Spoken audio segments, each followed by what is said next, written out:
The story opens with a man leisurely driving, the wheels screeching as he slams on the brakes. A buzz of chatter erupts around him, with people pointing and whispering about the supercar that just screeched to a halt. The young man steps out of the car, flashing a confident smile that stuns onlookers. Someone blurts out, "Chen Yuan, the top, Kedatier second.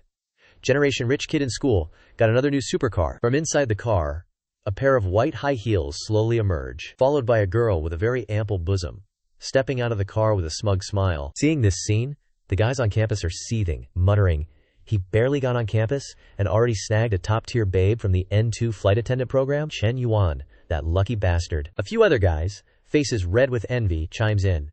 "He's a rich second gen, and handsome to boot. Naturally he gets first dibs on the ladies." He doesn't just get first dibs, he's practically monopolizing the market. "Heard a lot of freshman goddesses are into him." The main couple saunters inside, amidst the hushed whispers of the students present. The girls on the upper floors are also getting their gossip on, full of jealousy for the girl next to Chen Yuan. "Chu Wan, she's not even as hot as me, right? I just hesitated a bit and missed my chance. Ugh, so annoying. Do you think I still have a shot?" The girl next to her says, "Opportunity favors the prepared, don't lose to that Chu." Chen Yuan, oozing confidence, glances up at the gossiping girls, flashing a smile that's a total babe magnet. Afterward, they happily stroll through the mall together. But that's all just a memory from Chen Yuan's past here.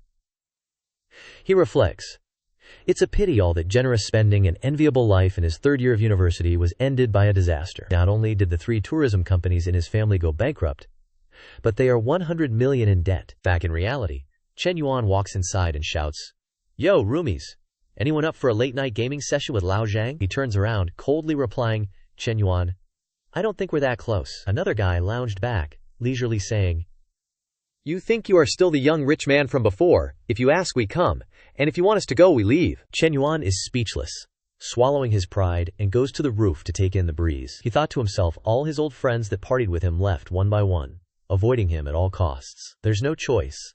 His parents and little sister have to stay in a rented place. Now, he used to rent a room out every day, but now he can only live in the school dorm. Being like this, not to mention being able to be unrestrained and extravagant like before, it's uncertain whether I can even live a good life or not. Up until the next moment, Chen Yuan was asked to a corner by Chu Wanding to have a word. When he arrives, she says with disgust, "Chen Yuan, stop it, don't contact me from now on. I hope you can find a more understanding girl." He freezes, not knowing what to say, his expression darkened, unable to believe what he heard. Chen Yuan says, bewildered, "Wan, 3 years of relationship. You say stop, and you stop. Are you that heartless?" Chu Wanding looks at him with a cold gaze, replying with a voice akin to a pure love soldier, "How much feelings do we have, don't you know that already?" She strokes her hair, turning toward the luxurious car that has been waiting on the roadside. Before she leaves, she reminds him, "Also, don't call me Juan, it's so country when you call me that. In the future, if we ever meet again, but preferably don't meet at all." After she spoke, she opened the car that was waiting for her. Chen Yuan's heart died when he heard this, breathing a sigh. Chu Wanting says again, "I'll leave first. My friend is here to pick me up." Chen Yuan quickly pushes open the door to block her and says, "Wait, Chu Wanting." Chu Wanting got startled. Her forehead, covered in sweat, turns her head to ask, "What else do you need?" At this point, her eyes contain no love, saying in a cold tone, "All those branded bags that you bought me? I don't think I need them in the future. Why don't you return them to me?" Chu Wanding got touched on a nerve, screaming, "Chen Yuan, have some shame. I've only gotten a few torn bags from being with you for 3 years, and you want them back after breaking up?" Chen Yuan's face darkened, forcing a smile and saying, "If it really can't be done, I don't want the money anymore. Let me go back to that dream one last time." Her face turned red, speaking in a disgusted voice, "Get lost." Quote, suddenly, an aged voice echoed from the car outside. "Juan, get in the car, there's no need to get angry. Young man, where are you planning to go now? Do you need me to give you a ride?" Chen Yuan glanced at the old geezer in the car, mocking in his heart. Calling her Juan is country for me, but it's not country for him, right?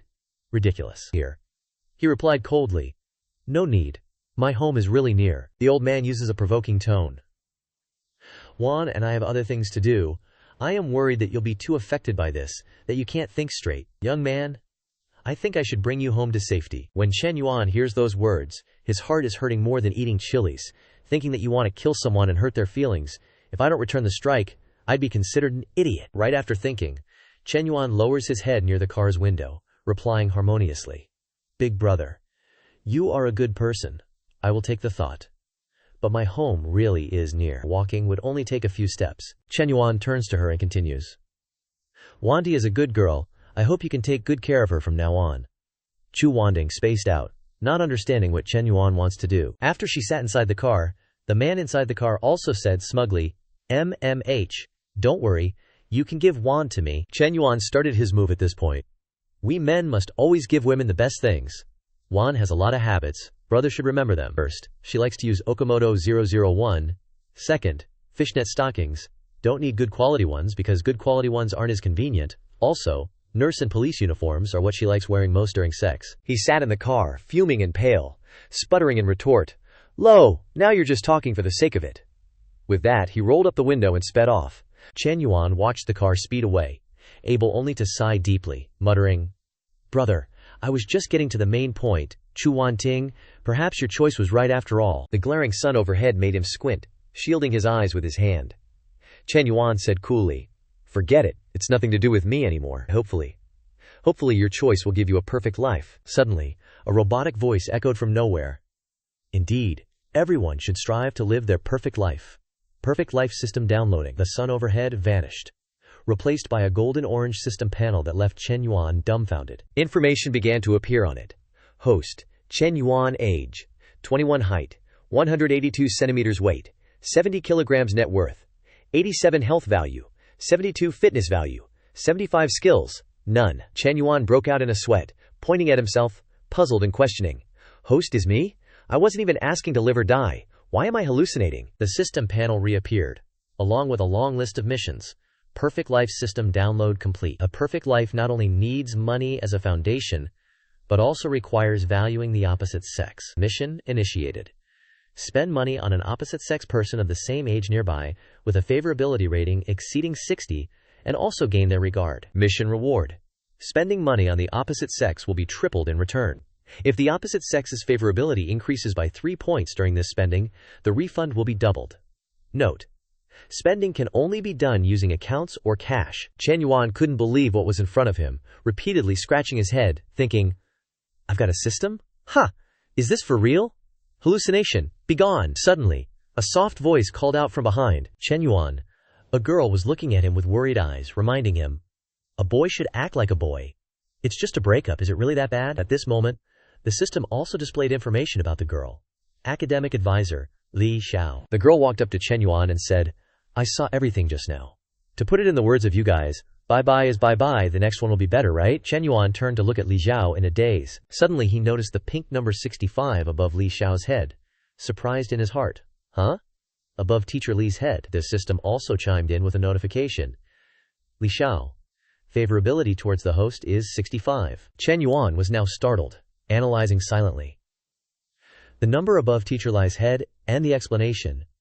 That means the perfect life system from just now wasn't a hallucination, but it's real. Li Xiao still knew nothing, cheerfully encouraging him. Li Mui classmate, Chen Yuan, cheer up. Chen Yuan was overjoyed, scratching his head awkwardly, replying to Teacher Lai.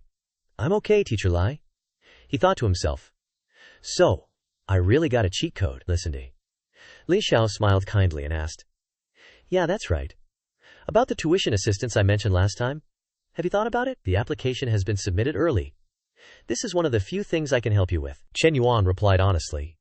A few thousand yuan is like a drop in the bucket compared to my family's debt. Maybe the tuition assistance money should go to other students who need it more. Li Xiao pondered for a moment and then said, Since you've said that, I won't persuade you further. The girl gave a gentle smile, reminding Chen Yuan. If you have any difficulties in the future, you can come to me anytime, including relationship problems. Then I'll head back first. Remember to come find me if anything comes up. She waved goodbye to Chen Yuan and then turned to leave. He observed Li Xiao for a moment, and then looked at the system panel in front of him. He calculated in his heart. The system's limited time mission. Can doing the system's mission really get double the return? How about I take this opportunity to test it out? Thinking this, Chen Yuan ran up and grabbed Li Xiao's hand, saying, Teacher Li, thank you for caring about me so much. Wait a moment, I'll buy you a cup of milk tea. Li Xiao replied in surprise. No need to be so polite, classmate Chen Yuan. Before she could finish her sentence, he dashed off. A moment later, Chen Yuan returned with a cup of milk tea in his hand, handing it to her, saying, Teacher Lai, here you go. Li Xiao reached out to take the milk tea. Blushing, said, Th. Thank you. After this, Chen Yuan took out his phone and checked the notifications. It displayed, Construction Bank, your card with the last 4 digits 0098, on May 10th at 1640, received 18 yuan, account balance 99 yuan. He read it over and calculated. Originally, the balance was 87 yuan, spent 6 yuan buying milk tea, leaving 81 yuan. Now received 18 yuan into the account. The balance became 99 yuan. So the double refund is real. Whoa! Chen Yuan's eyes widened in surprise, thinking to himself, as long as Teacher Lai's favorability towards me always stays above 60, wouldn't I be able to spend money on her multiple times, then continuously receive refunds from the system? Chen Yuan watched Li Xiao's retreating figure, a mix of joy and excitement in his heart, thinking, the debt in my family has a chance to be paid off. As long as I operate correctly, my family will become even richer than before. Chen Yuan's eyes lit up, thinking, Chen Yuan, I must return to the past? No, I can surpass the past. He paused, calculating. But my current capital is only 99 yuan. Too little. The urgent task now is to get enough capital, and at the same time find a suitable girl, then spend money on them. Chen Yuan leaned against a nearby wall, scrolling through his phone, calculating thoughtfully. The credit limit I can get is 8,000 from JB and 20,000 from another loan. The business loan is 2,158, plus the initial 99 yuan.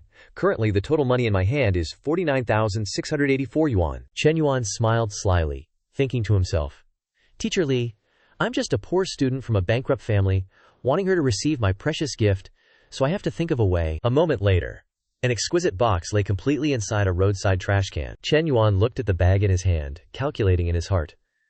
The bag costs 39,800. It's this year's spring model. I have to say, it's a high-quality imitation, so Teacher Lai will accept it. Carrying the bag in his hand, Chen Yuan walked to Li Xiao's room. As he knocked on the door, he thought to himself, I wonder if Teacher Li has a boyfriend yet. Li Xiao came out to open the door, still wearing a tight apron. Seeing him, she asked in surprise, Chen Yuan, why is it you? Chen Yuan asked politely, Teacher Li, sorry to bother you, are you cooking? Li Xiao looked at the bag at Chen Yuan's side, asking curiously, is there something you need? Chen Yuan didn't waste words, handing out the bag, saying carefully, Teacher Lai, you've cared about me a lot during these 3 years of college. I always felt that it was something I should do, but today I finally understood the value and warmth of this help. This is a small token of my appreciation, you must accept it. Li Xiao looked at the bag in Chen Yuan's hand, thinking, this bag looks expensive. No way, no way. She then said, I'm a teacher, and these things are my responsibility. There's no special care involved. I treat all my students the same. It's not necessary. Chen Yuan had anticipated this, and said, this bag is a high-end knockoff. It only costs 2 yuan. Ms. Lintz, you know my family's situation. I don't have money to throw around. You've helped me so much. If I don't do something to thank you, what kind of person would I be? Even though this bag isn't worth much, it's a small token of my appreciation. Please accept it if you don't mind. Li Xiao looked at Chen Yuan, thinking, he's said this much. If I don't accept it, I'll be looking down on him. I can't provoke him at times like this. She then took the bag from Chen Yuan's hand and said, okay, I'll keep it for now. I'll give you a gift on your birthday or during a holiday later. While they were talking, a scent suddenly wafted out of the kitchen. Li Xiao immediately ran inside, yelling, oh no, my fried meat is burning, burning. Chen Yuan took this opportunity to slip off his shoes and go inside. Li Xiao poked her head out of the kitchen and called out, Chen Yuan, you haven't eaten, right? Stay for dinner. Chen Yuan smiled, thinking, as long as her boyfriend isn't a problem, I'm happy to stay for dinner. After all, close contact can increase favorability, which will lead to more system rewards. Speak of the devil, and he shall appear. The system notification rang. Construction Bank, your card ending in 0098 received 119 yuan at 1845 on May 10th. Current balance, 12,200. Chen Yuan picked up his phone, thinking happily, it's in the account. The bag was 39,800. A triple rebate is 11,400. And after deducting the capital, I earned nearly 80,000. It's not like I have never spent 80,000 before, but this is my first time earning money, and I did it myself. This is youth. This is victory. He'd been lost in thought for so long that he didn't realize Li Xiao had finished cooking. She turned and called out, Chen Yuan, sit down and eat. Chen Yuan, why are you standing there like a statue? He snapped out of it and asked, yes, it's just the two of us eating? Where's your boyfriend? Li Xiao turned her head, taking off her apron as she replied, What are you talking about? I don't have a boyfriend. Ugh, why can't I get this off? Chen Yuan leaned on the table and walked over to Li Xiao, offering, Miss, Li, let me help you. Li Xiao refused shyly. No need.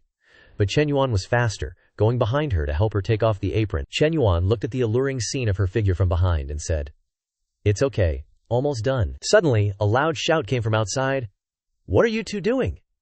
The figure appearing outside the door was none other than Li Meng, Li Xiao's younger sister. Chen Yuan jumped, stammering, No, nothing.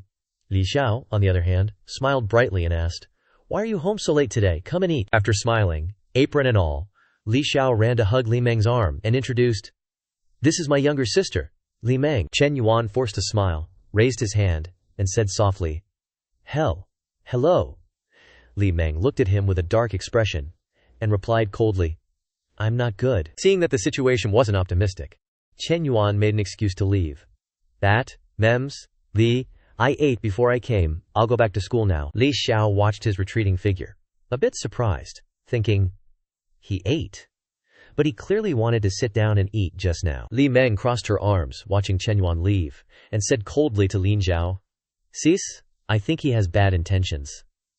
The naive Lin Zhao immediately retorted, He's just my student. Hearing this, Li Meng got even angrier and shouted, How bold! A student wanting to hug his teacher. Lin Xiao, hearing this, turned bright red, pushed her sister to the dining table, and urged repeatedly, What nonsense are you talking about? Let's eat. Chen Yuan, on the other hand, was pacing thoughtfully on the road. He walked and thought, Who should I spend money on next? On one hand, Ms. Lini is just my teacher. On the other hand, she's not as money-grubbing as Zhu Wanting. Suddenly, a man fell straight into Chen Yuan from the front, for no apparent reason. He quickly recognized the person in front of him and asked, Lao Huang, what's wrong? The man reached out a trembling hand and a pale, lifeless face towards Chen Yuan, pleading, Yuan Ji, my goddess, Feng Minhui, went to see a movie with that damned Li Jianpeng. This withered man was none other than Chen Yuan's roommate, Huang Haibao. These words reminded Chen Yuan of Feng Minhui, the campus belle of the class of 20 in the international business program, Lao Huang's goddess. The two had never had any contact, not even a conversation. Thinking of this, he was speechless, and asked back, That's it? Huang Haibao saw Chen Yuan's indifferent expression and asked in surprise, Yuan Ji, what's with that look on your face? You're not laughing at me, are you? Chen Yuan glanced to the side and said, Don't make a fuss, look at who that is. Suddenly, Huang Haibao's eyes lit up, staring at two beauties, with hot figures walking in front of them. His face suddenly flushed red, and his complexion became rosy and full of life as he asked Chen Yuan, She just went to see a movie with Li Jianpeng. Yuan Ji, they didn't rent a room. I'm so happy. I still have a chance, right? Looking at Huang Haibao's miserably cheap appearance, Chen Yuan thought, To like a girl so much that you have to humiliate yourself like this? Lao Huang, how are you going to have sweet fruit to eat like that? But when his eyes landed on her, the number 72 floating above her head made Chen Yuan gasp. He thought to himself, Holy crap, she's got a number 2. And it's even higher than Li Xiao's. The girl next to Feng Minhui sneaked a peek at Chen Yuan and said, Minhui, did you hear? Chen Yuan got dumped by his girlfriend. Feng Minhui was surprised. Her friend rolled her eyes and went, Chen Yuan? Tsk. Feng Minhui didn't seem to catch it. But as she walked past Chen Yuan, she glanced back at him, kinda checking things out. The friend went on, I shouldn't have cheered him on during military training back at the start of the semester. You took the initiative to talk to him and even gave him water. That rich kid attitude? Having money is one thing, but being cocky even after going broke? Anyone would break up with him. Yeah. Good thing you two weren't actually in love, or else it would have wasted 3 years of your youth. Feng Minhui sighed heavily, at a loss for words. Meanwhile, Chen Yuan was still staring at Feng Minhui, thinking, It's rare to find someone whose affection level can actually be beneficial. Why is the number dropping so fast? Feng Minhui's number was slowly decreasing from 72 to 69. Chen Yuan started to panic a bit. He thought, crap, I can't just sit here and do nothing. But still thinking about his roommate's feelings, he turned to Huang Haibao and asked, Lao Huang, let me ask you something. If Feng Minhui and I got together, would you mind? Huang Haibao rubbed his chin, looked at Chen Yuan, and asked, The real question is, can you even win over the class beauty? You think you're still that rich second gen driving a BMW 4 Series? But to be honest, I wouldn't mind, as long as she's not with Li Jianpeng. Then I don't care who she's with. That was all Chen Yuan needed to hear. He quickly turned away, leaving behind a single sentence. Good bro, that's all I needed to hear. I'm going for it. Huang Haibao called after him in shock. Yuan Ji, are you serious? Chen Yuan ran to Feng Minhui as fast as he could and seriously called out, Minhui! The girl blankly turned around, blushing as she looked at him. Her friend was startled and instinctively became defensive. She immediately stepped forward and shouted, "Chen Yuan, what do you want with our Minhui?" Chen Yuan, putting on his most sincere face, said, "I wanted to ask if you're free tomorrow. I managed to get a reservation at Star Sushi Kaiseki. Would you like to go with me?" Feng Minhui blushed in surprise, wondering if Chen Yuan was asking her out for a meal. Her friend asked suspiciously, "That sushi restaurant that costs over 1,000 yuan per person on average? Do you even have the money?" Chen Yuan completely ignored the friend and scratched his head, giving a super charming smile as he said, "After we eat, how about we take a walk? I need your help picking out a birthday gift for my sister. Let me know by noon tomorrow, if you can." Having said what he needed to, he turned and left, not forgetting to wave goodbye. "I'm heading out! I'll contact you again tomorrow." Huang Haibao watched this whole scene in shock, speechless. Feng Minhui turned to her friend, blushing, and asked, "Well, I just went to the movies with Li Jianpeng. Is it okay if I go eat with Chen Yuan?" Her friend was totally supportive and said, "What's not okay about it? That's a fancy Japanese restaurant." She bluntly analyzed, "Chen Yuan might be a little cocky, but at least he's good looking. Li Jianpeng just has some money, but if Chen Yuan's family makes a comeback, he'll definitely surpass Li Jianpeng." Her friend took the phone from Feng Minhui's hand and continued, "It's a waste not to go. It's just dinner and a walk. It's not like you're doing anything else. I'll reply for you tonight." Feng Minhui still stammered blankly, Okay. The next evening, Feng Minhui and Chen Yuan went out together. They strolled towards the restaurant that had been reserved. They sat down at the table. The server quickly brought the dishes and enthusiastically introduced them. "Hello, Mr. Chen. This is the set menu for two that you ordered. Enjoy your meal." Feng Minhui smiled and sat down next to him, saying, "Chen Yuan, I heard your family's having a hard time. You didn't need to waste so much money on this." Chen Yuan turned to reply, "It's okay, the Japanese food here is super delicious." As he spoke, he suddenly froze, stiffened by Feng Minhui's ample body. Chen Yuan blushed and thought, "Minhui's posture. It's only been 2 months since I stopped gambling. I need to calm down. Feng Minhui then asked, "Why did you suddenly invite me to dinner, Chen Yuan? Is it really just to pick out a gift for your sister?" Chen Yuan, who was taking a sip of tea to calm down, honestly replied, "I've always wanted to invite you to dinner, but I just couldn't find the right opportunity." Suddenly the number above Feng Minhui's head plummeted, dropping to 66. She lowered her eyes and pondered, not knowing what she was thinking, and just made a sound. "Oh!" Chen Yuan was shocked and thought, "Could it be that she's not happy with my answer?" The affection level dropped again. Chen Yuan quickly regained his composure, cleared his throat a few times, and started reminiscing about the past. "During military training, you often bought me water, and you even texted me at night. I've always remembered that." The affection level immediately increased to 67. She blushed and asked, "You still remember?" Chen Yuan scratched his head and replied, "That? How could I forget?" The number above Feng Minhui's head increased to 69, and then to 70. Only Chen Yuan was still trying to appease the demon within him. "Calm down, I must calm down." Time flew by, and 40 minutes later, they finished their meal and went to the cashier to pay. The staff warmly said, "Hello, sir. The total is 2,920 yuan. You are a member of the store, so after the discount, it's 2,774 yuan." Chen Yuan nodded and replied, "Okay, thank you." The number above her head increased to 73. Feng Minhui looked at Chen Yuan and thought, "My living expenses for a month are only 3,000 yuan, and this one meal is almost the equivalent of my entire month's living expenses." On the other hand, Li Jianpeng casually mentioned eating at the school cafeteria when going to the movies, and said they'd eat out next time. He clearly has money, but he's so stingy. After the notification sound of money being added went off, a system notification also appeared. Time-limited task. Spend money on a person of the opposite gender nearby who has a favorability rating exceeding 60 and also gain their respect. Task reward. The money spent on the person of the opposite gender will be tripled. If the person of the opposite gender's favorability increases by 3 points during this spending, the money will be doubled. Only then did Chen Yuan turn his head to look at the number 76 above Feng Minhui's head, thinking to himself, "It was 72 when we first met, now it's 76, so that's how it is." This feeling of earning 10,000 just by eating a meal is freaking awesome. Feng Minhui looked at Chen Yuan, her face flushed with shyness. She gave a gentle smile and thought to herself, "He's becoming more and more pleasing to the eye. Maybe this is the power of money." Thinking this, she took Chen Yuan's hand and said proactively, "Let's go." Chen Yuan still has to go to Guaojin to pick out a gift for his sister. A moment later, at the Guaojin shopping center, that old geezer saw Chen Yuan and said to Zhu Wanding beside him, Wanding, why is that guy here? She said in surprise. Chen Yuan? She looked at him with disgust, thinking to herself, why is he here? He just broke up with me yesterday, and today he's already brought a new girl out shopping. The old geezer scornfully wondered. That loser, a poor student, dares to come to a place like this to spend money, he thought bitterly to himself. This old man worked like a dog and bought so many bags to coax Zhu Wanding before I could get her. This brat is so indebted, yet he still has girls chasing after him. Seeing those two, Chen Yuan said to Feng Minhui, let's go to another store over there. Feng Minhui beside him nodded in agreement. Okay. Over there, Biaran couldn't swallow this insult and went to block Chen Yuan's path.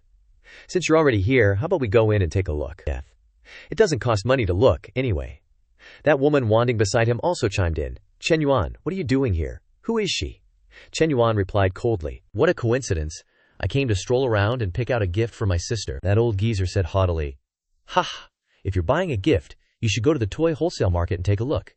Can you afford to buy anything here? As he spoke, he pointed towards the high-end store behind him. Zhu Wanding also launched an attack, shamelessly walking straight up to Feng Minhui. She was silent, but her smile was particularly cutting. This sister, although I don't know you, I'm just kindly reminding you. Don't be deceived by this kind of person. Chen Yuan, of course, wouldn't let this go. He immediately stood in front of Feng Minhui and retorted coldly. What does it have to do with you? Furthermore, what do you mean by deceived? Who am I deceiving? That old geezer then spat out a few words. Chen Yuan, you shouldn't talk to Wanding like that. A man should have some class. Besides, Wanding is still your ex-girlfriend. We know your family situation very well. Bankrupt and still owing money. There's no need to pretend to be a big shot. No one's laughing. Chen Yuan was provoked by his words and thought, these two are truly disgusting. They're a perfect match. Suddenly, the system's notification sounded. A perfect life should not be looked down upon by others. Time-limited task. Spend money on a person of the opposite gender with a favorability rating above 60, and also create negative emotions in the person beside you. Task reward.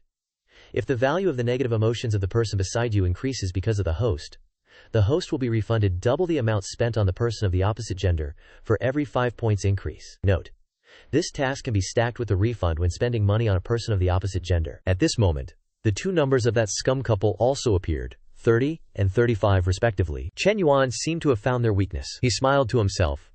I initially wanted to save some face for you two, and didn't want you to be embarrassed in public, but you two just had to cause trouble. Now that the system has issued a task, there's even less reason not to take action. Chen Yuan gently took Feng Minhui's hand, smiled elegantly, and walked forward, saying, all right then, let's go inside and stroll around, in a brand name store. The two receptionists, who had just finished gossiping, began to pass the buck.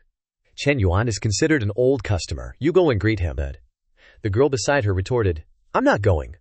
What's there to serve about a bankrupt rich second generation? Last time, I was the one who fussed over that fake, and you only tried it on but didn't pay. It's your turn now. The receptionist put on a threatening face and said sternly, I told you to go, so you have to go. On this side, Zhu Wanding scanned the store and then took a bag, holding it out in front of that old man, saying, honey, I've looked at it. Can you pay? All right. The receptionist said happily, coming right up, Ms. Zhu. Please wait a moment. The other receptionist looked on with envy, thinking to herself, high-quality customers with stable payments are hers, while poor customers who don't make purchases are mine. She went to Zhu Wanding's side and began to fawn over her. Ms. Zhu has great taste, perfectly matching her temperament, unlike some customers who have no taste at all. Another receptionist also took out expensive items and offered them. Ms. Zhu, this jewelry set also goes very well with the bag you just chose. Would you like to try it on? It looks great on. It's just a little expensive. About 100,000 in total. Chen Yuan, not bothering to pay attention to those two pretentious people, looked at Feng Minhui and whispered, Minhui, don't be stingy with money for me. Hearing this, Feng Minhui pointed to a bag in front of her and said, I think this bag is pretty good. The style is also very young. Your sister might like it. Hearing this, the receptionist said with a look of disdain, these two things together are more than 50,000. Very expensive. Zhu Wanding's old geezer looked at her unhappily, thinking, 100,000 to waste. Originally, I could coax her with a 2,000 yuan bag today, but now she wants a whole set of 100,000. After Zhu Wanding happily finalized the purchase, she seduced him and whispered, swipe your card, honey. Chen Yuan is still watching. Hurry up and show off your boyfriend power. He thought bitterly, 100,000 is boyfriend power? I don't have that much money in my card. Suddenly, Chen Yuan's forceful voice rang out. Hey, I'll take both of these bags. And I'll also take the accessories that the girl over there just recommended. The sugar daddy couple heard this sentence as if struck by lightning, turning around to look at Chen Yuan with shocked eyes. Feng Minhui was just as flabbergasted. The sales associate who was all over Zhu Wanting earlier did a complete 180, thinking, wait, he's getting the accessories too? I thought he was broke. AF. The sales associate, who was being so snooty just moments ago, was now practically vibrating with glee. Chen Ji, 2 bags plus accessories. That'll be 131,000 yuan. Chen Yuan thought to himself. How interesting. Get paid to eat and drink, and now this money comes back. Perfect. Chen Yuan pulls out a regular, Jane-looking card and says casually, here, swipe this. The overjoyed sales associate was all smiles. Yes, sir. I'll wrap it up for you right away. She was about to cry tears of joy. She thought she was going to work for free today, but turns out he's not just buying 2 bags, but also the accessories. That's over 130,000 yuan. I never thought this dude who got dumped would be so generous, even more so than before. Zhu Wanting was burning up with envy. She couldn't handle the truth and screamed, Chen Yuan, didn't your family go bankrupt? Where did you get so much money? The dude behind her chimed in. He probably took out a loan or something, right? Chen Yuan raises his chin, replying coolly, believe what you want, I'm not short on cash. How about I buy another bag for Zhu Wanting? It's just over 20,000 yuan. It's peanuts to me. That guy looked like he was about to explode. Chen Yuan wasn't done yet, he added. A man should be generous as well as suave. That Audi A8 of yours cost at least 600,000? Or 700,000, you wouldn't mind this little bit of money, right? Zhu Wanting is being so competitive. She immediately turned around and urged him. Hao Jun, show him what you've got. Don't let him win. He was secretly fuming, thinking, that A8 is on a payment plan. I can't let Wanting know that. Ugh, this is so annoying being triggered like this. Not knowing what to do, he grabbed his phone and said, hold on, I need to take this call. Zhu Wanting was pissed and called out, Hao Jun, what are you doing? The other sales associates got a good show to gossip about. The dude walked outside, loudly faking the phone call while practically running away. Who told you to decide that? Didn't I say any project over $1 million needs my approval? Zhu Wanting was grinding her teeth in anger. Chen Yuan, just you wait. Watching their pathetic figures and the increasing number on the gold diggers meter, he thought, oh, negative emotions. This is easier than I thought. Whatever, I'm too lazy to bother with them. Just gotta finish the mission. After paying, Chen Yuan hands the bag to Feng Minhui, saying, Minhui, take this. It's a gift. She was shocked and waved her hands. No, I can't, Chen Yuan. It's too expensive. Chen Yuan hands the bag to her, with the other hand taking another bag from the sales associate. It's nothing. It's just a bag. You were laughed at and humiliated by those 2 jerks because of me. I'm a bit embarrassed, so consider it my apology. Just accept it. Please accept it. Feng Minhui hesitated for a moment and said, Well, okay. Thanks then. Chen Yuan continued happily. Don't thank me so fast.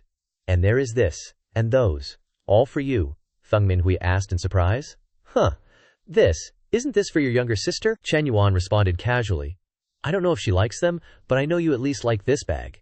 He pretended like that, but in his heart he thought, are you kidding? If I really buy it for that little devil Chen Xuan, she won't just scold me for wasting money, she'll rat me out to mom and dad too. From the beginning I was buying those 2 bags for you. Just take it. After you take it, I can get refunded tonight. Feng Minhui stepped back. In her heart she thought, 1 bag was already too much.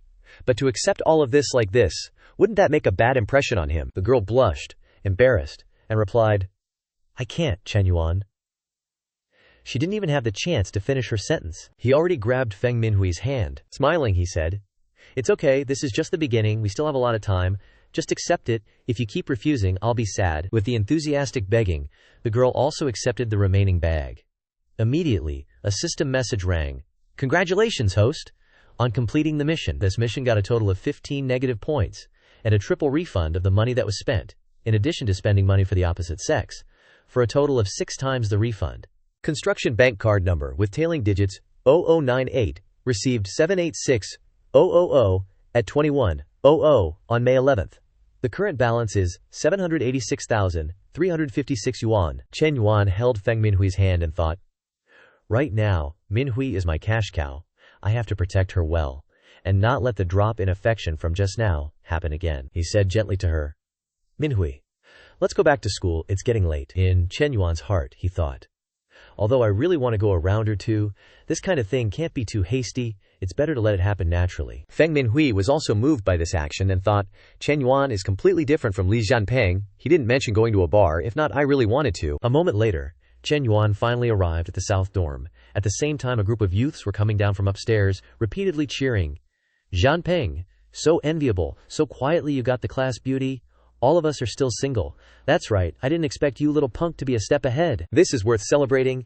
You have to treat us no matter what. Moreover, it has to be a grand meal. The Li Jianping guy saw Chen Yuan passing by and deliberately spoke loudly so that he could hear. At that time, called the whole class to go. Let's be lively. Chen Yuan pondered and went back to his dorm room. Inside, one roommate looked bitter and opened his receiver and spoke to him. Did you hear everything? That damn Li Jianping just went to watch a movie with the class beauty and already can't wait for the whole school to know. It's very obvious that he's targeting our room 503. Chen Yuan knew everything and smiled to comfort him.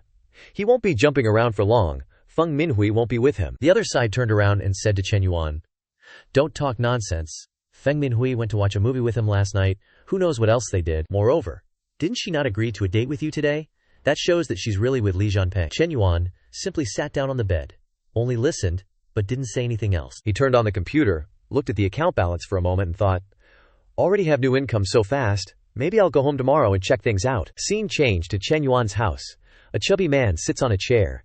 Seeing Chen Yuan, he says, Xiao Yuan, you're back. That man is your uncle, Chen Yaodai. Chen Yuan walks in and coldly says, hello, uncle, his father says softly. We're talking here. Go back to your room first. Your uncle and I are discussing something. After Chen Yuan returns to his room, his father's voice can still be heard outside. Brother, I understand your difficulties, but I still hope you can give me some more time. The stuff I have is almost enough to pay off the debt. I'll pay you a portion first then. Chen Yaodai says smugly. One portion is definitely not enough. I have to hustle every day these past 2 days. You absolutely have to pay me everything at once. Chen Yuan's mother can't hold back anymore and shouts, Chen Yaodai, no one does things like you. Who lent you 300,000 when you didn't have money for a car wash? And did they ever rush you to pay it back? Now we've only borrowed 200,000 from you, and you've come to rush us 3 or 4 times. What's your intention? Chen Yuan's father interrupts. Say less, will you? Your brother has his own difficulties. Chen Yuan's mother still hasn't stopped, and says bluntly. Whether he has difficulties or not, he knows very well in his heart. I already asked his wife. He hasn't been hustling for money these past 2 days. He is still smugly saying that debts must be paid. It is a matter of course. It's a waste that we're even family. We can still get along. If it were an outsider, you'd see what debt collection is like. Chen Yuan's mother snaps back. Haha, you still want to use violence to collect debts? Oh heavens, the Chen family are all white-eyed wolves. What was the point of treating you all so well in the beginning? Chen Yuan's father turns to say, what are you saying? Aren't there still some jewelry? Go into the room, find some, and sell it. We'll buy it back for you later when we have money. Chen Yuan's mother says irritably. Stop it. What are we buying? Let's pay off the debts in the house first. Suddenly, inside, Chen Yuan's system rings with a notification. A perfect life shouldn't carry debt. Time-limited mission. Pay off family or personal debt. Mission reward. The amount of debt paid will be doubled for the host. The first time you pay 200,000, you will get 1 million specifically for a car. Chen Yuan stares blankly at the notification in front of him, thinking to himself, this mission came at just the right time. His eyes light up, thinking to himself, even without the mission, I was planning to help old Chen ease some of the debt today. On this side, Chen Yuan's mother takes out the jewelry box, sighs, and says, all the jewelry you've given me over the years is here. No matter how difficult things get, I can't bear to sell it. It's worth several tens of thousands of yuan. Let him take it back first. It seems like 2 gold rings were lost during the move. Hearing his mother's sigh, Chen Yuan blushes with embarrassment inside. Erdnan needed some money to buy a bag for Wan Ting, so I took my mother's 2 gold rings to sell. At that time, I was really an unfilial son. Chen Yuan thinks, and then pushes the door open forcefully, shouting clearly, Mom, Dad, I have money. Chen Yuan's father sees him and reminds him listlessly, now is not the time to joke around. His mother also has a tired face, saying, you see the situation in the house now. You still need that little bit of money to pay for your cafeteria card, right? Don't mess around. Chen Yuan scratches his head a little embarrassedly and says to his dad, I really do have money, old Chen. Listen, can you hear the sound of receiving money? Mom and Dad quickly take out their phones to look at the numbers inside and shout, 200,000! Chen Yuan's father asks in surprise, Kid, where did you get so much money? Chen Yuan then makes up an excuse. Mom and Dad gave me a lot of pocket money before. I invested some money in cryptocurrency with a friend. He didn't let me touch it, saying that the potential for increase was great. Only these past 2 days did he convert it into real money. He thinks to himself, maybe this excuse will work. Anyway, the pocket money back then was really a lot. His mother immediately becomes happy, saying, "Good job, son. You've helped our family solve a worry." Chen Yuan's father also reminds his mother, "All right, let's pay the money first to send that plague away." Chen Yuan's father goes out to transfer the money to Chen Yaode, and then says coldly, "Yaode, we've paid off the debt." Chen Yuan's mother also curses, "Now that you've received it, get lost. Don't ever come to our house again." Chen Yaode looks at the real number in his phone and immediately becomes cowardly. He stammers, looking at Chen Yuan's mother, sister, Vinlaw, "What are you doing?" Chen Yuan's mother says sternly and loudly, "Don't you understand human language? I said get lost." After that, he doesn't need to leave on his own. Chen Yuan's parents kick him straight out. He looks inside in a daze, thinking to himself in confusion, "My cousin owes nearly 100 million outside. I thought he would run out of money eventually, so I had to come and collect the debt early. Why could they pay off the debt so quickly? Could it be that my cousin's new business is making money? Then he's about to get rich again." He then feels regret and slaps himself. "How can we ever meet again after what I did today? Damn it, why did I even come?" On this side, Chen Yuan's system rings with a notification. Checking that the host has completed the first debt repayment goal, the system will immediately issue the reward. Construction bank card number, ending in 0098, has received 400,000 yuan at 11:39 on May 12th. The current balance is 1,163.56 yuan. Construction bank card number, ending in 0098, has received 1 million yuan at 11:39 on May 12th. The current balance is 2635. Chen Yuan looks at his phone, thinking to himself, excluding the private money to buy a car from the second message, my private account already has more than 1 million. I didn't expect that coming home would not only help my parents solve a worry, but also have such a big harvest. Chen Yuan thinks. But completely solving all the debts in the house still requires a lot. So right now, even if I give all the million in my hand to old Chen, it's useless. The most beneficial thing is to use this capital to create more money. Chen Yuan looks at his parents, who are so happy that they're crying beside him, and thinks to himself, let's calculate. I can only give old Chen 2 more 10,000. Thinking this, he goes to his parents and says, "Old Chen, I actually still have a portion that hasn't been withdrawn, about 10,000. Do you need to use it urgently now?" Chen Yuan's mother waves her hand and says, "Mom feels like we can keep it for now. The other debts aren't urgent for the time being." Suddenly, old Chen blushes and speaks up. "Wait, give me 10,000 first," embarrassingly says. "That, Chen Yuan, give me 10,000 first." Chen Yuan responds with a smile. "That's right, old Chen. This is the right feeling." He recalls himself in the past, thinking to himself, this appearance of dad is exactly like me when I asked him for money before. This thing like inheritance is really interesting. Cut to outside Li Xiao's house. Chen Yuan's standing there. He sees her, and immediately says, "Teacher, you're back." Li Xiao smiles when she sees him. "Yep, no classes this afternoon." Chen Yuan leans in, all eager, and says, "Are you free tonight? I wanted to treat you to dinner.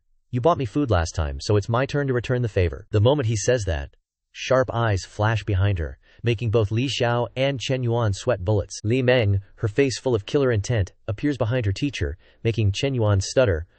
Li Meng, Chen Yuan freezes, thinking, this teacher's little sister is seriously my nemesis. Can't mess with her. These two sisters are really different. The older one is gentle, but Li Meng is tough and always on guard.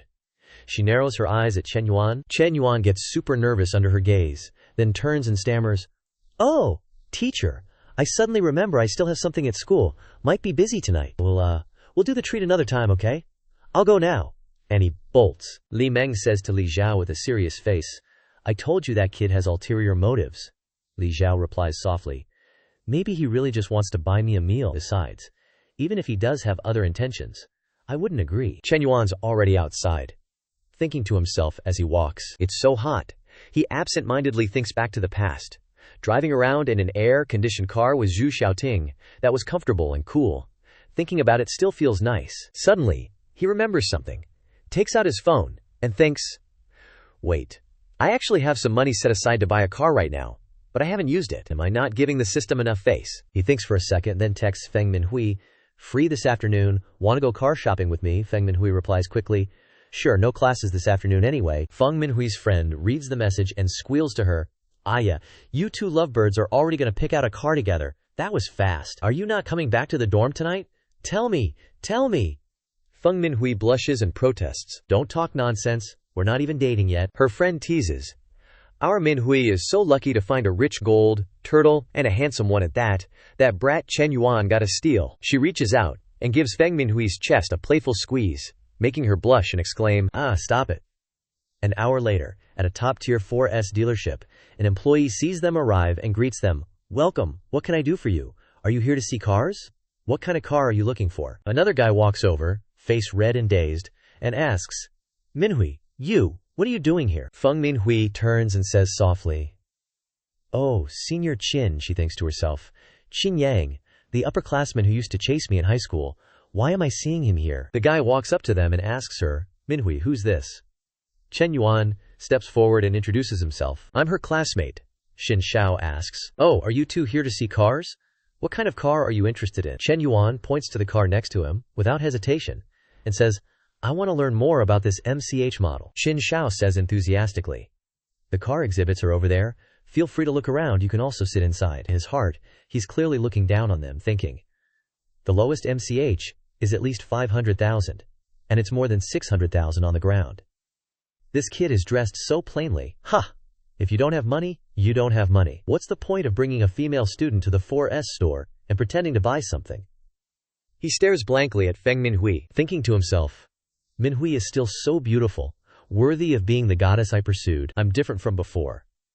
Salary of more than 10,000 a month, outstanding salesperson, drives a 200,000 Honda Accord to work. Girls are realistic now, guys like me are their top choice. He just stands there, thinking all sorts of nonsense. He then walks over to her side and says, Minhui, long time no see. If you're free tonight, how about we catch up? Feng Minhui replies awkwardly, Sorry, senior, I might not be free today, I have other plans tonight. Chen Yuan suddenly pipes up, Hey, is it possible to arrange a test drive? He gets interrupted and thinks bitterly. I'm trying to ask Minhui out, what are you interrupting for? You can't afford it, so what do you want a test drive for? Wasting my time. He suppresses his anger and replies, Sorry, the test drive vehicle has already been driven out by our boss today. No test drives today. Chen Yuan, with his history of changing cars every few days, thinks he is not someone who knows nothing about cars.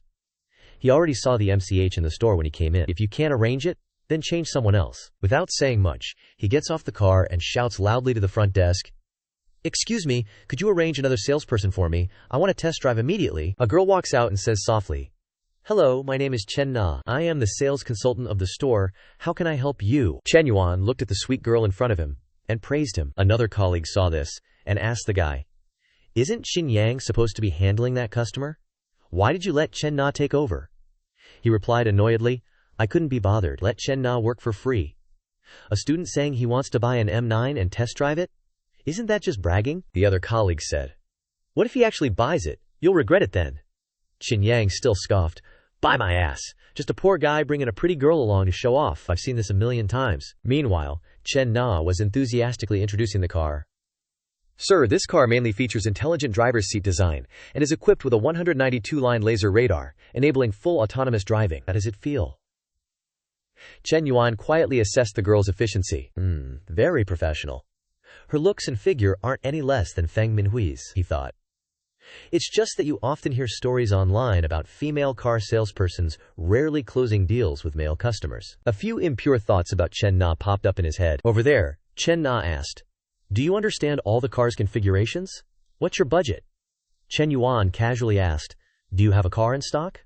I want to pick it up today. Chen Na's eyes lit up as she secretly thought, Customers who buy our cars usually have to look at them several times before making a deal. This guy just test drove it and decided to buy it without even asking the price.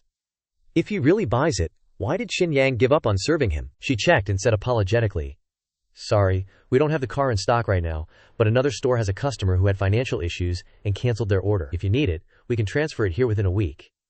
Chen Yuan nodded in agreement. That's fine, I'll place an order today. Chen Na was even more surprised. Looking at Chen Yuan with admiration, she thought, the car costs over 600,000 yuan to get on the road, and he's buying it just like that. Is this the legendary angel customer? Or does he have other intentions? Despite her thoughts, she remained calm and politely said, Please come inside the store to rest for a moment. A deposit of 50,000 yuan is required up front. I'll go get the contract. After returning to the store, Chen Yang immediately started gossiping and asked Chen Na, "What did that customer say?" Chen Na sat down to prepare the contract and slowly replied, "He bought it." The colleague who heard this exclaimed in disbelief, "What? He bought it? That was fast." Chen Yang was even more incredulous. He put his hands on his hips and said disdainfully, "That guy's just pretending. When it's time to pay, he'll come up with all sorts of excuses to disappear. We have plenty of people like that in the store."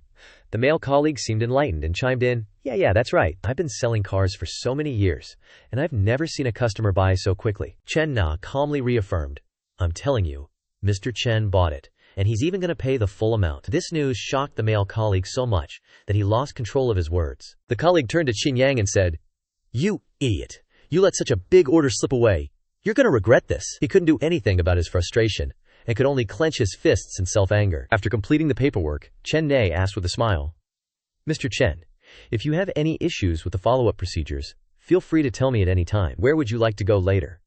Would you like me to see you off?" Feng Minhui walked over and took Chen Yuan's arm, saying, "No need. We'll call a car ourselves." Seeing her attitude, Chen Na felt a little embarrassed and thought guiltily, "I was too eager to protect the customer and made his girlfriend unhappy. I'm screwed." Thinking this, she stood in place and politely said, "All right then, I won't see you off any further." The two continued to stroll down the street. Chen Yuan looked at his phone and asked, Hui, let's go eat now, okay?" She suddenly pouted and said, "Oh," which sounded ominous. Chen Yuan immediately realized something was up. He turned to her and asked, "Feng Minhui's unhappy. Are you jealous?" She blushed and looked away, saying, "No, I'm not." Chen Yuan smiled indulgently and said to her, "You say you're not? Your expression says otherwise. I and she are only the business relationship between a salesperson and a customer, nothing more." Feng Minhui blushed, her voice a little sulky as she replied, "Who knows? You were talking to her so happily, and you were scrolling through her moments, for so long too." Chen Yuan scratched his cheek and explained embarrassedly, "Haha, it's actually just a habit. I always scroll through people's moments whenever I add them as friends." She turned her face away and reminded him, "Well, don't do that next time." After saying this to Chen Yuan, Feng Minhui thought, "I clearly have nothing to do with Chen Yuan, so why am I suddenly jealous? Guys who spend money so generously are really easy to attract other women.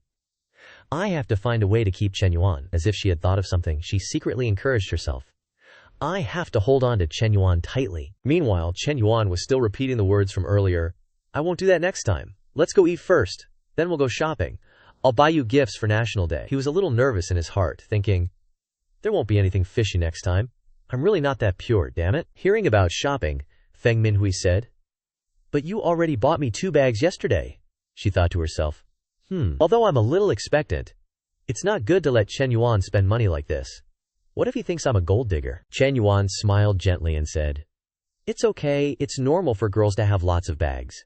Anyway, there are 7 days in a week, so you won't be repeating them every day." He thought to himself, "Anyway, spending money on girls can get me a 3. The more she buys the better, so I can earn more." The two went into a cafe. Chen Yuan handed her the menu and asked, Hui, would you like a cold or hot drink today?" Hearing this, Feng Minhui embarrassedly thought, Chen Yuan is asking me if I want a hot or cold drink. Is he indirectly asking if I have my period? He wants to. She timidly replied, "The cold one." Chen Yuan was confused. He finally realized something and blushed, thinking, "What's with Hui's expression? Good job. What are you thinking about?" But the last time I was with Zhao Wanting was 2 months ago. But it's been accumulating so much. It's really time to release it. Let's just let this misunderstanding intensify. 3 hours later, the two had left the shopping mall. From top to bottom, she had a watch worth 12,800, a bracelet worth 20,800, and a handbag worth 5,500. The stats on her head had also increased to 81. She looked at him embarrassedly, thinking, Chen Yuan treats me so well that it feels unreal. He just bought me over 80,000 yuan worth of stuff in a little while, and almost 140,000 in 2 days. Over on this side, Chen Yuan's bank system also chimed in with a notification. Construction Bank, card ending in 0098, received 252,000 yuan at 11:39 on May 12. Current balance, 224,216 yuan. Chen Yuan happily looked at the rising number on his phone, thinking, this double cash back from the system is legit. I gave old Chen 50,000 for the car, and boom, got it back in no time. Even though this 217,000 includes the car payment. Even after deducting nearly 60,000 for the car, That's still over 16 million yuan to blow. Chen Yuan turned to Feng Minhui with a sly grin and said, Minhui, don't go back to the dorm tonight, okay? Hearing this suggestion, she shyly nodded. Half an hour later, at the Grand Rich Hotel, room 808, Chen Yuan was leisurely taking a warm shower, washing away all the worries. Feng Minhui was lying on the bed outside, anxiously staring at her phone screen, thinking, Chen Ling asked why I haven't come back to the dorm. What do I tell her? Just say I'm with Chen Yuan? Too embarrassing. Before she could figure it out, Chen Yuan came out, his toned body was on full display. Chen Yuan, while drying his hair, asked, Minhui, are you ready? She blushed looking at Chen Yuan. In her heart she thought, sorry Ling Ling, he's giving me so much already. Finally, she sent her friend a hurried text. Ling Ling, I'm not coming back tonight. If anyone asks, just say I went to visit relatives, okay? She said shyly. Chen Yuan, I haven't showered yet. He buried his head in the hollow of her shoulder, inhaling deeply, and said, It's okay. I love your scent. He quickly pinned her down and got to work. Feng Minhui continuously blushed, letting out embarrassing moans. She gently called his name, Chen Yuan. He skillfully used his mouth to undo the zipper of her dress and said, I love every scent on your body. She was in a daze, placing her hand on Chen Yuan's chest, and gently instructed. Be gentle, he happily replied. The two of them dove into each other, lost in the moment, forgetting the world. Half an hour later they were resting. She lay in Chen Yuan's arms, thinking, this kind of thing is really not as scary as Chen Ling said. Chen Yuan, on the other hand, looked gloomy, thinking, I didn't expect Minhui to be. This feels great, but also exhausting. Looks like I haven't been working out enough. 2 months without doing it, and I've regressed this much. Before he could rest much, Feng Minhui climbed on top of Chen Yuan and gently said, Chen Yuan, how about we do it again? Chen Yuan, hearing this, startled and said, Minhui, can you wait a little longer while I rest? She, with a deadly seductive look, cooed, No, I want it now. Early the next morning, Chen Yuan returned to the dorm. He got out of bed with a refreshed spirit, thinking, the system even gives cash back on loan repayments. All my loans plus credit card debt add up to 52,000. I'll pay those off first. Chen Yuan looked at the balance in his account, pondering. There's still Li Yu Heng's 100,000 back when my family went bankrupt. All those fair-weather friends avoided me. But Li Yu Heng helped me without saying a word. Suddenly, a roommate came over and asked, Old Third, where'd you go last night? Check the group chat. There's a friend gathering tonight at noon. Chen Yuan opened the group chat and saw some people discussing, the weather's pretty good this weekend, everyone should go out for a stroll. Immediately after, a photo of a car appeared. The people below were exclaiming, Damn! Bang is getting a car! That's a Baohan Lai rolling at 280,000. Bang is really rich. Sigh. Even after 10 years of graduation, we might not be able to afford a car. Did the female sales staff at the 4S shop give birth yet? I suggest everyone get together and have a good time tonight, the roommate said again. That dog Li Jianpeng ordered a car. I suspect he asked the class president to arrange this, so he can show off. It's freaking disgusting. It left. If we don't go, we lose 200 yuan from the class fund. Chen Yuan said, disgusted. Li Jianpeng's pretending is really adorable. You guys go, I'm not going. Before he could finish, a message arrived. Yuan, long time no see. Han Yuan's. Come over for a meal tonight. Relax a little. Suddenly, the system chimed in with a notification. Perfect life mission. It's not just about the opposite sex's favor, but also a career foundation limited time mission. The host will receive 1 million yuan dedicated to investment within 1 week. Invest all 1 million. Mission reward. Any income earned from business activities will be doubled. Chen Yuan read the mission and happily thought, this time, it's a career-related mission? Right on time! I was thinking I needed a reasonable source of income for all this money in my account. Li Yu Heng's acoustic bar is under renovation? Maybe I can invest in his bar. Chen Yuan stared at his phone, Li Yu Heng's message in front of him. Yuan, long time no see. Come out for a meal tonight. Relax a little.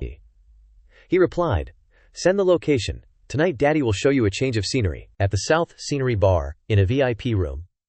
Cheng Long, a young master lounging on the couch, said with a dismissive look. Young Master Li, who are you still waiting for? I'm about to starve to death. That guy was Lin Guangyao. Shi Haiji, sitting on the side, chimed in. Aren't all the important brothers here already? Zhao Zhengang, sprawled out there, also said. That's right, important people wouldn't be late. Li Yuheng held a glass of wine in his hand and said affably. What's the rush? Aren't there fruits and snacks on the table? Snack on those for a bit. Chen Yuan is coming soon. Li glowned. Lin Guangyao, hearing this, jumped up and said, Chen Yuan? Isn't his family bankrupt? He's not in the same circle as us anymore. Why call him here? Lin Yuhang said seriously. I'm paying tonight. I'm not asking you to pay, so what are you complaining about? Chen Yuan is my childhood friend. You can't lump him in with those guys. Lin Guangyao said dismissively. If young Master Li says we wait, then we'll keep waiting. The girl next to him said, You're such a pain, Brother Yao. You won't be my boyfriend, but you always touch me. Lin Guangyao then directed the conversation to Shi Haiji. Isn't your cousin's girlfriend coming tonight? Why isn't she here yet? Shi Haiji said with a wide grin. She's on her way, but there's traffic. It'll probably take another 10 minutes or so. Lin Guangyao scoffed inwardly. His family always depended on mine. If it weren't for me, he wouldn't even qualify to be at gatherings like this. And how the heck did he stumble upon such a hot girlfriend? Especially that short, tight skirt and white shirt. No guy can resist that kind of allure. Anyway, they're not married yet, so maybe I still have a shot. Chen Yuan finally showed up. He opened the door with a bright smile and said, Sorry for the wait, everyone. Li Yuhang, seeing Chen Yuan arrive, gently asked, Why are you so late? Chen Yuan replied honestly, Traffic. I swear, that driver took the long way, specifically through the worst traffic jams. Yukang. Li Yuhang lightly punched his shoulder, laughing. Damn, some drivers have no morals. File a complaint. Lin Guangyao thought dismissively. Taking a taxi? Everyone here drove their fancy cars. No wonder he got stuck in traffic. He sneered. You're lucky we all drove ourselves. You had to call a taxi, huh? Suddenly, a beautiful yet familiar face walked in and said anxiously, Sorry, the rush hour traffic was insane, so I'm late. Shi Haiqiao, blushing, stood up and introduced. This is Chen Na, my girlfriend. She works at a 4S dealership. If any of you guys need a car, look her up. He suddenly felt a surge of superiority, thinking, Even if I'm not as rich as these guys, my girlfriend is way hotter than theirs. Chen Na saw Chen Yuan standing there and was surprised, thinking, That's Brother Chen. He bought a car yesterday, but he didn't say hi. I guess I should pretend this is the first time we're meeting. With that thought, she walked straight to Shi Haiqiao, her face stiff, yet still radiating charm. 40 minutes later, Li Yuhang stood up, his face flushed with alcohol, and said, Now that everyone's stuffed, let me say a few words. That bar I'm opening, I really want to make it big. All of you here are my best bros. Anyone want to invest together and get rich? The projected capital is around 24 million. I'm putting in 30% equity, which is about 700,000. He asked a little awkwardly, What do you guys think? The girl next to Lin Guangyao was just watching the show. While he thought to himself, Lin Xiao's family makes tens of millions in profit a year. He needs investors for a measly 700,000? He probably messed up his last investments, so his dad cut him off. Shi Haiqiao swirled the wine in his glass, thinking, I can't afford this. I'd have to save for 2 years to get 700,000, Zhao Zhengang thought. Going out to eat is fine, but why are you roping us into investing? That's not Li Xiao's style. The so-called important people were as quiet as clams, thinking, In situations like this, whoever opens their mouth first is the idiot. Li Yuhang's face darkened, thinking, Normally, these guys are always asking me to treat them, and they never hesitate to borrow money. Now that I need a little support, it's understandable with Chen Yuan being down on his luck, but the rest of them are acting like they're dead, he said coldly. What's going on, cat got your tongues? Now that you're full, you guys should say something. Lin Guangyao finally spoke up. It's like this, Li Xiao. I don't think it's at the point where you need investment. If you're just short on working capital, we can each chip in a few thousand to get the bar going. And you can pay us back later when you make money. Shi Haiqiao chimed in. Yeah. After all, we'd be adding shares halfway through, which wouldn't be fair to you. If you do it that way, you won't lose money later. Right, guys? Zhao Zhengang thought to himself. Everyone knows Li Xiao's investment skills. Remember that hot pot restaurant with the technicians? It was a disaster. Now he's opening a bar? That's like throwing money into the ocean. The nosy people around glared at Lin Guangyao, thinking, This guy could lend money privately. Why does he have to drag everyone into it? Shit, we all rely on our families. And our allowance isn't even enough. Li Yuhang was silent, thinking, I wanted to get everyone together to make money, but now it's turned into begging for loans? I overestimated these guys, especially Lin Guangyao, who never does anything right. I clearly said it was about investing and joining as partners, but he keeps bringing up borrowing money. Li Yuhang put down his glass and said sourly, We'll talk about borrowing money later. If you guys aren't interested, then forget it. Hearing that, Lin Guangyao eagerly raised his glass and said, That's the way! It's no fun when Li Xiao's trying to get us to invest. Everyone, eat and drink up. Let's keep the party going. Chen Yuan was still deep in thought. These guys disappeared when I went bankrupt. Why does Lian Yuhang still think he can count on them? These guys are all useless leeches, relying on their families for money. Lian Yuhang said disappointedly. You guys can keep partying. I'm heading out. Chen Yuan finally spoke up. How about I invest that 700,000? The whole room went silent, Li Yuhang turned around in shock. Lin Guangyao burst out laughing. Chen Yuan, stop joking around, it's not like we just met. Yeah? Another guy echoed. Yeah, talking big doesn't mean anything. A guy sitting next to Chen Yuan patted his shoulder, advising, why don't you go wash your face in the bathroom to sober up? Li Xiao's not in a good mood right now. He doesn't have time for your BS. Shi Haiqiao added a reminder. Brother, I'm a few years older than you, and I've experienced more. You have to know your limits. This isn't just about knowing your limits. It's about bragging shamelessly. Lin Guangyao chimed in mockingly. That's right, Chen Yuan. How did you even get here, don't you know? Should I pay for a taxi for you? Chen Na, watching the mockery, was confused, thinking, Brother Chen wants to invest 30% equity. Why do they think he's talking big? He just bought a 600,000 car yesterday. For someone with money like that, investing 700,000 is totally normal. She silently lowered her head, thinking, even though I want to help Brother Chen, if an outsider like me suddenly butts in and speaks up for him, it might just cause him more trouble. What's the best thing to do? Chen Yuan, on the other hand, calmly asked Li Yuhang. I've already transferred the 700,000. Check it out. Li Yuhang looked at the huge number on his phone and stammered in shock. Chen Yuan, you. The information on the screen was crystal clear. Your industrial and commercial bank card ending in 5854 received 700,000 at 1942 on May 13th. That Ling Guangyao guy curiously asked, Li Xiao, what's going on? Li Yuhang stammered, unable to form a sentence, and pointed his phone at Ling Guangyao, saying, You see for yourself. He saw the ridiculously long number and was shocked, thinking, what the hell? Why does Chen Yuan's transfer have so many zeros? Let me count them again carefully. 1, 2, 3, 4, 5. Holy crap, it's 700,000. Chen Na, who was sitting next to him, was also surprised, and turned to look at Chen Yuan, thinking, the wind has changed so quickly. One of the guys, seeing Lin Guangyao jump up, curiously asked, Lin Xiao, what's in the message? He trembled as he replied, something came up at my house. This cow. I can't drink with you guys anymore. See you another time. Xing Haiqiao, seeing this, also stood up and asked, aren't you my cousin? What's going on? He angrily retorted. Don't ask. You go too. Your aunt and uncle are looking for you. Shi Haiqiao blankly replied, no way, they didn't call me. Lin Guangyao bitterly glared at Chen Yuan and thought, this cousin of mine can't read the room. Whatever, I'm too lazy to argue with him. It's that bastard Chen Yuan though. If he had this much money, why was he pretending to be a taxi driver? He stole all the attention tonight, damn it. That noob was so confused when he questioned him earlier. He thought, why did Lin Xiao have such a strong reaction? He went over to Li Yuhang and said, Li Xiao, what was that message? Let me see. As soon as he saw it, he opened the door and stepped outside, leaving behind only one sentence. Something came up at my house, I gotta go. The others immediately understood and stood up, saying, me too, Li Xiao. Let's hang out next time. Xie Haiqiao turned around, confused. Aren't you guys? What's going on? Why is everyone leaving? Chen Na next to him said, let's go too. Xie Haiqiao followed Chen Na, still puzzled, and asked, what did you say? How did you know they were looking at a transfer message? You didn't even see the message. Chen Na finally revealed. Chen Yuan ordered a McLaren from me yesterday and paid for it in full. He was shocked when he heard this, grabbing her hand and saying, really? Is that true? Chen Na coldly said.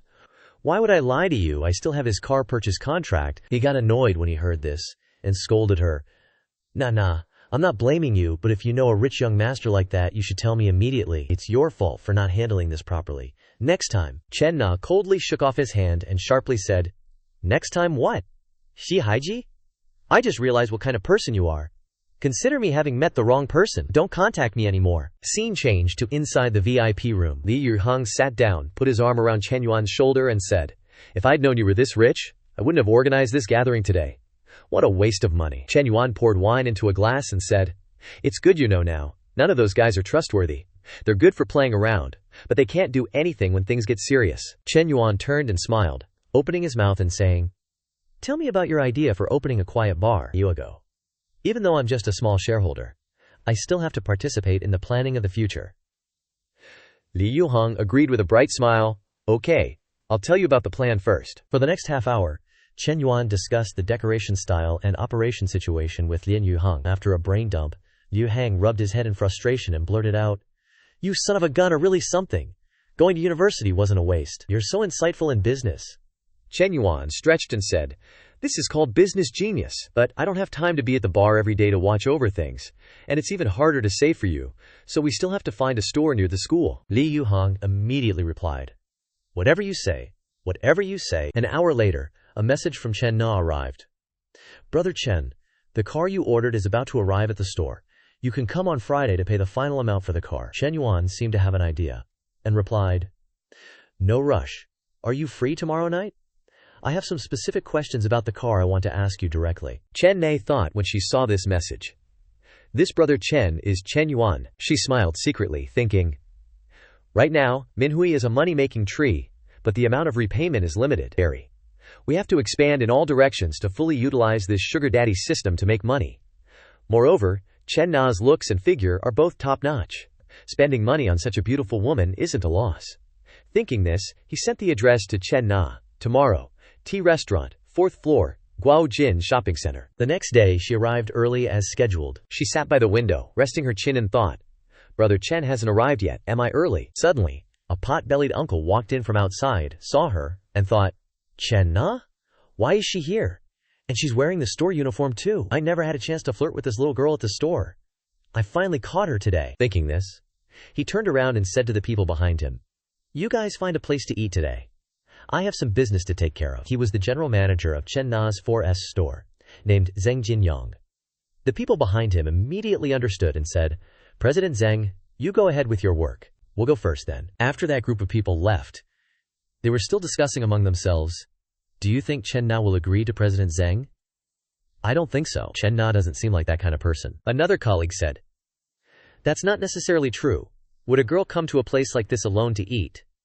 The other person still didn't understand, and asked, What do you mean? The other person started to explain. Maybe Chen Na came to create a chance encounter, deliberately letting Zheng Jinyang run into her. The colleague laughed loudly when he heard this and said, Chen Na usually looks very serious. I didn't expect. At this time, Xia Haiqiao happened to overhear this conversation and wondered, Chen Na is creating a chance encounter with whom? Zheng Jinyang then went over to her table and said, Chen Na, what a coincidence. You're here to eat too? Are you alone? Do you mind if I join you? Chen Na frankly replied, President Zheng, I'm sorry, but I have an appointment to meet a friend. He didn't know where he got the confidence, but he thought this little girl was playing the like but pretend to refuse game. He put his hand on the table and said, Chen Na, I'm your boss, no matter what. So what if you have a friend? Let's eat together. Chen Na said uncomfortably, To be honest, I'm sorry, but please maintain a suitable distance from me. You already have a family. You shouldn't do this. This guy shamelessly sat down and said, So you're concerned about me having a family? That's easy to handle. Divorce is the way to go, Xia Haiqiao thought, frantically searching for Chen Na everywhere. He fumed. Chen Na dumped me, only to hook up with some other dude. She's looking down on me. I make 400 to 500K a year. Plus, I got a car worth over 300K. What the heck am I lacking? He stormed up to the 4th floor, only to be utterly enraged by what he saw inside. Holy crap, I lost to this pig. Xi Haiqiao charged in, pointing his finger at Zheng Jinyang and yelling, You too, face dogs, so you've been secretly having an affair behind my back. Chen Na blankly asked, What are you talking about? Zheng Jinyang, annoyed by the interruption, retorted, And who the heck are you? Without another word, Xi Haiqiao lunged forward and punched the old geezer, shouting with bitterness, I should be asking you who the heck you are. Not one to back down, Zheng Jinyang grabbed Xi Haiqiao's collar and snapped, Where did this mad dog come from? You dare hit me? Chen Yuan walked in and, seeing the chaotic scene, was stunned. He thought to himself, Xia Haiqiao's here. What the heck is going on? He analyzed the situation. Caught in the act. Or is this fat dude a scapegoat? Otherwise, I'd be the one lying on the floor right now. Seeing Chen Na approaching, Chen Yuan quickly pulled her away, saying, Mess, Chen, let's go. Don't worry about them. Let's get out of here. A while later, they were outside. Chen Na drove and began to explain, Actually, Xi Haiqiao and I were only together for half a month. I only realized how awful his character was after that one meal. But luckily I broke up with him that night. Chen Yuan nodded in agreement. It's good to find out what someone's really like early on. It's over now, so don't worry about it. Chen Na looked worried. It's not over though. Zheng Jinyang, the guy who got hit, is my boss. Now that he's been beaten for no reason, who knows how he'll target me in the future, Chen Yuan suggested. That kind of boss isn't worth working for. You should just find another job. She lowered her eyes and replied, It's not that easy to find a job these days. If I switched to another store, I'd have to start all over. All the customers I've built up over the years would be wasted. They drove past a flower shop by the roadside. Chen Na stared blankly out the window and said, "Actually, being a salesperson is exhausting after a while. I want to switch to a different job, like running a cafe or something now. If I'm in a good mood, I do a lot of business. If I'm not, I just close up shop. How great would that be? Too bad opening a cafe costs 300 to 400K. I don't know how long it would take to save up that much." Chen Yuan asked with interest. "You want to open a cafe? It's okay if you don't have enough money.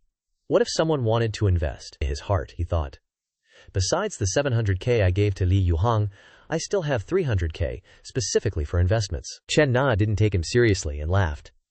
"Then I'd quit my job immediately and work for him without hesitation," Chen Yuan said seriously. "Okay, then quit your job tomorrow.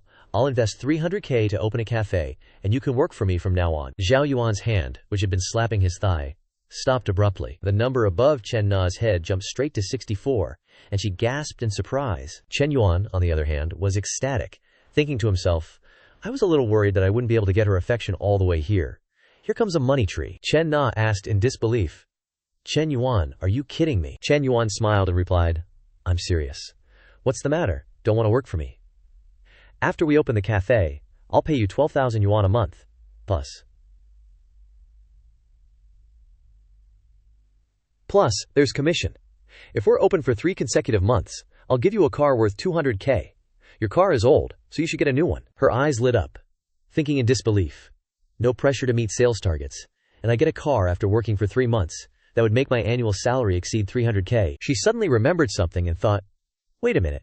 Is Chen Yuan planning to keep me as his mistress?" Chen Na remembered the girl who went to buy a car with him last time, and said, "Chen Yuan, you don't have to do this for me," she thought honestly.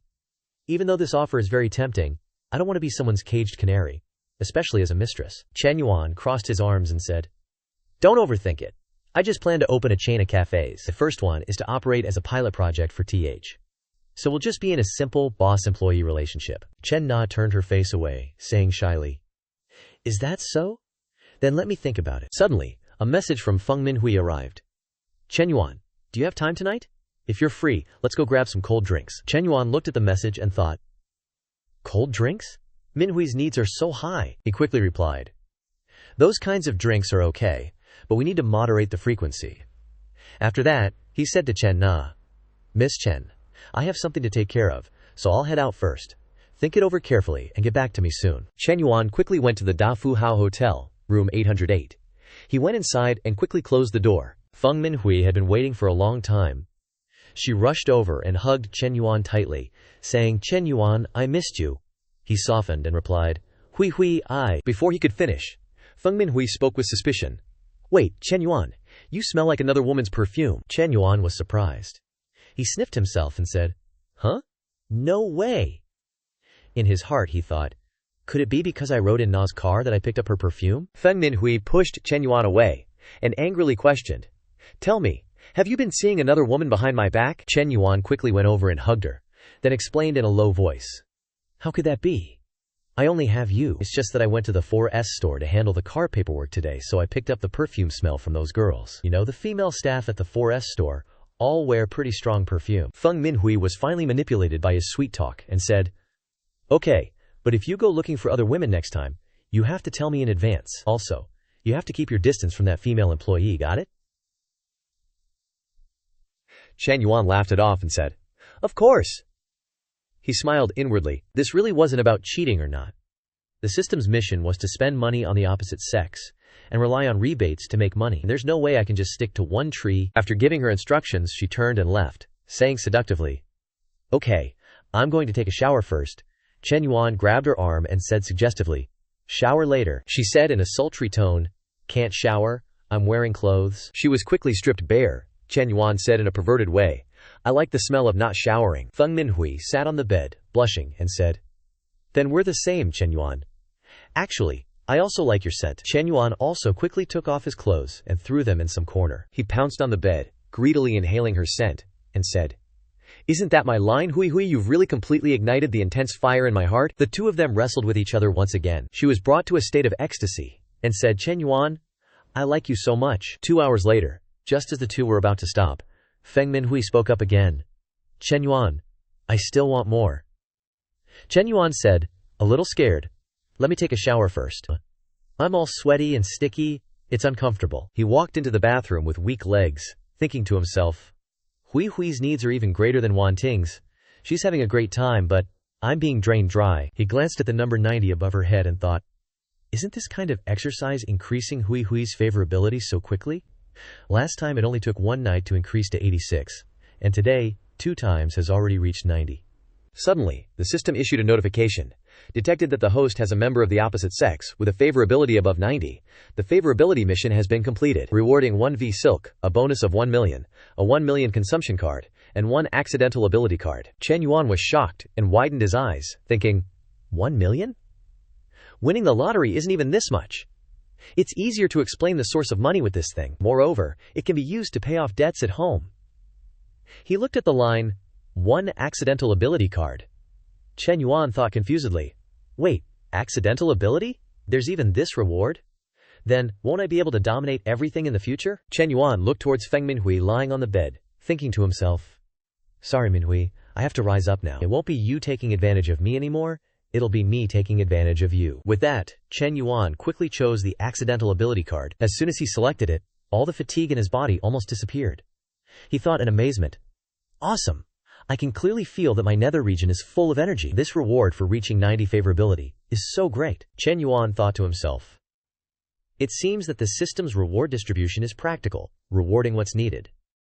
But the favorability of the opposite sex has to reach 90.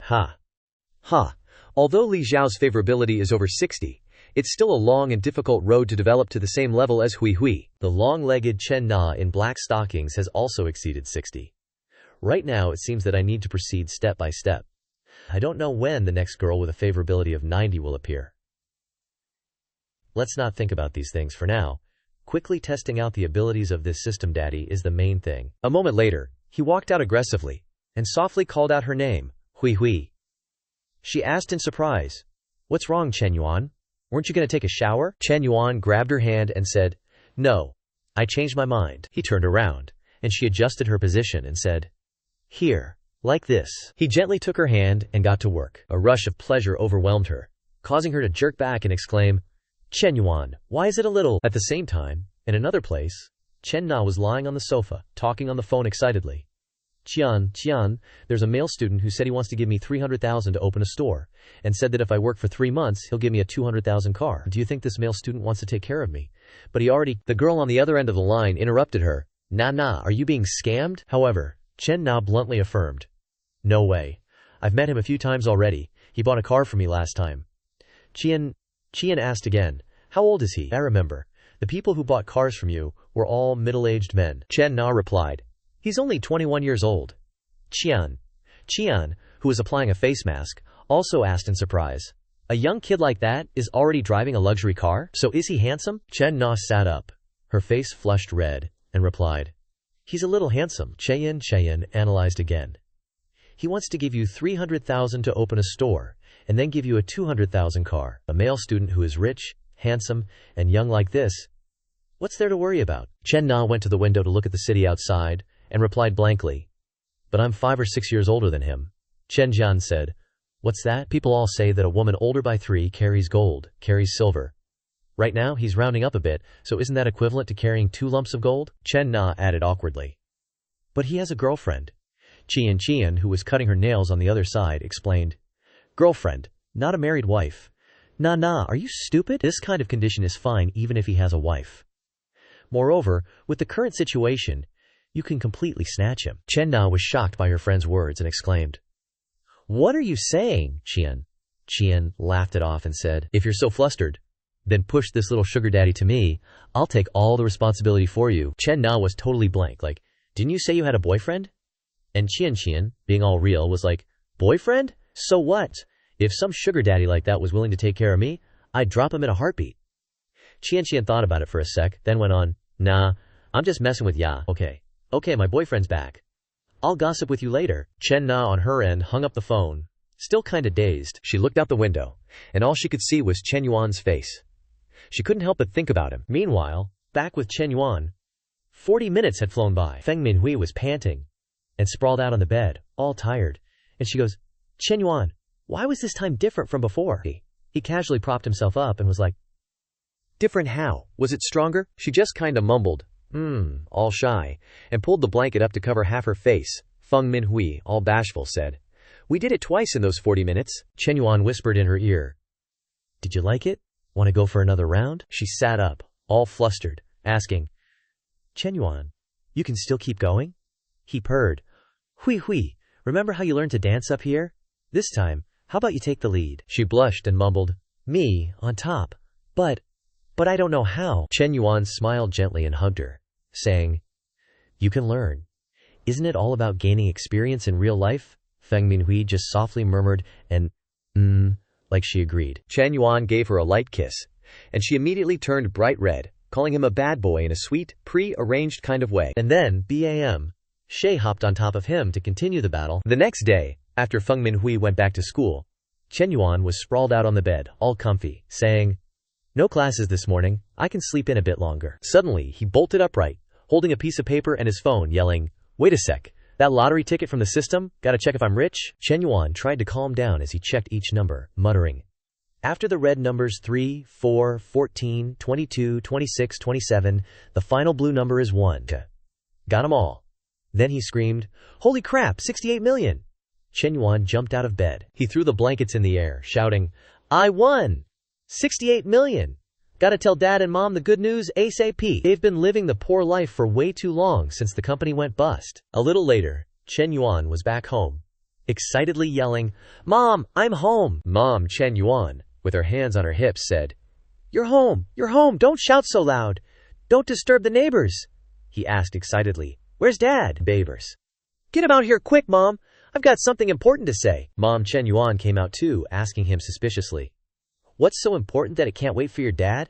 You little rascal, did you get into trouble again? Chen Yuan dragged a chair over for his mom, grinning from ear to ear.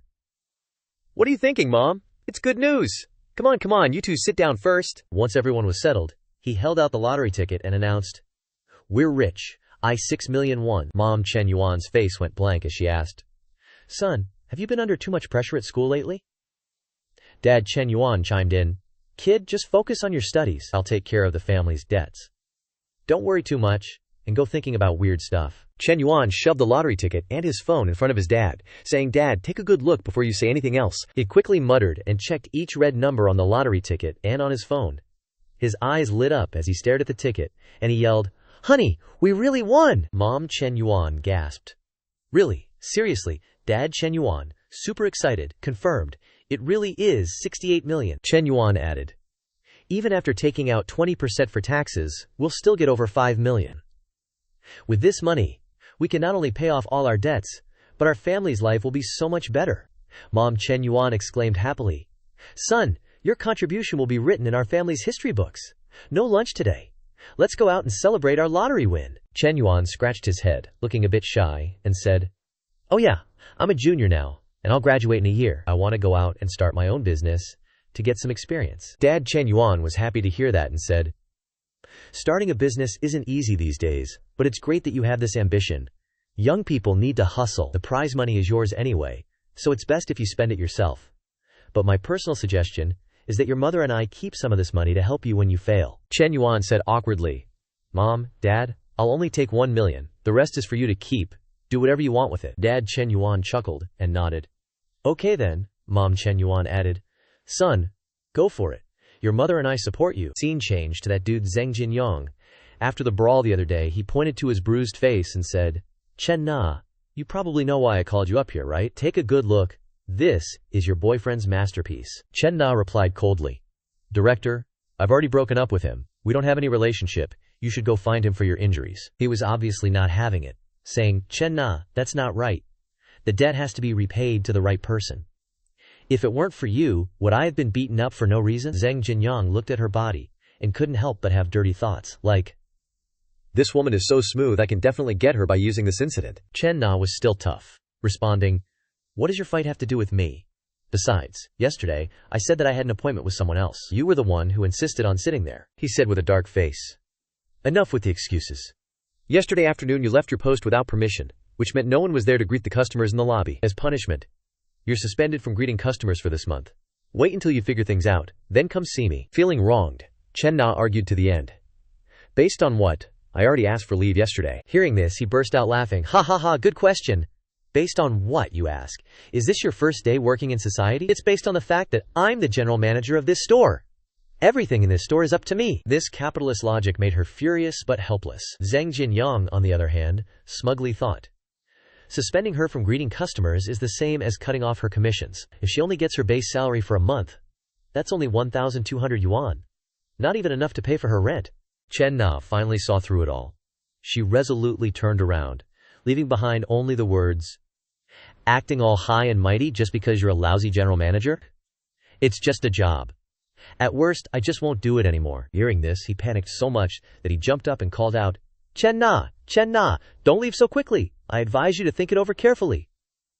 Chen Na was thinking too, but she was thinking about something else. Chen Yuan doesn't look that old, but he doesn't seem like a normal person, and he gets things done now. Not to mention what Chen Yuan wants to do, but just working part-time for him is a way out for me now. This time, she made up her mind. She said bluntly, no need to think anymore. Not doing it means not doing it. Half an hour later, Chen Na's message rang. I've prepared in advance. Do you still mean what you said yesterday? Chen Yuan quickly replied. Congratulations on escaping the sea of suffering and choosing a bright path. You can go take a look at the shops whenever you have time. If there's a suitable location, we'll lock it down. On the other side, Chen Yuan was strutting down the street, and seeing the message, he happily thought, great. It seems that the remaining 30,000 from the investment mission don't need to find another project anymore. He also arrived at the place he needed to go. As soon as he entered, he politely greeted, Hi Li Xiao, I'm here. Li Xiao was still carrying several boxes on the ground. She turned her head and said, Chen Yuan, sorry to bother you. I have to move my office, but there are too many things. I can't move them all myself. I originally wanted to call the class monitor, but she had something to do, so she took leave. Chen Yuan looked up at the shelf and replied, It's okay. I don't have classes this morning. My family doesn't have anything going on right now. Do all of these things need to be moved? Lin Xiao wiped her sweat and said with a smile, Yeah, if it was just moving books and documents I could do it, but this table and the filing cabinet are too heavy. She walked to a cabinet. But I can't reach it, she said as she worked. Let's take all the books off the shelf first, otherwise they'll fall when we move it. With her limited height, she had no choice but to stand on tiptoe. But then, a strong hand appeared behind her to help. Chen Yuan took the stack of paper from up there. The close distance made her butt touch Chen Yuan's little bird. The two rubbed against each other, causing Li Xiao to blush shyly. Her heart thumped wildly. She thought, Chen Yuan right now. She remembered the previous incident and reasoned. This time is even closer than last time. Chen Yuan really has intentions towards me. Li Xiao's face turned red, and she asked hesitantly, Is it done? Chen Yuan honestly took down the pile of documents and replied with a smile, Yes, it's done. Suddenly, a lively voice sounded from outside. Teacher, we're here to help you. The group went in and caught sight of the scene, and thought, Hey, why is Teacher Li Xiao's face so red? Chen Yuan went over to urge the kids. Come over here and move things. You guys move this filing cabinet to the next room. The group quickly rolled up their sleeves, each doing their part. Li Xiao walked to a corner, gently brushing her smooth hair. In her heart, she thought, It's a good thing these two students came a few seconds late, or they would have seen it. That would have been really embarrassing.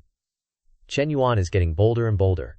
It's fine at home, but he dares to mess around in the office too. Li Xiao put her hand on her chest, blushing as she thought, But what the heck? I felt a little stimulated just now. No way, no way. Chen Yuan is my student. Absolutely not. On the other side, Chen Yuan looked at the teacher and said in surprise, Why did the teacher's favorability increase to 71? Could it be that the slight touch just now increased the favorability? He smiled and rubbed his chin, recalling, It's not that I'm too long, it's that the teacher's butt is too big.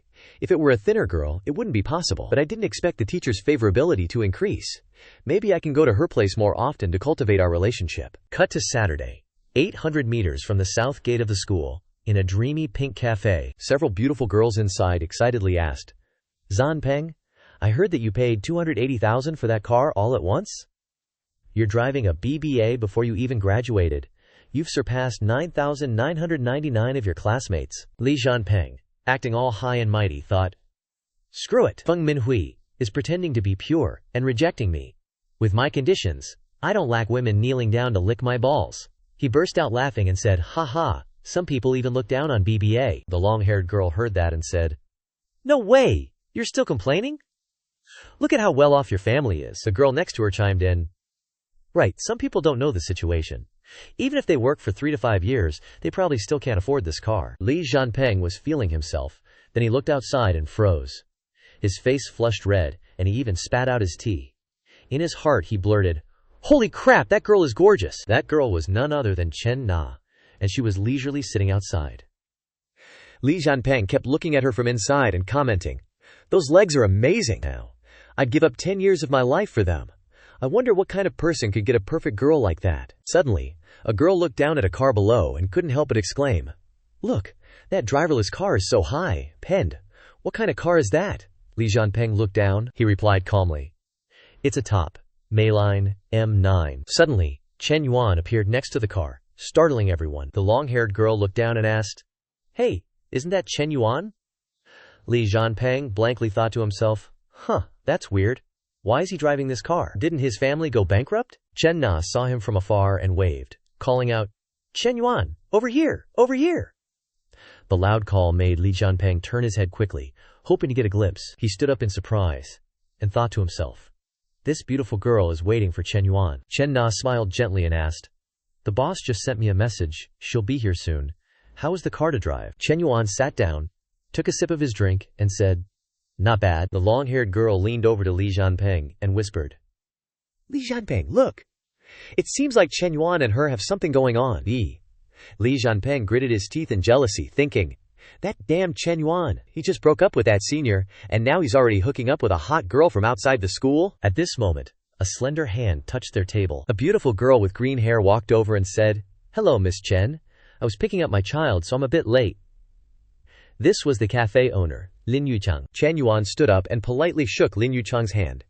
She also smiled politely and praised, "Mr. Chen looks very young." Chen Yuan replied, "Actually, we're all about the same age, all in our early 20s.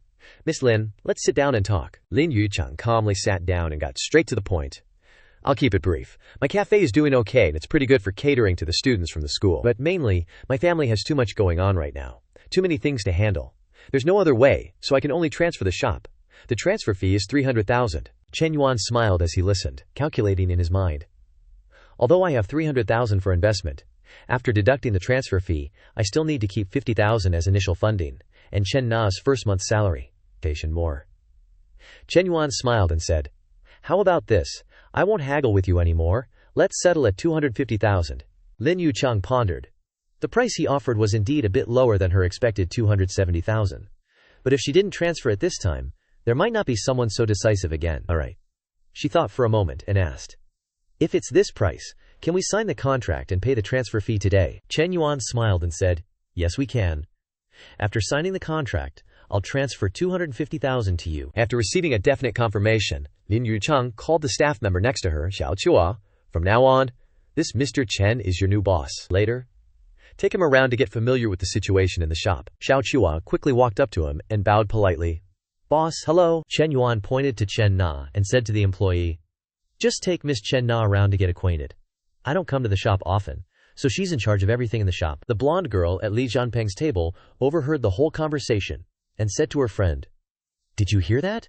This is so unbelievable." In just a few minutes, a 250,000 deal was directly settled.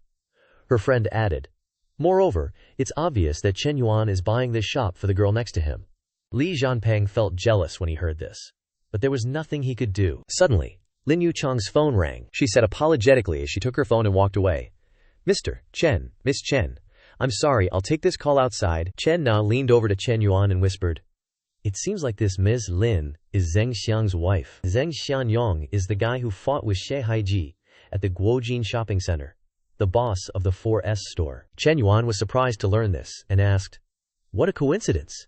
He thought to himself, with such a beautiful wife at home, and he still wants to use his power to cheat, using the unspoken rules on female employees? How despicable. Chen Yuan is the first to disagree, Chen Na said quietly. "I still have Zheng Xianyong's conversations harassing and threatening me. I want to use my salary to expose him, to let people in the car industry see his true colors." Should Chen Yuan tell Miss Lin, "Miss Lin is also a very good person. I'm afraid it will hurt her." Chen Yuan said nonchalantly, "I don't think it's appropriate." Chen Na asked in surprise, "Why?" Chen Yuan analyzed cleverly. Once the chat history is posted, Zheng Xianyang will know who did it. A middle-aged man in his 40s, after losing his job, still has a wife and children to support. I'm afraid he will do something detrimental to you. How about this? Leave this matter to me.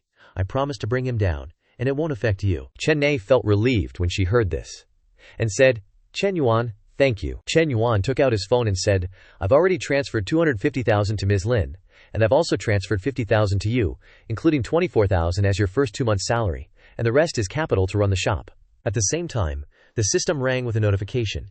Detected that the host has used up all 1 million dedicated investment funds, completed the investment task, investment level upgraded from novice to primary investor, activating a serial task, a perfect life should have more assets, the host will obtain 10 million dedicated investment funds to continue expanding investment. Mission 1. The income from investments will all be tripled as a Mission 2 reward. After completing the investment, you will acquire a mysterious property. Chen Yuan, staring at each line of the notification, thought in surprise. Didn't expect the system to give me another surprise. This time, the investment principal is directly 10 times. I can use 10 million to invest. And there is also a mysterious property. I'm already getting curious. Lin Yusheng, after finishing her phone call, walked in and happily said, Brother Chen, I've received the money. Happy cooperation. I'll go first. Hope to see you again. Chen Yuan shook her hand, his face turning red as he secretly commented, Miss Lin's hand is so soft, boneless even, and doesn't lose any of the charm. This is the allure of another man's wife, huh? Suddenly, an inappropriate thought flashed across his mind. Chen Yuan smiled gently and affirmed, Sure, we'll meet again. Half an hour later, at a high-end restaurant, Chen Na sat opposite him, hesitatingly asking, Chen Yuan, this restaurant is so expensive. Do you come here often? Chen Yuan calmly replied, Not that often. Today is a good day, celebrating our happy cooperation. The girl over there was already flushed red, secretly reassuring herself, Chen Na, this is really a tough nut to crack. For sure an upright man wouldn't be able to handle it. Chen Yuan then finally spoke up. Chen Na, how about you sit next to me? She let out an "oh" and obediently went over. As soon as she sat down, Chen Yuan wrapped his arm around her waist and said, Scoots over a little closer. In his heart he thought, closing down the cafe cost 300k, and then every month I have to pay 12k in salary. Time to recoup some of that investment. Chen Na blushed, and thought to herself, in this world there isn't love and giving without a reason. Could it be that he plans to make money from the cafe? Lin Yusheng has said, maintaining a break-even is already good, and the only thing I have to offer him is this. Chen Yuan's arm kept groping and kneading her full breasts. Chen Na shyly reminded him, the waiter is about to come in. Chen Yuan, don't be like this. Chen Yuan smiled slyly and said, the food here takes a long time to arrive. Just like that, Chen Yuan began to caress her all over, causing Chen Na to involuntarily let out moans full of ambiguity. Only 10 minutes later did someone knock and announce, Mr. Chen, the food is ready to be served. Chen Na startled and whispered to him, someone's coming. Chen Yuan and both separated at this moment. Chen Yuan happily called out, come in. After the dishes were served, Chen Yuan picked up a piece of food for her and said, try this, it's the restaurant's specialty. Watching him diligently picking up food, Chen Na thought, actually, Chen Yuan is very handsome. The only flaw is that he's a bit bad. Clearly he already has such a beautiful girl by his side, yet he's still messing around outside like this. She sighed, her face red, thinking, too bad, I'm already on the pirate ship now. Thinking about these things is useless. Time flew by. 40 minutes later they had both finished eating. The cashier announced, Mr. Chen, the total is 2,652 yuan. Please scan the code here. Chen Yuan, while scanning the code, thought, although this meal costs 2,652 yuan, but the system triples the refund, equivalent to earning 5,304 yuan, making money is as easy as flipping your hand. Chen Na, on the other hand, thought, one meal is equal to the commission from selling a car. People with money spend 2,000 yuan like I spend 20 yuan. The two strolled along the road, when she suddenly opened up to him, Chen Yuan, I want to go back to the cafe, to understand the situation with Xiao Chuo. I'll go there to work tomorrow. I want to understand the situation as soon as possible. Chen Yuan turned around and said, it's already 8:30. Xiao Chu gets off work at 9. If you go, you'll miss her quitting time. She'll hold a grudge. Go home and rest and recharge. Go tomorrow instead. The girl, hearing this, blushed shyly and said, all right, then sorry to trouble you a bit more. Take me home. Chen Yuan once again happily smiled brightly and agreed. After arriving, Chen Na got out of the car, smiling and saying, you worked hard today. After I go to work tomorrow, I'll report the work to you. Goodbye. Chen Yuan then also got out and asked, I'm a little thirsty. Would it be a problem to go upstairs for a glass of water? The girl shyly responded, it's not really convenient. Chen Na was a little nervous in her heart. Is this progressing too fast? What happened in the private room just now was already my limit. Chen Yuan then rubbed his chin and said, "Oh, is there another man in the house?" The girl immediately turned around to correct him. "How is that possible? I and Shiheiji have already broken up." Chen Yuan, hearing this, smiled and said, "Then no more beating around the bush. I'm just going up for a glass of water. What's not convenient?" Chen Na was still doubtful, and asked, "You really will just drink water and leave?" Chen Yuan smiled brightly and said, "Of course. But if you want to keep me overnight, that's fine too, hee hee." Chen Na looked at him, her face clearly writing the words, "You wish" on it. A moment later, as soon as the door was opened, Chen Yuan had already wrapped an arm around her waist and braced a hand against the door, taking the upper hand. The girl, her face red, pushed him away with her weak arm and said, Didn't you say you were just drinking water?" Chen Yuan's mischievous hand lifted her skirt and said with delight, "Indeed, drinking water, but not the water you're thinking about." The two quickly began a passionate foreplay. At this time, downstairs, a black car was parked in front of the door. The person in the car thought to himself, "Nana must have resigned because of me. I have to get her forgiveness first, even if it's just to be normal friends, and then try to pursue Nana again." Standing below the building, Shi Haiqiao looked up and thought, "Nana's lights off. She's probably not home. I'll leave the flowers by her door then. Those roses mean I'll love you forever. My feelings won't change. She's so smart, she'll definitely know they're from me." But as soon as he got to her door, he froze, hearing those, intimate sounds. Shi Haiqiao stammered in disbelief. This is Nana's voice. The actual F? She said she had nothing going on with Zheng Xianyang, but she's literally doing him? Meh? He totally lost it. He pounded on the door and yelled, "Zheng Xianyang, get your ass out here." Chen Yuan, currently busy enjoying himself, heard the yelling and thought, "Sounds like Shi Haiqiao, that idiot. He's already been dumped. Why is he being such a busybody? Is he nuts?" Chen Na also heard the noise and said, "I think I hear something outside. Who's knocking?" Chen Yuan didn't want to stop, so he said, "You're hearing things. It's just someone knocking on the next door." He picked Chen Na up, saying as he walked, "Come on, let's go into the bedroom." In his arms, Chen Na whispered, "Chen Yuan, I'm still not really ready. Be gentle, okay?" Chen Yuan responded tenderly. Shi Haiqiao's bouquet of roses finally fell to the ground. Crushed, Shi Haiqiao slumped down in front of Chen Na's door, thinking, "Looks like Nana's been completely devoured. I've totally missed my chance." He sobbed quietly. Wah, wah, wah. Make sure he uses protection. An hour later, inside Chen Na's room, the labor was still going strong. She gasped, "Huff, huff, this kind of thing is comfy, but it's also kind of tiring." Suddenly, Chen Yuan flipped her over, making Chen Na yelp. "Ah, what are you doing?" He answered softly. "If you lie still like this, it won't be tiring anymore." Chen Yuan happily thought, "Maybe I can accidentally use a little bit of my overflowing stellar energy, but Chen Na looks outgoing but is so conservative in reality, which makes me like her even more." After the passionate night, Chen Yuan finally woke up groggily. He inhaled deeply, thinking, "Smells amazing. It's the smell of toast and fried eggs from outside." Chen Na was leisurely making breakfast for the two of them, the morning sun shining in, creating a warm scene. Chen Yuan sat in the room, looking out, thinking, Chen Na is so thoughtful. It's completely different from the feeling of being in a hotel with Hui Hui. This kind of thing can only happen at home. Hotels don't have this warmth. Just as the thought flashed through his mind, the system's voice echoed. A perfect life should have its own home to create favorable conditions for oneself and the girls. Time limited mission. Buy a house of no less than 100 square meters for Chen members. Mission reward 1. The money for the house can be doubled as a refund. Mission reward 2.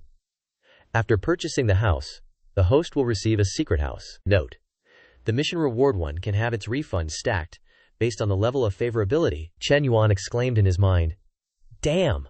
One thought just popped into my head, and the system lord has already arranged it. With the system's generosity, this house definitely won't be bad." Grandiose thoughts began to form in his head.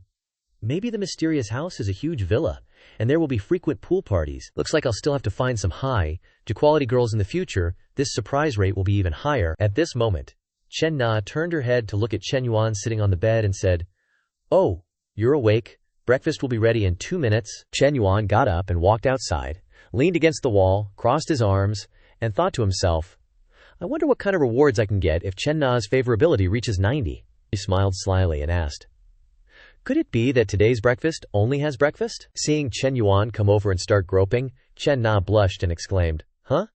It was so many times last night. Isn't that enough?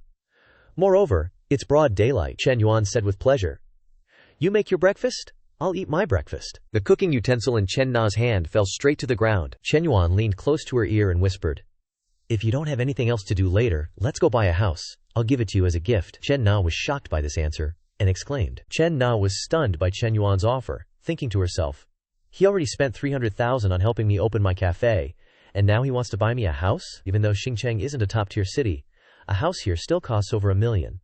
Plus, I've already given him everything. What's he planning? Maybe I made him really happy last night? Chen Yuan, still holding her close, asked, "You're not saying anything. What's wrong? You don't want it?"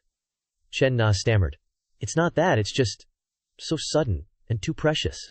Your money doesn't grow on trees, you know?" Chen Yuan was secretly overjoyed, thinking, "Actually, it kinda does. The money in my card that I can use to buy a house is over 35 million if I use it all.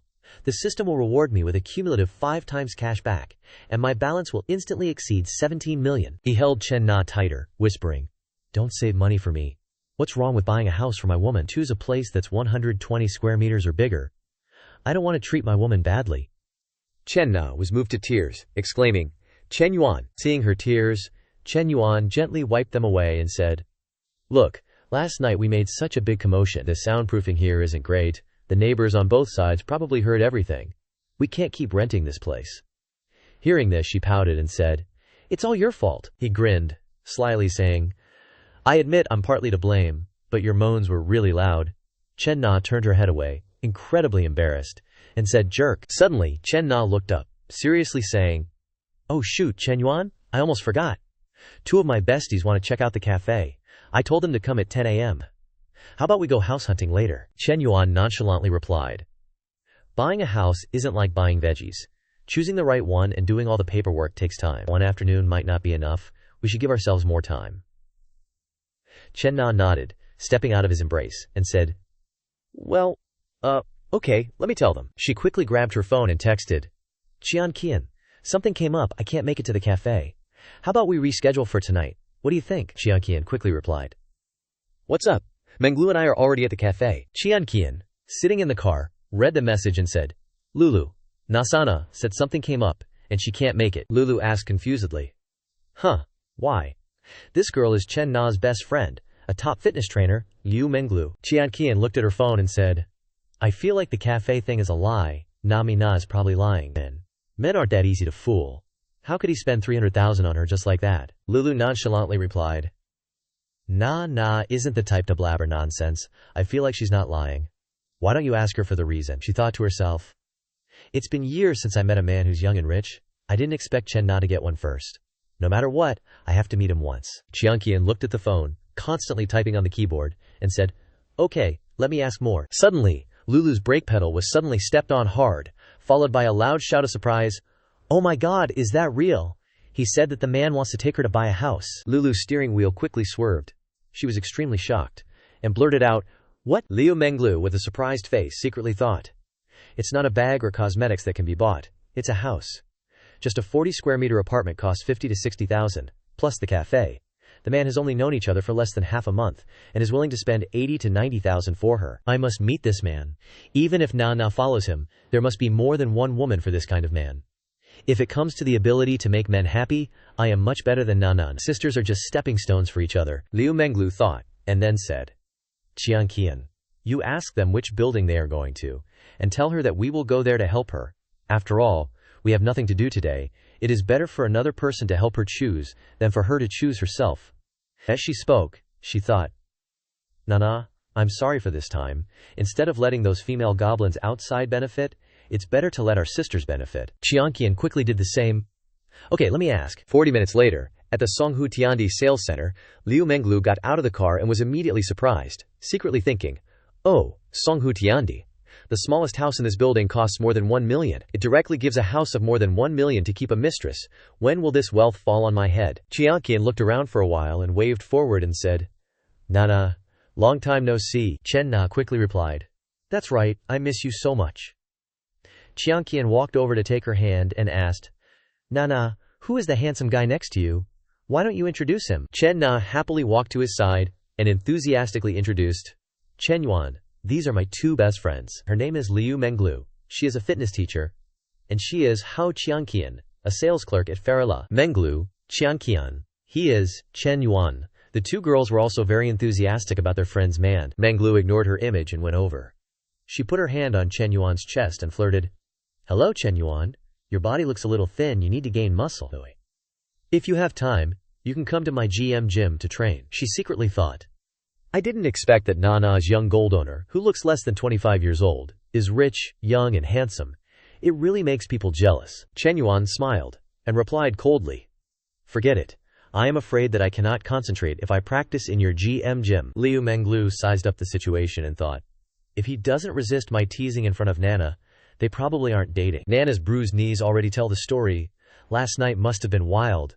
Probably pleased his sugar mama, so she bought him a house. Hao Qianqian chimed in cheerfully. Hello, Chen Yuan.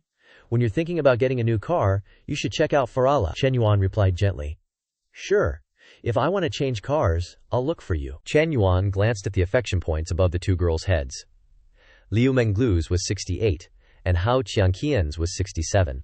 Chen Yuan smiled inwardly, thinking, we just met for less than 5 minutes, and these two women are already interested in me? Nana, are you sure these two are your besties? But this is only beneficial to me. The more women with affection scores above 60, the more money I can make. After a moment of thought, the group quickly went to buy a house. A middle-aged man saw Chen Yuan and thought jealously. Buying a house with 3 top, Bretier beauties, HMPH. Showing off to who? The saleswoman came out from inside, introducing enthusiastically. This gentleman, we're selling Building 3 and Building 9, with an average price of around 105,000. Would you like to see the model first? Chen Yuan said bluntly. No need. My budget is 3 million. Just introduce me to an apartment and floor that fits that amount. The saleswoman said cheerfully. Oh, is that so? Then please come into the negotiation room, sir. I'll give you a more detailed introduction. Liu Menglu was shocked by the money display and thought, OMG, what kind of big shot is Chen Yuan? Just casually waving his hand is 3 million gone. I have to find a way to cling to such a big sugar daddy, she thought as she followed behind Chen Yuan. The staff member sat down and reported enthusiastically. Based on your budget, I recommend this 165 square meter apartment, facing south with a northern aspect. The whole building is priced at a preferential rate of 2,840,000. Chen Nana, with a worried face, nudged Chen Yuan's waist and whispered, Chen Yuan, it's too expensive. Chen Yuan put his hand on her thigh, smiling. It's okay, don't feel bad about the money. A bigger house is more comfortable to live in. Liu Menglu and Hao Qianqian were speechless at the scene, thinking, she wants to save him money, but he doesn't care. He only wants to give women the best. He's really a legendary, sentimental sugar daddy. You couldn't find a man like this even with a lantern. Chen Yuan thought to himself, I still have to negotiate the price, or people will think I'm an idiot. Then he said, give me the best deal, beautiful. I know you guys can still lower the price. The saleswoman said enthusiastically. Can you make a decision today? If you can, I'll immediately help you apply for a bigger discount, Chen Yuan said generously.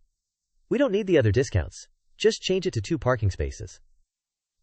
Actually, the price is about the same anyway. This lavish shopping spree made Liu Menglu secretly determined. I must get this man, she thought, gently flicking her hair. Chen Yuan looked at the showing off and wondered, what the heck is Liu Menglu doing? He looked around and thought, seriously, if you look closely, this girl is really top. Courtier, if something could really happen with her, the feeling of bliss would be unimaginable. The more he thought, the redder his face became. The seductive image of Liu Menglu appeared in his mind. Chen Yuan covered his face and muttered to himself, now's not the time to get distracted.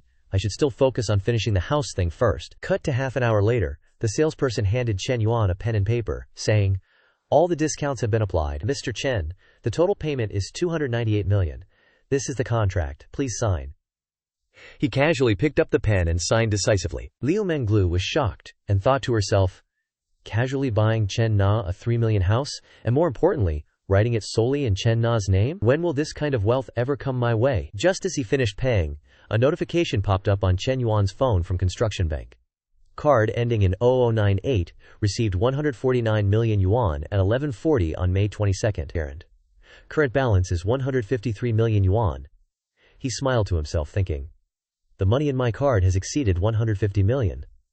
Even when old Chen was at his peak, the family's wealth never reached this number. System Daddy is really the best. If it weren't for Nana triggering the mission, there's no way I could have jumped straight to being a rich dude. Looks like expanding the NPC wifus is the way to go. The system chimed in again. Preparing reward 2, congratulations host.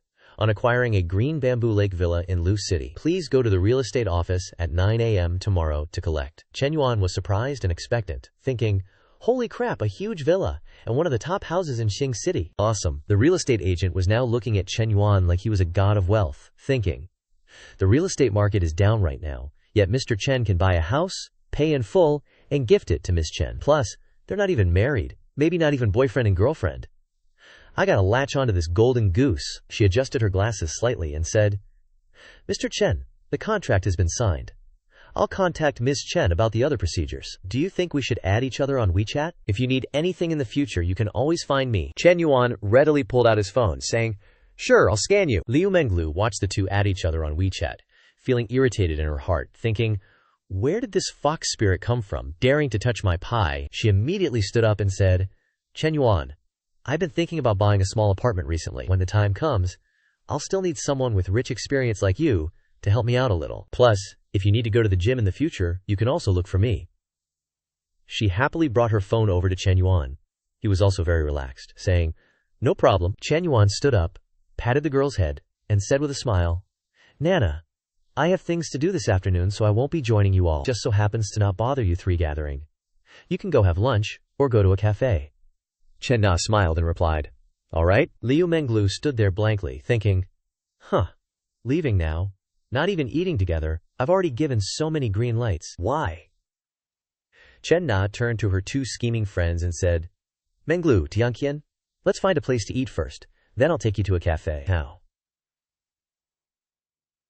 Tianqian said excitedly. We have to treat you to a meal today. Your net worth is 3 million now.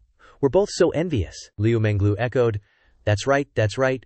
Cut to half an hour later, at the school cafeteria, Chen Yuan was carrying a plate of rice, looking for a seat, when he saw Li Xiao's figure in the distance. He thought to himself, the teacher is alone today. Other female students passing by were all secretly looking at her and whispering. Li Xiao picked up her phone and said softly, I understand.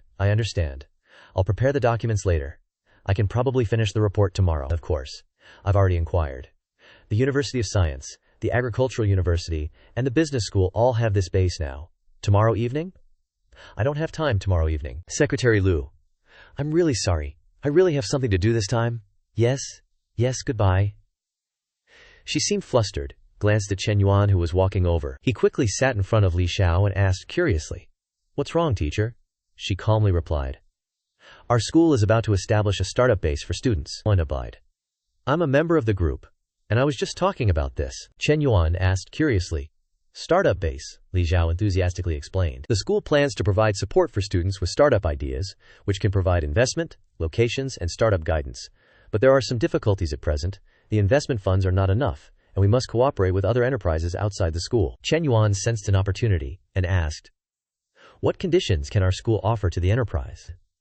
Li Xiao replied, all the school can do is provide talents, and every year it will regularly transfer outstanding graduates to the enterprise. Chen Yuan said in a deep voice, our school doesn't have any advantages in this matter? How can the quality of our graduates compare with the talents of top universities? Li Xiao also said wearily and embarrassedly, that's right.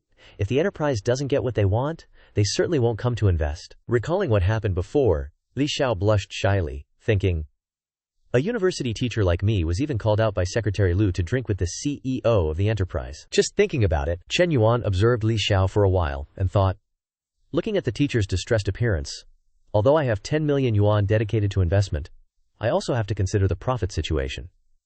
For this kind of project to make money, the talent success rate must reach 33%. Zhang Ming is afraid that even 20% has not been achieved. He then spoke. In fact, I also heard it here. Li Xiao thought Chen Yuan wanted to start and said, you are interested. Chen Yuan thought to himself. In fact, it is the Goldmaster Daddy.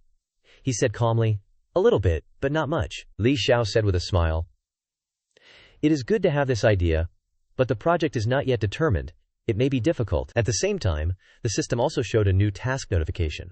A perfect life. Not only must accumulate wealth, but also have enough reputation, and be able to create influence for all walks of life in society. Because the host is currently a university student, the influence needs to be expanded starting from the university. Task. Gain reputation through investing in the school's project. Task reward.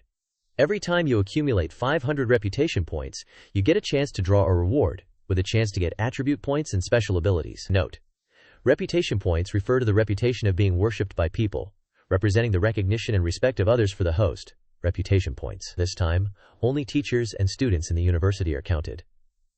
Chen Yuan nodded, thinking to himself, this can also trigger a task. Anyway, the initial investment is provided by the system. It's just that if you get reputation points without thinking about profit, then this start base is very suitable, and it just helps the teacher solve her immediate worries. Chen Yuan realized a huge business opportunity. His eyes lit up, thinking to himself, that's right, I'm the investor. Who I invest in and how much I invest is all up to me, so wouldn't it be investing in those pretty upperclassmen and underclassmen to open stores, both to get reputation points and to improve their favorability? That shines.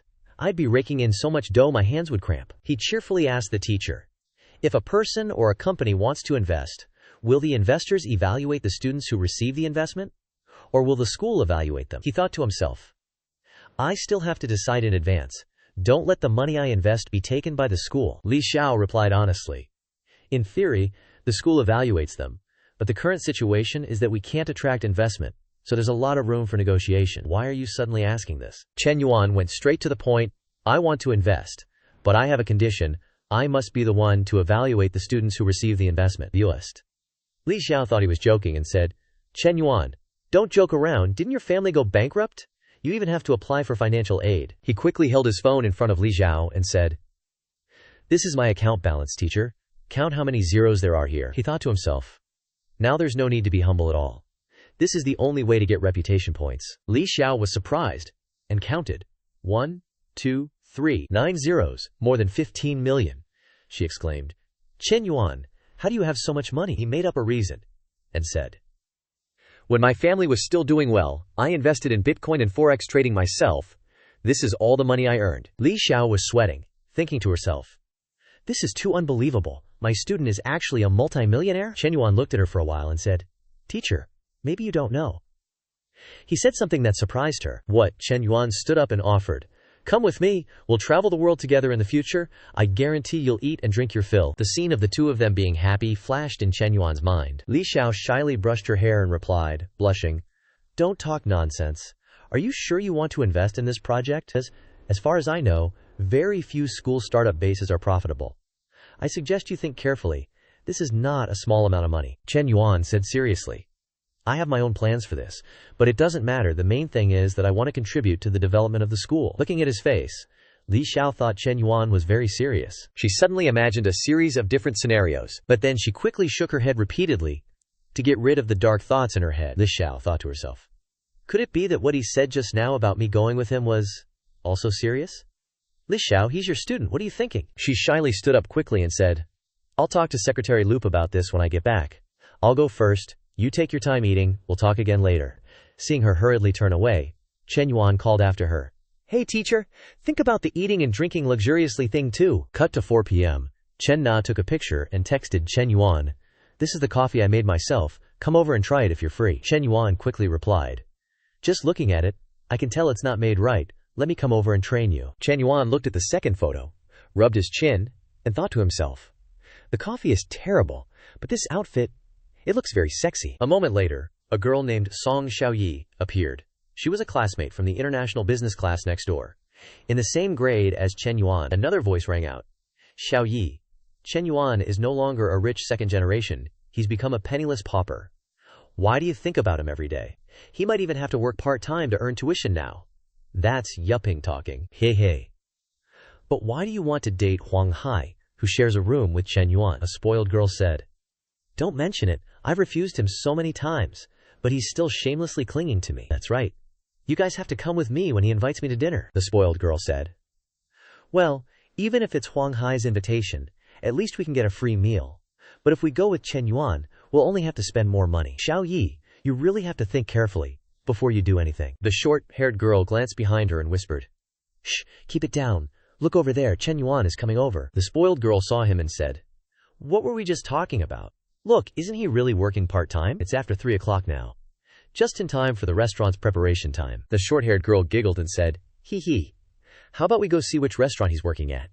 If you guys don't dare to ask, I'll go ask. Don't Xiaoyi.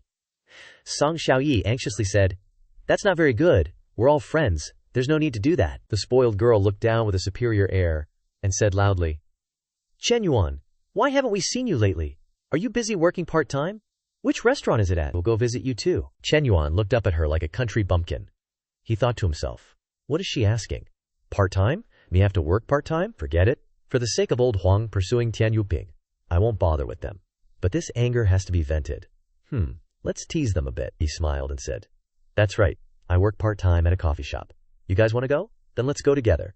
I'll make coffee for you. The group quickly went to the coffee shop near Chen Na's school. Liu Menglu was also talking happily with her at this time. The spoiled girl was stunned when she saw this scene and thought to herself, wow, that tall, flaxen-haired girl in the short skirt, is it really possible for someone to have legs like in a manga? Is that a bit too much? Song Xiaoyi blushed and thought, the two older sisters are so beautiful, so classy. The short-haired girl was also stunned, thinking, the other one's figure is too good. Does that hourglass figure still exist? Chen Na and Liu Menglu walked up to him. Chen Na cheerfully said, Chen Yuan is here. Liu Menglu also spoke. Didn't Chen Yuan say he had something to do in the afternoon? HMPH. Is it taking these three female friends out to play? Chen Yuan turned around to look at the girls behind him and replied to Chen Na, I just happened to run into them on the street, and they wanted to grab some coffee. Seeing this, Liu Menglu said warmly, oh, is that so? Hello everyone. Chen Yuan walked inside and said to the server, Xiao Chiwai, ask what these three ladies would like. It's on me. The server responded enthusiastically, yes boss. Xiao Qiu quickly approached Zheng Xiaoyi's group and said politely, beautiful ladies, please have a seat. There's a QR code on the table. Let me know when you've made your choices. The short-haired girl in the back witnessed this and thought in surprise, what the heck? She called Chen Yuan boss. The spoiled miss was equally surprised and wondered, could it be that Chen Yuan isn't an employee but the owner of this cafe? Zheng Xiaoyi, standing behind, said awkwardly, maybe we shouldn't drink anything. The other two girls also forced a smile and added, yeah, Xiaoyi is right, we're not thirsty anymore. The spoiled miss and Zheng Xiaoyi ran away with red faces. I thought to myself, Chen Yuan is really something. He clearly has so much money and even runs a cafe with such hot girls. Yet he says he's just working a side job. It's so embarrassing. Liu Menglu went to his side, puzzled, and asked, why did your classmates leave? Chen Yuan tilted his head and replied, maybe they were too intimidated by how beautiful you two are. Hearing this, Liu Menglu started striking some suggestive poses and said, of course I'm beautiful. You need to try your best to resist the temptation. Don't get any funny ideas, okay? Chen Yuan didn't respond but just looked at her with a very critical gaze. A moment later, Chen Na came out with a cup of coffee and said, the coffee is ready. I didn't know how sweet you like it, so I made it half sweet for you, okay? Chen Yuan grinned and replied, anything you make is sweet. Liu Menglu covered her mouth and chuckled. Who still uses such cheesy pickup lines in this day and age? She rested her chin on her hand, looking at Chen Yuan intently, thinking, but cheesy pickup lines coming from the mouth of a rich hottie sound pretty sweet. Liu Menglu obviously didn't come here just for fun. She moved closer to him and started chatting him up. How tall are you and how much do you weigh? I'll calculate your BMI for you. He leisurely replied, 182 centimeters, 72 kilograms. But I think I've lost a bit of weight lately. Liu Menglu was puzzled and pretended to be innocent and asked, why are you losing weight? Chen Yuan looked toward Chen Na and said with a meaningful tone, too much consumption. The girl immediately blushed shyly, thinking, oh my, what is Chen Yuan doing? How dare he say that in front of my best friend? Liu Menglu rested her chin on her hand as if watching a play and said, oh, no wonder. She took out her phone and started typing, saying, then you need to exercise more. Your body has too little fat, you need to bulk up, at least gain 7 to 10 kilos. Chen Yuan said frankly, to put it bluntly, you just want to persuade me to get a membership at your gym. Liu Menglu leaned close to Chen Yuan and said playfully, hey, it's the end of the month and I need to meet my KPI. I won't let you suffer any losses. He took a sip of coffee and said, let me think about it. Suddenly, Liu Menglu stood up and said to Chen Na, oh dear, it's already past 4 Na, I have to go, I have a class at 5. Let's hang out again next time. Before leaving, she didn't forget to strike a pose and wink at Chen Yuan, which he found amusing, thinking, you're so bold in front of your best friend. Sooner or later, I'm going to teach you a lesson, you little minx. Chen Yuan took Chen Na's hand and said, let's go, Na. I'll teach you upstairs. The girl asked blankly, huh? Teach me what? Chen Yuan softly replied, you'll know when we get up there. After going upstairs, Chen Yuan placed Chen Na on the table, gently lifted her chin, and said in an ambiguous tone, "Your business skills aren't very good. You need some training." Chen Na shyly reminded him in a low voice. "We can't do it here. Xiao Qi was still here." Chen Yuan gently lifted Chen Na's leg and said ambiguously, "Telling a man that you can't do it here will only speed up his attack." With that, he tore open Chen Na's thin stockings, and so they began their battle. Xiao Qi, who was sitting downstairs, was startled by the noise upstairs and looked up, wondering, what's going on? Listening closely, the ambiguous sounds made Xiao Qi blush. She thought to herself, "Boss, I'm an understanding employee." Xiao Qi quickly closed the door and waited. Just then, Liu Menglu rushed in from outside, anxiously saying, "Xiao Qiwa, why is the door closed? Open it a bit, I forgot my bag just now." Xiao Qiwa awkwardly let out a loud, "Huh?" Liu Menglu stood outside, hands on her hips, and asked, "What are you huhing?" "Open the door," Xiao Qiwa sheepishly replied. "Oh," and opened the door. As soon as she went inside to grab her bag, the amorous sounds of the two reached her ears, along with Chen Na's whimpering voice. "Ah, Chen Yuan, gently, please be gentle." Liu Menglu was surprised, and thought to herself, "Doing it so passionately in broad daylight, huh?" Scene cuts to 10 minutes later. Liu Menglu was still waiting there, exclaiming, "That's so weird. He looks so skinny, how does he have so much stamina?" She licked her lips slightly, full of desire, and muttered, "That, Chen Yuan." Liu Menglu intentionally spoke loudly. "Xiao Qi, I'm leaving first. See you next time." Chen Na, who was in the middle of it upstairs, heard her friend's voice and anxiously thought, "Crap. He ran into us while we're doing this." Chen Yuan, of course, knew what was happening. He smiled and thought, "A special tutorial needs an audience to be authentic. That guide. That little fox spirit Liu Menglu has been listening downstairs for at least 10 minutes. Is this the kind of paid program that can be listened to for free? I'll have to charge next time." Scene cuts to another location. Secretary Liu, with his potbelly, sat on his chair, his face doubtful as he asked, "You're saying this student named Chen Yuan wants to invest in the startup?" Li Xiao seriously replied. "That's right," he asked again.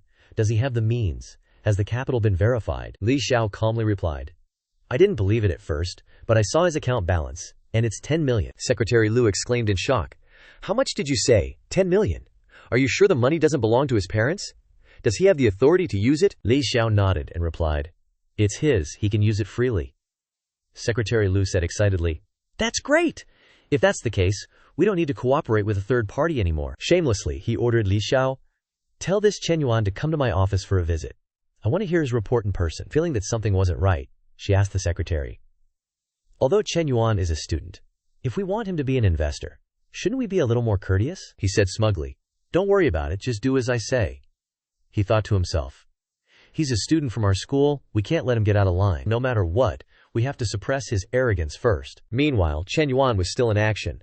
When he saw a phone call coming in, he picked it up and said to Chen Na, "It's Teacher Lai's phone, wait a moment." Chen Yuan answered the phone and said, "Yes, teacher, what's up?" "I see."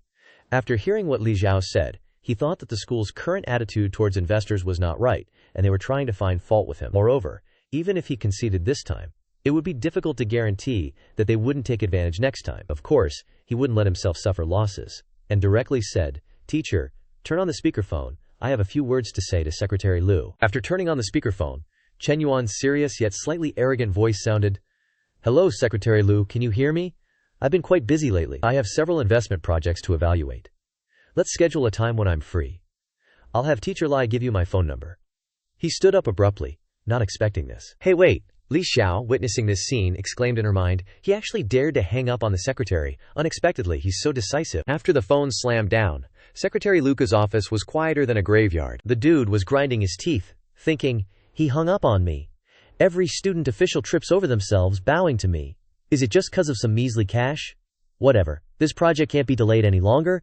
If there's no progress for too long, Secretary Kong will definitely come after me. Secretary Lugi rubbed his forehead, waving his hand at Li Xiao. "Li Xiao, if Chen Yuan really has the funds to invest, invite him out for a meal." Li Xiao, all nervous and eager, replied, "Got it. I'll text him right away." Chen Yuan, fresh off his ahem workout, saw the teacher's text and smirked to himself. "Wants to take me out to eat, huh? The bargaining chips are in my hands now. Gotta get total control of this investment. First, I'll test the waters with Lu Zhaojiang, then figure out the next move." Chen Na stood up, getting dressed. "Chen Yuan, if you have something to do, go ahead. We can always grab a meal together another time." He casually leaned back in his chair, watching Chen Na from behind, thinking approvingly, "Na really thinks of everything for me. Such a great woman." Suddenly, his phone rang. Chen Yuan answered. Hui mean. The girl on the other end chirped. Chen Yuan, what are you up to? Free to take a walk on the track. Chen Yuan smoothly replied. Just a walk? I thought you wanted to get a cold drink together. Feng Minhui snapped back. No way, I'm coming straight over. He mused to himself. No wonder Hui Min hasn't been looking for me these last couple of days, so that's what's up, Feng Minhui shyly added. But, if you want to, it's not like I'm against it. Chen Yuan grabbed his pants, replying to Feng Minhui in a gentle tone. Health is important. Don't say things like that again. Okay, Hui Min, I'll pick you up downstairs at the dorms. A few minutes later, he was at the track. Minhui wrapped her arms around Chen Yuan, greedily inhaling his scent. Chen Yuan kindly reminded her, be careful these next few days, okay, I can wait, you gotta take care of yourself. Feng Minhui affectionately pecked Chen Yuan on the cheek, saying, Chen Yuan, you're so good to me. She finally worked up the courage to ask. Let me ask you something. What's our relationship right now? Hui Min thought to herself. I have to get this straight today. We've done what we should have done, and what we shouldn't have done. What girl doesn't want a title? Chen Yuan smiled, thinking, this is a make-or-break question, but Minhui's affection for me has gone up a point. Seems like she's really into me. He answered without hesitation. Of course we're lovers. She happily hugged Chen Yuan's neck, asking again. Really? He indulgently replied. Really? Feng Minhui nuzzled his cheek, excitedly asking, Chen Yuan, am I your only girlfriend? Chen Yuan just absent-mindedly hummed in agreement. In his mind, he was thinking, the others just don't have girlfriend in their names, sweetheart. I love you. Feng Minhui grinned widely. If you're this good, I'll give you a reward in a couple of days, Chen Yuan generously asked. Silly girl. Want to go shopping this weekend? Want to buy a car or a house? Feng Minhui gasped. You want to buy me a car and a house? That's too expensive. A bag or some makeup is fine. Chen Yuan smiled gently. No need to save money for me, but I feel like you're at school every day, so you wouldn't use it now. Maybe we can buy an apartment first, and I'll buy you a car later if you need it, alright? Feng Minhui was mentally manipulated by these sweet words. She hugged Chen Yuan and whispered back. Okay, I'll listen to you, he indulgently said. It's getting late. I'll take you back to the dorms. You need to rest more during this time. In his mind, he thought, tomorrow, I still have to go to Green Bamboo Lake to pick up the house. Scene changed to the next day. Liu Menglu video called Chen Yuan and said, Little brat, are you up yet? Come to the gym if you're free.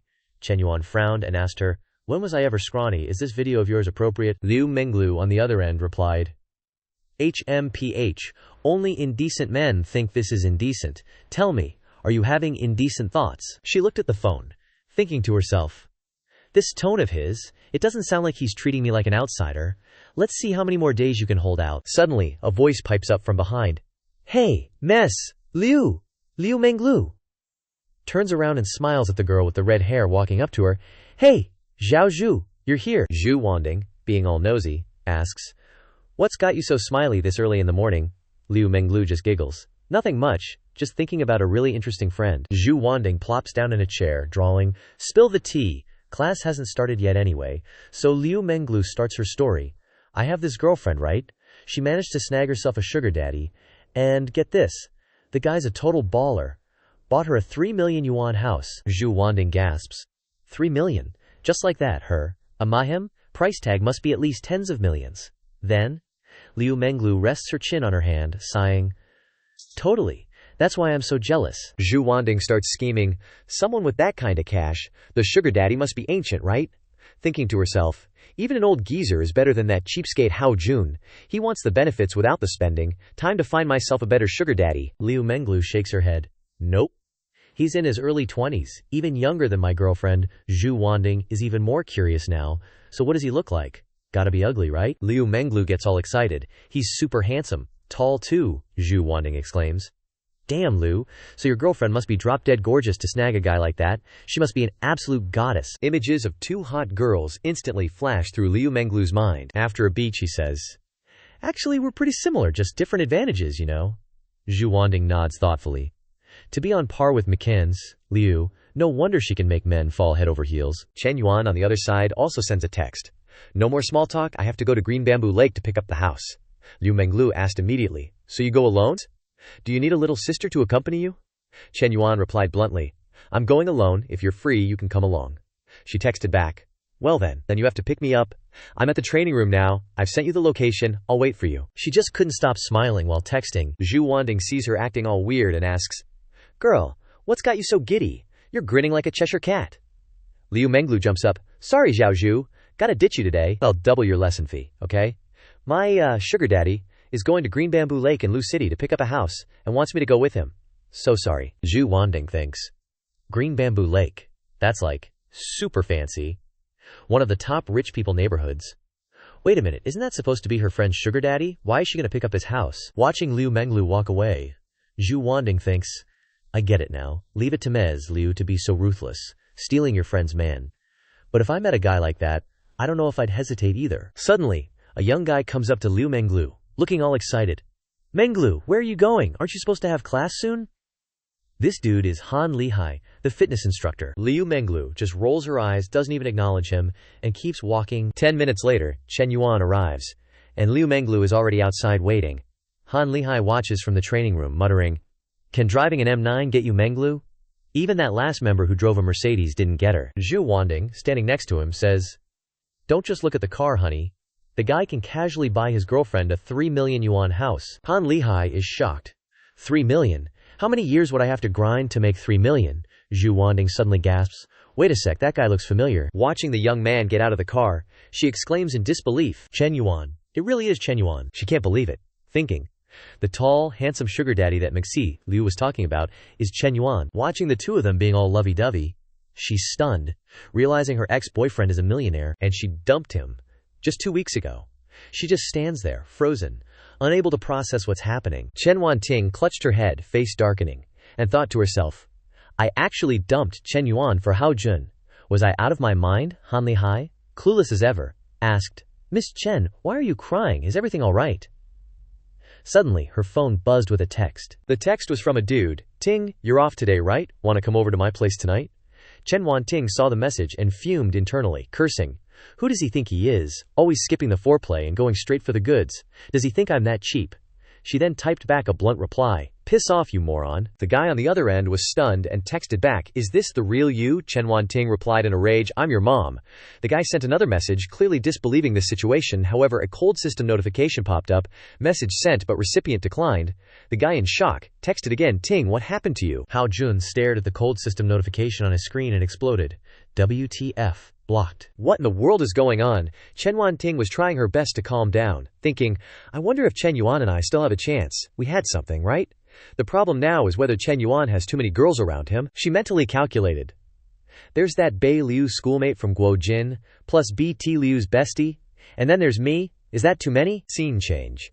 Over at Liu Menglu's side, she sat in Chen Yuan's car, looking around with interest. Chen Yuan, this car of yours is so big, I'm so jealous you have such a cool car, you can even go off-roading, she thought to herself. Off-roading? With a curvy babe sitting in the passenger seat? There's no way you can resist having dirty thoughts. Chen Yuan seemed to be enjoying himself, replying leisurely, Oh, off-roading's not bad, I'll take Nei along next time. Liu Menglu turned to Chen Yuan and said, You're not playing by the book, are you? Chen Yuan innocently asked back. How should I be playing it then? Liu Menglu propped her chin up, looking away as if thinking up a brilliant plan.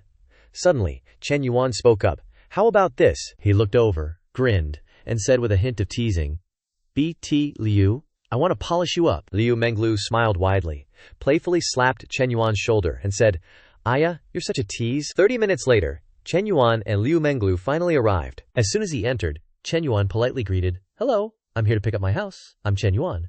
The property consultant, Guan Shusu, quickly approached, beaming, Hello, Mr. Chen. I'm your property consultant, Guan Shusu. Would you like to see the house first, or go through the contract? Chen Yuan said boldly. Let's just sign the contract. We'll check out the house after that. Guan Shusu replied with a bright smile. Okay. After signing the contract, Guan Shusu sat in the back of Chen Yuan's car on the way to see the house. She glanced at Liu Menglu in the passenger seat, mentally observing and judging. Mr. Chen and this girl definitely aren't dating, but this girl's figure is seriously unfair. Indeed, Liu Menglu's body was smoking hot, with curves in all the right places. Guan Shusu lowered her head, anxiously thinking, Why are women so different? These kinds of women don't need skills, they can just rely on their face and sexy body to make men obsessed and willing to buy them houses. So envious. Too bad I'm just ordinary, with no such luck. A while later, the three of them arrived at the house that Li Mu had won as a system reward. Liu Menglu exclaimed as soon as she got out of the car, Wow, Chen Yuan, this place is amazing. She walked behind Chen Yuan, thinking to herself, The life of a rich person is just too good. If only I could live in a place like this too. That's why I have to get my hands on Chen Yuan. Guan Shusu began to introduce. Mr. Chen. The ownership area of this villa is 610 square meters, but with the garden, the actual usable area can reach up to 2,000 square meters. It's currently an unfinished product, so you can design and renovate it as you like. Liu Menglu kept gushing in the back. It's so huge. At that moment, Chen Yuan's system chimed, "Congratulations to the host on acquiring his first house in life. Life is incomplete without real estate. The interior design also needs a unique style. The host will receive 20 million specifically for renovations." Chen Yuan was shocked and muttered to himself, "Holy crap, you're serious, system dad? A house worth over 10 million, and you're giving me 20 million for renovations." But then he tilted his head, a satisfied smirk playing on his lips, thinking, well, if the big boss dad's giving orders, guess I gotta follow them. He turned to ask Manager Guan, "Hey Manager Guan, you know any good home renovation companies?" She perked right up. "Why yes, Cheng Yi. There are several high-end renovation companies in Xincheng. They've got great reputations and designs. I'll send you their contact info when I get back." Chen Yuan waved his hand dismissively. Okay, it's just a bare shell anyway. Nothing much to see. Let's leave it at that." Liu Menglu, still buzzing with excitement, piped up, "Chen Yuan, can I take some photos and videos to post on Douyin?" Chen Yuan replied generously, "Sure, just don't show my face." Liu Menglu gave him a playful wink. "Like I'd dare post a Tang Sanzang like you online for all the demons out there to drool over." Tang Sanzang is the monk from Journey to the West, meaning she thinks he's too tempting, lol. Chen Yuan walked towards the driver's seat, asking as he went, "How many followers do you have on KU?" Liu Menglu quickly responded, "Over 50,000. He kept the questions rolling. "Are a lot of your followers in the same city?" Liu Menglu tilted her head. "Mostly local fans." "Why, you sneaky guy want to secretly watch my videos on KU." Chen Yuan got in the car, fastened his seatbelt and grinned. 50,000 guys have already seen them. What's the harm in me watching? She leaned over, giving him a knowing look. "You're different from them. They only get the regular version. You get the special edition." Chen Yuan smiled back. "Send me your Kisu account. When you get back, I've got some videos of exploring chill bars. If you're interested, you can give it a try." Liu Menglu looked surprised, but also super excited. "Really? You own a chill bar? I'll send it to you now." Chen Yuan started the car, casually asking, "Where to now, PT Liu?" "Back to the gym," Liu Menglu replied. "Yeah, where else would I go?" "What, you got other ideas?" he retorted, with a bit of sarcasm. "I thought you might want to go bowling," Liu Menglu pouted. "In your dreams, you men are all the same. You bullied my friend there yesterday. I still want to settle accounts with you." Hearing that, Chen Yuan slammed on the brakes. The sudden stop caused Liu Menglu to lurch forward, catching her off guard. Chen Yuan said coldly, "You dare bring up yesterday? You were listening down there for so long I haven't even charged you for listening in yet, so you feel sorry for Nakana, huh?" Liu Menglu glanced at Chen Yuan, then spoke in a low voice. "Don't even think about it." After she finished speaking, she laughed secretly in her heart. "Giving yourself to a man too soon makes you cheap, and men won't cherish you. The more Chen Yuan can't get me, the more he will crave me, and at the same time the more he will give. So now I have to lead Chen Yuan, giving him a little taste each day, after experiencing endless hardships. Then he will cherish it, and he will submit to me." As she thought, obscene images appeared in her mind. After returning to the gym, Liu Menglu got out of the car and said gently to Chen Yuan, "Bye-bye Chen Yuan, come to our gym to train when you're free." Sitting in the car, Chen Yuan replied, "Bye-bye, PT Liu. If I'm free, then let's go bowling." Liu Menglu walked inside with a happy mood. Gym manager Gong Mingba was waiting at the door with a stern face and asked, "Menglu, what are you doing? I heard you skipped your members' class this morning. Do you know this is a violation of contract?" Liu Menglu responded a bit flustered. "I had something urgent to deal with, and I've already told Ms. Xiao that I will refund her double the lesson fee for today." Gong Mingba immediately retorted, "Although you agreed to refund Memsi Xiao double the private lesson fee, she is still angry, but I have already handled this matter for you." Liu Menglu didn't understand. She frowned, and thought to herself, why did Ms. Xiao suddenly cause her trouble? Oh, now Gong Mingba has got a handle on her. He used his position as a manager to criticize her first, then used the tone of an experienced person to advise her. "Just like that he wants to conquer me, what a joke. The person who can really conquer me is not someone like you." After thinking, Liu Menglu brushed past him and said, "Thank you, Manager Gong. If there's nothing else, I'll go to work first." Gong Mingba anxiously asked her, "It's almost 12 o'clock. What else do you have to do at this hour? How about we have a meal together?" Liu Menglu turned around and replied in a loud voice, "I'm sorry. I brought my own diet food, and I don't eat food with too much heat." Several ambiguous images and thoughts appeared in her mind. "I'm the best performing PT in the gym, and an employee that the boss values very much. What can you do to me?" As she walked, she snorted coldly, thinking, "I am a woman who must live in a large villa in Qingzhou Lake. How can I let garbage get in the way?" Inside the office, voices echoed. "So, What you're saying is? This student named Chen Yuan wants to invest in the startup incubator? Secretary Lu nodded vigorously. That's right, the one who inquired was the secretary of the school's Communist Youth League Committee, Kong Zongping. Kong Zongping frowned slightly. This is a good thing. Have you been in contact with him yet? Lu Kong immediately responded. Not yet. I asked Li Xiao to invite him for a meal, but he hasn't agreed yet. Kong Zongping frowned, reminding him. If we're the ones receiving the investment, then we have to show the proper attitude. We can't just dismiss him because he's a student. Secretary Lu bowed slightly. You're absolutely right, Secretary Kong. I was negligent. Then, how about I go to his dorm in the afternoon and invite him personally? What do you think? Kong Zongping raised his hand, calmly saying, No, that still doesn't show enough respect from the school's side. I'll go with you in the afternoon. Call Li Xiao along too. Secretary Lu asked in surprise. Does the secretary need to personally meet him? Chen Yuan is just a student at our school.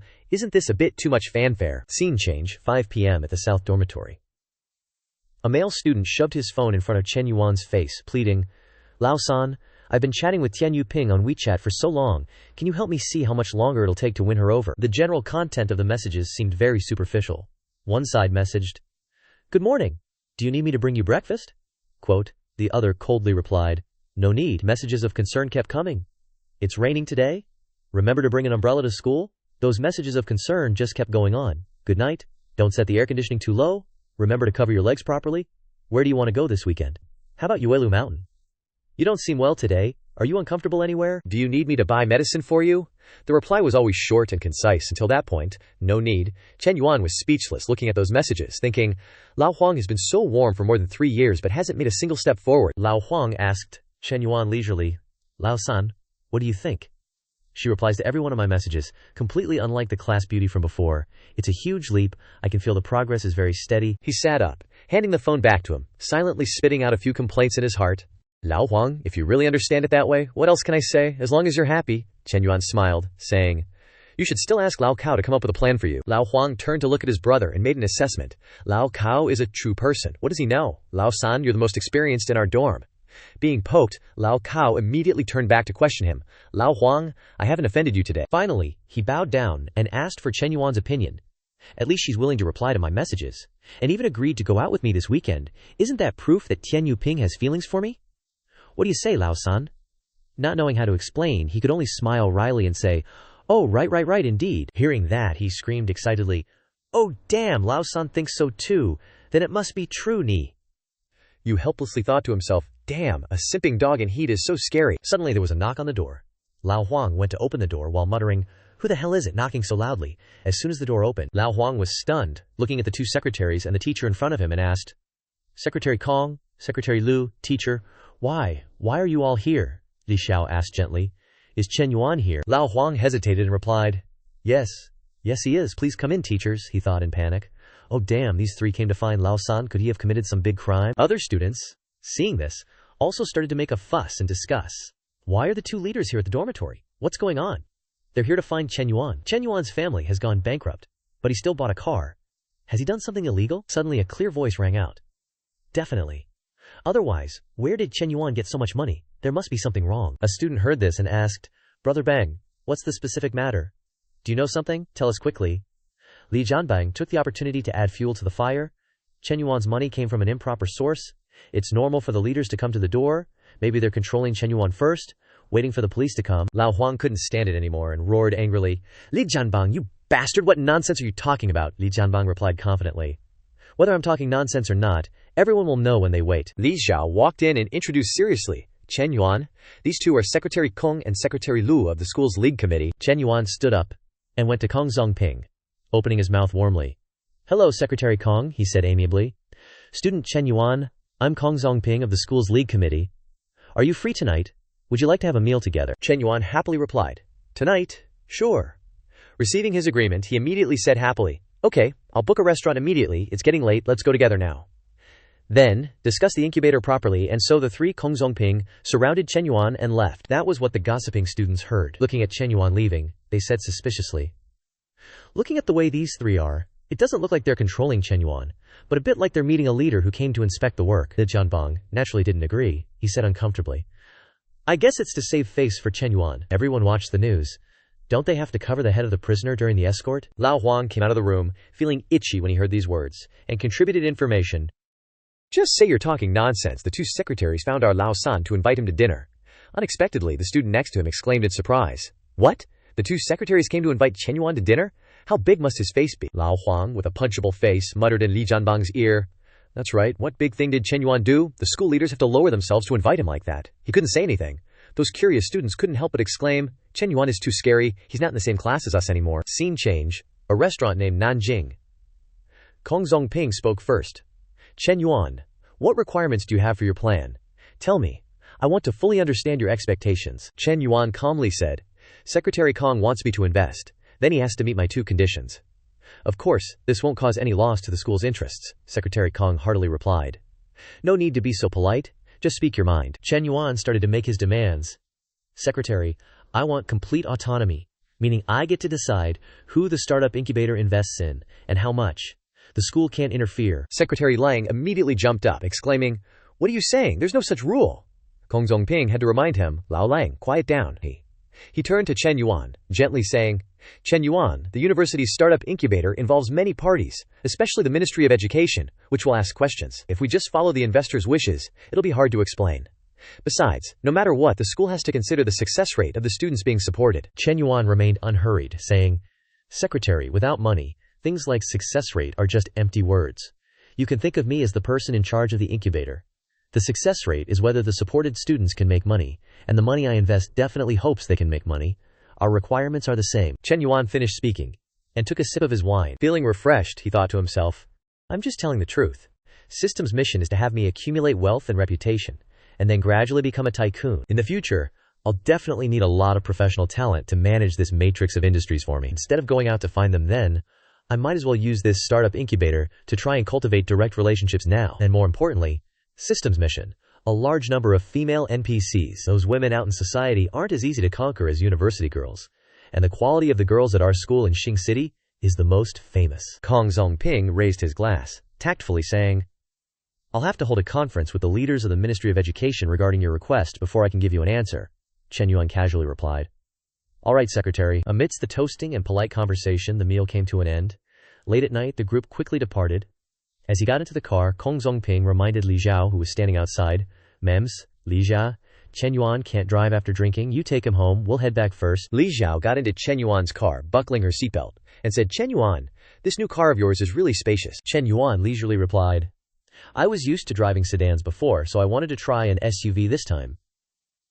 Suddenly, the phone rang. Lin Zhao quickly answered, asking, Li Meng, what's wrong? Oh, you switched shifts so you can't help with the move?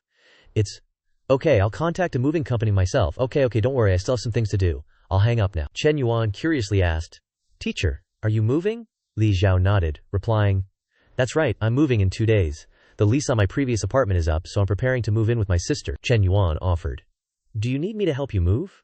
She hesitated, replying, That wouldn't be too good. Your car is newly bought. Helping me move wouldn't be appropriate. I should still call a moving company. He casually said, It's okay, a car is just a tool, a consumable. Besides, it's only right for a student to help a teacher. Li Xiao waved her hands, refusing. No need to trouble you. 2 women have quite a lot of stuff. He still smiled, trying to persuade her. All right, teacher, don't refuse anymore. I'm your student. What's so much trouble about helping you move? Finally, Li Xiao had to agree. She hesitantly said, All right then. She blushed as she looked at Chen Yuan, secretly assessing him in her heart. Chen Yuan's face is a little thin, with distinct features.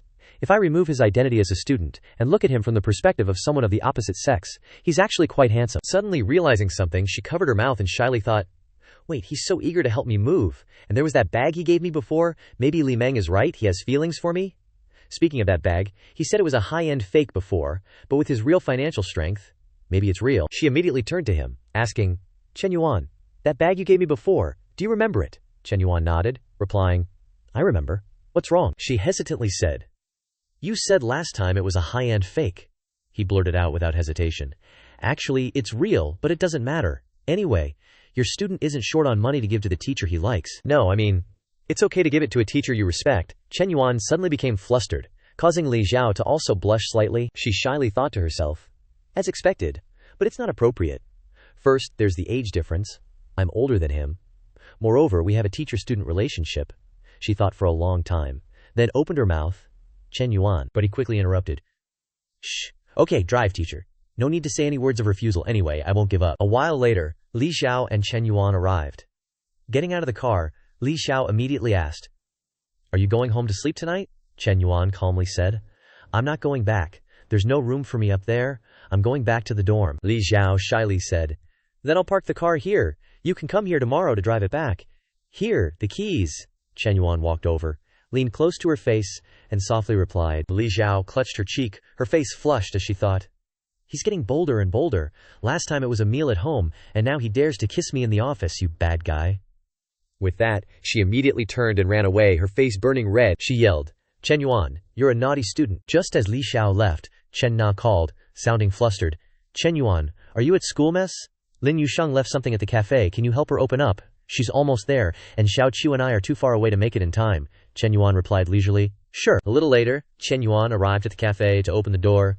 Lin Yusheng said somewhat apologetically, Sorry, Chen Yuan, I left some kids' toys at the cafe, forgot to take them last time. Li Mu politely opened the door for her, saying, It's no problem, just a small thing. As soon as they stepped inside, Chen Yuan turned on the lights to make it easier for her to find her things. Lin Yusheng picked up toys while complaining. Just a bunch of toys the kids played with before and then forgot. This one and that one. Standing behind her, Chen Yuan enjoyed the view of the People's Police and said cheerfully, No rush, take your time. How old is your child? As she stuffed the toys into her bag, she replied, 3.5. Quite the little rascal. Noticing the bottle of wine in her hand, he thought in surprise. Wine? Could it be that Lin Yusheng often comes to the cafe alone to get drunk? After a while, Lin Yusheng looked around and said, All done cleaning up. Seeing her emotional state, he asked, What's wrong? Feeling reluctant, Lin Yusheng glided her hand across the table, gently touching it, as she replied, It's not exactly reluctance, it's just remembering the days it was here with me, spending every night and day together. Chen Yuan shrewdly thought, This sudden reminiscing must be related to Zhang Xianyong. If she wasn't feeling down, she wouldn't be at the cafe alone, drinking and brooding like this. Chen Yuan smiled and said, Can you visit often? Lin Yusheng shook her head in response, Probably won't be back. Seeing her about to leave, Chen Yuan called her back and offered, Miss, Lin, if you don't mind, would you like to have a few drinks with me? Lin Yusheng turned her head and asked him, Is that appropriate? Chen Yuan replied casually. What's not appropriate? Receiving each other's signals, they both sat down at a nearby table and grabbed the bottle of wine she'd had earlier, pouring a glass for each of them. As Chen Yuan poured the wine, he asked, Feeling down? I'm guessing it's related to family, right? Lin Yusheng asked back in a low voice. How did you know? Chen Yuan poured wine into his glass and said leisurely, Actually, I know your husband, Zhang Xianyong. He is the director of the 4S shop, right? I have heard about what he did before. Sister Chen Na is his employee. She left because of your husband, right? Lin Yusheng was surprised. A trace of confusion flashed across her face, and she said, Don't they have ever? Chen Yuan clinked glasses with Lin Yusheng and then recounted the past. Actually, there is nothing. Zhang Xianyong just often harasses her. Sister Chen could not bear it and left. Lin Yusheng breathed a sigh of relief and said, That's good, otherwise he would have added another crime. The girl took a sip of wine and began to tell, Actually, I am preparing to divorce him recently, and I have collected a lot of evidence about his cheating, and read a lot of his conversations when he forced and threatened his subordinates. Speaking of this, she hugged her head and painfully recounted, I got married to him. I really did not expect him to be such a person. But thinking that he is the father of my child, I hesitate, worrying about how my child will develop when growing up in a single-parent family, and whether they will have any psychological problems. At this time, Chen Yuan sternly gave her advice. When you need to make a decision, you must be decisive. Children are of course important, but if you let this situation continue in front of your children, the harm they will suffer will be even greater. Therefore, whether it is for yourself or for your children, you must make the right decision. Lin Yusheng said as if enlightened, You are right, very reasonable. She stared blankly at Chen Yuan, thinking in her heart, I used to think that he was young and generous, but now I think about it, he is more mature than I thought, and even exudes a special charm. These are all things that Zhang Xianyong does not have. She stared at him drinking wine in front of her, and thought comfortably in her heart. The old saying goes that you can't just look at the appearance of a man, but being with handsome men, at least the mood is much better. Her face flushed because of the wine and shyness. Lin Yusheng said softly, Chen Yuan, thank you, Chen Yuan humbly replied. You're welcome. After drinking that glass of wine, Lin Yusheng stood up and said, Let's go. Chen Yuan also stood up and said, Okay. Suddenly, perhaps because of the alcohol, Lin Yusheng's feet did not listen to her, and stumbled to one side. Chen Yuan quickly ran over to support the girl, and said anxiously, Be careful. Lin Yucheng looked up at him, shyly saying, Sorry, Chen Yuan politely replied. What are you apologizing for, Megas, Lin? In his heart he felt a flutter and secretly thought, She smells so good. Suddenly, Lin Yucheng went on her tiptoes and planted a kiss on Chen Yuan's cheek, catching him completely off guard. Afterwards, she grabbed her stuff and headed home. He just stood there dumbfounded, staring at Lin Yucheng's retreating figure, thinking, what was that kiss about? Shouldn't there have been a full-on battle? Lin Yucheng, on the other hand, was super embarrassed. She hurried along the street, patting her own cheeks, thinking, it must be the alcohol talking. I've been such a good girl all these years, never crossed the line. The only slightly wild thing I've done is, well, you know. And it's all Zheng Xianyong's fault. What a useless weakling. But seriously, what possessed me just now? Chen Yuan, feeling all giddy and happy, picked up his phone and called Chen Na. Hey Nana, the dorms are locked up, can't get back in. Can I crash at your place tonight? Renting a room? No need to waste money like that. Don't worry, I won't do anything, just cuddle. 20 minutes later, Chen Na quickly opened the door in her thin pajamas, took one look at Chen Yuan's state, and exclaimed, oh my god, how much did you drink? Chen Yuan leaned against the doorframe, tilting his head. Leadership banquet at school? No choice? Chen Na quickly helped Chen Yuan inside. Anxiously, she instructed, sit and rest for 10 minutes before you shower. I'll make you some hangover tea. She barely took a few steps before Chen Yuan hugged her from behind, murmuring, wait, let me hug you first. Want a hug? Hug? Chen Yuan's hands started getting a little too friendly, and Chen Na said shyly, is this your just cuddling? Chen Yuan said like a rascal. I'm just cuddling, not doing anything. Na, you know my character? Old memories of them flashed back, and Chen Na thought, the first time, he used drinking water as an excuse.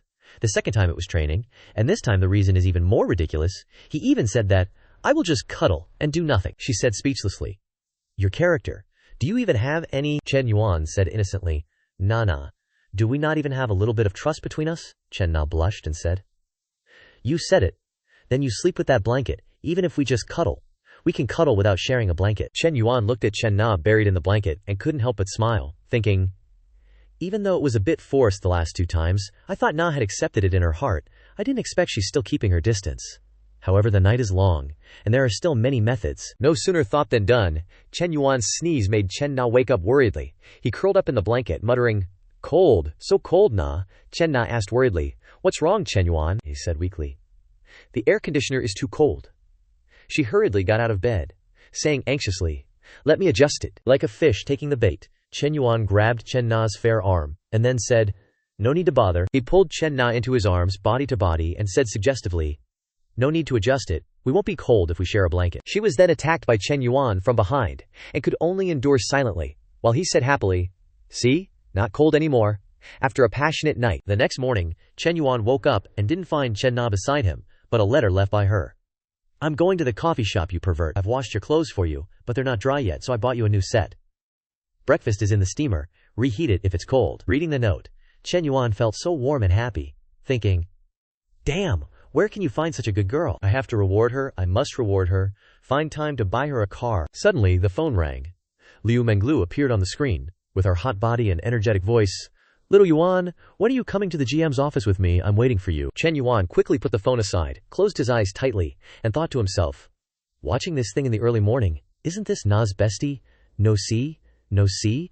Liu Menglu saw this. Then she pressed her big boobs against the phone and said in a charming tone, why are you holding the phone so far away? What's wrong? Are you afraid I'll eat you? Chen Yuan squinted at Liu Menglu, cursing in his heart, damn it, this girl is clearly provoking me. While Chen Yuan was talking to Liu Menglu, his phone suddenly rang. He muttered in surprise. She actually called. He had to tell her. I'm busy right now, I'll call you back later. Liu Menglu winked and replied, okay, you go ahead. Chen Yuan answered the phone casually. Guidance counselor, what's up? Li Xiao happily said, your request has been approved by the school board and the education bureau. They'll draft the documents and start promoting it in the next 2 days. Once the school receives applications and business plans from the students, they'll send them to you for evaluation and approval. Chen Yuan asked curiously, do the applications need to include height, weight, and a portrait photo? She was confused and asked, why? You want to include that information? What does entrepreneurial ambition have to do with height and weight? Chen Yuan smiled and replied, of course it does. A person qualified to start a business needs to have an attractive appearance. I can judge whether a student is disciplined based on their looks. I have high standards, you know. Li Xiao was surprised, feeling like something was off, and asked, really? There's that opinion too? But then she agreed, saying, okay, I'll add that section for you. Secretary Liu has arranged for student cadres from the Youth League Committee to contact you later tonight. Chen Yuan threw off the blanket and got out of bed, replying calmly, then I don't have any problems on my end for now. Li Xiao suddenly changed her tone, her face turning red with embarrassment. She stammered, okay, right, Chen Yuan. My sister and I are moving tomorrow morning. Are you free? Chen Yuan immediately replied. Of course, I'll see you tomorrow. Half an hour later, Chen Yuan had finished breakfast and was about to go out when his phone rang again. Catching his attention, Chen Yuan muttered, "Why is Liu Menglu calling again?" As soon as he answered, Liu Menglu started complaining. "What are you doing? Didn't you say you'd come to find me later? It's been over half an hour. Are you still not done?" "I can't believe it," Chen Yuan replied indifferently. "Busy getting ready to go out. I have appointments with 2 interior design companies to discuss villa design plans." Hearing this, Liu Menglu put on an excited expression and asked, "Then do you need a tail to follow you?" Chen Yuan was putting on his coat as he spoke. "She even knows she's a tail. Why would I bring her along? But if she really wants to go, she can come along." In his heart, he thought, even though Liu Menglu is a bit of a green tea BTCH, she knows how to provide emotional value. When discussing plans, having a beautiful woman cheering you on will definitely be much more effective. Liu Menglu winked, her face beaming, and said, "Okay, then come pick me up. I'll wait for you in the gym." Chen Yuan simply replied with a simple "okay" and hung up. A while later, Chen Yuan arrived. As soon as he got out of the car, a man walked over and asked, "Bro, are you waiting for someone too?" "Let me guess. Waiting for a girl." Chen Yuan looked at the man in front of him and nodded. "Yeah, that's right." The man sized up Chen Yuan and started commenting, "Your car isn't bad, but it's just passable for chasing girls. If you want to chase high-quality goods, it's not enough. If you want to catch a goddess, you have to drive something like mine. You still have to work harder, kid." As he spoke, he leaned against his luxury car and smiled smugly. Chen Yuan leisurely smiled and said, "Is that so?" Just then, Liu Menglu walked over in a sexy outfit and with a rosy face. The man's voice immediately changed when he saw her. He said flatteringly, "Menglu, you're finally off work. I've been waiting for you for a long time. Let's go eat. What do you want to eat?" Liu Menglu tilted her head and gave a professional smile, saying, "President Farn, I'm sorry, I have a date with a friend. I already said it in the message I sent you." In her heart, she thought, President Farn is indeed very rich.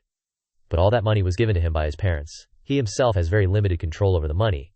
But Chen Yuan is different, so he can only be in second place for now. He didn't give up, saying, "It's okay, I can go with you too. I'll treat you to lunch if your friend doesn't mind." Chen Yuan politely opened the car door for Liu Menglu and said to the man surnamed Fan, "Sorry bro, I don't like eating with people who drive G-classes." After getting into the car, Liu Menglu closed the door and smiled brightly, urging Chen Yuan, "Let's go, Chen Yuan." He took the opportunity to pass the man surnamed Fan, mocking him casually. The man gnashed his teeth in disbelief, thinking, Menglu got into this kid's car, what's going on? I drive a G-class and still can't win her over, but I was defeated by a guy who drives an M9. A while later on the road, Liu Menglu leisurely said in the car, "President Fan, that guy just now is a high-end member of our store. He's spent a lot of money, and his family is quite well off." "That car cost over 2 million, Chen Yuan asked casually. "And then?" Individually, Menglu continued. "He's been pursuing me for a long time, but I haven't agreed to him once." Chen Yuan just casually said, "Oh," as a formality. Seeing his indifferent state, Liu Menglu was a little unhappy. She pouted and asked, "Why are you so quiet today? It's not like you at all." Chen Yuan asked her in return. "What do you want me to say?" Liu Menglu replied silently. "I don't know, but I always feel like you're not very enthusiastic today." Chen Yuan saw her turn her face away and pretend to be angry, and laughed inwardly. "Of course I understand your thoughts. It's not just that I'm the only choice, but there are other pursuers. You want to give me a sense of crisis." He said leisurely, "Men are only really active when they're exercising or about to exercise, but you don't play ball with me, so how can I be active?" Liu Menglu immediately whipped her head around to look at him and blurted out, "Chen Yuan, Chen Yuan." She grabbed Chen Yuan's arm and said, "Are all men as horny as you are?" Chen Yuan chuckled and retorted, "Why are you calling me horny? I was talking about playing basketball." Liu Menglu, her face flushed crimson, huffed, "Ugh, don't even go there. Last time at the cafe, the moment I left, you rushed upstairs to coax Nana. You know what you were thinking?" Chen Yuan thought to himself. "Looks like Liu Menglu's gonna hold this against me forever." Not wanting to argue, Chen Yuan changed the subject. "Why are you so free these past 2 days? You have time to follow me around," Liu Menglu stated bluntly. "It's not that I'm free, it's just that I pushed back all my tutoring sessions for you." Chen Yuan sighed dramatically. "Well, now I feel a little bad." Liu Menglu gave him a meaningful look and said, "If you feel bad, treat me to a few nice meals as compensation." Chen Yuan grinned. "No problem, I've got plenty for you to eat," Liu Menglu blushed and retorted. "What, Chen Yuan? You're always trying to take advantage of me." He burst out laughing, then said, all right, I'm just kidding, let's go eat first. After that we'll head to the interior design company." Scene changes to the interior design company in the afternoon. Chief designer Fu Zhengmei came out, all smiles, to greet them. "Hello Mr. Chen, I'm Fu Zhengmei, the chief designer of Quanding. Let's sit down and chat." Chen Yuan cut to the chase, reminding her, "Let's keep it brief. I already went over my requirements with you guys online yesterday. I'm just here today to see the proposals. Fu Xingmei sat down and presented the designs clearly. Based on your budget and needs, we've come up with 3 styles. Light and luxurious European design and modern Chinese style. You can take a look and see which one you like. If there are any issues, we can adjust them. Liu Menglu, sitting on the side with her arms crossed, exclaimed, "Wow, all 3 proposals are gorgeous."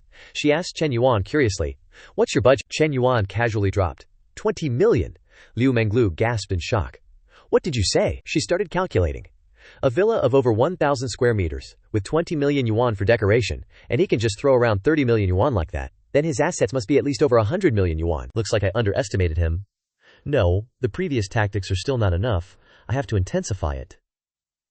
While thinking, she tugged on her dress, showing her curves completely. 15 minutes later, Chen Yuan stood up and said seriously, "Then let's go with the modern Chinese style, and add what I just said. Once you've made the adjustments, we can talk again. But I also have an appointment with another design company. I need to compare the final proposals from both sides before I can decide."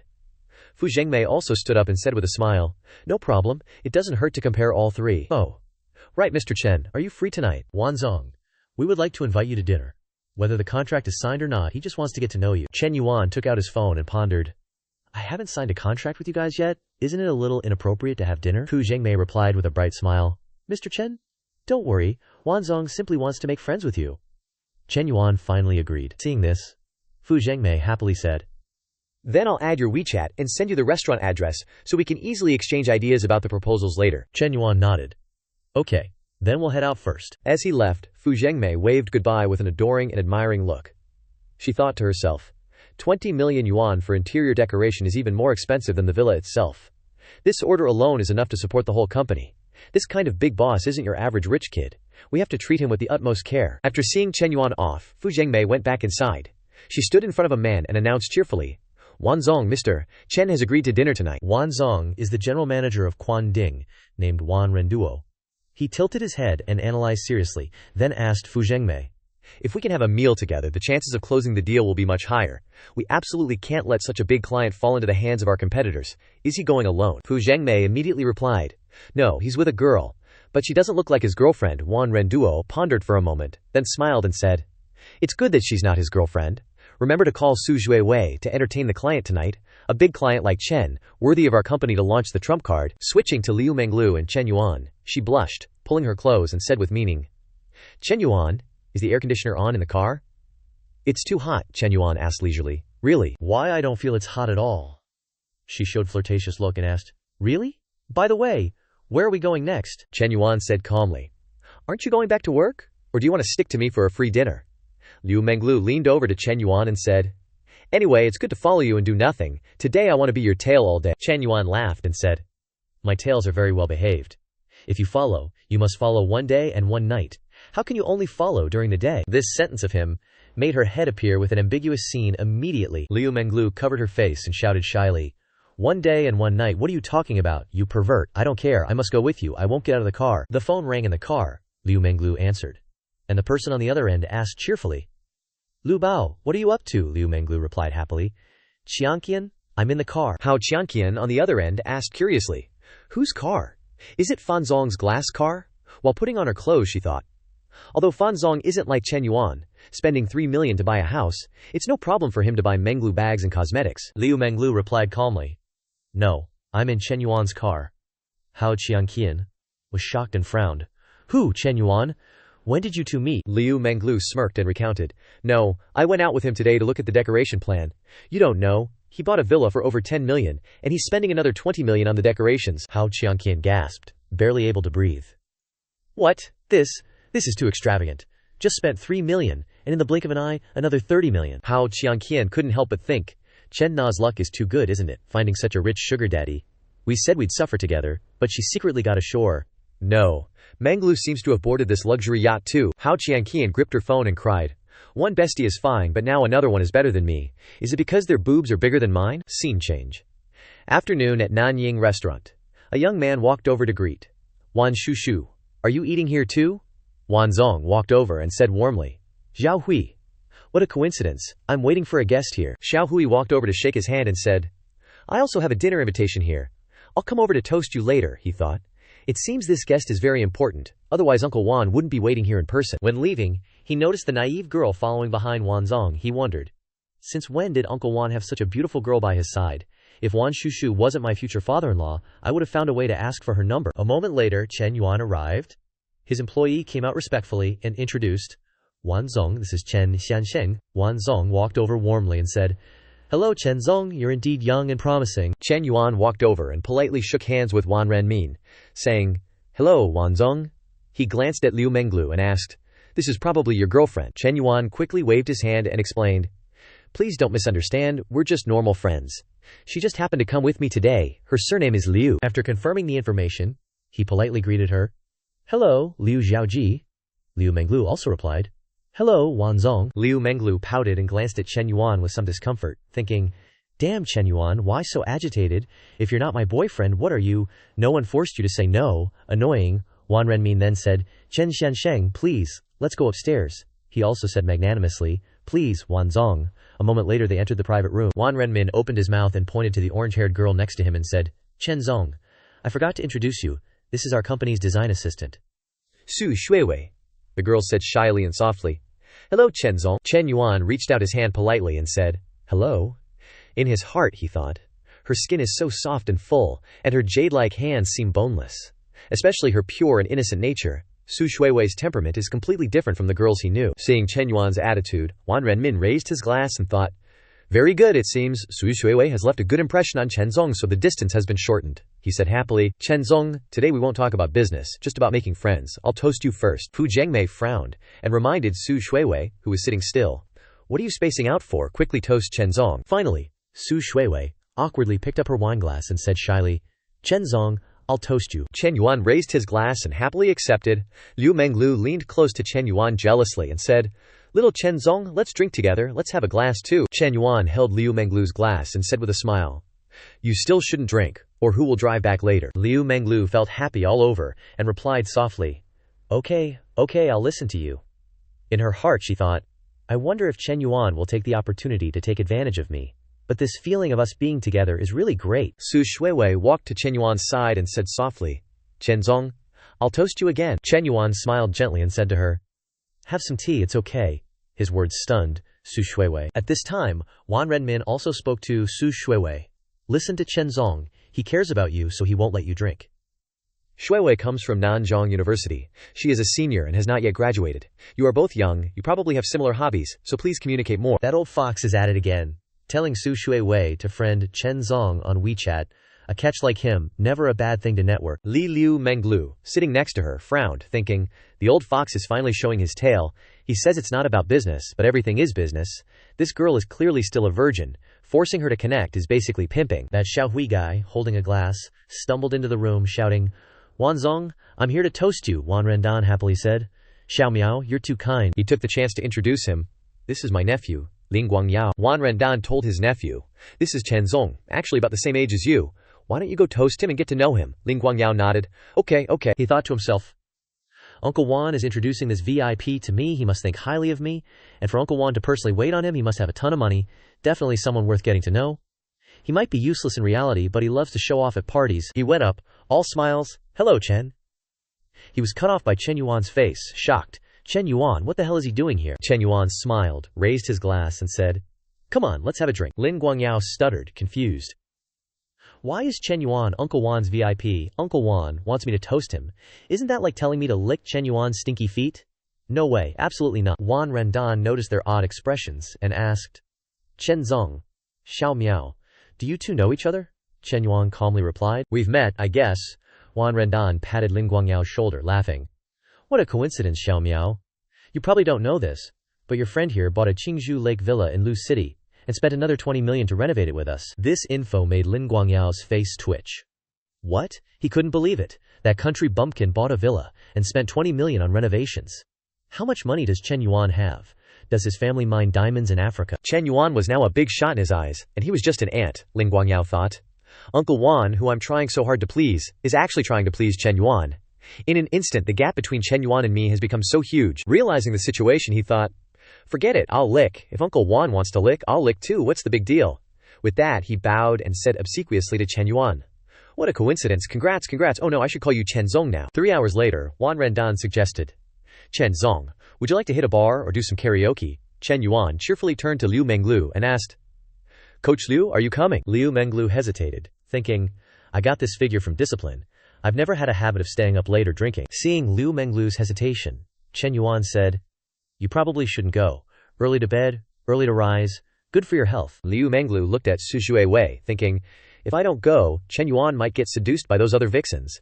If more foxes come to share the meat, I'll get less to eat. After all, if she wasn't around Chen Yuan, and knowing Wanzong's personality, the next step would be to get Chen Yuan drunk, then send Su Shuiwei and Chen Yuan to a hotel. Besides, it was obvious during the meal that Chen Yuan had feelings for Su Shuiwei. In his drunken stupor, Chen Yuan definitely wouldn't be able to control himself. Amorous scenarios flashed through Liu Menglu's mind. Just thinking about it, her eyes steeled, and she thought, no way, if they go that far, I'll get nothing. With that, she stood up abruptly, raised her hand high, and declared, I'm going, I definitely have to go. After a while, at the technician's place, Wanzong had taken Chen Yuan out for a few hours of fun. Su Shuivi sat to one side, shyly taking a glass of wine, face flushed, looking towards Chen Yuan, ready to offer a toast. As soon as Chen Yuan saw her action, he gently stopped her and said, no drinking.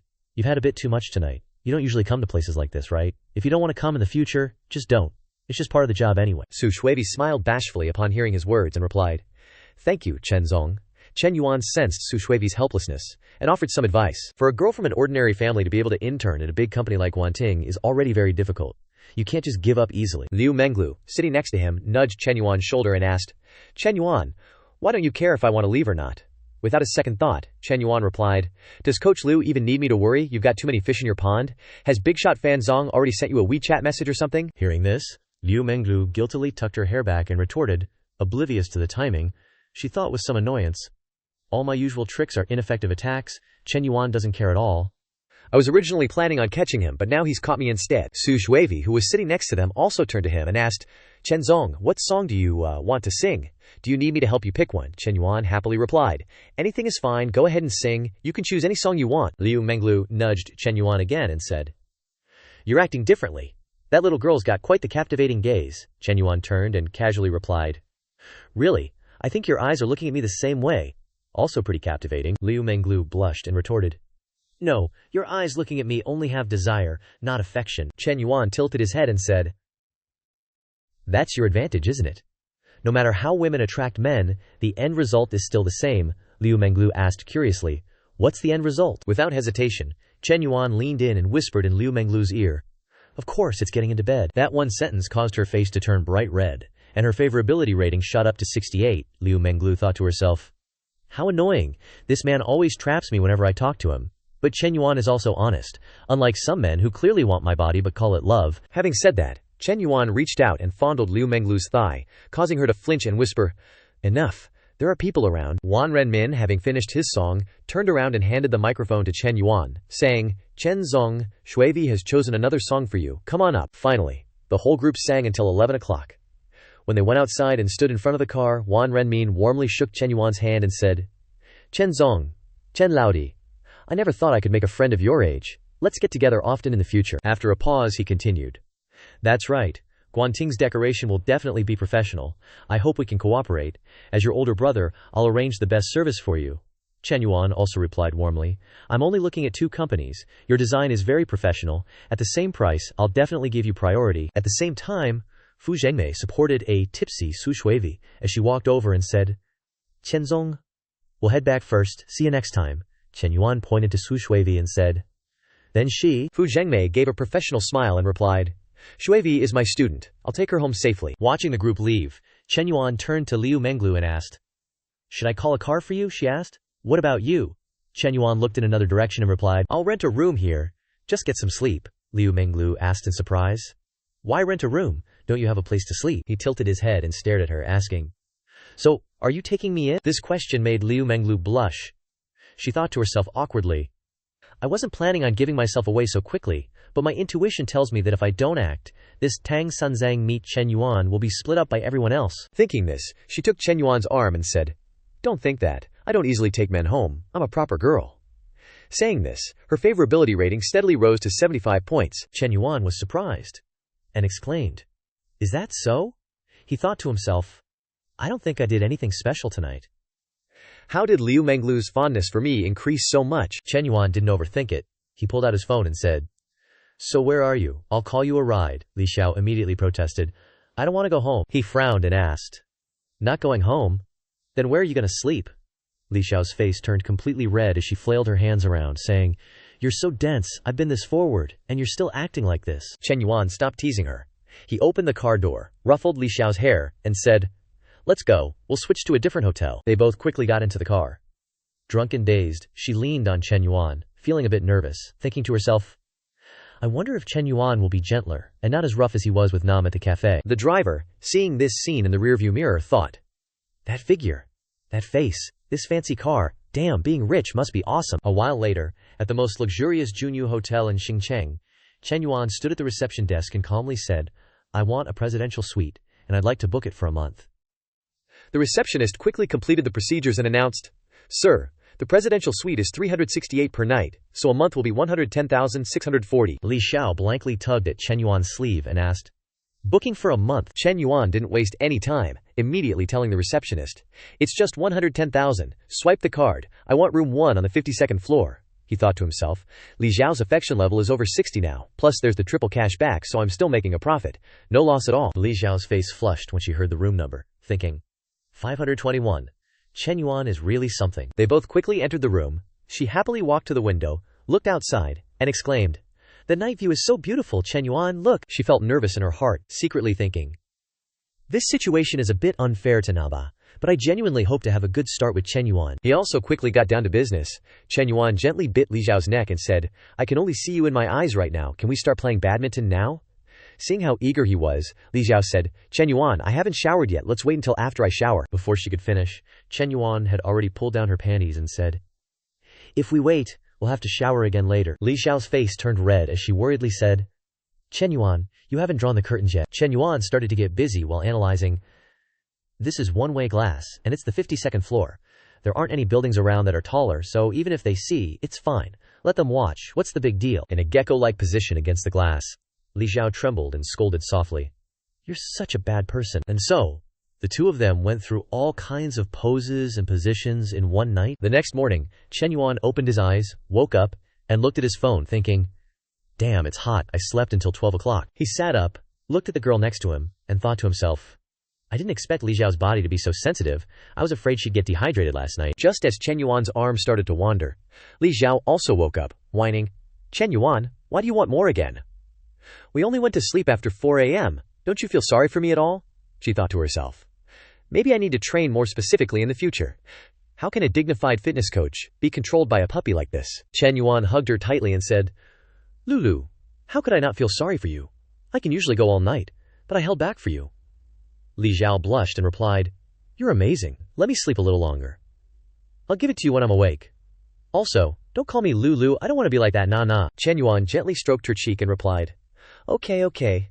Li Xiao figured she performed so well yesterday. Let her sleep a little longer. When she wakes up, I will take her to buy a car within 3 million. She can choose whatever she wants. Hearing this, Li Xiao was so shocked that she jumped up and exclaimed, What did you just say? Liu Menglu couldn't contain her excitement, hugging Chen Yuan tightly, pecking him on the cheek, and blurting out, A car worth 3 million. And I get to pick it out myself. Chen Yuan, I freaking love you. Chen Yuan just chuckled, looking at the fish he'd caught, and thought, Even though the more I spend, the more I get back, buying Nana a house only costs 3 million. If I buy Liu Menglu a car for over 3 million, I wonder what Na will think.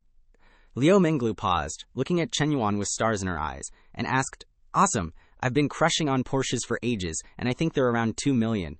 Is that okay, babe? Hearing that, he said generously. Sure thing, Liu Menglu mused, recalling, I even talked about it with Nana, but she's more into Maseratis. I checked those out too, they're gorgeous. Chen Yuan latched onto that detail, and immediately asked, Nana likes Maseratis, huh? Hearing that, she curiously asked, Oh, are you planning to buy Nana a car too? Chen Yuan replied calmly, I'm a straightforward kind of guy, no beating around the bush. Yeah, I'm thinking about it. Chen Yuan's words made Liu Menglu sink into her thought. Na is so lucky. A house and a car, that's gotta be at least 5 million altogether. No, Liu Menglu. Why are you comparing? You're just starting out with Chen Yuan. Gotta learn to be happy with what you've got. Suddenly, a message from Hao Tianqian popped up. Menglu, my friend said she saw you at Junyu last night. Did you stay over at Junyu? Liu Menglu didn't hide a thing and replied, Yep, I got taken last night. Hao Tianqian asked in surprise. Huh? With who? Liu Menglu happily replied, Who else but Chen Yuan? I'm such a sucker, I went all soft and followed him. Liu Menglu's message made Hao Tianqian furrow her brows, Lulu's being so extra, as if she didn't want it too. Ha ha ha, acting like she was forced into it or something. Knowing her, she definitely made the first move on Chen Yuan. Suddenly, Hu Quanqian realized something. She froze, thinking, wait a sec, does this mean another one of my besties is living the high life on a luxury yacht? How come I'm the only one in our trio who's still struggling? This is outrageous. Over on Chen Yuan's side, he got up, putting on his shirt, and said, Coach Liu, go buy it yourself, and send me the account number. When you're done, I'll transfer the money. This simple gesture made Liu Menglu's favorability towards him jump up to 86. She replied gently, okay. Chen Yuan glanced at the number above her head, thinking happily. The highest it got during the sports session last night was 82, and now it's already 86. Looks like I'm getting closer to that 90 affection bonus. Chen Yuan got in his car and drove off. Just then, Chen Na called, saying, Chen Yuan, I've learned everything about coffee. When are you coming? He calmly replied, Nah, I'm busy today. I'm planning to buy you a car. Go check some out. Chen Na said, startled, we just bought a house not long ago. Why buy a car too, Chen Yuan? I already have a car. It's just for getting around. It's not necessary. Chen Yuan said gently, just listen to me. I like buying cars for my woman, and we're not short on cash. What kind of car do you want? Chen Na couldn't dissuade him and could only say helplessly, then just a normal B-class car. No need for anything too expensive. Chen Yuan said, displeased, no way. The car for my woman can't be less than 2 million. The girl quickly tried to stop him. 2 million? That's way too much. We bought a house last time. Now you're getting a supercar. Chen Yuan said leisurely, your birthday's coming up. This is your birthday gift. Don't be so stingy, nah. Your man's loaded. Chen Yuan suddenly asked, tense, nah, if something happened between me and Liu Menglu, would you mind? In his heart, he thought, this can't be hidden. I might as well take the initiative and confess. Better than letting Chen Na find out from someone else. Chen Na's eyes drooped, and she replied silently, I would mind. But I know I can't change you. The fact that you're telling me means you care about me. But next time, if something like this happens again, you don't have to tell me. I'm afraid I'll be sad. Chen Yuan said softly, nah, don't worry. Your position in my heart is unique. No one can replace you. These words from Chen Yuan made the girl happily exclaim, really? You only say this to me, right? Chen Yuan replied calmly, of course, only you. Never said it to anyone else. Chen Na, touched, wiped away her tears and said, I believe you, Chen Yuan. I don't want much. Just one day a week, where you come to my cafe for a coffee that I made, or if you're free, come over to my house for a meal that I cooked. I'd be happy with just that.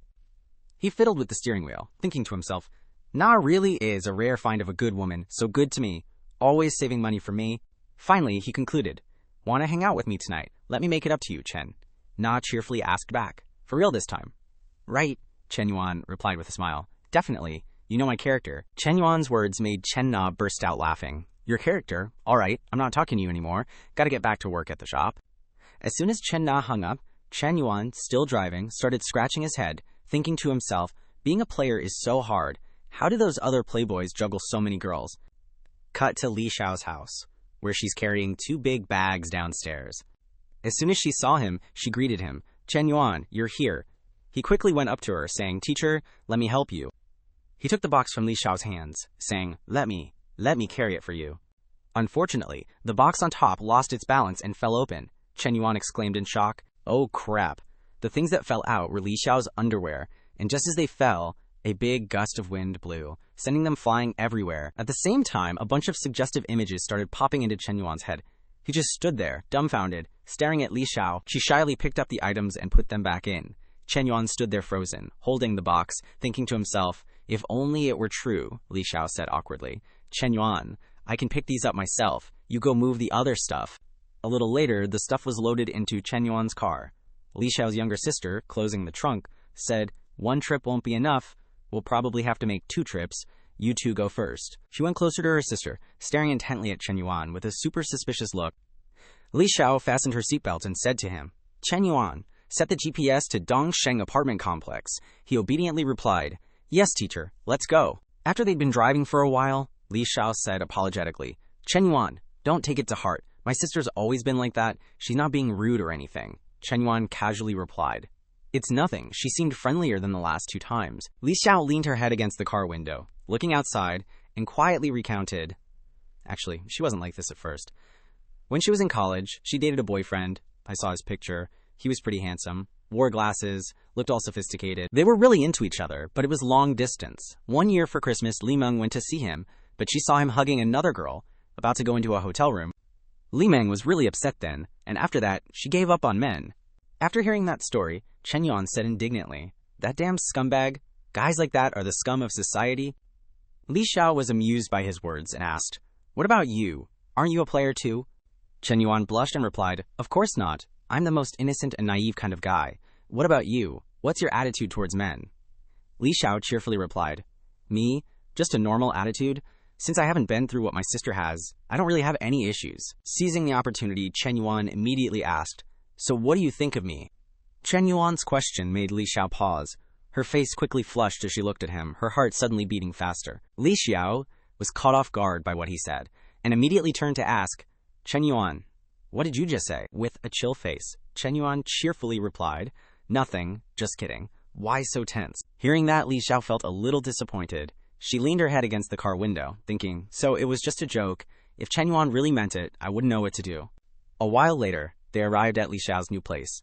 She handed Chen Yuan a bottle of water and said, "Finally moved. Thanks a bunch today. How about I treat you to dinner?" Chen Yuan straightened his back, wiping sweat, and said, "Actually, there are other ways to say thank you besides dinner." Li Xiao blushed shyly and hurriedly asked, "Then how?" Chen Yuan went straight for it, wrapped his arms around Li Xiao's waist, and quickly planted a kiss on her lips. Not stopping there, Chen Yuan's mischievous hand started wandering over Li Xiao's body, making her gasp. At the same moment, Li Meng was outside the apartment door, knocking and calling out, "Sis, open the door, I forgot my keys." Li Xiao was startled by the call, but quickly and hesitantly replied, "Coming, coming." She pushed Chen Yuan away and said, "Chen Yuan, I don't think I can move." Chen Yuan hugged Li Xiao mischievously and said, "It's okay, I'll help you." After Li Meng entered, she saw Li Xiao's flushed face and immediately asked with concern, "Sis, why is your face so red? Are you getting heat stroke?" Li Xiao reached up and lightly brushed her hair, hesitantly making excuses. "I'm fine. I'll be better after a rest." She thought to herself embarrassedly, Chen Yuan is so bold. Luckily, Li Meng didn't think of it that way, or I could jump into the Yellow River and still not wash myself clean. Li Xiao stuttered, "Chen Yuan, the youth league arranged for Deputy Sister Z to help me with the investment stuff, and the school is even setting up an office for me. I'll send you her WeChat ID. Remember to contact her when you get back to school." Chen Yuan went to the door and obediently replied, "Okay, I'll contact her. Well, I won't bother you any longer. I'll head out first." In his heart, he thought, wanted to stay with Teacher Li a little longer, but she's probably afraid Li Meng will find out and embarrass her. After Chen Yuan left, Li Meng sorted things out and asked curiously, "Sis, what do you really think of Chen Yuan?" Li Xiao shyly covered her flushed face and asked back, "What do you mean?" Li Meng put on a serious face and said, "Don't play dumb with me. Everyone can see what he's thinking. You two are so close. It's not just a normal teacher-student relationship." Seeing that she had been exposed, Li Xiao stammered, "Well, actually, I don't know, I'm not so sure." Li Meng, with an experienced expression, frowned and affirmed, "Oh no, I knew it, you're smitten. Actually, if you ignore his student status, his conditions are all pretty good, but I just have a feeling he's not trustworthy." These words from her sister surprised Li Xiao, who asked, "You're not against it?" Li Meng hugged Li Xiao and said frankly, "What good would it do if I opposed it? It's your life. I'm your sister. I can only remind you to be highly vigilant, observe him more, and see if this person is worth your love." Hearing these words, Li Xiao was very thoughtful, and muttered his name in her mouth. Cut to an hour later, at the school cafeteria, a girl with a cute bow in her hair was sitting there. She was none other than Fu Yingzi, the head of the broadcasting station under the school's news center. As soon as she saw Chen Yuan approaching, she stood up and waved, calling out, "Chen Yuan, over here, over here." Chen Yuan walked over and politely asked, "Have you been waiting long?" Fu Yingzi also politely replied, "No, I just got here." He sat down and casually commented, "Your voice sounds different from when you're on the radio." Fu Yingzi enthusiastically explained, "When dubbing on the radio, people immerse themselves in the character. Based on the situation at the time, it's naturally different. Let's talk business. Secretary Liu instructed that someone will be assigned to help you clean up the office within the next 2 days." Chen Yuan happily replied, "Great. In the future, in addition to the work arranged by the Youth League, I'll also need your help with other things, okay?" Fu Yingzi said enthusiastically. "Of course," Chen Yuan said with satisfaction. "Then help me for the next 2 days." Before he could finish speaking, a boy carrying a paper bag walked over, interrupting him. "Yingzi, so you're here. I specially bought the Qing Qing Oolong tea you like." That dude glanced at Chen Yuan and asked, "Hey, Yingzi, who's this?" Seeing that look like he wanted to devour him whole, Chen Yuan thought, "This murderous gaze, he definitely sees me as his love rival." Fu Yingzi bluntly replied, "I'm cutting sugar these days, so no bubble tea, thanks." The guy still didn't give up, saying, "Yingzi, I ran 5 kilometers and waited in line for 20 minutes just for this. Take it." Fu Yingzi impatiently repeated, Feng Zegi, how many times do I have to say it? I don't want it. Seeing that he was rejected so harshly, he bitterly pointed at Chen Yuan and questioned, Who the hell is he? Fu Yingzi retorted without missing a beat, What's it to you? Feng Zegi was deflated by her words and walked away dejectedly. The people around couldn't help but gossip. OMG, did you see that? Is there real drama going on? Are Fu Yingzi and Chen Yuan dating? Are Chen Yuan and Feng Zegi fighting over Fu Yingzi? Oh my gosh, Feng Minhui, who was with her friend in the cafeteria, happened to hear those rumors. She frowned and said, Chen Yuan and Fu Yingzi, no way. Her friend crossed her arms and commented, You've only dated Chen Yuan twice? They probably sensed his family's business isn't bankrupt anymore. Hearing that, Feng Minhui felt unwilling and stormed off, saying, Let's see how shameless she is. She went up to Chen Yuan, putting on a bright smile, and greeted him. He looked over and exclaimed, Hui. Feng Minhui snuggled up to Chen Yuan and softly asked, Chen Yuan, are you heading to class? Chen Yuan casually replied, Nah, I'm just discussing some stuff with Fu Yingzi from the Youth League. Feng Minhui snuggled even closer to Chen Yuan, saying in a whiny voice, You haven't been to class in ages. Are you planning to fail all your subjects? Fu Yingzi, who was sitting opposite them, stood up, thinking to herself, Feng Minhui is declaring that she's Chen Yuan's girlfriend. Since when did those two get so close? Whatever. It's none of my business. She gently brushed her hair, coughed lightly, and said, Chen Yuan, I still have work at the radio station. I'll head out first. Chen Yuan didn't try to stop her, just politely said goodbye. The male students who witnessed everything erupted in excitement, their eyes wide as they gossiped. Holy crap, this is the ultimate drama. Two goddesses fighting over one guy. Feng Minhui looks exactly like the main wife catching a mistress. Some people have it all, while others get nothing. Who is that guy? When did our school get such a top-tier senior? Feng Minhui smiled sweetly and asked, Chen Yuan, what were you discussing with her? In her mind, she thought, Fu Yingzi is pretty and has a nice voice. I can't let a girl like that get close to Chen Yuan. He went along with it and replied, It's about the Youth League's entrepreneurship program. The Youth League asked her to discuss it with me. In his heart, Chen Yuan secretly thought, Hui's possessiveness is strong. How am I supposed to handle overseas work at this rate? Satisfied with his answer, Feng Minhui put her hands on her hips and said, Really? Okay then. I really wanted to stay with you for a bit. I haven't seen you in 2 days, but I have to go to class now. Just as she leaned down, Feng Minhui whispered suggestively into Chen Yuan's ear, Oh right, I want a big cup of cold drink tonight. After saying that, she cheerfully turned around and left. Chen Yuan just hummed in response, thinking to himself, Hui is such a cute, hungry girl. At the same time, his phone rang. Chen Yuan quickly answered, Hello, Coach Liu. What's up? Liu Menglu excitedly replied on the other end, Honey, I saw the car. They have it in stock right now. The final price after discount is 252 million. Chen Yuan didn't object and calmly replied, Send me the shop's account number. I'll transfer it right away. Liu Menglu happily said a few sweet nothings. Okay, honey. Love you so much. Sending hearts. All right, do you want to come to Zhenyue tonight? I brought 2 different outfits that you like, and I want to wear them for you. Chen Yuan curiously asked, Which 2 models? How come I don't know about them? Liu Menglu mysteriously replied, You'll find out when you come tonight. As soon as he hung up, Chen Yuan was a little flustered, thinking to himself, But I already promised to hang out with Nana today, and Hui asked me to get cold drinks tonight. So, am I going to see Nana, Hui, or Coach Liu? Chen Yuan sat there blushing, resting his chin in his hand, lost in thought. These 3 are so hard to choose from. Okay, so the scene shifts back to Li Xiao's place, and you can already hear Li Meng's voice from outside. Sis, let's cook dinner at home tonight, okay? Li Xiao's like, Sure, I'll go grab some groceries now. Then Li Meng asks, Should we ask Chen Yuan to join us for dinner? When Li Xiao heard her sister's question, she was totally caught off guard, her face flushed red, and she just let out a little. Seeing her sister's reaction, Li Meng continued, Send him a text and invite him over to show our gratitude. After all, he helped out a lot today. Li Xiao awkwardly asks, What are you planning? She's thinking to herself. Just thinking about his sly and mischievous face makes me want to bite him. Speaking of which, Li Xiao immediately remembers what happened in the kitchen last time. Hearing her question, Li Meng stood up and replied, Sis, of course, I'm helping you test him out. What else would I be doing? Hearing this, Li Xiao took out her phone and replied, Okay, then I'll call him. Then she texted Chen Yuan. Chen Yuan, Li Meng is also very grateful for your help with cleaning the house today, so she wants to invite you over for dinner. Come over, okay? He already had plans with Chen Na, Meng Lu, and Minhui tonight. Now with the Li Xiao sisters too? Chen Yuan couldn't help but think, what kind of romantic luck did I step on today? Why are so many girls looking for me? Even a master of time management couldn't handle this. Oh well, don't bite off more than you can chew, and no need to make my little bro Peter suffer. I'll just politely decline Hui and Coach Liu. Before he knew it, it was late afternoon, and Chen Yuan arrived at Li Xiao's house. As she opened the door, she blushed and said, Come in and sit down, dinner will be a while longer. With that, she hurried inside, avoiding his gaze. Seeing this, Chen Yuan smiled and said, "All right, then I'll make myself at home. You just do your thing." Chen Yuan looked around the house, thinking to himself, no wonder she's a consultant. She's turned this place into such a cozy home so quickly.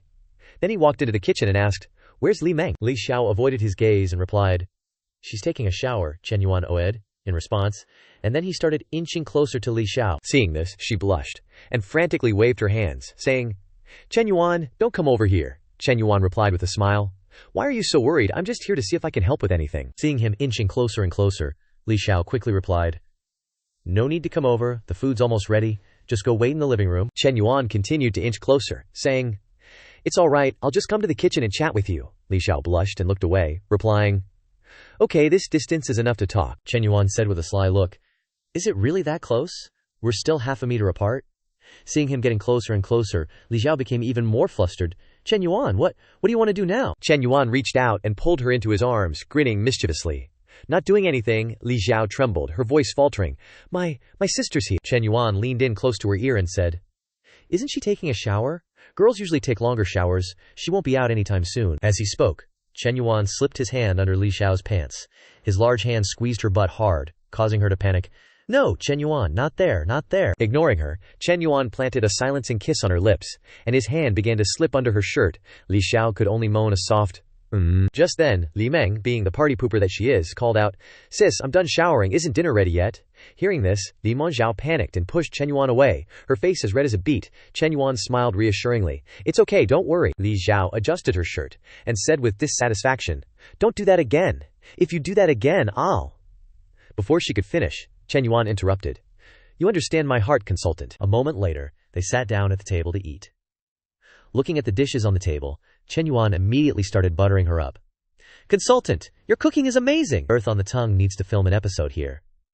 Hearing this, Li Meng said unhappily, "Don't be a kiss-ass, my sister doesn't fall for that kind of thing." "Chen Yuan, I have a few questions to ask you." Chen Yuan replied. "Okay, go ahead," Li Meng asked seriously. "How many girls have you dated?" Chen Yuan replied. "Why are you asking?" he thought to himself. Sounds like a background check. But publicly, there are only two, a high school girlfriend, and Chu Wan Ting. The others would be hard to trace. Li Meng said, "Oh, so you have quite the romantic experience," she thought to herself. "My sister has never even been in a relationship. It's easy for her to be taken advantage of by someone with so much experience." After hearing her say that, Chen Yuan was sweating bullets, thinking to himself, "Two is already a handful. If she knew about Hui Hui and now Lulu, I'd be screwed." Li Meng continued to ask, "Do you have any siblings?" Chen Yuan replied, "Yeah. A younger sister," Li Meng then asked. "How old is she?" Chen Yuan answered. "She's in her last year of high school, 18 this year." 10 minutes later, Chen Yuan sighed in relief, thinking, "Finally, the questioning is over. If Li Meng agreed to find out about my family, it means the teacher must have told her about me. Looks like Li Meng is slowly accepting me. Progress is looking good." Saying this, Chen Yuan glanced at Li Xiao, thinking to himself, "Teacher, don't you think so?" After thinking that, he stuck his foot out and gently touched her leg. Li Xiao was startled by this and started sweating, thinking, "Chen Yuan doing this in front of Li Meng, I really underestimated his guts." Thinking this, Li Xiao quickly stood up and said, "You two eat first, I'll go wash some fruit." Hearing this, Chen Yuan took out his phone to check messages and said, "No need to trouble you, teacher. It's getting late, you must be tired from cleaning the house, you should rest early. I'll leave after I eat, I don't want any fruit." Li Meng looked at her sister's expression, wondering, "My sister is acting so weird today, she's talking less, and her mood is off. Shouldn't a normal girl be happy when she's with the guy she likes?" Then she turned to Chen Yuan and said, "Are you sure you don't want to stay a little longer?" Chen Yuan stood up and replied, "Yeah, I have something to do," he thought to himself. "Gotta know when to stop so I don't piss off the advisor. Losing 1 to gain 10, not to mention I still have another battlefield to conquer." After Chen Yuan left, Li Meng stretched and said, "Sis, I asked everything you should and shouldn't have asked for you. I advise you to seriously check this kid out." Li Xiao recalled what happened earlier, thinking to herself, "Although Chen Yuan is more mature and independent than most guys, he's quite bold. We haven't even defined our relationship yet, but he already dares to do that. Me, him, Oog." At the same time, at Chen Na's apartment, as soon as they entered, Chen Yuan dragged her straight inside. Chen Na asked in surprise, "Chen Yuan, didn't you say we were going to the cafe to try the coffee I made? Why are we rushing home?" Chen Yuan didn't answer. He anxiously asked, "Do you still have that gray office outfit and black fishnet stockings here?" Chen Na asked in surprise. "Huh? What do you want to do?" Chen Yuan replied while rummaging through the closet. Guess. Hearing this, Chen Na said, didn't you say tonight was just a proper makeup session? You told me to trust your character. Have you forgotten already? Chen Yuan replied, it is a proper makeup session. I'm making it up to you with millions. Chen Na quickly said, I don't want that kind of makeup. A moment later, Chen Na was wearing the office outfit. She blushed and asked Chen Yuan, why do men like this kind of thing? Chen Yuan, with a perverted look, leaned closer and said, you'll understand gradually. Saying that, he kissed her on the cheek. His hands also began to wander and explore. Chen Na blushed and softly moaned twice. Ugh. An hour and a half later, Chen Yuan and Chen Na practiced their martial arts, going from immortal grandpa planting radish to Luo Han pushing a cart. Tired of Luo Han pushing a cart, the two switched to the carrying a plow across the mountain pose, and just as they were about to get into position, Chen Na's favorability suddenly increased to 90. Chen Yuan was shocked. Damn, it broke through 90. So this kind of exercise really helps increase favorability. At this time, the system also popped up a notification. Detected that the host has a second girl with favorability reaching the favorability mission milestone, preparing to distribute rewards. Chen Yuan was looking forward to it, thinking to himself, let's see what the reward is this time. As soon as he finished thinking, the system displayed a notification. Reward, Peter's length growth, 5 million yuan for car shopping, exclusive skill card X1. Seeing the rewards, Chen Yuan was shocked. Wait, is the first reward real? Damn, can you even get that? Thinking about it, he clicked open the reward, thinking to himself, let me see what kind of divine effect this exclusive weapon card for men has. Sorry, Nay, you'll have to bear with it tonight. Immediately, inside the cave, Sun Wukong's Ruyi Jinggu Bang grew longer. Chen Na was horrified. Chen Yuan, what's going on? Inside, Chen Yuan replied with a smug smile. Nah, didn't you ask me earlier why men like women dress like this? This is the answer. At this point, Chen Na's face was as pale as a pangolin, and she called out his name loudly. Chen Yuan. After that wild night, Chen Na was completely drained, her body still trembling from the afterglow of the men. Battle. She whispered softly. Hey Chen Yuan, why do you feel so different this time? It feels like my body's been hollowed out. Chen Yuan, hearing this, was smug as hell and edged closer, asking, different how? Chen Na replied, just different. At this point, Chen Yuan dropped the act and grinned, saying, I'm going to keep surprising you. Chen Na, hearing this, smiled happily, her face flushed red, and replied, Then, drifted off to sleep. Chen Yuan finally turned over, pillowed his head on his arm, and thought, if I could level up a little more, that'd be awesome. Wonder if I can go Super Saiyan next time. Then, he remembered the system reward, muttering to himself, alright, let's see what this special skill is. With that, he opened the system to check his reward. The system immediately announced, this skill card can be exchanged for any of the skills listed below. It takes effect immediately. List of skills. Novice cooking skill, novice electrical repair skill, novice haircutting skill, novice dancing skill, novice combat skill, novice racing skill, novice basketball skill. Not a damn thing Peter related. Chen Yuan, seeing this, thought in surprise, huh? What the hell is this? Like electrical repair stuff makes sense, but haircutting? What the actual Looking over the list, he thought to himself, if I really had to choose, the combat skill would be alright. Even though this is a law-abiding society, now that I got money and women, if I ever run into the triads, a combat skill would still be useful. Suddenly, as if thinking of something, Chen Yuan's eyes froze. But what if one day Li Xiao's got some broken appliances? If I have electrical repair skills, I can easily find an excuse to go to her place and get closer to her. In his head, he imagined himself and Li Xiao becoming the main characters in some Japanese film, like The Lucky Plumber and The Damsel in Distress with the Broken Oven. Li Xiao, it's fixed. Make sure you call me first if anything goes wrong. Oh my, you worked so hard, you're all wet. Come here, let me wipe you down. Then, Li Xiao approached, held a towel in her mouth, and reached out to slowly unbutton his pants, her eyes full of innuendo, saying, wipe everything down. Imagining this, Chen Yuan immediately changed his mind, his face full of excitement, muttering to himself, looks like the home appliance repair skill is better. Then he lay back and thought dreamily, seems like I've figured out the system's pattern. This reward is more generous than the last one. In other words, the third NPC is likely to be even more generous than the first two.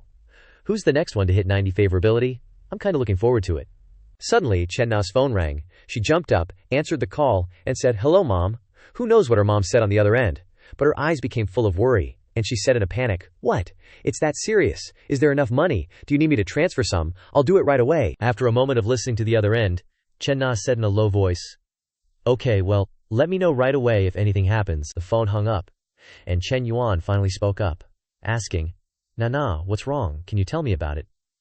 Chen Na replied with a sad voice, my dad, he was hospitalized for a stroke from drinking. He already had high blood pressure. With that, she covered her face and burst into tears. "It's all my fault! They keep telling me to go home for blind dates, and I kept putting it off. If I had just gone home to see Dad, he wouldn't have gotten so angry that he drank so much." Chen Yuan, seeing this, hugged her and comforted her. "Do you want to go back now? I can drive you." Chen Na reached out to gently wipe away her tears and replied, "It's not safe to drive at night. I'll go back tomorrow morning," Chen Yuan replied. "Okay, I'll be here for you no matter what." Hearing him say that, Chen Na remembered the image of Feng Minhui at the 4S store, thinking, even though Chen Yuan cares a lot about me, things aren't clear between us, and I'm not very careful with my words. Dad's in the hospital, so it's not convenient to bring him home. Thinking this, she replied, "It's okay, I can go back by myself." Chen Yuan didn't push it. He said softly, "Okay, if you need money or need to transfer hospitals or something, tell me, and I'll figure something out," Chen Na replied. "Thank you, Chen Yuan." Early the next morning, when Chen Yuan woke up, Chen Na was already gone. She left a note with a few hastily written words. "Breakfast is ready. I went home." After reading it, Chen Yuan smiled and muttered to himself, "She rushed home like that and still made me breakfast." Nair. Not Nair isn't like Coach Liu, who's always asking for money. And she's not like Minhui, who's always trying to get her hands on my assets. She takes care of everything. She's really the best of the best. Suddenly, Chen Yuan's phone rang. Looking at the caller ID, he couldn't help but wonder, Fu Yingzi, what's up with her so early in the morning? As soon as he answered, Fu Yingzi on the other end rattled off, "Chen Yuan, the office has been cleaned up and I sent you a few styles of desks. Which one do you like? Once you choose, I'll go to the furniture store right away." Chen Yuan, hearing this, replied softly, "You decide. Anything's fine." Fu Yingzi, hearing this, said, "Okay, then I'll hang up now. I'll let you know when the office is set up." Chen Yuan chuckled to himself, thinking, "This girl's all right. Even if we don't talk about her workability, her positive attitude alone is already pretty good." Just after hanging up, behind Yingzi the little tail, Feng Zhaogi, asked, "Yingzi, what do we do next?" She said with disgust. "What do we do? Can you stop following me? Just now too. It's not like there wasn't anyone cleaning. I told you not to do it, but you still barged in and made a mess." Feng Zhaogi, hearing this, said awkwardly, "Hey Yingzi, I just wanted to help you." Yingzi grabbed her bag, turned around, and walked out the door, saying, "What can you do to help with the student council? You're not even a member of the student council. And stop following me or I'll really get angry." Looking at her retreating figure, Zhaogi couldn't help but feel dejected, thinking, "I've been chasing her for 3 years, and it's not even as good as one day with some guy she just met." On this side, Fu Yingzi didn't care at all about his feelings. In her head right now, the only thing she cared about was Chen Yuan's family background. She thought to herself, that startup park is such a cheap place, and Chen Yuan was able to spend almost 10 million to buy it. That means he doesn't care about the money at all, so his family is worth at least 100 million, maybe even more. Behind her, Feng Zhaogi chased after her, calling out, "Yingzi, Yingzi, wait for me." Ignoring him, Yingzi continued her train of thought. "The important thing is, he's the same age as me, only 21 years old. What even is that?" In her head, she immediately imagined Chen Yuan transforming into an overbearing CEO, caressing the firm assets of his secretary, that's her, the assistant secretary. Lost in her fantasy, she told herself, "Even if I can't be his girlfriend, I can still be a subordinate or a secretary or something. Anyway, with a background like his, he definitely has more than one business. I gotta show off my work skills and other unique and outstanding qualities so I can stay by Chen Yuan's side." Meanwhile, at Chen Na's hometown house, the moment she got through the door, she grabbed her mom's arm and pulled her along, saying urgently, "Mom, let's go to the hospital. Didn't you say Dad had a stroke?" Her mom smiled brightly and said, "Nah, come inside first. Let's talk inside." Then, she pulled Chen Na into the house, saying, "Nah, I didn't mean to trick you. It's just that you're almost 27 and still don't have a boyfriend. Your friends Zhaoli and Ting Ting, who are the same age as you, already have 2 kids. I'm so worried." Inside the house, there was an older woman and a strange man, chatting and laughing with Chen's dad. As soon as she saw Chen Na, the woman said cheerfully, "Naka's back. Let me introduce you. This is Deng Kaitao, who's drinking with your dad. He came all the way from the Zhu family. He's a close friend of your cousin." Hearing this, Deng Kaitao stood up and gave a bright, nodding greeting. Then, the woman leaned in close to Chen Na, acting all secretive, and said, "Let me tell you, Kaitao started his own company, manages dozens of people, and makes tens of millions a year. He bought a car and a house a long time ago." Turning back to Kaitao, she asked, "Kaitao, what kind of car do you have?" He pretended to be modest and replied, "It's nothing special, just a BMW 5 Series." Hearing this, Chen Na smiled slightly and said, "Not bad." She thought to herself, "Good car or not, I gotta save face for the guy, at least a little." Meeting his blind date, Deng Kaitao didn't hesitate, and immediately made his move. He took out a small box and said, "Auntie, besides buying cigarettes and alcohol for Uncle, I also got you a little gift. I hope you like it." Chen Na's mom looked surprised. "Huh? You got me a gift too?" Kaitao opened the box, revealing a glittering gold ring, and offered it to Chen Na's mom, saying, I specially picked it out for you at an old jewelry store. It's real gold. It's not expensive, just over 3,000 yuan. Chen Na's mom responded, Oh my, over 3,000? And you say it's not expensive? The auntie also chimed in, adding fuel to the fire. Look at that, Kaitao is so thoughtful, he'll definitely be a filial son-in-law in the future, right? Chen Na's mom laughed heartily, agreeing, Haha, that's right, that's right. Chen Na's dad called Kaitao over, saying, Don't just stand there, come sit down. On the other side, Chen Na grabbed her mom's hand, pulling her inside, saying, Mom, let's go to the bedroom, I have something to say. As soon as they were in the room, her mom said disapprovingly, This girl, Xiaodong, is still waiting outside. Saying stuff like that. Aren't you being rude to the guest? Chen Na replied, annoyed, rude. You guys used this as a trick to get me home. Did you even think about how I feel? Hearing this, Chen Na's mom said with worry and thought, Aren't your dad and I worried about you? Look at Xiao Li upstairs, she's a year younger than you, and already has 2 kids. Chen Na looked unhappy, saying wearily, Why do I have to compare myself to them? Forget it, Mom, I don't want to talk to you anymore. Then she took out her phone and texted Chen Yuan. Chen Yuan, I'm really mad at my mom. It turns out Dad didn't go to the hospital, they tricked me into coming back for a blind date. Don't worry, I'll be back this afternoon. Chen Yuan immediately replied, I'm about to get off the highway, send me your home address. Chen Na's eyes widened in surprise. Ah, Chen Yuan wants to come to my house? She wondered. What's he planning? Could it be that he wants to? Thinking this, Chen Na was instantly overjoyed, and turned back to her mom, saying, Mom, I have a friend coming over later. Her mom asked in surprise. A friend, boy or girl? The girl smiled mysteriously, revealing little. You'll find out soon enough, Mom. Outside, the auntie was still trying to set them up, saying, Brother, this Kaitao and Nana are a great match, they have the faces of a married couple.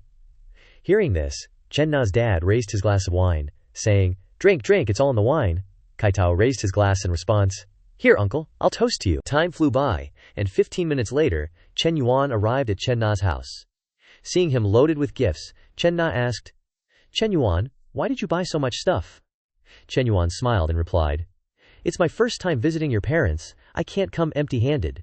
Chen Na's mom also asked, Na, who is this? Without hesitation, Chen Yuan carried the gifts over to Chen Na's mom, saying, Hello, auntie. I'm Chen Na's boyfriend, my name is Chen Yuan, you can call me Xiao Chen. It's just a small token, I hope you'll accept it. Hearing these words, the entire room fell silent. Kaitao was speechless. The auntie couldn't believe her ears, asking again, No way now, what are you saying? Her dad's jaw dropped in shock, stammering, Boyfriend, why haven't I ever heard you mention him? Her mom's eyes were wide with surprise. What? After the greeting, Chen Yuan put the boxes of gifts on the table and opened them. Seeing the piles of glittering gold jewelry and gemstones, Chen Na's mom said politely, Xiao Chen, your coming is already a gift, why did you bring so much? You're being too kind. Chen Yuan smiled and replied, I wouldn't dare be too polite with you. Nana is my girlfriend. We're practically family now. Sitting and looking at the stuff in the box, Chen Na's parents' eyes lit up, and they couldn't close their mouths, stammering, This much? How much did it cost? Chen Yuan smiled and replied, Not much. Only around 300,000. Hearing this, all 4 people shouted in unison, around 300,000. In their hearts, they thought, Only, is that something a human being can say? After a brief moment of shock, Deng Kaitao finally spoke up. What? Nana has a boyfriend? Didn't you say she was single? Aunt D? Seeing his bewildered expression, replied, Kaitao, don't panic, I just found out myself.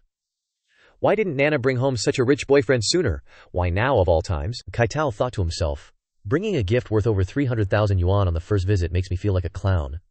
Then he asked, Auntie, do you mean this boyfriend is fake? He mused. Spending so much on meeting the parents, it's too expensive if it's just an act.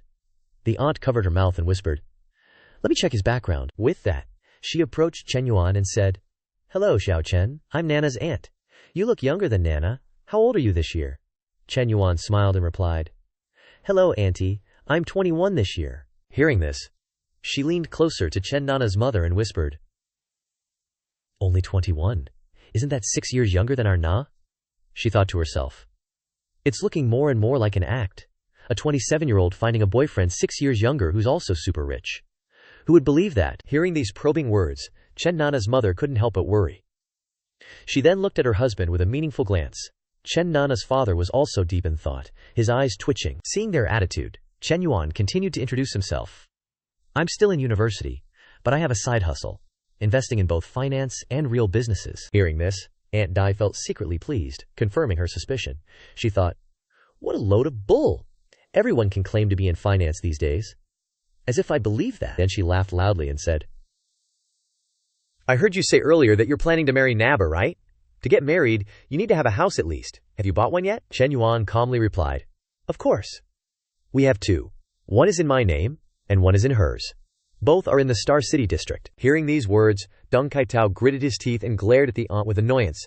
I'm sick of this boasting, he's just talking without thinking.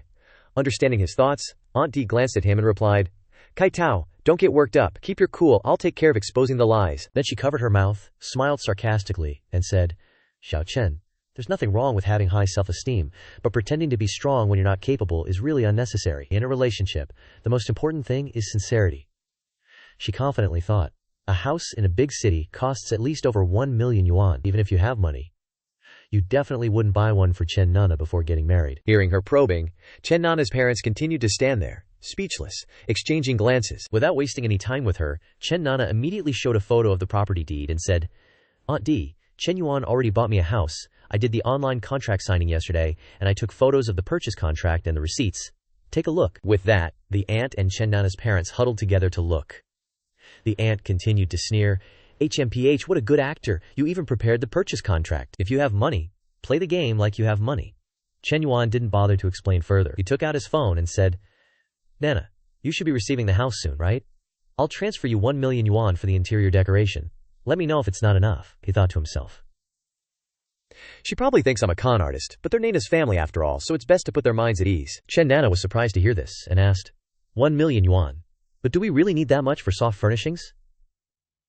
As soon as she finished speaking, a message arrived on Chen Nana's phone. ICBC, account ending in 5854, has received 1 million RMB at 12:18 on May 19th. Looking at the transfer message on the screen, Chen Nana's parents couldn't believe their eyes. Her mother mumbled as she counted. 1, 10, 100, 1,000, 10,000, 100,000, million, 6 zeros. Her father gasped in shock. It really is 1 million. Hearing them, the aunt quickly chimed in. No way, let me see. As soon as she saw the number on the screen, her face turned pale. Oh my God, it really is 1 million, and he transferred it in front of everyone. How could I have doubted him? To be able to casually transfer 1 million yuan to your girlfriend for interior decoration. How much power must you have to dare do that? Seeing their reactions, Chen Yuan smiled back at Chen Nana. It's just a little bit of pocket money. If you don't use it all, just consider it as spending money. Hearing these words, Deng Kaitao froze and thought, thank goodness 1 million isn't even enough for pocket money. If it wasn't for Auntie going first, that slap would have landed on my face. Thinking of this, he quietly walked over, packed up his things, and muttered to himself, looks like I have no chance. I should stop in time to minimize the damage. But I wonder if I can get back the 2 bottles of Wuliangye and Dayahuasi that I gifted earlier. I was so unlucky this time, I was played before I could even make a move. But then he thought, even though the blind date failed, I can't let this trip be a complete waste. Who knows? This kind of rich guy might become a beneficial connection in the future. Thinking this, he approached Chen Yuan and said with an awkward smile, Brother Chen, if you've already spent 1 million on just the interior decoration, then those 2 houses must be quite expensive, right? Hearing him ask, Chen Yuan thought to himself, this guy's really smooth, creating an opportunity for me to show off. Might as well show off decisively. Then he smiled brightly and replied, not too expensive. Nana's apartment is around 3 million, and my villa is about 10 million. Hearing this, Deng Kaitao scratched his head and said, over 10 million isn't expensive. Compared to you, my house isn't even worth mentioning. Seeing him come in front of Chen Yuan and wag his tail, the aunt showed her disgust and thought, this kid really knows how to switch sides, so despicable. Thinking it over, she smiled to herself and thought, but Xiao Chen is practically family now, so I have to seize what I can as soon as possible. Then she laughed loudly and said, Xiao Chen, oh no, I should call you President Chen. I'm so sorry for being rude just now, I apologize. Ha ha. Chen Yuan smiled lightly and replied, don't be so polite, Auntie, we're all family now, it's nothing. Chen Na's dad finally felt a load off his chest and said with a beaming smile, Aya, Xiao Chen, don't be so polite when you visit next time, okay? Her mom chimed in with a smile. That's right, Xiao Chen, you're too kind. Suddenly, a girl who looked a lot like Chen Na burst in through the door, lugging a huge speaker, shouting, Mom, Dad! It was none other than Chen Na's younger sister, Chen Xinwu. Seeing Chen Na, she happily exclaimed, Sis, you're back. Then she dashed over to hug her sister, Chen Na. Seeing this, pointed to Chen Yuan and introduced him. This is my brother-in-law, Chen Yuan. Xinwu immediately turned to greet him. Hello, brother-in-law. Chen Yuan replied with a bright smile. Hello. Looking at her assets, which were a bit more, developed than her sister's, he thought to himself, she really does resemble Nana, though she lacks a bit of her intelligence, but has that pure look. They're from the same mom, so how come she's been raised better than her sister? Are these aunt and uncle being too biased? Just then, Chen Na's dad's voice boomed. All right, everyone's here. Let's start eating. A moment later, everyone was seated at the table. Chen Yuan picked up the wine bottle and poured a glass, saying, Uncle and Aunt, I'd like to propose a toast to you both. It wasn't easy raising Nana, and I'm so happy to have such a wonderful girlfriend.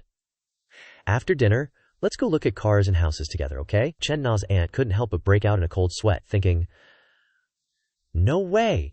Buying for Nana is one thing, but now he's buying for his future in-laws too? What is this guy, an immortal or something? Chen Na's parents weren't doing much better. Their faces were blank, and their heads were filled with question marks. After what seemed like forever after the meal, Chen Yuan and Chen Na's family bought both a car and a house. Chen Na's dad said, in a slightly complaining tone, Xiao Chen, we're old. We don't use the car often. Why buy such an expensive car? Xinwu, seeing this, said, Dad, brother-in-law is just being filial. Why are you complaining? Her mom also chimed in. The new house is 280 square meters. Your sister and I rarely come home. A big house makes me feel empty.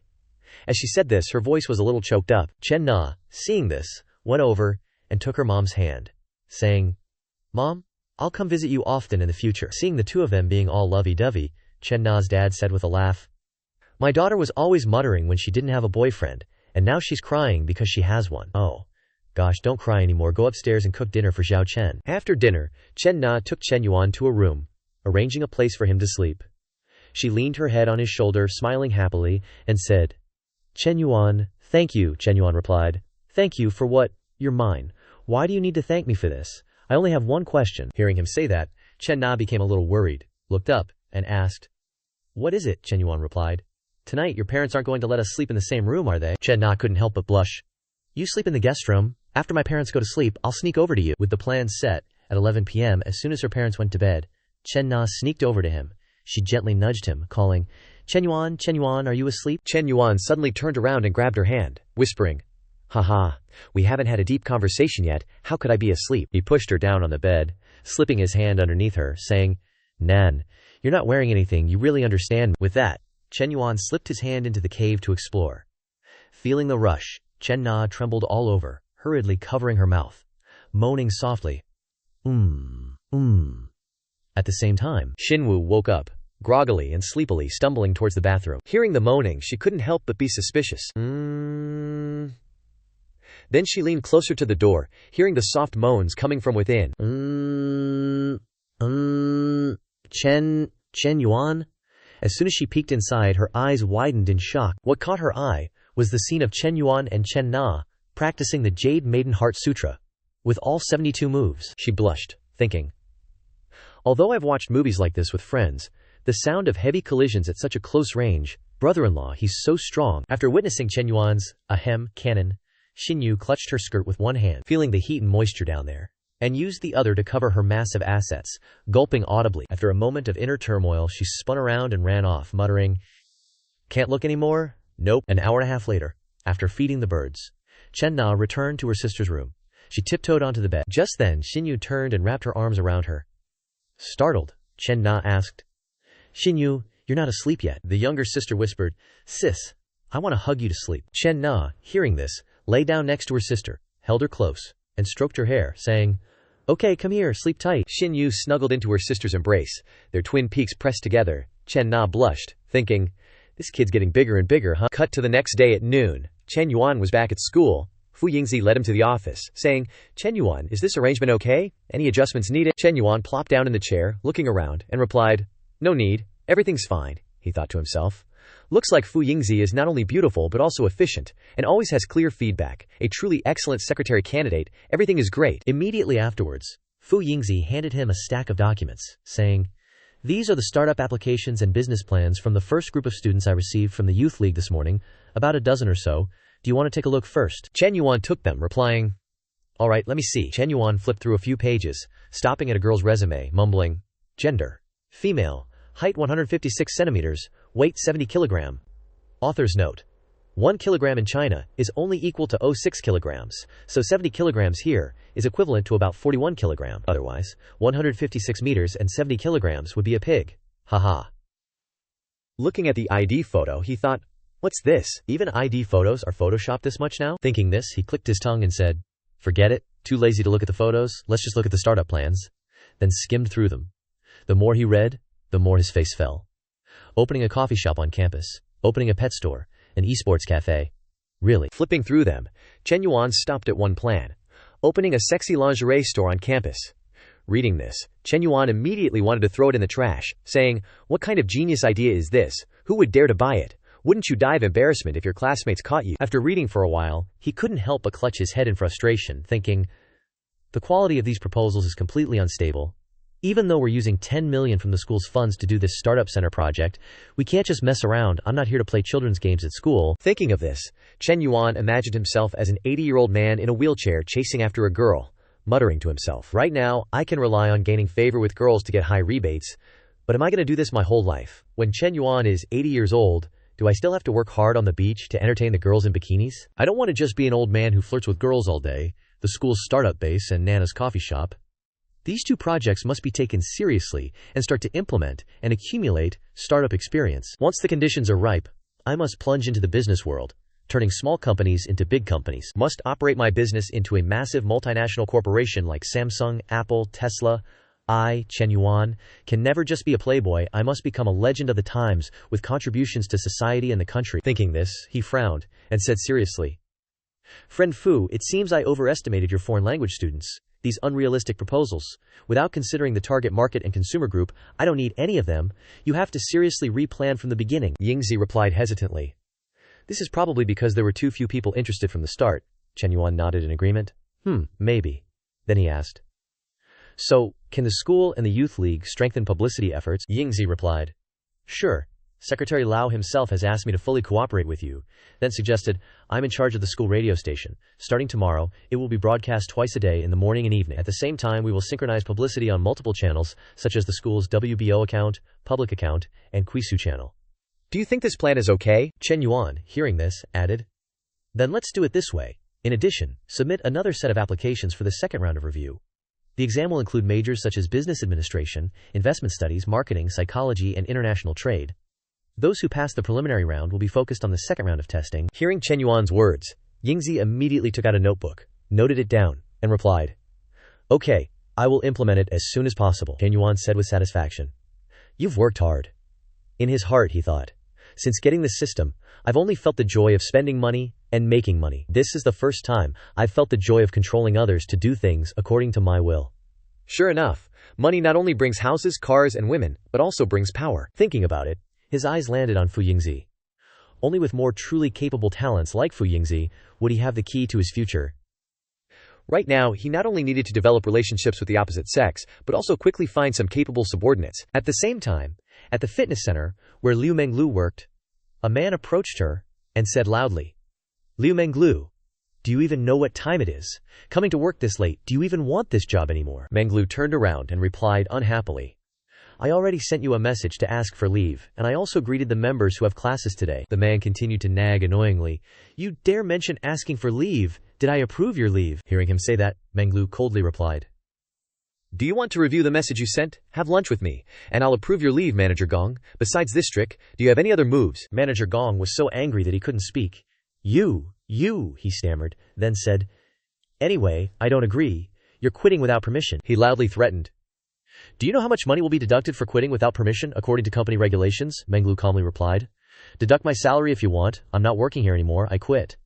After speaking, she bounced right out of there. Just then, a PT asked, "Did Menglu really quit?" The manager replied unhappily, "She's worked here for so many years. All her clients are here with us. If she doesn't work here, how will she survive?" Hearing him say that, the PT pointed to the supercar below and said, "Manager, look at what kind of car Menglu drove here." Just taking a glance, seeing the scene below, Manager Gong almost fell to the ground and said in surprise, "A 911.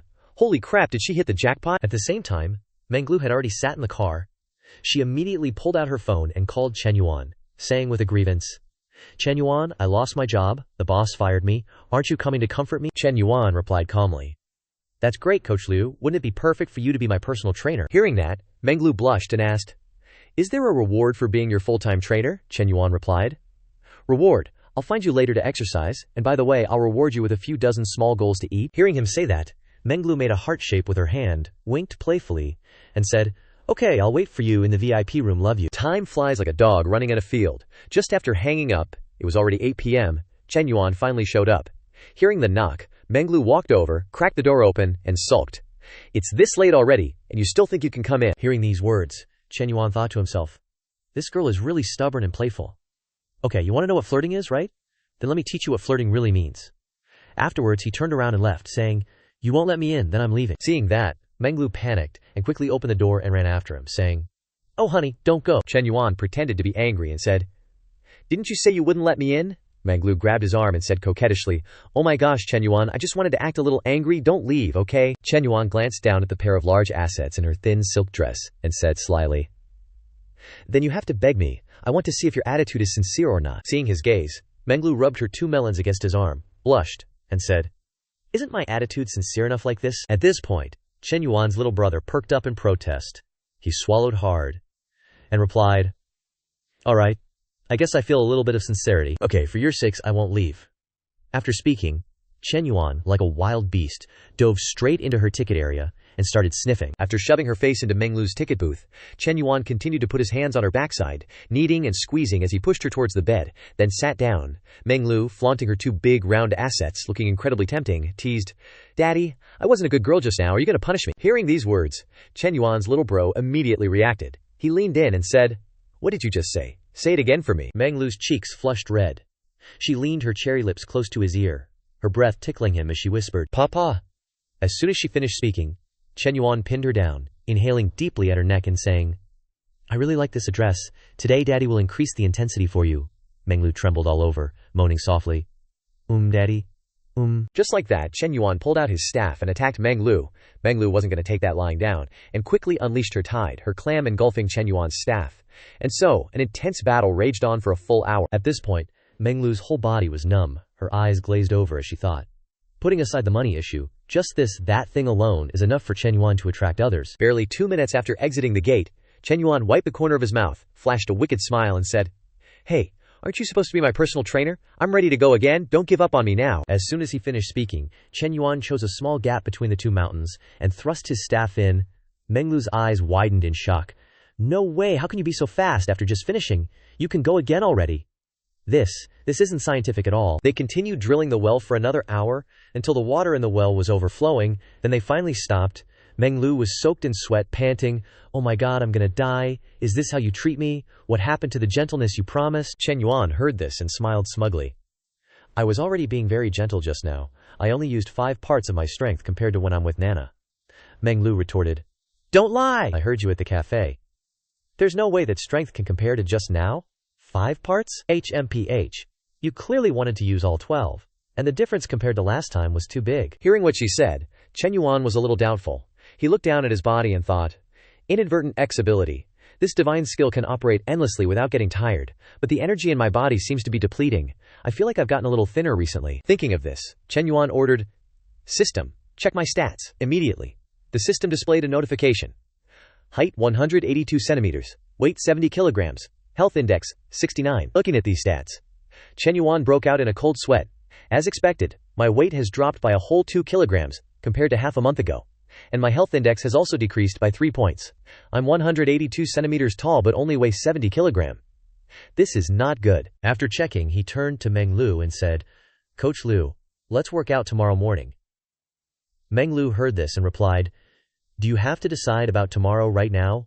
What if you change your mind later?" Seeing that she misunderstood him, Chen Yuan said, "Is that all you can think about? I'm talking about serious exercise. Look at me now, don't I look a little too skinny?" Hearing these words, Meng Lu jumped up and burst out laughing. "Ha ha, so you finally realized you're a skinny dog?" Chen Yuan replied with dissatisfaction. "If you keep saying that, I'll make sure you can't stand up." Meng Lu hurriedly waved her hands, obediently saying, I was wrong, Daddy, I won't do it again." Chen Yuan was smug. "That's more like it anyway. You have to help me create a professional plan." Saying this, Meng Lu stood up, grabbed a towel to cover her big assets and said, "I'm going to take a shower first, and then I'll make you a diet and exercise plan. You have to ensure you get enough rest, and combine both aerobic and anaerobic exercise." Chen Yuan replied, "Okay, let's start from tomorrow once the plan is done." As if remembering something, Meng Lu turned back and said, "Oh, Junyu has a gym. Let's use Junyu's gym. I'll go back tomorrow morning to get my clothes, and I'll buy you 2 sets while I'm at it." As soon as she left, the system displayed a notification. Ding! Detected that the host has started a gym plan. A perfect life not only needs abundant wealth and career, but also needs to upgrade and create a personal image. The host actively recognizes the need to improve his personal image, and the system will fully assist in the training process. Limited time mission within 1 month. If the host reaches 75 kilograms and maintains a body fat percentage between 12% and 15%, the system will upgrade the host to level 3, receiving physical body enhancements. Note, this physical effect lasts for 2 years. Immediately after, the system displayed a new interface. Chen Yuan saw this and clicked on it, muttering to himself, "Fitness assessment panel. The system even has this." As soon as he clicked on it, the system displayed a notification. Height 182 centimeters, weight 70 kilograms, health index 69, BMI 211, body fat percentage 21%. He muttered to himself, "The mission only requires me to gain weight and reduce fat, focusing on these 2 items."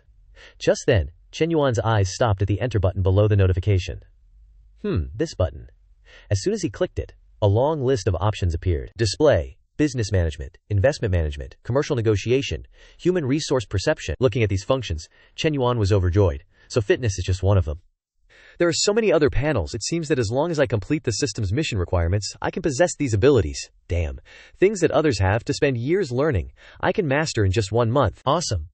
Time flew by until the next morning, and Meng Lu had returned home to get her workout clothes. She came back carrying an extra lunchbox, saying, "Hey, the breakfast at the hotel is too high in calories, so I prepared a fitness-style breakfast and lunch for you. Eat up." I woke up at 6:30 in the morning to go home and make it. Chen Yuan took the lunchbox and opened it. Inside were dishes full of protein. Seeing this, he praised, "So rich. Well done, Coach Liu." Hearing this, Meng Lu put her hands on her hips and said, "It's good you know how hard I worked to cook this. You're not allowed to treat me as badly as you did last night," Chen Yuan jokingly asked. "Just bad? Is there no other feeling?" Meng Lu quickly gave a thumbs up and said, You're good, okay? Hurry up and eat. We're going to the gym after we're done." Chen Yuan smiled and replied, "Okay." A moment later, after finishing breakfast, Chen Yuan followed Meng Lu to the gym. As soon as they saw her body, all the men couldn't help but pay attention. The guy lifting weights glanced at her full chest, thinking, "Since when did our gym have a coach this top tier?" The guy on the treadmill looked at her butt. Her figure is really too good. Meng Lu took Chen Yuan to a machine, bent down, and adjusted the weight. While working out behind them, a guy caught the view, and his little bro immediately reacted. He quickly covered himself and said to himself, "I can't look anymore. Another look and I'll have a reaction." On the other side, a seasoned gym-goer showed off his muscles while glancing at Chen Yuan. How could a weak chicken who doesn't work out like him be worthy of such a perfect woman? She's a gift from the heavens. Maybe she should think about me. Over here, Meng Lu continued to guide Chen Yuan. "Chen Yuan, you still need to widen your movements a bit. Don't use momentum." These actions attracted the attention of a man nearby. Yes, none other than Jun Haojun, the guy who stole Chen Yuan's ex, Wan Ting. He turned around, his eyes widened, and he thought in surprise, "That's Chen Yuan. Who's the fairy next to him? Last time, didn't he take a beauty to buy stuff at Guojin? Now he's changed already. He's such a player." On this side, after a while of training, Meng Lu handed Chen Yuan a bottle of mineral water and said, "See? You're usually too lazy to work out, so you're tired after only a few moves. But the first day is pretty good. Drink some water, work out slowly, can't rush to eat hot tofu." Chen Yuan took the water and replied jokingly, "Really? When can I eat hot tofu then?" Understanding the meaning in his words, Meng Lu scolded softly, "You're annoying." Seeing this intimate scene, Haojun's eyes turned red with jealousy. He thought to himself, "This son of a BTCH is having fun here with a new woman, and I can't even get Chu Wanting on the phone anymore. My WeChat is blocked. I don't even know where her house is. I can't even ask why we broke up. It's really infuriating." Suddenly, he seemed to think of something. Wait, is he cheating on multiple women at the same time? I'm going to expose his true colors? Normal women would immediately get mad. "Haha, let's do it, see how you handle this." Acting on his thoughts, he walked up to Chen Yuan and asked in a friendly manner, "Chen Yuan, what a coincidence, you're here too." Seeing him, Chen Yuan asked in surprise, "It's you. What's up? Is there something?" Haojun waved his hand and replied, "Nothing. I just saw someone I knew and came over to say hello." Hearing this, Chen Yuan said in a cold voice, "If there's nothing, I'll continue working out." Meng Lu also turned around with a look of annoyance, thinking, "Get out of here, can you stop bothering us?" Haojun thought, "You want me to leave that badly? Hey, I haven't finished talking yet." Thinking this, he asked innocently, "The girl you took to Guojin last time, why isn't she with you this time? You two looked very close that day. I saw you buy her a lot of things." After speaking, he gave a sinister smile and thought to himself, "If you two are in a normal relationship, shouldn't she question Chen Yuan and dump him on the spot? Hurry, I can't wait to see this scene." As fate would have it, nobody cared about what he said. Meng Lu was still carefully guiding Chen Yuan's movements while wiping sweat for him. 20 seconds passed, and Hao Jun's face was short. No reaction. Seriously, aren't they that kind of relationship? Thinking this, he called out, Hey, can you hear this? That girl. Before he could finish speaking, Chen Yuan said coldly, Haojun, can you stop being so nosy? Are you and I that close? Seeing Chen Yuan's attitude, Haojun didn't hold back either. He turned to Menglu and blurted out, let me tell you, girl, you can know a person's face but not their heart. That kid's playing the field, don't let him fool you. Menglu immediately looked annoyed and retorted, even if he's juggling 3 women, I'm happy to be with him. None of your business. Haojun wouldn't let it go. Still being a busybody, I'm telling you, that guy even bought that other chick 2 bags, costing like 10,000 yuan. I'm just reminding you for your own good. Menglu turned to Chen Yuan, giving him a flirty glance. So what? It's his money, he can spend it however he wants, as long as he's happy. If he's happy, I'm happy too, she thought to herself. So he bought someone else 2 bags. Chen Yuan bought me a car worth over 2 million yuan. Hearing this, Haojun's face twisted like a prune, thinking, what's going on? This girl knows she's being played and she's still happy. What exactly is their relationship? Not letting him continue to spout nonsense, Menglu wiped sweat from Chen Yuan's face and glared at Haojun. Please move further away, your face is seriously affecting our training. Hearing this, Haojun stormed off, grinding his teeth in frustration. What kind of people are these? Totally unreasonable. Seeing his angry expression, Chen Yuan thought to himself, Coach Liu is my personal trainer and caretaker, her position is very clear, why is he so nosy? Next time I want to play around, I should do my homework first, so that I don't get stuck with a third wheel. Menglu turned to Chen Yuan and said, Chen Yuan, let's continue. And so, they trained for 2 hours straight before finally ending the session. Menglu encouraged him. You performed really well today, your movements were very precise, but tomorrow we need to increase the intensity, Chen Yuan joked. I'll increase the intensity for you tonight, and you'll increase the intensity for me during the day. Are you getting revenge? Menglu blushed and replied, It's not like that. Today was mainly to get familiar with the movements and equipment. Once we're used to it, we definitely need to lift heavier weights. Seeing her so serious, Chen Yuan didn't tease her further. Alright, my muscles are pretty much stretched out, let's go take a shower. A moment later, they were back in the room. As soon as they stepped into the bathroom, Chen Yuan pulled Menglu close and said, Coach Liu, there's one more spot that needs more practice. She was caught off guard. Huh? Before she could say another word, Chen Yuan unleashed his divine weapon, pushed her against the wall, and started groping her, saying, I'm talking about this spot. Menglu could only helplessly endure. You bad boy. After who knows how long, after firing off all the bullets, they finally finished showering. While drying her hair, Menglu called out, Hubby, oh no, Daddy, are we going back to school tonight or? Before she could finish the question, Chen Yuan interrupted. I have something to do tonight, just sleep here. Menglu said, This room is too big, I don't feel comfortable staying here alone, I'll go back to my small apartment to sleep. Chen Yuan smiled and replied, Okay, you arrange it? Oh, call me that again. Hearing this, Menglu plopped down on the table, washed her hands, and struck a provocative pose, saying, What? Then she sweetly called out, Ah, papa. At the same time, her favorability rating increased to 88. Seeing this result, Chen Yuan thought to himself, My favorability has increased by 2 points since last night. It seems like the 90-point favorability level isn't far away. I'm really looking forward to the system's magical reward. A moment later, after showering and getting dressed, Chen Yuan left the Junyu Hotel and returned to school. As soon as he walked in, he saw Feng Zigui glued to Fu Yingzi. He couldn't help but think, this simp, so persistent. Thinking this, he opened the door and walked straight into the room without saying a word. Yingzi hurried over and said, Chen Yuan, I'm sorry, he saw me in the canteen and insisted on following me. I've told him several times, but he won't listen. Feng Zigui quickly chimed in, Don't blame Yingzi. I wanted to see if there was anything I could help with. After all, more people means more help. Hearing this, Chen Yuan stopped and replied coldly, It's really not necessary. There's nothing you can help with. With that, they both walked inside and slammed the door in Zigiai's face.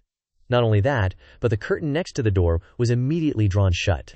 He was shocked, thinking there were only Chen Yuan and Yingzi inside, and they closed the door and drew the curtains. What exactly do they want to do? It's just a dorm room, why install curtains? Thinking of this, intimate scenes between the two flashed in his mind, and he instinctively covered his face, panicking, My Yingzi, don't tell me.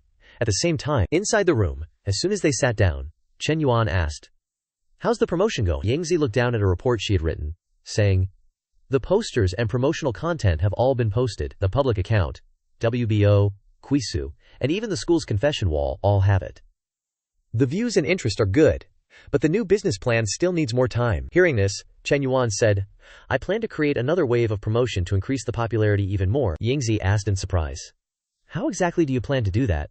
Is there anything else you need me to coordinate? Chen Yuan raised a finger, saying, Slap my name all over that entrepreneurship zone so every international student knows I'm the sugar daddy behind it. Hit him with some eye-catching posts or captions like, OMG, our school's entrepreneurship zone just got a 10 million yuan investment. No way, it's student-funded. I'm freaking out, we've got a hidden billionaire on campus. But keep my identity a secret, you hear? Gotta build up the hype first. Hearing him, Yingzi immediately guessed. So we're gonna drip-feed info, tease them till they're bursting with curiosity, and then BAM! You make your grand entrance when expectations are sky-high, right? She thought to herself. No idea why Chen Yuan wants to put himself in the spotlight, but hey, not my circus, not my monkeys, I just gotta do what he says. Chen Yuan, pleased, said, exactly. This'll send the hype through the roof, and startup applications will explode. Then, with enough data, we can actually pick out the real gems. He internally monologued. First, I get clout in school and the education world. Second, it's easier to scout out hotshot juniors and seniors. And third, after dropping 10 million, right, the system will reward me with an entire industry. He went on. Also, for maximum impact, gotta keep it hush-hush at first. Any issues with the rollout, Yingzi replied. Nah, we can have some unofficial accounts post first, then use burner accounts to stir up buzz in the comments, Chen Yuan nodded. Perfect, that's the plan. Now let's talk about what you want. Chen Yuan looked up and asked, what do you want from me? Yingzi was taken aback by the sudden question. She thought. Didn't expect him to just lay it out there. I kinda wanted to see if we could maybe date, but he's obviously got a girlfriend and probably isn't into me anyway. After a beat, she perked up and said, internships start next semester. And you know how it is for students from private schools like us. Finding good jobs ain't easy, especially in marketing. So I was thinking, if I could work for you, maybe I could earn more than the usual gigs out there. Chen Yuan thought. She's still a student, so she's being shy about it, huh? If she just said she wanted me, we could roll with that. Then he asked, how much higher are we talking? Yingzi hesitated, then replied, 8,000. She thought to herself. Marketing jobs straight out of school usually pay like 3,000 to 4,000 yuan a month. 8,000 yuan would be 2 or 3 times that. Just as she was worried about getting rejected, Chen Yuan jumped in. I'll bump it up to a cool 10,000, plus bonuses and perks if you do well. You'll work for me from now on. Yingzi's eyes widened. He's paying me that much. Wait, what does work for me mean? The tension was reaching fever pitch when Feng Zigui's whiny voice echoed from outside. Yingzi, are you guys done talking yet? What's taking so long? Hearing that, Chen Yuan cursed in annoyance. That clingy simp is such an embarrassment to men, Yingzi said. Sorry, let me go talk to him. Chen Yuan stopped her. Hold up, I'll take one for the team. Let's settle this once and for all. Yingzi turned back, surprised. Before she could react, Chen Yuan lunged and gave her a quick hickey on the neck. Looking at his handiwork, he said smugly, let's go. Then, arm in arm, they walked out, putting on an act. As soon as he opened the door, Chen Yuan declared, Yingzi, you gotta put up a sign that says no simps allowed. Seeing this, Feng Zigui's little heart shattered, and with tears in his eyes, he asked, Yingzi, what's going on? She coldly replied, don't come looking for me anymore. I have a boyfriend now. Hearing that, Feng Zigui burst into tears, accusingly shouting, boyfriend, when did you two get together? Yingzi coldly responded, just now. I hope you'll keep your distance from me from now on. Otherwise, both Chen Yuan and I will find it very annoying. With that confirmation, Zigui's little world came crashing down. He collapsed to the ground, crying, Yingzi, no, Yingzi wouldn't do this, waha. After a good cry, Feng Zigui finally got up and stumbled away. Watching his retreating figure, Chen Yuan thought with a smile, sorry buddy, face the facts. The power of money is unbeatable, duh. Anzi then pointed down at her waist and looked up, asking, so, is Chen Yuan like, almost there too? Chen Yuan finally let go and replied, yeah, he probably won't bother you anymore. If there's nothing else, I'm dipping. With that, he bolted, leaving Anzi behind, quietly watching him go. A little later, Chen Yuan was back in his room. He plopped down on the bed, thinking, honestly, Vice President Anzi is totally secretary material, but right now I'm not capable enough to manage a company well. With that thought, Chen Yuan opened up his business management skill panel, telling himself, if I don't have the skills, even with all this cash, people just see me as a nouveau riche. Gotta activate all this knowledge ASAP to level up. Let's start with this.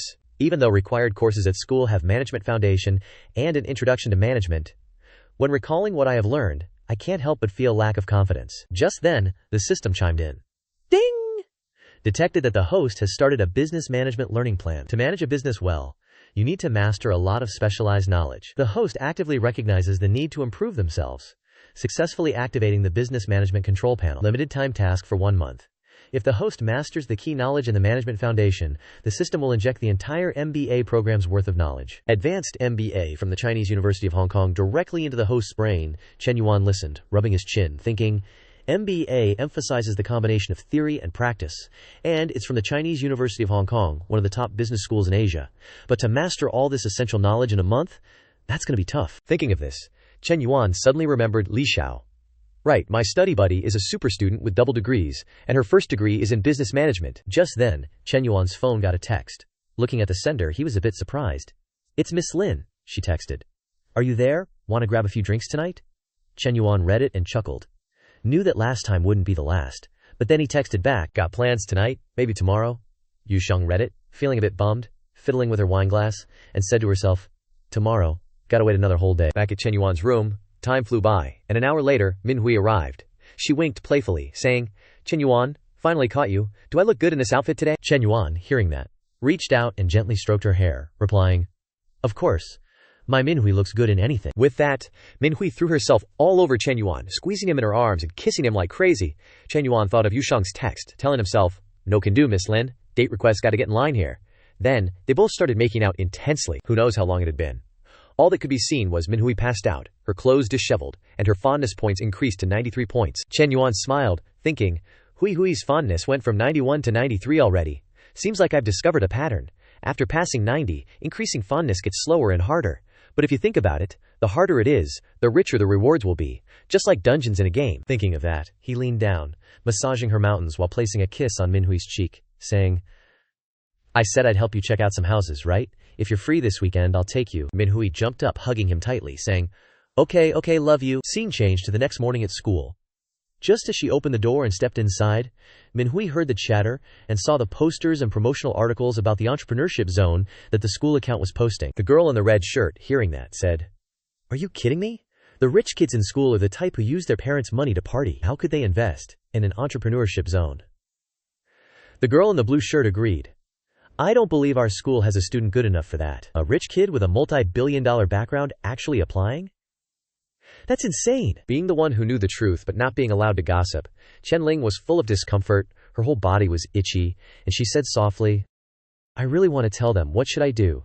Manhwa brought her hand to her mouth, signaling silence, replying, "Gotta hold it in. Chen Yuan isn't letting us say anything right now." Chen Ling then turned around, winking playfully, saying, "Oh, I don't know what Chen Yuan's planning. Isn't that like wearing silk clothes at night? You're speaking the truth. Hooked a golden turtle like Chen Yuan. Hui, how about you ask if they need a maid or servant?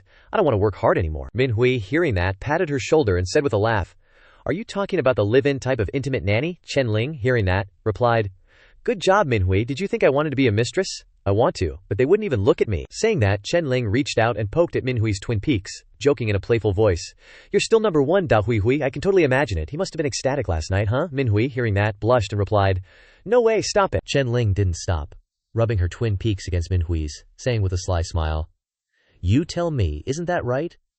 "Right," Manhwa helplessly replied. "You're such a pest." Meanwhile, inside the library, a tomboyish girl came in and called out, "Yu Ping, have you seen it? I heard some student dropped 10 million yuan to invest in the startup zone." Yu Ping replied without looking up. "Yeah, I saw it. Do I look stupid? You believe everything you hear." The tomboy went on, "I thought so too. That's 10 million yuan. To throw 10 million yuan into a startup zone, their family fortune must be at least hundreds of millions. If our school really has such a sugar daddy, I'd be willing to turn things around for him." Yu Ping rolled her eyes. "Dream on. Someone that rich wouldn't even glance your way, would they?" The tomboy cleared her throat and said, "If someone really shelled out that much money, they'd be showing off already, a wand like that. Not everyone can pull that off. Plus, what's the point of being that rich if you can't flaunt it?" "So true," Yu Ping chimed in. "Look at Chen Yuan, he gets a little money and suddenly he's all high and mighty, running around with different girls, even helping old ladies open coffee shops." The tomboy nodded vigorously. "Right, I just gave him some advice last time and he embarrassed me so badly. Ugh, don't even mention that trashy guy." At the same time, whispers and rumors were spreading like wildfire across the campus. Everyone was talking about the newly appeared super rich second generation. Some believed it, some didn't. Everyone had an opinion. Meanwhile, Chen Yuan was still diligently carrying out his plan. He opened his car door, still on the phone with Li Xiao. "Counselor Li Xiao, I need your help with something. I want to study business management, and I need you to guide me through the important concepts." Li Xiao was immediately suspicious. "Chen Yuan, what are you up to now?" Chen Yuan got into the car, buckling his seatbelt, and replied innocently, "I really want to study seriously." Li Xiao said skeptically, "Oh, is that so? Fine, whatever." Chen Yuan then added, "I'm almost at your place." Li Xiao was taken aback. "My place? You're not planning on causing trouble again, are you?" Chen Yuan put on a serious face. "You know me. I'd never do anything inappropriate." Seeing her hesitation, he continued, "Relax, counselor." A little later, Chen Yuan arrived at Li Xiao's door. She opened the door, saying anxiously, "Chen Yuan, before you come in, promise me you won't be like last time." Without a second's pause, Chen Yuan replied, "Okay, I promise." Li Xiao asked worriedly. Are you sure? Chen Yuan looked at her with sincere eyes and answered, I'm super sure. Seeing this, Li Xiao opened the door and said, All right, come in then. As soon as he entered, Chen Yuan went straight to the table and sat down. Li Xiao took out a stack of documents and said, This is the business administration textbook I used in college. I've marked the key points in the first 3 chapters. She handed them to Chen Yuan. This kind of knowledge is mostly about memorization. Try to relate it to real-world examples when you study. It'll help you remember faster. Chen Yuan took it and replied, Okay, I'll memorize it. And so, Chen Yuan sat there studying seriously for the whole afternoon. Li Xiao sat beside him, silently observing. After who knows how long, Chen Yuan stopped. He turned his gaze to Li Xiao and stared at her intently. She asked, Why did you stop studying? Why are you looking at me? Look at the book and memorize it. Chen Yuan propped his chin up with his hand and said dreamily, Counselor Lai, how can a book be as pretty as you? Li Xiao blushed and scolded him. There you go again. Didn't you promise me you came to study seriously? Chen Yuan moved like a flash of lightning, leaning in close and saying, I did come to study seriously, but at the same time, I want you to be my girlfriend. These 2 things aren't mutually exclusive. Hearing this, Li Xiao immediately stood up, looking displeased. What nonsense are you talking about? Chen Yuan instantly ran behind her, hugging her tightly, saying, I'm not talking nonsense, I'm very serious. Counselor Lin, Li Xiao panicked. Don't do this, Chen Yuan. My younger sister is sleeping in the room. Chen Yuan smiled wickedly. Even better that she's home. We can announce our relationship. Li Xiao struggled weakly. Let go, Chen Yuan. I haven't even agreed to be your girlfriend yet. Before she could finish speaking, Chen Yuan turned her around, planted a kiss on her lips, and said, You'll agree sooner or later. Looking at what was happening, Li Xiao thought to herself. He promised so firmly before coming in, and it's only been 1 class. As expected, all men are liars. At this moment, Chen Yuan's wandering hands started exploring again. Seeing this, Li Xiao resolutely pushed him away. She said firmly, No, Chen Yuan. Not there. Suddenly, the door bursts open, and Li Meng stumbles in, rubbing her eyes, only to freeze in her tracks. On the other side, there's Chen Yuan and Li Xiao, in a full-blown guy on top of girl situation. She's internally screaming, What in the world? My sis and Chen Yuan are going at it right on the sofa. Talk about zero chill.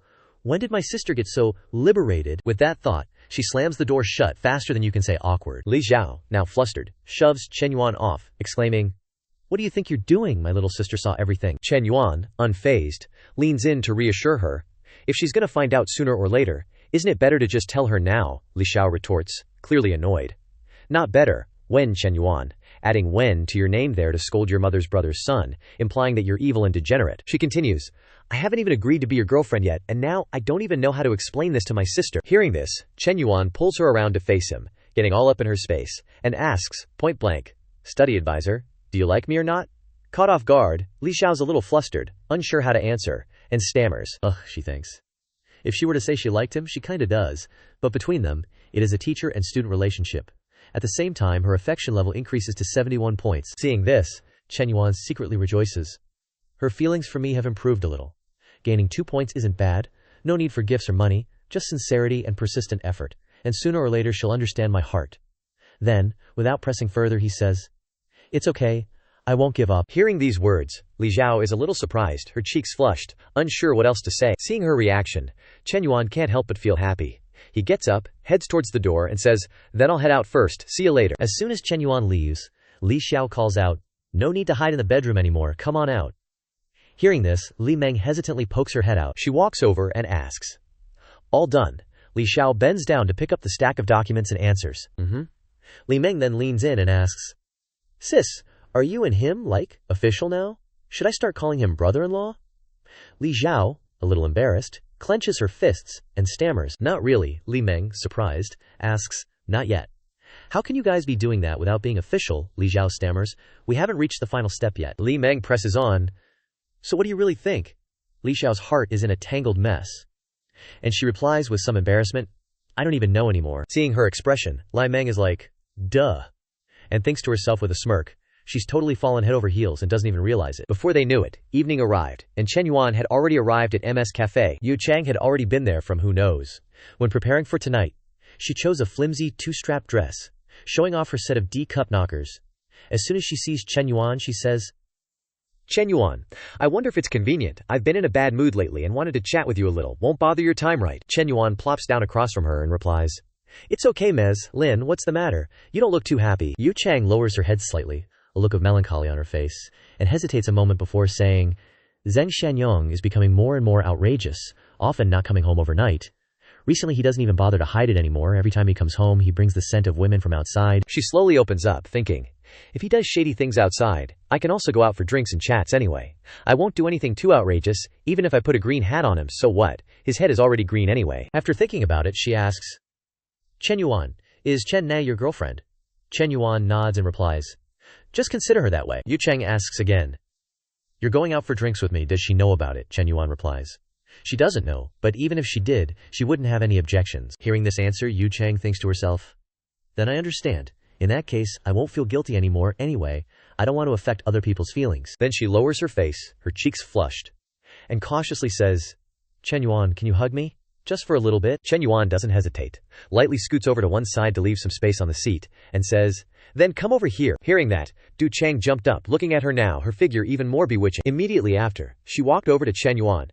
Not sitting on the chair but directly on his lap, Chen Yuan didn't hesitate to wrap his arms around her waist, and she asked, he knows you're out drinking with me. In that instant, Du Cheng wrapped her arms around Chen Yuan's neck, pressing her chest against him, and planted a super intense kiss on his lips, saying, don't mention him. Caught off guard, Chen Yuan was taken aback. He thought to himself, ugh, in Nana's cafe with another woman, I feel kinda bad for her. But then again, who could resist this kind of temptation? Chen Yuan quickly cooperated, thinking, screw it, I'm a scumbag, why overthink it? His hand quickly started groping down towards the promised land below. Just as he was about to unbuckle her pants, Du Cheng stopped, holding onto her last bit of shame, grabbing his hand and saying, no you can't. Chen Yuan asked, what's wrong, you gonna make me go vegetarian? Du Cheng blushed and replied, Chen Yuan, let me help you, okay? Hearing that, Chen Yuan decisively yanked her panties down, replying, nah, I want to eat meat today. Then he began to ram his cannon straight into the trench. She only managed to let out a surprised ah. Du Cheng felt as if a stream of water was rushing down her entire body, reviving her youth. She thought to herself, is this heaven? Half an hour later, Du Cheng still hadn't escaped that feeling, constantly moaning, ugh you. Afterwards, Chen Yuan pointed down at his little bro and said, clean it up for me. Hearing that, Du Cheng immediately knelt down, and the subsequent licking scene, we'll skip it, only seeing Chen Yuan's face full of enjoyment. He recalled a saying to himself, youth is wasted on the married, and maidens are mistaken for treasure. Truer words have never been spoken. Afterwards, Du Cheng still seemed to linger in the afterglow. She reached out and licked the leftovers, a look of absolute bliss on her face, and the favorability score above her head started showing the number 63. Chen Yuan was surprised, thinking it was strange. Usually with other people, things only progressed this far when the favorability was over 60. But with her, it appeared after everything was over. The system then popped up a notification. Congratulations host for achieving over 60 favorability with 5 NPCs. Stage mission complete. A perfect life should have enough encounters with the opposite sex. System rewards.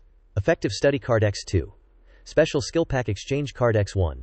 Perfect life lucky wheel X2. Looking at the notification, Chen Yuan happily thought, I didn't expect the system to not only evaluate the value of favorability, but also the number of NPCs. Thinking of this, he thought to himself, let me see what's good this time. With that thought, Chen Yuan clicked to see the effective study card. When reading a book, you can instantly memorize it. Deeply engraved in your memory, each card has a usage time of 1 hour. He secretly rejoiced, thinking, this is good stuff. Studying textbooks is too slow. With this study card, it only takes a few hours to complete the business administration major's limited tasks. Thinking of this, Chen Yuan continued to click to see the next item. Perfect life lucky draw. With the opportunity to draw various rich cards, increase attribute points, real objects, industry cash. After reading it, his eyes immediately lit up. Awesome! Oh my god, the feeling of being able to draw prizes is even more explosive. It would be great if I could draw a girl. At this moment, Du Cheng also shook herself free from the high. She stood up, tucking her hair behind her ear, and said, looks like you're very happy. Emotions between people can really be contagious. These past half an hour, I was also very happy, an unprecedented joy. Hearing these words, Chen Yuan couldn't help but be stunned for a moment. Du Cheng then turned around to leave, continuing, let's go, Chen Yuan, we should go back too. Let's meet again next time. Hearing these words, Chen Yuan was confused. Next time? Does she want to go long term? After that steamy session with Lin Yucheng, Chen Yuan finally got back home. Just as he was stripping off his clothes, a message popped up. He checked it out and BAM! A bunch of screenshots. No one at our international business school drives a G-class, dude. If you're gonna lie, at least do some research. Not just the international business school, or the business department, but even the foreign languages school doesn't have any students driving G-wagons. This guy's just spouting BS without thinking, let's just treat it as a joke anyway. Lying doesn't cost anything. Seeing these comments, Chen Yuan muttered, These are the comments online that Feng Minhui sent after sending the pile of screenshots she texted. Being cursed at is actually a good thing. Doubts create debate and generate buzz, Chen Yuan replied. You can slowly leak some details. Like what department, Major? And year I'm in, just don't reveal my name in class. Feng Minhui saw it and texted back. Alright, got it. Chen Yuan put his phone down and thought to himself. Project stuff can wait? Let's see what other surprises the cheat system has in store. With that, he opened the system panel. A notification popped up immediately. You currently have 2 lottery draws. Would you like to draw now? Choose yes or no, Chen Yuan said. I choose yes.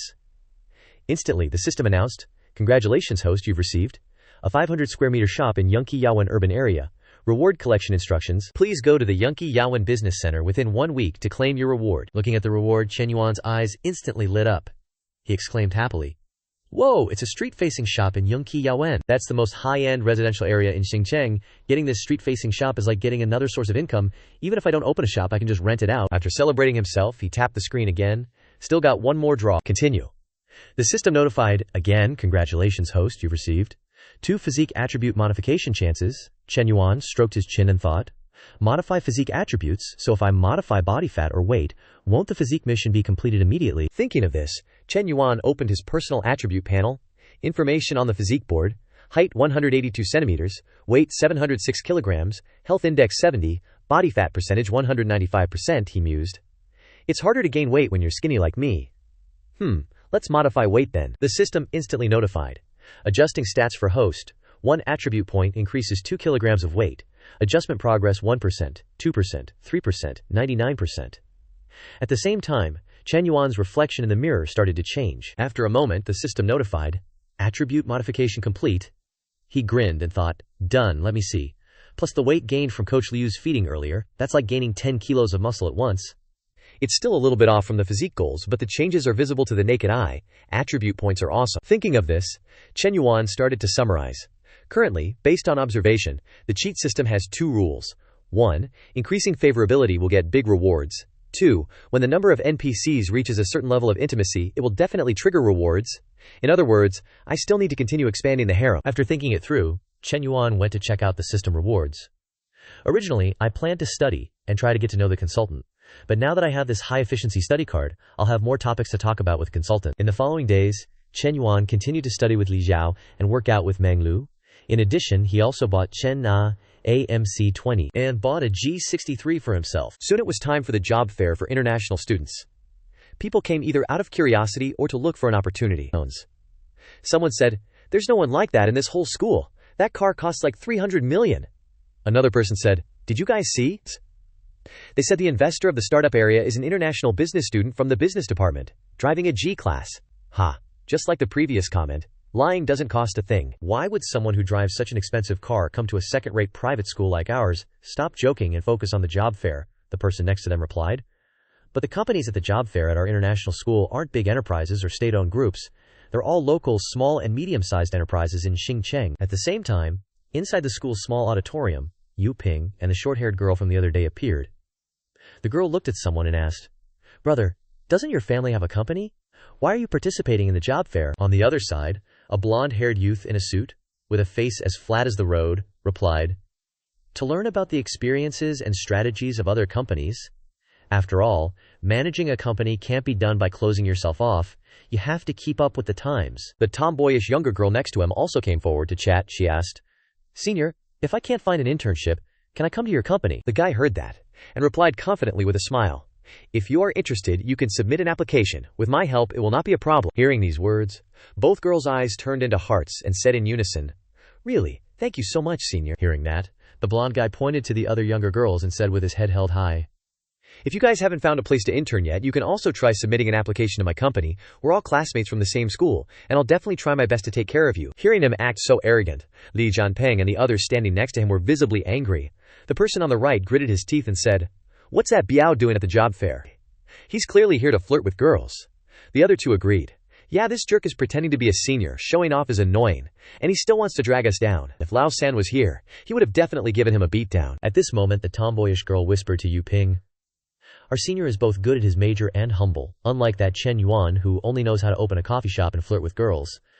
Opening a coffee shop and opening a company are worlds apart. Chen Yuan is really both short-sighted and hopelessly unrefined. Speaking of Chen Yuan, that bitch Yu Ping immediately remembered her previous embarrassment and said annoyedly, "Don't mention him. The way he treated us last time was so petty. My good impression of him has completely shattered into pieces." On the other side, the gold-digging grandpa-grandson duo continued their bragging. "Student Tian, are you free this afternoon? Let's grab a bite after the presentation," the girl excitedly replied. Okay. Just then, a super badass-looking car drove in from outside. It was a G63, and who's showing off is pretty obvious, right? Haha. Everyone was shocked at first sight. Aren't cars from outside not allowed in school? What's going on? Then, their eyes changed, widening in surprise. Wait, that's a G-class. Hearing this, Yu Ping and her little sidekick, Zongboy, immediately turned their heads. G-class. Everyone's been talking about it these days. That student who invested 10 million in the startup zone is the one driving that G-class, little Zongboy whispered.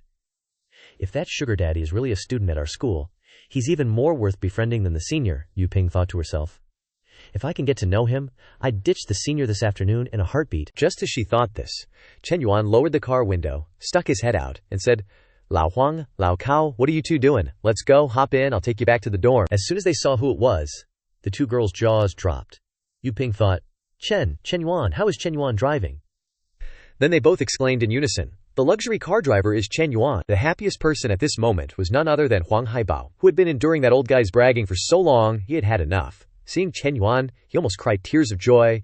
He's here, he's driving the G-class, this dog showed up just in time. Just then, Yu Ping stormed over and then pressed her face against the backseat window, thinking, I don't believe it. It can't be Chen Yuan. There must be someone else in the car. Chen Yuan is probably just the driver. Lao Cao saw this and leaned over to ask, "What are you whispering about? So sneaky, so shady." Huang Haibao was now getting cocky. He stepped forward, opened the door, and said with a look of disdain, "Move aside. My brothers and I have to get in." Watching the car leave, little Zongboy regretted it deeply, thinking, such a top-tier sugar daddy was right next to me, and I didn't even know it. Then she said, full of disappointment, "Do you think if we apologized to Chen Yuan, he would accept it?" Yu Ping, still stunned, replied, I don't know. Soon after, the news that the driver of the G-class was Chen Yuan spread throughout the school, and there was chatter everywhere, especially in the girls' dorm area. One girl said, "Enough said. My goal from now on is only Chen Yuan."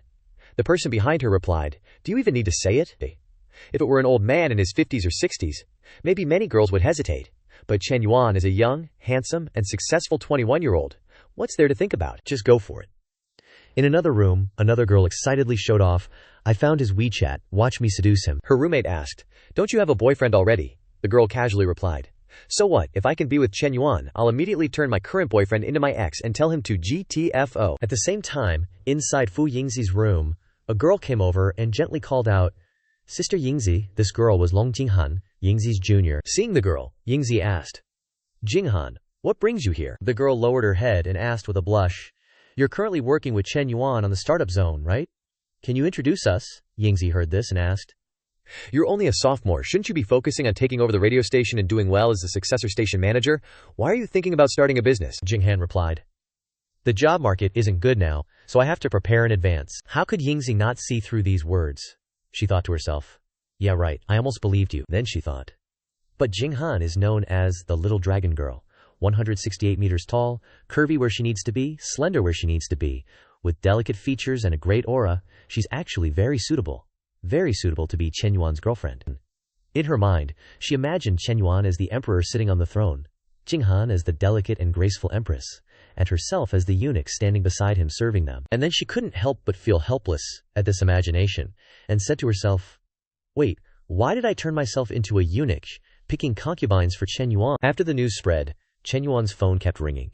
A barrage of messages arrived. "Senior, I'm Yao Zhen, a sophomore majoring in Spanish at the Foreign Language Institute. Can I get to know you?" "Hello, I'm Zhai Changling, a senior in the Sports and Exercise Science Department. Are you free to go for a run or play badminton sometime?" "Chen Yuan, I'm Zhu Qiaofeng from the Human Resource Management class of the class of 20, from the business school. Can I get to know you?" "Does the president have a girlfriend? I'm a 36C. Can we explore things?" "Chen Yuan, I study ballet. Please accept my friend request. I'll send you a video right away. Measurements, 168 centimeters tall, bust 85 centimeters, waist 63 centimeters, hips 80 centimeters. Please accept. Round face, stubble, Ruby Lin from Chengdu. Want to relax?" Hearing the constant notification chimes, Lao Cao turned to ask, Lao-san, your phone keeps ringing, aren't you gonna check it? Chen Yuan, lying on the bed, replied. Don't want to look, it's a little gross. Hearing this, Lao Kao asked. So many girls are adding you that you're getting sick of it. Chen Yuan held up the pile of messages, replying, Nonsense. If it were girls, what would I be sick of? There's also a bunch of gays, I'm not into that, so annoying. Just as he said this, Lao Huang held up a message, saying, Lao-san, all the girls looking for you are hitting up my WeChat now. Hearing this, Chen Yuan replied, Don't bother with those girls. Hearing this, Huang Hai flared up, scolding, Lao-san, you're dead to me. Lao Kao and I have been F.A. forever alone, for 3 years of college, never getting close to any girls, and you're rising like a kite in the wind. Hearing this, Chen Yuan opened the system panel to check. Once you accumulate 500 reputation points, you'll receive a lottery draw. Chance to receive attribute point increase, special ability. Note, reputation is the prestige admired by everyone, reflecting the recognition and respect others have for you. Note, reputation in this task is only calculated from teachers and students within the university. Current reputation points, 33. After looking at it, he thought to himself, if it weren't for the system's reputation task, I wouldn't want to do any of this. Even if you're talked about or famous, if it doesn't bring real benefits to your friends, you won't get genuine recognition and respect from them. To increase reputation significantly, I probably have to wait until there's a successful specific project. Thinking, he said, first I need to go see Fu Yingzi. Then he immediately took out his phone and texted, Secretary Fu, let's meet at the office later. She replied clearly, Okay, boss.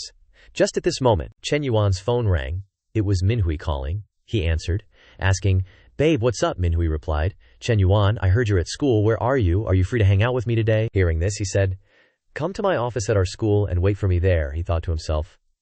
Now that I'm a public figure involved in external affairs, to avoid any crazy speculation from the older and younger female students, I can't be seen walking around campus with Hui Hui anymore. As soon as he hung up, Chen Yuan dragged himself up, saying, I have to go out for a bit. Don't wait for me to play games anymore. Then he walked out the door, waving his hand, saying, Also, Lao Huang, your spring will come too. Hearing this, Lao Huang raised 2 middle fingers, replying, What spring? It's already summer, and I still have to shoot off fireworks myself. A moment later, Chen Yuan arrived at the place to meet Minghui. As soon as she saw him, she threw herself into his arms, saying, Chen Yuan, I missed you so much. Hearing this, he urged, Let's go inside and talk. Then he led Manhua into the office. As soon as she entered, she said, HMPH, now you're famous. All the girls in school know you, Chen Yuan asked in surprise. Really? Manhua sat down on the chair, replying, That's right, your personal information has all been posted online. Hearing this, he sighed. Those people are so idle they have nothing to do. Bringing the conversation here, Manhua stood up, walked over, and closed the curtains, saying, When boys go out, they need to know how to protect themselves, understand? Chen Yuan replied naively, Hui Hui, I know how to protect myself, but what does that have to do with closing the window? She reached under her skirt, gently peeling off her panties, replying, Related. Of course it is. I can do it here too, Chen Yuan. Do you want to? Chen Yuan replied, It's not that, Hui Hui. I have an appointment with someone else to discuss things. Manhua pulled him up, saying, Chen Yuan, stand up. As soon as he stood up, Manhua reached down, gently pulling down his zipper. Seeing this scene, Chen Yuan couldn't help but stare blankly at the spot. Then she faced her rear towards him, saying, Do you like this position? Chen Yuan inserted his sweet potato into the oven, replying, Uh-huh. At the same time, outside, Fu Yingzi had arrived. Hearing the sounds coming from inside the room, she thought to herself, This sound is not good at all. She leaned her ear closer, hearing the increasingly rapid pitter-patter sounds, and secretly thought, The sound of playing cards is so clear. Did the boss call me over just to listen to this? After listening for a while, Yingzi's face flushed red, and she scurried to one side, telling herself, My boss is indeed very strong, but he's not very proper.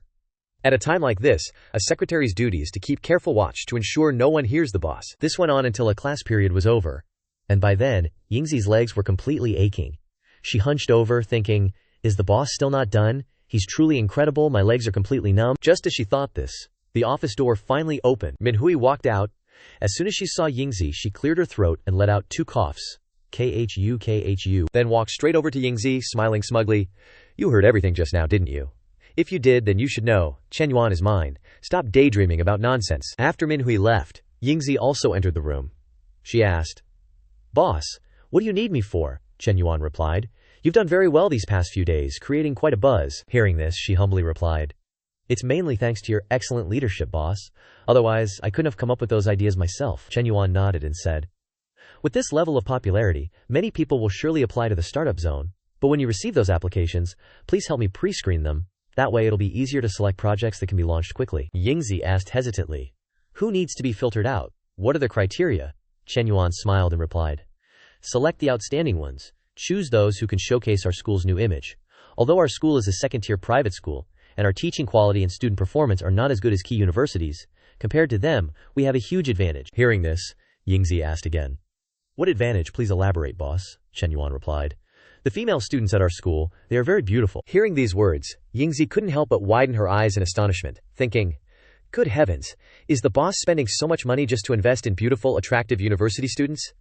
But openly recruiting consorts right here in school is too blatant, and I've truly become an eunuch specializing in selecting consorts. Thinking of this, she hesitantly asked, Boss, is this really okay? Seeing her reaction, Chen Yuan immediately explained. We are providing startup opportunities for the school's students.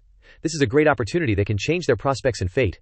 Since there have been and will be so many applicants, why don't we choose a few people who are more pleasant to look at? Hearing this, Yingzi replied. Understood, boss. I'll filter them first and then send them to you, she secretly thought. The boss is truly the boss, talking about selecting consorts yet sounding so virtuous. Saying this, Chen Yuan asked again. Is the set of re-examination questions I asked you to design earlier completed? Yingzi replied. Yes, it's almost done. Only then did she understand his intention, telling herself. The boss can plan so deeply. He originally asked to design re-examination tests, which turns out to be a way to create an excuse to eliminate those not chosen, thereby preventing them from causing trouble at the school or with higher authorities. Thinking of this, Yingzi leaned in and asked the boss, at that time, among those who know, can we secretly leak the exam answers to the people you want so they can get high scores? Seeing how quick-witted she was, Chen Yuan praised her with satisfaction. Intelligent. Her heart was in a fierce struggle at this moment. One side said, Fu Yingzi, isn't what you're doing no different from those contemptible officials of ancient times offering beauties to the emperor? Do you deserve the education you've received all these years? The other side retorted, if those girls fall into the hands of other guys, would the outcome be any better than being with Chen Yuan? This is a two-way street. If they don't apply, they would never enter the boss's fishbowl anyway. Her inner struggle reached this point, and she secretly thought, besides, the boss pays me 10,000 yuan. Therefore, thinking for him and sharing his worries is natural. If that's the case, then let's first present the boss with the first beauty. Thinking of this, she immediately spoke up. Boss, I have a younger sister who goes to the same school. She wants to get to know you. Hearing this, Chen Yuan immediately asked, how old is your younger sister? Yingzi pointed to her bosom and replied, just like me. Hearing these words, Chen Yuan couldn't help but say helplessly, Secretary Fu, what are you talking about? I'm asking about her age. Hearing this, she couldn't help but feel embarrassed. She hurriedly swiped open her phone and said, oh, sorry.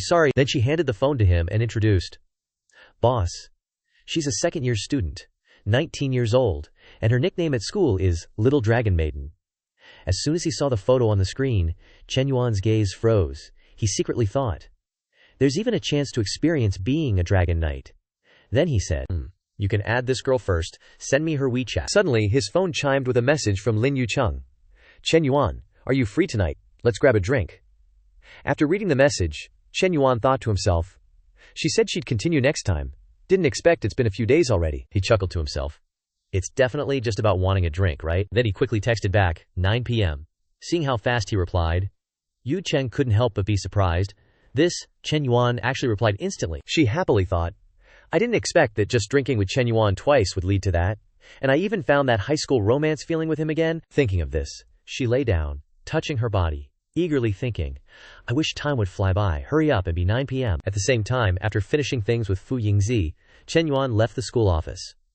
As soon as he reached his G63, the car windows were covered in love letters and notes of all kinds. He picked up a paper with red lipstick marks and read, Can we be friends? My bus size is 36E. The contact information has been blurred. Chen Yuan was speechless and helpless after reading it. Just then, two girls walked over and waved, saying, Hello Chen Yuan, my sister and I want to go shopping. Can you give us a ride? Chen Yuan opened the door, got into the car, and said, Sorry, I have to pick someone up later, no more seats.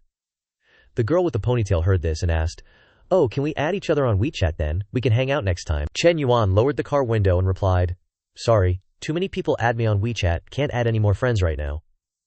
The two girls fell silent, not saying anything else. This scene was seen by two male students nearby. One of them said, See? That's what it's like to be rich. We try to suck up to him, and he doesn't even look at us. Isn't that infuriating? The other replied, Isn't he just a little taller, more handsome, and richer than us? Why do so many girls like him? The first one sighed. It's definitely just because he has money. That Mercedes G-Class worth 3 million yuan. We might not even earn enough in our lifetime to buy his car. The other one also looked up to the sky and sighed. Hearing that, not just those girls, even I want to throw myself at him. Hearing these words, the buzzcut guy jumped back. Hey buddy, you're a man, don't you have any limits? The other wiggled his butt and replied, so what if I'm a man? If I really achieve financial freedom, I can also dedicate my loyalty. Buzzcut, hearing this, was immediately tempted, blushing, and said, thinking about it carefully, it's not bad either. Time quickly passed to the evening. It was now 9 p.m. As agreed, Chen Yuan and Yu Cheng were now at the cafe. As soon as he sat down, Chen Yuan asked, is there something bothering you at home again? Yu Cheng didn't answer. She picked up the glass of wine and said thoughtfully, Chen Yuan, I want to ask you a question. Chen Yuan replied, okay, ask away. Yu Cheng was a little shy and asked softly, do you believe in love? Chen Yuan replied, I can say I believe, or I can say I don't. He recalled a relationship from high school. I really believed in love. The feeling of excitement being with that first person was definitely pure love. Then he thought of Wan Ting, Minhui, Chen Na, and Meng Lu, and said to himself, after breaking up, I couldn't find that feeling again when I was with Xiao Wan Ting. Even with Na Lulu or Hui Hui, I still felt like something was missing. Hearing his answer, Yu Cheng said with some dissatisfaction, Chen Yuan, you're being too vague. Just then, her phone rang. Yu Cheng answered the phone and said, yes, I need to find someone to fix the air conditioner. The person on the other end of the line heard this and asked, may I ask when you are free, we will arrange someone to come and repair it. Yu Cheng replied, tomorrow morning or afternoon is fine. The person on the other end said, okay, the repairman will contact you by phone tomorrow. Yu Cheng replied, okay, thank you. Then she hung up. At this time, Chen Yuan asked, is the air conditioner at home broken? Yu Cheng smiled and replied, it's been broken for a few days. I've been sleeping with a fan these past few days. Chen Yuan heard this and smiled. Actually, you don't need to call an air conditioner repairman. I'm familiar with this kind of thing. The girl was surprised when she heard this. You also know how to fix air conditioners. At this point, Chen Yuan called the system, I want to use the skill exchange card from last time.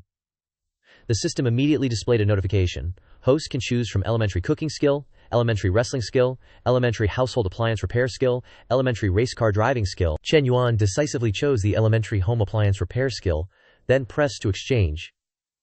The system immediately displayed a notification. Exchange successful. Host can use it to repair TVs, refrigerators, range hoods, and air conditioners. After hearing the notification, Chen Yuan looked down at his hands, muttering to himself, my fingers suddenly feel much more agile. Perhaps this is the proficiency gained from using screwdrivers, wire strippers, or other tools. He then turned to Du Cheng and replied, of course I know how to fix it. I've learned this trade, he inquired. Is your husband home? Du Cheng replied, no. Why? A moment later, Chen Yuan followed Du Cheng back to her home. He busied himself with the air conditioner in the room. Seeing this, Du Cheng thought to herself, because Zheng Xianyang said he wouldn't be home tonight, and our child went to the countryside with his grandparents, bringing Chen Yuan home, even though it's to fix the air conditioner, still feels incredibly exciting. While she was still deep in thought, Chen Yuan suddenly turned around and said, it's just that it hasn't been cleaned in a long time, so a lot of dust has accumulated. All it needs is to be dusted and have its filter washed. After speaking, he continued to work on the air conditioner. Seeing him so focused on the air conditioner, Du Cheng couldn't help but doubt her own attractiveness. She thought, before he came in, she was worried he might cause trouble, but it seems she was overthinking. A man and a woman alone in a room, and he really just wants to fix the air conditioner? Thinking this, she stepped out and said, Chen Yuan, I've troubled you enough. I'm going to take a shower first, she thought to herself. My mind is a bit flustered. I'll take a shower to collect my thoughts. 15 minutes later, Du Cheng had finished her shower. She changed into loungewear and walked back in. Feeling the temperature in the room, her eyes couldn't hide their astonishment. Chen Yuan smiled and said, it's done, look, cold air, Du Cheng replied. It really is cold air. You've worked so hard, Chen Yuan. I truly don't know how to thank you enough. Seizing the opportunity, Chen Yuan grabbed her hand, pulled her closer, and said, want to thank me? Come here. He then went straight to the bed and sat down. Du Cheng, seeing this, worriedly thought, what if Yang Yang comes back right now? She then said decisively, no. Without any wasted movement, Chen Yuan pushed her down onto the bed, lying her on her back, and said, why not? He reached out and pulled down Du Cheng's shorts, saying, from now on, if anything in your house breaks, just leave it to me to fix. Your heart and body can also be entrusted to me for repair. Without another word, Chen Yuan immediately pulled out his ruyi staff and began to thrust. Du Cheng could only blush and let out soft moans. Chen Yuan. She clutched the bedsheet tightly, thinking to herself, consider this payment for today's air conditioner repair. After all, it wasn't as if he hadn't already. After a while of his ruyi staff's friction, Du Cheng was utterly melted. Her eyes glazed over as she thought, so this is what it feels like to be completely immersed. Thinking this, she reached out and wrapped her arms around Chen Yuan's back. Compared to now, being with Zheng Xianyang before was truly a waste of time. She then closed her eyes and reveled in this pleasure, continuously cursing Zheng Xianyang in her heart. He's just too weak. At the same moment, outside the apartment, the elevator doors opened and Zheng Xianyang loosened his tie, cursing, "Damn it, I can't even breathe," he muttered as he walked back.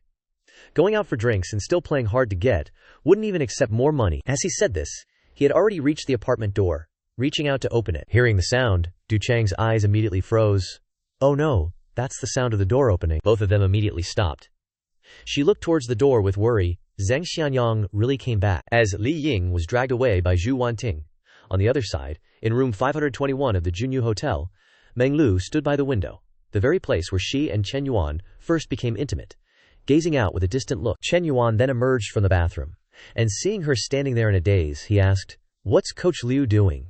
Daydreaming while looking at the river. Meng Lu didn't answer. She turned around, smiling, and said, "It's strange. My training plan and diet are very scientific, but your condition has far exceeded my expectations. You've gained weight and muscle beyond what I predicted, much faster than normal." Chen Yuan smiled upon hearing this and replied, "Of course, I'm not like normal people." Then, he opened the system panel to check. Height, 182 centimeters. Health value 70. BMI 208. Body fat percentage 183%. Immunity 70. Brain activity level 71. Chen Yuan thought to himself after looking. Prolonged training has improved both immunity and brain activity. This physical training task shouldn't be seen as just a task. It should be maintained as a long-term habit. Nowadays, many people are in poor health. Once the startup project is stable, I should go out into society to develop my career. Health is a good direction, as it can improve people's physical fitness, make money, and continuously enhance reputation and influence. A while later, Chen Yuan finished showering and got dressed. He came out and said, "Coach Liu, no need to wait for me tonight. I have other things to do today." Meng Lu smoothed her hair upon hearing this and replied, "Okay, go ahead if you're busy. I'll wait for your call," she thought to herself. I prepare workout gear and a pig-like meal for Chen Yuan every morning, and finally I feel needed. Can I stay by his side forever like this? A moment later, Chen Yuan arrived at his G63. He pondered. Hui Hui was the first to follow me and hasn't received anything except a couple of multi-million-dollar handbags as a small goal. Even Nana and Lulu, who followed her, already have houses and cars. It's indeed a bit unfair to her. I must make it up to her properly today. At the same time, at a Hunan restaurant near the gate of the Foreign Affairs University, Manhua was having a meal with a couple. The woman asked, "Manhua, this restaurant's taste isn't bad. Do you and your classmates often come here?" She smiled and replied, "I occasionally come here with my classmates. Older sister, brother-in-law, please eat more." These two people, one is Minhui's older cousin, Song Huan, and the person beside her is her husband, Zhang Zhen. Zhang Zhen asked, "Minhui, what will your international studies major lead to after graduation? You're a junior now, so you must be interning soon, right?" Minhui replied, "Internships start next semester. I haven't even thought about part-time jobs yet," Zhang Zhen then said. "You need to plan ahead. You're just a second-rate student. You need to think carefully." Minhui nodded and replied, "Yeah, I know," Song Huan then asked. "Oh, right, Minhui. Do you have a boyfriend yet? If you don't date in college, it'll be hard to date after entering society." Hearing this topic, Zhang Zhen grinned and said, "Your older cousin is right. My younger brother is a senior at Hunan University and has interned at a company in the top 500. He's highly valued by the leadership. As long as he has a degree, he can become a full-time employee." "Minhui, if you don't have a boyfriend, you can try getting in touch with my younger brother." Minhui replied, "No need, brother-in-law, I have a boyfriend." Song Huan was surprised to hear this and asked, "When did you find one? Why haven't we heard about it at home?" Minhui replied, "He's a university classmate of mine. We've only been together for over half a month, and haven't had time to tell the family yet." Zhang Zhen said seriously upon hearing this, "Dating isn't a joke. Your school is just a second-rate school. There are few good students but many average ones. If you just find a boyfriend like that, it'll be very difficult after entering society," Minhui replied. "Thank you for the reminder, brother-in-law, but I don't think I'll have a hard time in the future." Zhang Zhen lightly adjusted his glasses, putting on an experienced look and said, "Minhui, you've never worked, and your vision isn't broad. Brother-in-law is reminding you that colleges can only find jobs in small businesses with average salaries. You and your boyfriend will have a hard life in the future. How will you save money to buy a house and get married? Still, my cousin graduated from Hunan University, in the top 500. Just as he said this, Song Huan interrupted. "All right, Minhui has her own plans," Zhang Zhen replied. Dissatisfied, "I'm not afraid that Minhui's boyfriend's conditions are poor, causing her to suffer, am I?" Seeing them like this, Minhui laughed and said, "Older sister, brother-in-law, you really don't need to worry about me." She thought to herself, "So what if it's Hunan University? So what if it's the top 500? These things are not worth mentioning in front of my Chen Yuan. I'm really afraid that after telling brother-in-law about Chen Yuan's situation, he will be hit hard. Thinking of this, Minhui stood up and said, "Older sister, well, I have to go first," Songwan asked in surprise. "Do you have something to do this afternoon?" Minhui smiled and replied, "My boyfriend wants to take me to buy a house." Hearing these words, both Zhang Zhen and Songwan were dumbfounded in shock. "Huh? Buy a house?" Zhang Zhen, sweating profusely, said, "This can't be a joke. What kind of conditions does he have to buy you a house?" Although house prices in Xinjiang are not as high as in first-tier cities, a house still costs 1 or 2 million. Buying a house for a daughter before getting married, his family wouldn't agree, unless they're stupid, right? Minhui pointed outside and replied, "No joke, I don't know his family's conditions now, but he himself is quite rich. Look, he's here." Song Huan and Zhang Zhen looked in the direction she pointed. Just then, Chen Yuan stepped out of the G63. After a moment, he stepped inside, walked to Minhui, and said, "Bao Bei, ready to go." Minhui then introduced, "Chen Yuan, this is my older cousin and brother-in-law." Chen Yuan, hearing this, turned and politely bowed, saying, "Sorry, I have an appointment with Hui to go buy a house, so I can't join you today. I'll invite older sister and brother-in-law to dinner next time. This meal is on me." Songwan replied, "You two go ahead and be busy. It's okay. We'll all be family later, and there will be many opportunities." After greeting each other, Chen Yuan and Minhui left. Zhang Zhen still couldn't believe the reality before his eyes, and blankly asked, "Really? Are they really going to buy a house?" Songwan replied, "He can drive a 3 million car. Buying a house wouldn't be easy. On the contrary. You just showed off your superiority in front of Minhui, and introduced what younger cousin to Minhui?" Saying this, Songwan couldn't help but cover her face in helplessness, saying, "Today is truly embarrassing. Embarrassing to the point of disgracing my ancestors." Zhang Xian, hearing this, blushed crimson but didn't dare utter a word. After who knows how long, Chen Yuan and Hui had finished buying their house. He placed the red certificate in her hands, saying, "All right, Hui, the 166 square meters apartment is fully furnished with high-end decor, plus 2 parking spaces. The total price of 302 million has been paid in full. Now you're a homeowner too." Minhui's cheeks flushed red as she accepted it, replying, "Chen Yuan, I don't know what to say." Chen Yuan looked at Minhui, thinking to himself, "This house purchase brought in 604 million. Counting that and deducting the various properties Tongza gifted me, the liquid cash flow in my account has reached 3,179 million. He then leaned close to her ear and said, "Don't know what to say. Later I'll find a Japanese movie for you. You're so smart, you'll definitely learn it in one go." Hearing these words, Minhui couldn't help but blush and said, "You're awful." The favorability score above her head also increased to 93 points. Chen Yuan saw this and secretly laughed, thinking, Minhui's favorability has increased from 91 to 93. Looks like it'll still take some time and effort to increase it to 100. Tonight, I'll have my little brother take action and try to increase it by another point or two. At the same time, on the other side, in the women's dormitory, Jinghan lay stretched out on her bed, sending a series of messages. "Hello, Senior Chen. What are you doing, Senior? I want to ask your opinion about starting a business." After waiting for a long time without a reply, she wondered, "Chen Yuan accepted my friend request, but when I message him, he doesn't reply. What's up with that?" Then she told herself, no matter how busy he is, he should have time to reply to a message. 1. A person who always disliked sycophants like me has become the type of person I hate. Her roommates were also gossiping about Chen Yuan at this time. One said, "Sisters, don't get caught up in it. There's so much competition now, it's useless to pursue Chen Yuan." Another said, "Everyone in our dormitory has good conditions. We're not afraid of not finding a good partner. Why lower ourselves for him?" The remaining one also agreed. That's right. The focus now is on studying, reading books, and taking exams well. Getting more certificates is important. Let's go to the library to find materials." Hearing these words, Jinghan thought to herself, "Isn't reading books and searching for materials secretly making a business plan? There's nothing to be ashamed of. Why put on a comedic act?" Thinking of this, she got out of bed and told herself, "It's such a top-tier wealthy man, possessing hundreds of millions in assets. Which girl wouldn't be infatuated? I don't have the right to judge them, since I'm the same." Then she walked towards the desk. "First, let's complete the startup plan." Returning to Chen Yuan's side, he asked while pressing his phone, Hui, have you thought about what you want to do in the future?" Minhui replied, "No, I haven't thought about these things. How about I apply to the startup zone?" Chen Yuan heard this and turned to say, "It's not impossible, but don't I have other industries? I'll arrange something for you then." Minhui agreed, replying, "Okay." Seeing her agree, Chen Yuan finally breathed a sigh of relief, thinking, Minhui is the possessive type of girlfriend. If she goes to school to check on me every day, there's basically no way for me to develop. If I want to build my team step by step, she definitely can't be there. Then he raised his phone, already opening a porn film, and said, "Didn't you want to learn the techniques of the island nation? Let me see. Saik, Kawakita Machoto. Ichik, Masunaga, Mizuki. Hui hui. Which teacher do you want to learn from? Minhui heard this and was shocked, asking, Chen Yuan, how do you know so much? Chen Yuan replied with a smile, I just searched it on the internet, or how else would I know these things? Minhui heard this and said, okay then. I'll close my eyes and randomly pick one. 20 minutes later, after studying the teaching materials in several porn films, Minhui began to put it into practice. She used her pair of soft assets to massage Chen Yuan, while gently rubbing back and forth, asking in a low voice, Chen Yuan, how does it feel now? Do you like it? Chen Yuan moaned with pleasure.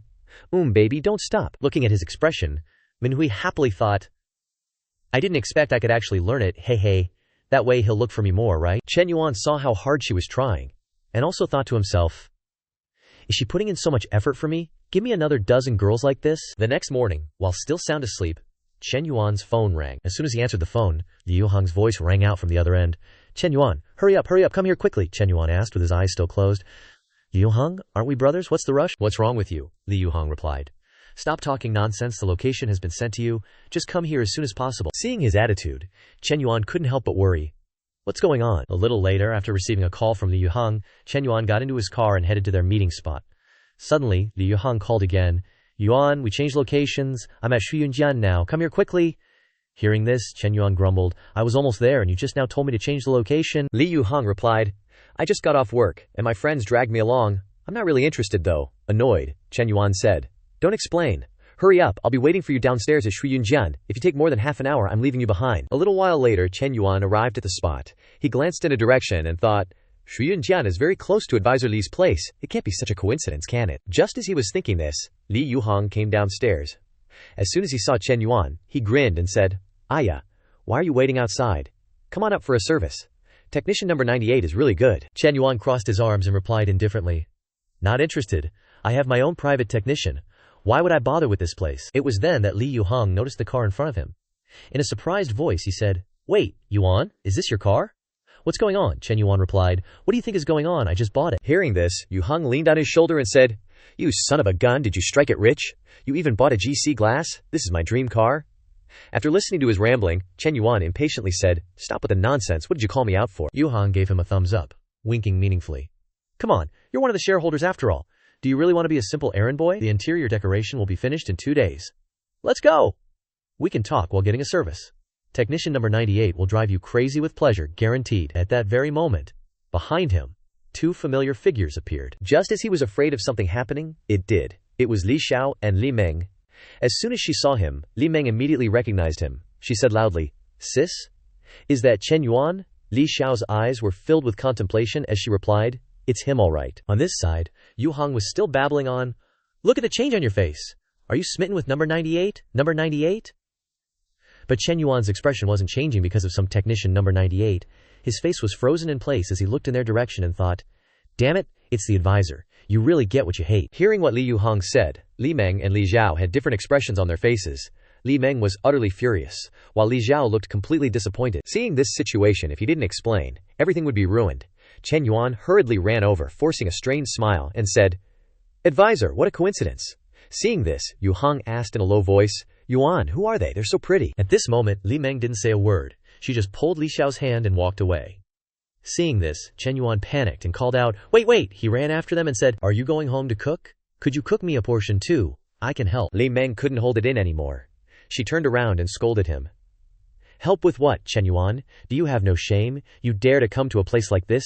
Do you even deserve my sister? Seeing that she had gotten to the main point, Chen Yuan now explained, You two misunderstood, I'm just waiting for someone here. Hearing this, Li Meng continued to scold him.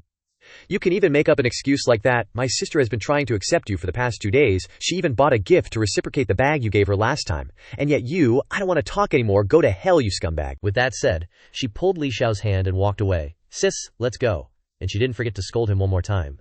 Go to hell, you damn scumbag. Go find your number 98. Along with that, the favorability points above Li Xiao's head began to drop uncontrollably. 69, 68, 67. Watching them leave, Chen Yuan's face immediately fell. What the hell just happened? Everything was going so well, and now this huge misunderstanding has occurred. At this moment, Li Yuhong also walked over. Knowing he had caused a huge mess, he tiptoed and asked, Yuan, is that your new girlfriend, or should I help you explain a bit? Chen Yuan's face was crestfallen as he replied, Never mind. She's angry, and your explanation wouldn't be very convincing anyway. He thought to himself, This time, I've really hurt Advisor Li's heart. Hearing this, Li Yuhang didn't press the matter. He looked after the two sisters, Li Meng and Li Xiao, and said, Yuan, I'm sorry, I really didn't expect it to turn out like this. By the way, who is she? I've never seen her before. Chen Yuan turned to him and replied, she is my advisor and also my business English teacher. Hearing this answer, Li Yuhang couldn't help but gasp in shock. Damn it, you have the guts to seduce a teacher too. Is there anything else about you that I don't know? Just tell me everything at once so I can die in peace. Chen Yuan was too lazy to talk to him anymore. He pointed at his car and said, I'll find an opportunity to properly coax her next time. Let's go, let's find a place to sit and talk. A little later, at Chen Na's coffee shop, as soon as she saw the person walk in, she beamed and said, Chen Yuan, you're here. Chen Yuan gestured towards Li Yuhang and said, I brought a friend to have some Nana coffee. Could you make us an iced Americano and a vanilla latte?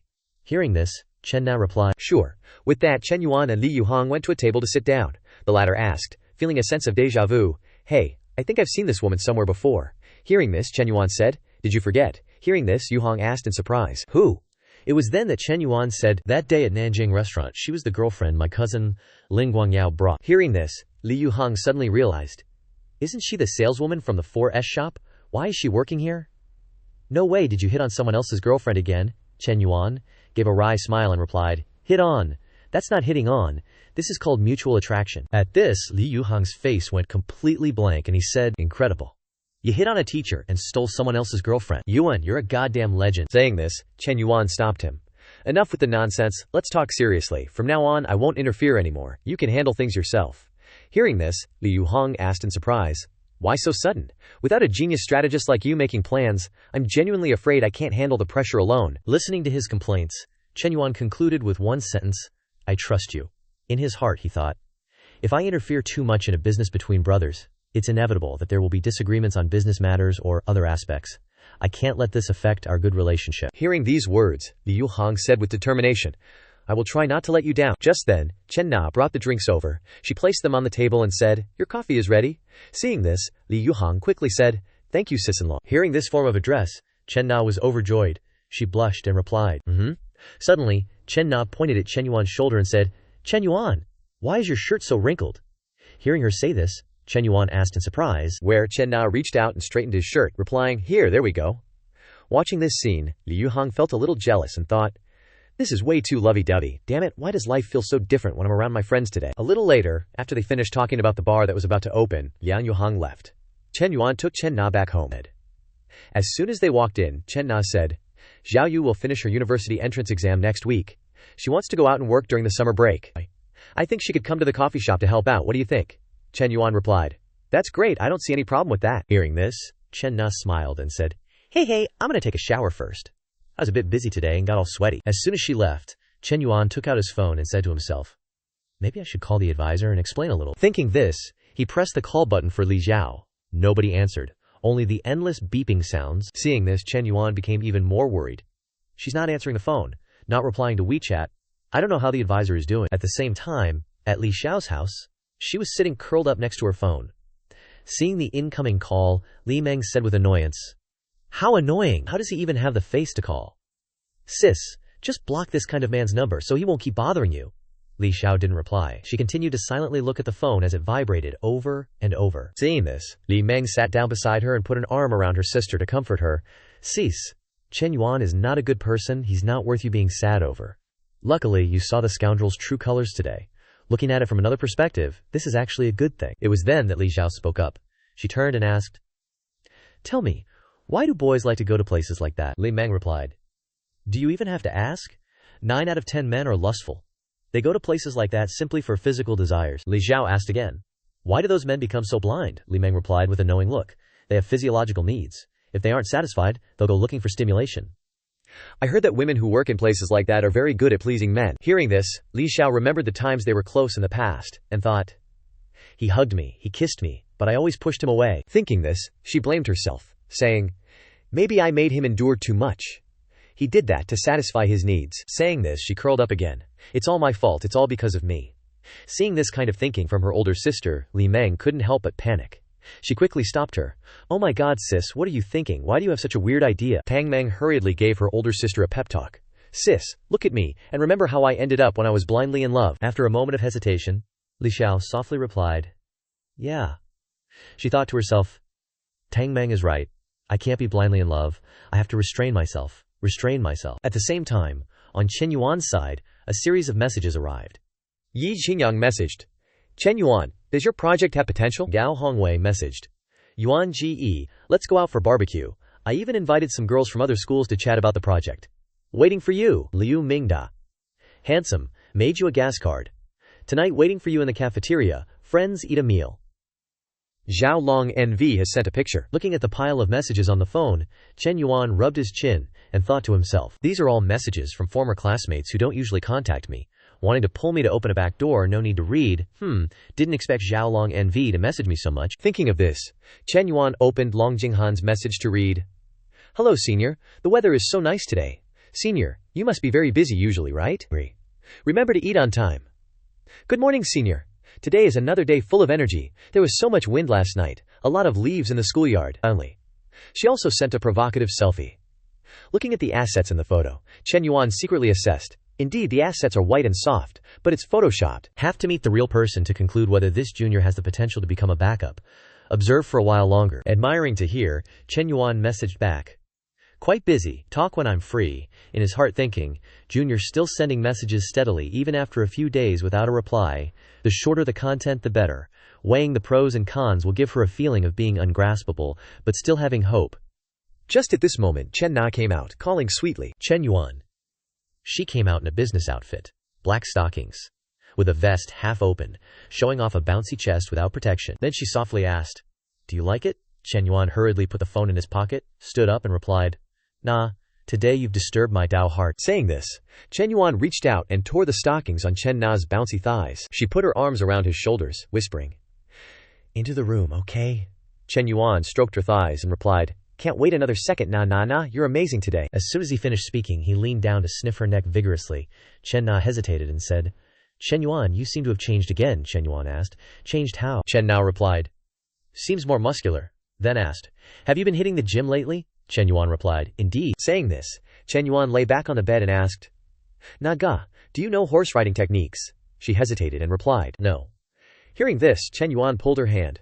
Come here, I'll be your free equipment, next time we'll go horse riding. Chen Na understood and said, Horse riding and what you're doing here aren't the same thing. Chen Yuan replied, It's the same. If you don't believe me, try climbing on. Chen Na obediently climbed on. He started with a canter, praising endlessly. Great! Na has a natural talent for being a female knight. Scene changes to the next day at the Youth League office. As soon as the door opened, a bunch of students rushed in. Teacher, I'm here to submit the application and business plan. Teacher, where do I put this one? Teacher, I came first, take mine first. Looking at the pile of plans pushed up to her face, the old teacher thought unhappily. Not many people applied for entrepreneurship before. Why are there so many female students suddenly? Did something happen over the weekend with Jiang Ming that I don't know about? At the same time, in the gym of the Junyu Hotel, Chen Yuan was running, when suddenly, the phone rang, the screen displaying the caller, Secretary Meng Lu. Meng Lu widened her eyes and asked, The secretary's phone, who is this? Chen Yuan didn't answer, he answered the phone. On the other end of the line, Ying Zi's voice rang, Boss, received the first batch of applications and business plans today, submitted a total of 653 copies, Chen Yuan asked. What's the male to female ratio? Ying Zi replied, 628 female, 25 male, he replied. You can look at them and choose, take the good and discard the bad. His meaning here was to take the pretty girls and discard the ugly girls. At this time the Youth League office was in chaos, the old teacher was trying to arrange things. Everyone, don't rush, line up neatly, don't push, one person at a time. Seeing this scene, Yingzi quietly asked back, You mean give all the pretty girls a pass? Chen Yuan replied, No. If there are any excellent entrepreneurial plans written by male students, they can also be sent here. Hearing this, Anzi looked up at the stack of plans piled high on the table and replied, feeling helpless, Yes, boss. After hearing the report, Chen Yuan hung up, thinking, If they're all beauties, wouldn't it just turn into some singing and dancing troupe? I must cultivate talent, to avoid a situation where the system grants me assets later, but I have no one capable of managing them. Only then did Meng Lu turn to him and say, Chen Yuan, I asked you something, but you still haven't answered me. Chen Yuan replied, A subordinate of mine at school, why? Are you jealous again? Meng Lu turned her face away, huffing sullenly. Of course not, I was just asking. Seeing this, Chen Yuan stroked her head and said with a smile, Don't overthink it. We have a proper superior-subordinate relationship. Suddenly, the system's notification rang out again. Ding! The system has detected that the host has a third girl with a favorability rating of 90 or above, completing the favorability stage mission. Rewards will be issued soon. Hearing this notification, Chen Yuan was startled and looked over at Meng Lu. Seeing the number 90 above her head, he secretly thought, "My Lu Bao, nice." Such a simple, comforting phrase, yet it could bring such an unexpected gain. Every time an NPC's favorability reaches 90, the system's rewards are very generous. What will it be this time? As soon as he thought this, the system immediately issued the rewards. Diameter increased by 5 millimeters, 30 million filial piety money, exclusive skill exchange card X2. Seeing the pile of rewards, Chen Yuan beamed with joy, muttering to himself, "Holy crap, it's really here." The filial piety money goes without saying. It's specifically for Old Man Chen and Madame Li. I still have one exclusive skill card stored from last time, but the first item is truly heaven-defying. No man wouldn't go crazy for it. Thinking this, he immediately ordered, "System, activate the first item." Instantly, Chen Yuan's divine weapon once again emitted a 5-colored golden light. He quickly felt a change, a warm sensation from his abdomen downwards. The small birdcage quickly became cramped. Chen Yuan couldn't help but be overjoyed. The sensation was so clear. After enhancing his divine weapon, Chen Yuan turned and called out to Meng Lu. "Come here for a moment," she asked, surprised. "What's wrong?" Chen Yuan grabbed her hand, pulling her along and saying, "No time to explain. Let's go upstairs quickly." Seeing his attitude, Meng Lu couldn't help but worry. What's going on? As soon as they entered the bathroom and shed their outer layers, Chen Yuan lunged forward, thrusting his divine weapon straight into the cave. Feeling as if the entrance was about to be torn apart, Meng Lu cried out in panic. Wait, Chen Yuan, something's not right." Chen Yuan asked with a smug expression. "What's not right?" Meng Lu, her eyes full of surprise, replied. "You feel a bit different. Is it just my imagination? Could it be that going to the gym helped it?" Chen Yuan chuckled nonchalantly. "It's also possible that you've changed." Hearing this, Meng Lu replied, "Is that so? Please be a little gentler with me next time. I really can't take it." Chen Yuan hugged her close and replied gently, "All right, my darling, I'll definitely warm up first next time," he secretly thought. The effect is truly obvious. This is exactly it. After 9,981 rounds of combat, Chen Yuan stroked Meng Lu's blissful face and said, "Coach Liu, you rest, I have something to do so I'll be going now." Saying that, he got up and walked out the door, thinking, "It seems this new gun won't just require Lu Bao to adapt, but Na Bao and Hui Bao will also have to adapt. I can't be too hasty next time." A moment later, Chen Yuan stepped out of the car. He thought of Li Xiao, muttering to himself, "A day has already passed regarding Li Xiao. The teacher isn't answering calls or replying to messages. At this rate, the misunderstanding between us will only deepen. How can I prove that I truly didn't do it? The key is for the teacher to give me a chance to explain. I should still meet her and talk directly. She doesn't have classes this afternoon, so she's most likely at home." A moment later, outside Li Xiao's house, a knocking sound rang out. She rushed forward and asked, "Who is it?" From outside, a voice replied, "I'm from downstairs. Your bathroom is leaking water into my apartment." Hearing that, Li Xiao went to open the door. Seeing who it was, she was startled. "It's you, tricking me out again. It's Chen Yuan." Chen Yuan held the door firmly and said in a serious tone, "Let me in." Li Xiao asked sternly, "Why do you want to do what?" After being cornered by Li Xiao, Chen Yuan said with a face full of sincerity, "I feel like we need to talk things out. You must have misunderstood something today." Li Xiao frowned and said, "Misunderstood? You went to that place? Don't tell me you didn't do anything." Chen Yuan replied, "I really didn't do anything." Hearing this, Li Xiao looked away and said, "I don't believe you, and I don't want to hear your explanation. Just go home." Chen Yuan hurriedly recounted everything. "Yesterday, that person messaged me first, asking me to discuss something. When I was almost there, they said they'd changed the location to that club. It was just a coincidence that I ran into you and Li Meng. I've been wanting to explain it to you, and I've been calling you all day, but you wouldn't answer." Hearing these words, Li Xiao immediately turned back and asked, "Then how can you prove that you were waiting for someone there?" Just waiting for this, Chen Yuan quickly pulled out the messages Li Yuhong had sent him yesterday to show her, saying, "Look, these are our messages. He sent me the initial location as the restaurant, then changed it to the club." After reading the messages, Li Xiao was stunned. Chen Yuan continued, "I even urged him to come downstairs quickly when I got there. If you still don't believe me, we can go to Shui Yunjian to check the cameras." Hearing this, Li Xiao finally let go of the weight in her heart. She sighed in relief, thinking, Chen Yuan's words are very convincing. The reasons and evidence are all very complete. Seeing that she wasn't saying anything, Chen Yuan continued, "Ji Yu Wen, how could I go to those kinds of places to hang out? You've misunderstood me so deeply." Li Xiao finally spoke up. "Chen Yuan, I'm sorry, I really didn't expect things to be like this." Her favorability towards him immediately increased from 60 to 73 points. Chen Yuan was overjoyed, thinking, I didn't expect Ji Yu Wen's favorability to recover and stop at 73, 3 points higher than the original 69. Then, he pointed inside, smiling brightly. "It's okay, as long as we clear things up. I'm a little thirsty. Let me go inside and get a drink of water." Knowing his intentions, Li Xiao immediately stopped him, saying, Chen Yuan, not again. Are you trying to do what you did last time? Hearing this, Chen Yuan quickly placed his hand on his chest, putting on an innocent expression, and said, I'm really thirsty. I ran to your place right after lunch and my throat is parched. Just one sip of water and I'll leave right away. Li Xiao asked suspiciously. Really? Chen Yuan grinned and replied, Of course it's true. Hearing this, Li Xiao said, Then wait there. After saying that, she slammed the door shut right in front of Chen Yuan. A few dozen seconds later, she brought out a bottle of water, saying, Here, drink it. Chen Yuan looked at the bottle of water, feeling helpless, thinking, Why so suspicious? There's no trust left at all. Is that how my image has become in Ji Yuan's eyes? After handing over the water, Li Xiao immediately turned around and slammed the door shut again. Just then, an auntie passed by, having witnessed everything, and chuckled, saying, Young man, don't be too impatient. Haste makes waste. Hearing this, Chen Yuan replied, Auntie, only haste gets you the hot stuff, or you'll only get what's left over. The auntie looked at Chen Yuan and secretly smiled, thinking, These young people are so quick-witted these days, but this young man's looks and physique are pretty good. A quality little hottie like this is rare. Maybe I should ask my old friends to go to the club later and book some male models. A little later, unable to get anywhere with Li Xiao, Chen Yuan had no choice but to return to his car. As soon as he got there, Li Xiao sent him a message. Chen Yuan, let's hang out this weekend. After reading it, he was overjoyed. This trip wasn't a waste after all. Not only did he clear up the misunderstanding, but the favorability increased.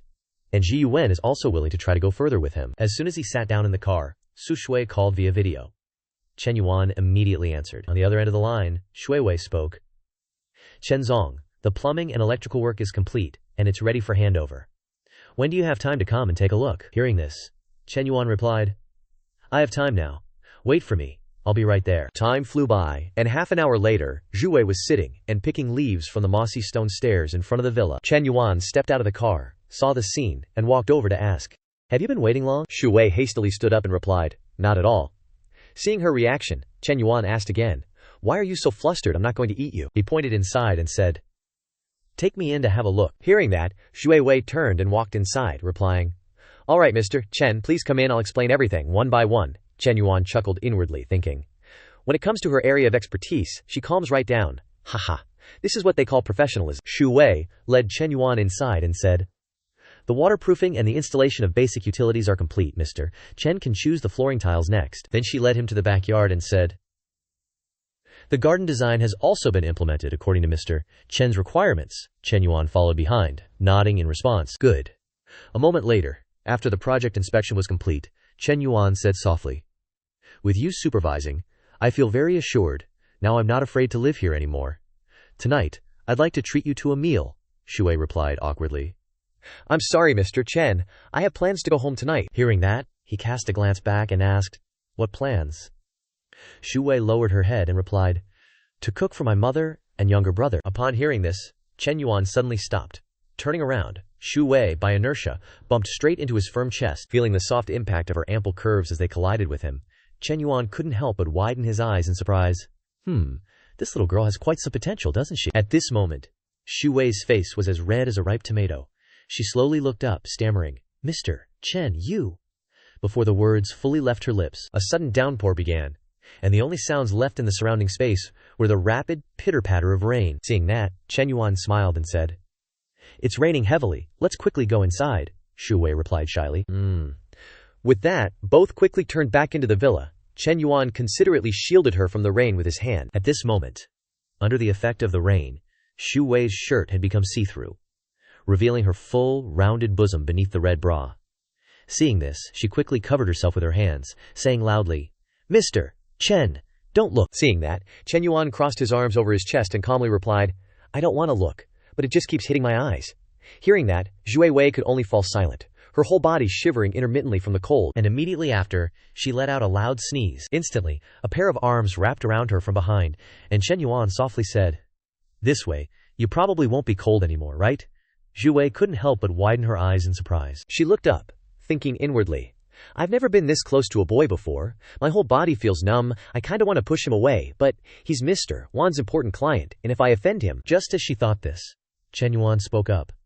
Why do you keep staring at me?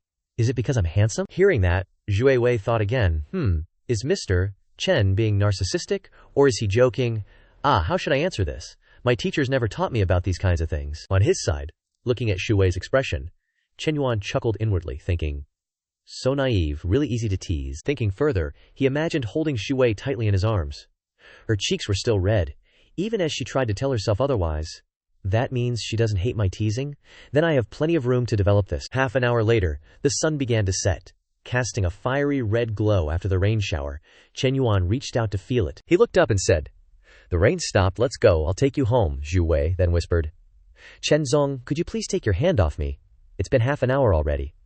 Hearing this, Chen Yuan quickly retracted his hand, feigning nonchalance, and replied, oh haha, sorry, wasn't I just afraid you'd get cold? Time flew by, and 40 minutes later, it was almost dark.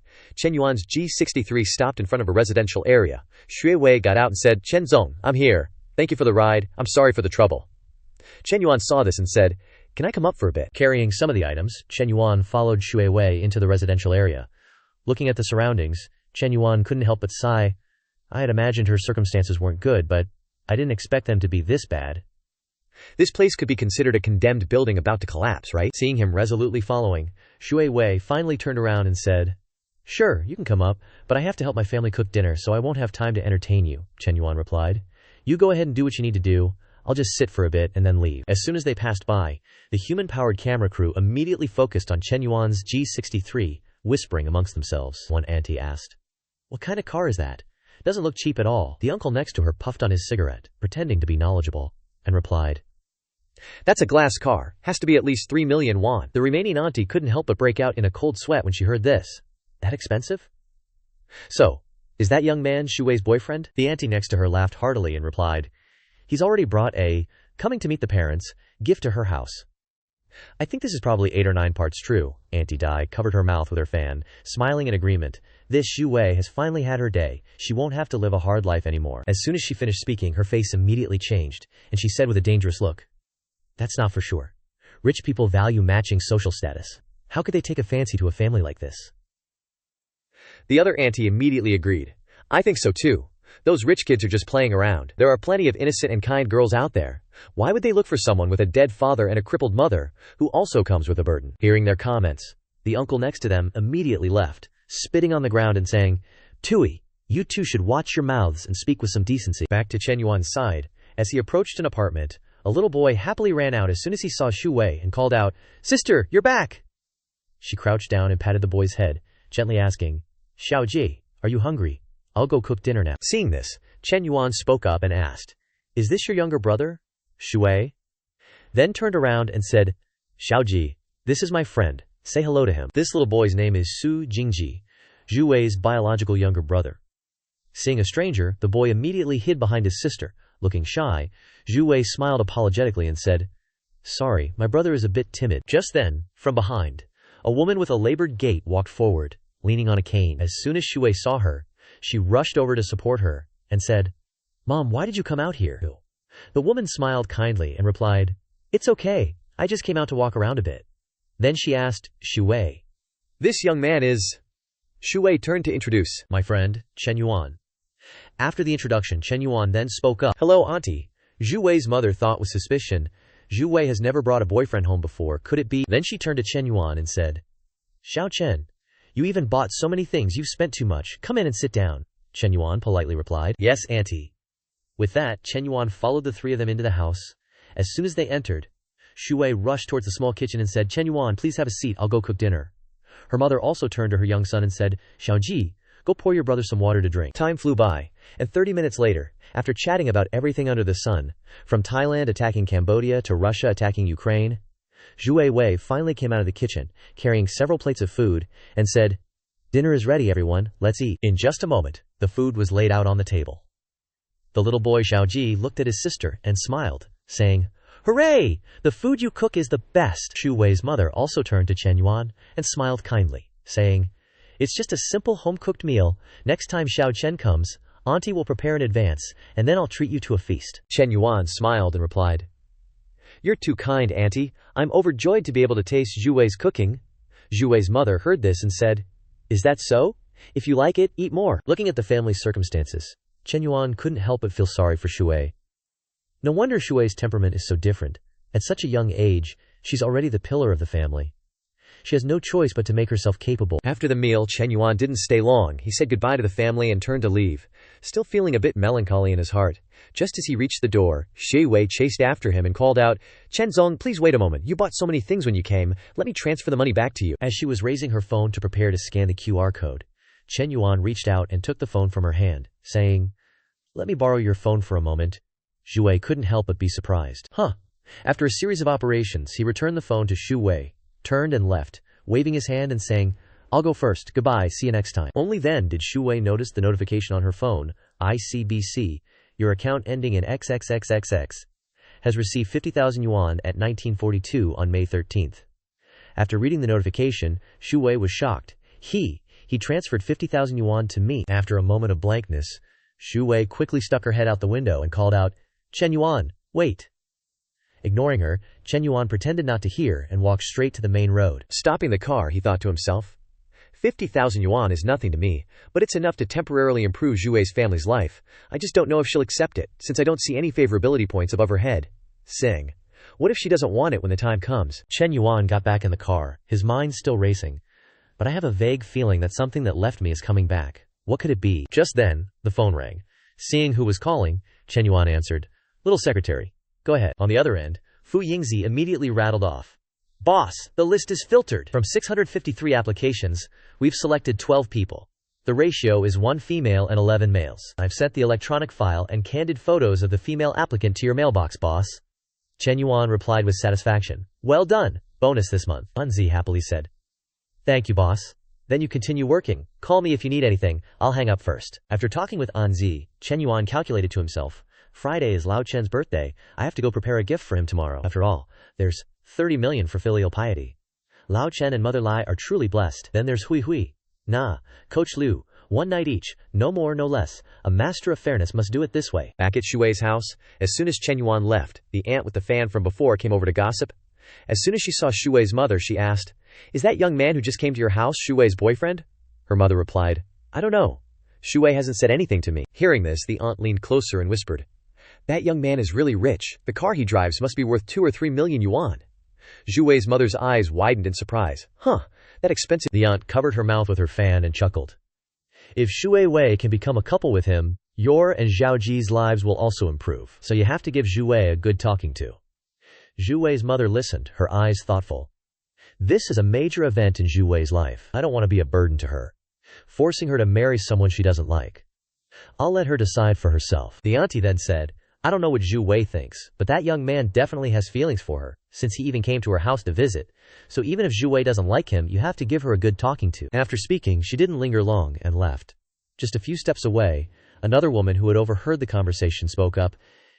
"You people dare to think too much, don't you? The young man only came to sit for a while, and you already dare to think about dating?" The aunt with the fan replied, "He's already come to the house, so he definitely has intentions." The other woman snorted coldly.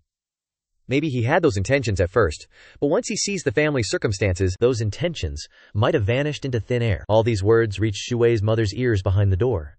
After hearing them, her heart couldn't help but ache for her daughter. Then she went to the kitchen where Xu Wei was cleaning up and said, "Xu Wei, I'm asking you, you have to tell me the truth." Xu Wei continued to clean, asking with some surprise, "Mom, go ahead, what's wrong?" Her mother asked directly. "What's the relationship between you and that young man just now?" Xu Wei replied, "He's a major client of the company. He came to the construction site to inspect today and it started raining, so he gave me a ride home. We don't have any relationship." Her mother then asked, "Does this client of yours have feelings for you?" Hearing her mother ask this, Xu Wei recalled what happened this afternoon, and then thought of going with Wanzong. She thought, he was indeed a bit strange today, but the last time we had dinner, he had a very beautiful girl next to him. She seemed to be his girlfriend. Then she replied, "I don't know." Her mother sighed and said, "Sigh, you don't even know this." Then she asked, "What about you? What do you think of him?" Hearing this, Xu Wei said a little unhappily, "What nonsense are you talking about? He's a client of the company." Her mother then said, Okay, I know. You heard Aunt Zhang's words just now, right? Don't take it to heart, your father is gone. This family is all carried by you alone. Your mom and Zhaoji owe you so much. I just hope you'll be happy in the future. You never need to force yourself to marry into a wealthy family for me and your brother's sake. Do you understand? Xu Wei hugged her mother and said tenderly, "Mom, I know, don't worry." At this moment, in her eyes, she revealed a touch of melancholy. The images from the villa replayed in her mind, bit by bit, from accidentally bumping into Chen Yuan's chest to him hugging her from behind. Zhu Wei's heart was actually a little moved. At the same time, on Chen Yuan's side at the Junyu Hotel, still in that room, Chen Yuan and Meng Lu were frantically exchanging moves again. The two threw themselves at each other, unleashing famous techniques from all over the world. Facing Chen Yuan's fierce attacks, Meng Lu's whole body trembled under his baton. Time flew by to the next morning. After a night of field combat, Meng Lu and Chen Yuan were still sound asleep. When the phone rang, Chen Yuan answered, and a woman's voice came from the other end. President Chen, this is Fu Zheng from Guanting Decoration Company. You finally answered, Chen Yuan asked groggily. What's the matter? Is it urgent? Fu Zhengmei said upon hearing this. Sorry, President Chen. Is this a convenient time? I want to talk to you about my student, Su Shuiwei. Chen Yuan replied. All right, wait for me. A little later, after a rushed wash-up, Chen Yuan put on a set of sportswear and a baseball cap, and mysteriously went to the meeting place. As soon as he sat down, he asked, You looked for me so early in the morning, what's wrong with Shuwei? Fu Zhengmei handed Chen Yuan a matcha latte, and replied with a smile. Yesterday, you transferred 50,000 yuan to her, and she transferred it back, but you didn't accept it. Chen Yuan took the matcha latte and replied, Indeed, that happened. Hearing his confirmation, Fu Zhengmei said again, Don't misunderstand. It's just that I saw her looking troubled when she went to work earlier, so I asked and found out about this. After hesitating for a moment, she continued, Zhuwei isn't that kind of girl. What you did will cause her great psychological burden. She definitely won't accept this money. Just take the money back. Hearing this, Chen Yuan turned to ask, Did you call me here just to talk about this? Fu Zhengmei lowered her head with some embarrassment and replied, President Chen, Shuiwei isn't a money-grubbing girl. If you really want to pursue her, you might have to put in a little effort, Chen Yuan said with a thoughtful look in his eyes. Actually, my intention behind that sum of money wasn't that. Saying this, he brushed it off, saying, Forget it. There's no point talking about this now. If that's the case, then I'll accept the money. He then raised his phone and tapped to accept. Immediately, the phone received a transfer message. Industrial and Commercial Bank. Your account ending in XXXXX has received 5,200 yuan at 9:42 a.m. on the 14th. After reading the message, Chen Yuan couldn't help but sigh. This girl even transferred an extra 200 yuan to me, probably to pay for the things I bought yesterday. She's really stubborn. Then he turned to Fu Zhengmei and asked, Has Wan Zong been making Su Shuiwei go to other projects to entertain clients with drinks recently? Fu Zhengmei replied. No, President Chen. Please rest assured, Shuiwei's current job is only to supervise the construction site on your side. Having talked to this point, Chen Yuan didn't drag it out any longer. He took a sip of the matcha latte and stood up, saying, All right then, thank you for your trouble. I'll go first. Watching Chen Yuan leave, Fu Zhengmei thought to herself with deep contemplation. If Shuiwei could get together with Chen Yuan, that would naturally be great. She could enjoy a comfortable life, and her family circumstances would undergo earth-shattering changes. It's a pity that this student of mine has her own stubbornness and persistence. There's no way she'd easily devote herself wholeheartedly to a man like that. Sigh. Nowadays, more and more women want to take shortcuts. Girls like Zhuwei are really too rare. After talking with Fu Zhengmei, Chen Yuan returned to his car. As soon as he sat down, the phone rang.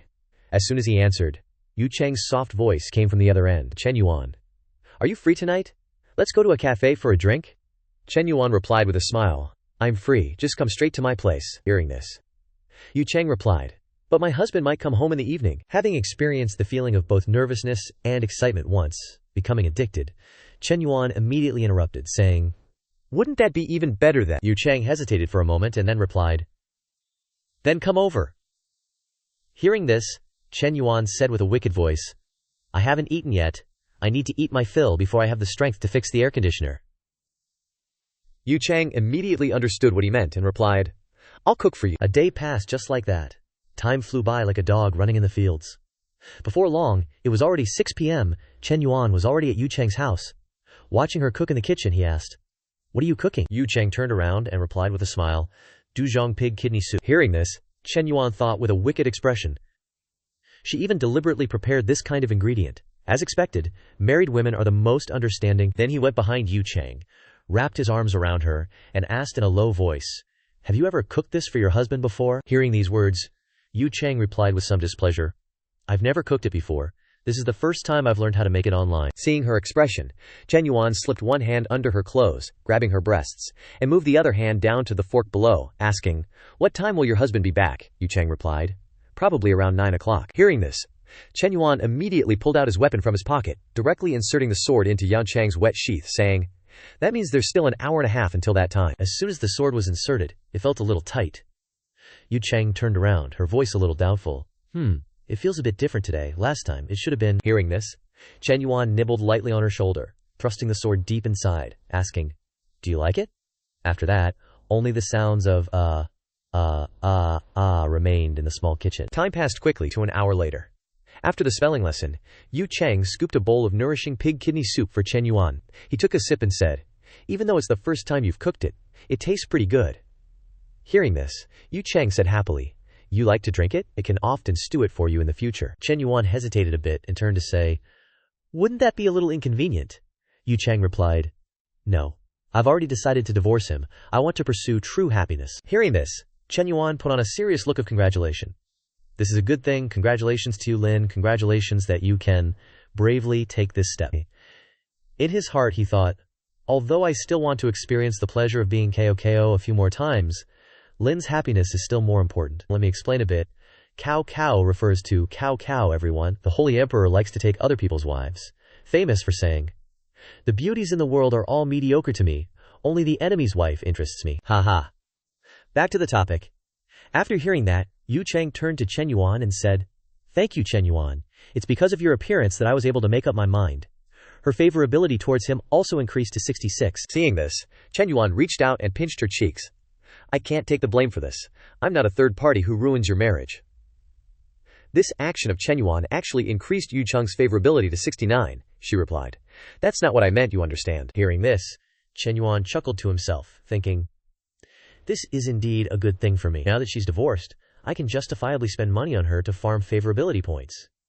Does Miss Lin have the kind of physique where a single touch increases favorability? Next time I'll come and put out the fire a few times, then go out and spend some money, and I'll probably reach 90 points quickly." A moment later, right before 9 o'clock, Chen Yuan also left. As soon as he started the car, Zheng Xianyang came over, looked at the luxury car next to him, and thought, with sweat pouring down his face, "A glass car? It seems like no one in our neighborhood drives such an expensive car, right?" Looking over, he saw the owner of the car, and he immediately froze. "Wait a minute, this person looks familiar. It seems like I've seen him somewhere before." After a while, he suddenly realized, "I remember now. Isn't this the young tycoon who bought a car from Chen Na and is supporting her? What is he doing in our neighborhood? That's strange." After thinking for a while, he also got out of the car. As soon as he entered the house, he saw Yu Cheng sipping a bowl of soup, and said cheerfully, "Oh, you even specially made soup for me. You're really becoming more and more thoughtful." Hearing him say that, Yu Cheng smiled contemptuously, thinking, "Sorry, Delang, this soup isn't actually for you, Delang. Here is Wu Delang. Bosses, please search on Google." He. Without waiting for Yu Cheng to reply, Zheng Xianyang sat down at the table, poured himself a bowl of soup, and asked, "Why aren't you turning on the air conditioner when it's so hot? What's the point of turning on this circulating fan? Besides, it's not like we're so poor that we have to save this little bit of electricity." Yu Cheng replied, "It's not hot." She chuckled to herself, thinking, "You're overthinking it. I'm just worried that the smell of Chen Yuan is still lingering in the room." Seeing her expression, Zheng Xianyang actually misunderstood, loosened his tie, and said triumphantly, "You finished drinking the soup. I understand what you mean. Wait for me to take a shower, and I'll make you feel good." After speaking, he went straight into the bathroom. 10 minutes later, he happily returned to the bedroom, and as soon as he reached out to open the door, he immediately froze. "Why is the door closed? Wasn't the point of making soup for me to replenish my energy and then use it on you? What's going on? Could it be that she fell asleep because I took too long in the shower?" Thinking this, he went back to the sofa, and while lying down, he grumbled, "What? I gave you the opportunity, but you didn't want it yourself. I'll save this ammunition and find a younger girl tomorrow." Cut to the next morning. On the school field at this time, both handsome men and beautiful women were present. Looking at the people present, Fu Yingzi thought with satisfaction, "Based on Chen Yuan's subsequent suggestions, I have revised the first plan 1-to-1 compared to the previous 11 times. The number of male students has increased to 2, and most of the female students are the campus belles of each class. Especially these people." Her eyes landed on a girl in a flight attendant uniform. For example, Senior Ya Yun of the flight attendant class, 175 meters tall, has everything, and all the older and younger students are crazy about her. Then she looked at a graceful girl. Junior AI 20 caused a sensation throughout the school as soon as she entered because her nickname is Little Hot Devil. Next, she looked at a girl in a cosplay outfit. There's also the female neuro of Star Origin City, Zhang Man. Her Mai Sarani cosplay has attracted 200,000 fans on Douyin. At this time, little dragon girl Long Jing Han was also paying attention to them. She thought to herself, "Miscalculated. I'm dressed so simply. The pressure of competing with these people is too great." This male student is from the International Trade Class 2, Chen Yuan's class monitor Yan Song. He looked at these female students a little helplessly, thinking, "The more I look at it, the more wrong it feels. Aren't these female students the best resources of the school? This doesn't look like they want to start a business at all. It's clearly a harem selection, and I thought Chen Yuan was moved by the startup plan. I'm really too naive. Thinking of this, he was a little dissatisfied. The key is, why did you even choose me for the shortlist? To be a eunuch in your harem, motherfucker Chen Yuan, this son of a BTCH is really playing dirty. Glancing over these beautiful faces, Fu Yingzi put her hands on her hips, showing a satisfied expression, and thought to herself with a smirk, next it will be the boss's turn to show off. Seeing Yan Song standing awkwardly amidst a group of beautiful girls, a male student approached him to start a conversation. Hello classmate, my name is Mo Zhenwang, finally I've met a fellow townsman. Just then, Chen Yuan walked over and, upon seeing Yan Song, immediately said, Class monitor, I didn't expect you to need to start a business too, he replied with a bitter smile. President Chen, I come from an ordinary family, of course. I have to seize every opportunity to rise up. At this moment, the girls also saw Chen Yuan. Adoration was clearly visible on each of their faces. It's Chen Yuan. Chen Yuan is here. Chen Yuan then turned to Zhenwang. I remember your name is Mo. Mo, what was it? Seeing this, he quickly rushed to answer. Boss, my name is Mo Zhenwang, Chen Yuan continued. The two of you passed the preliminary round mainly because your startup plans are very practical, not at all empty or far-fetched. After all, it's starting a business and opening a shop in school, so it must be combined with the actual situation, focusing on the eating, clothing, housing, and transportation needs of students. Then he asked, I remember you two, one is a fried food shop, one is a fruit shop. Right? Zhenwang quickly replied. Yes, that's right, mine is the fried food shop, Chen Yuan said with a smile. There isn't a fried food shop in the school. You opening one fills this gap. As long as the taste is good and the price is reasonable, business will definitely not be bad. The key is that the space provided by the startup base is right under the female dormitory, so class monitor, your fruit shop is also very promising. Hearing these flattering words, Zhenwang couldn't help but be happy in his heart. The guy thought to himself, hearing that, it seems like the two of us are definitely in. Beside him, Yan Song smiled faintly. According to the current male-to-female ratio, our project is likely just to make up the numbers. After all, if the startup base is all female, public opinion will explode. Chen Yuan's trick to deceive the public is indeed clever, but I don't care, as long as I get the investment. At this time, Chen Yuan turned to Zhenwang and asked, Student Mo, I saw in your resume on the application form that you have worked as a social media influencer, Zhenwang replied. To put it simply, it's an online water army. Hearing this, Chen Yuan asked, Do you have your own team? Zhenwang scratched his head and smiled shyly. Yes, I have a chat group of over 100 people. We've fought together several times. Organization. Just as he said this, Chen Yuan raised his hand to stop him. Alright, stop. You two go back first. Next, I still have to interview the female students. The guy thought to himself. Wait until I have my own business and company later. Who knows, I might use these resources of Mu Zhenwang. 2 hours later, after struggling with a bunch of beauties, Chen Yuan returned to the office in the school. Watching Yingzi carry a pile of documents to the table, the guy praised. Little secretary, you work very well. I didn't have any hope. I didn't expect there to actually be some top quality ones, who are both beautiful and smart. The girl smiled and replied. Working for the boss, of course. I have to do my best. Just then, a knock on the door sounded from outside. Knock, knock, knock. Seeing this, Yingzi went to open the door. The person outside was actually Long Jinghan. The girl asked in surprise. Junior, the interview is over. Do you have anything else? Jinghan said softly. Senior, I have something to say privately with President Chen. Hearing this, Yingzi was a little worried, turned to Chen Yuan, and asked softly, Boss, what should we do? Chen Yuan replied. You go out first. Hearing this, Yingzi stepped outside. Jinghan stepped in, gently closing the door. Chen Yuan then spoke. Speak, what's the matter? Jinghan hesitated a little, and asked worriedly, Senior, let me ask. Have I been eliminated? The girl recalled the interview, thinking in her heart. Because during the interview just now, Chen Yuan's eyes were mainly on those two people, almost never looking at me even once. Hearing this, Chen Yuan replied. The final list will only be known after the re-examination, Jinghan asked worriedly.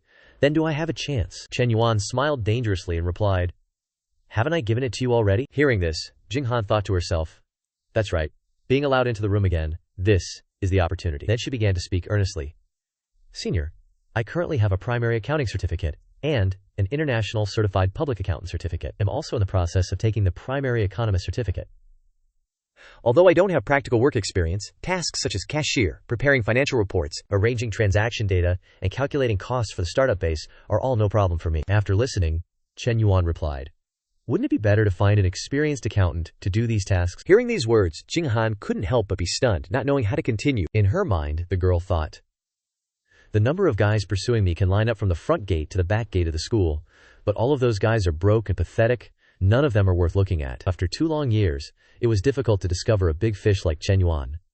How many times do you have to fight in your life? If you don't strike now, when will you wait? I, Long Jinghan, must catch him. Thinking this, the girl directly approached, placed a kiss on Chen Yuan's cheek, and said in a seductive voice, "I'm sure I'm prettier, and have a better figure than that old accountant." Then the girl grabbed Chen Yuan's tie, her eyes full of anticipation. Seeing this, the guy smiled to himself. That's right, accountants are easy to find. But an accountant who is both beautiful and has a great figure is very hard to find. Seeing that the other party showed no reaction, Jinghan continued to play her ultimate card, deliberately unbuttoning her shirt to reveal her ample cleavage, and asked, "Senior, what do you think?" Chen Yuan replied with a smug look. "What you said makes a lot of sense." As soon as she finished speaking, Jinghan pulled Chen Yuan's hand and placed it suggestively, softly whispering, "Chen Yuan." Immediately after, they immediately lunged at each other, sharing a damn passionate kiss. Following that, in the cramped office, a fierce battle ensued, with only muffled moans and desperate cries heard from outside. Who knows what transpired? But 40 minutes later, a pile of crumpled tissues appeared in the trash can. At this point, the contest had ended. Chen Yuan looked over at Jinghan, who was adjusting her clothes, and said, "Be my woman, and I won't let you suffer any wrongs." He secretly thought, I can't believe this little dragon girl was still a virgin. Then continued, "Let's go shopping this weekend." Jinghan turned back, smiling, and replied, "Yes," she secretly thought. "From now on, I have a place in Chen Yuan's heart. Though not much, it's better than nothing." Her favorability points above her head also showed 61. Seeing this, Chen Yuan happily thought, "The little dragon girl has started to develop feelings for me. Excellent." 10 minutes later, Jinghan, nursing her wounds from the battle, limped out of the office, softly moaning, "Ah, it hurts so much." Seeing this, Senior Z quickly rushed over to help her, saying, "Jinghan, tell me, why do you have to go through such trouble?" Jinghan, with a satisfied expression, replied, "Senior sister, I'm fine. Right now, I'm feeling the most genuine happiness I've ever felt." Back inside the office. After Jinghan left, Chen Yuan pulled out his phone, scrolling and muttering to himself, "Tomorrow is Friday. Dad's birthday. Let's see. The birthday gift I pre-ordered for Dad. How's that car doing? Of course. I can't show favoritism. The gold jewelry Mom likes must also be arranged. Tomorrow, I have to make sure both of them have a lively time." Time flew to the next day. At this moment, the entire Chen family was gathered in front of a car showroom. This girl was his younger sister, Chen Xuan. Chen Xuan saw the car her brother had just given to their dad, and she ran over, draping her arm around her brother's, pouting, "Dad's car is so awesome! I want a car of my own too! I can take my driving test during summer break. What do you think, big brother?" Chen Yuan smiled and replied, "No problem." His mother saw this and grumbled, "Son, don't spoil your sister too much.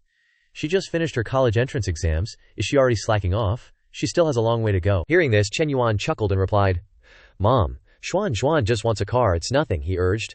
"Let's go, Dad. Our aunts and uncles must be wondering where we are already." His father quickly got into the car and replied, All right, let's head to the hotel first." Chen Xuan got into the back seat and said somewhat sulkily, "Mom, you don't love me at all. Good thing I still have big brother."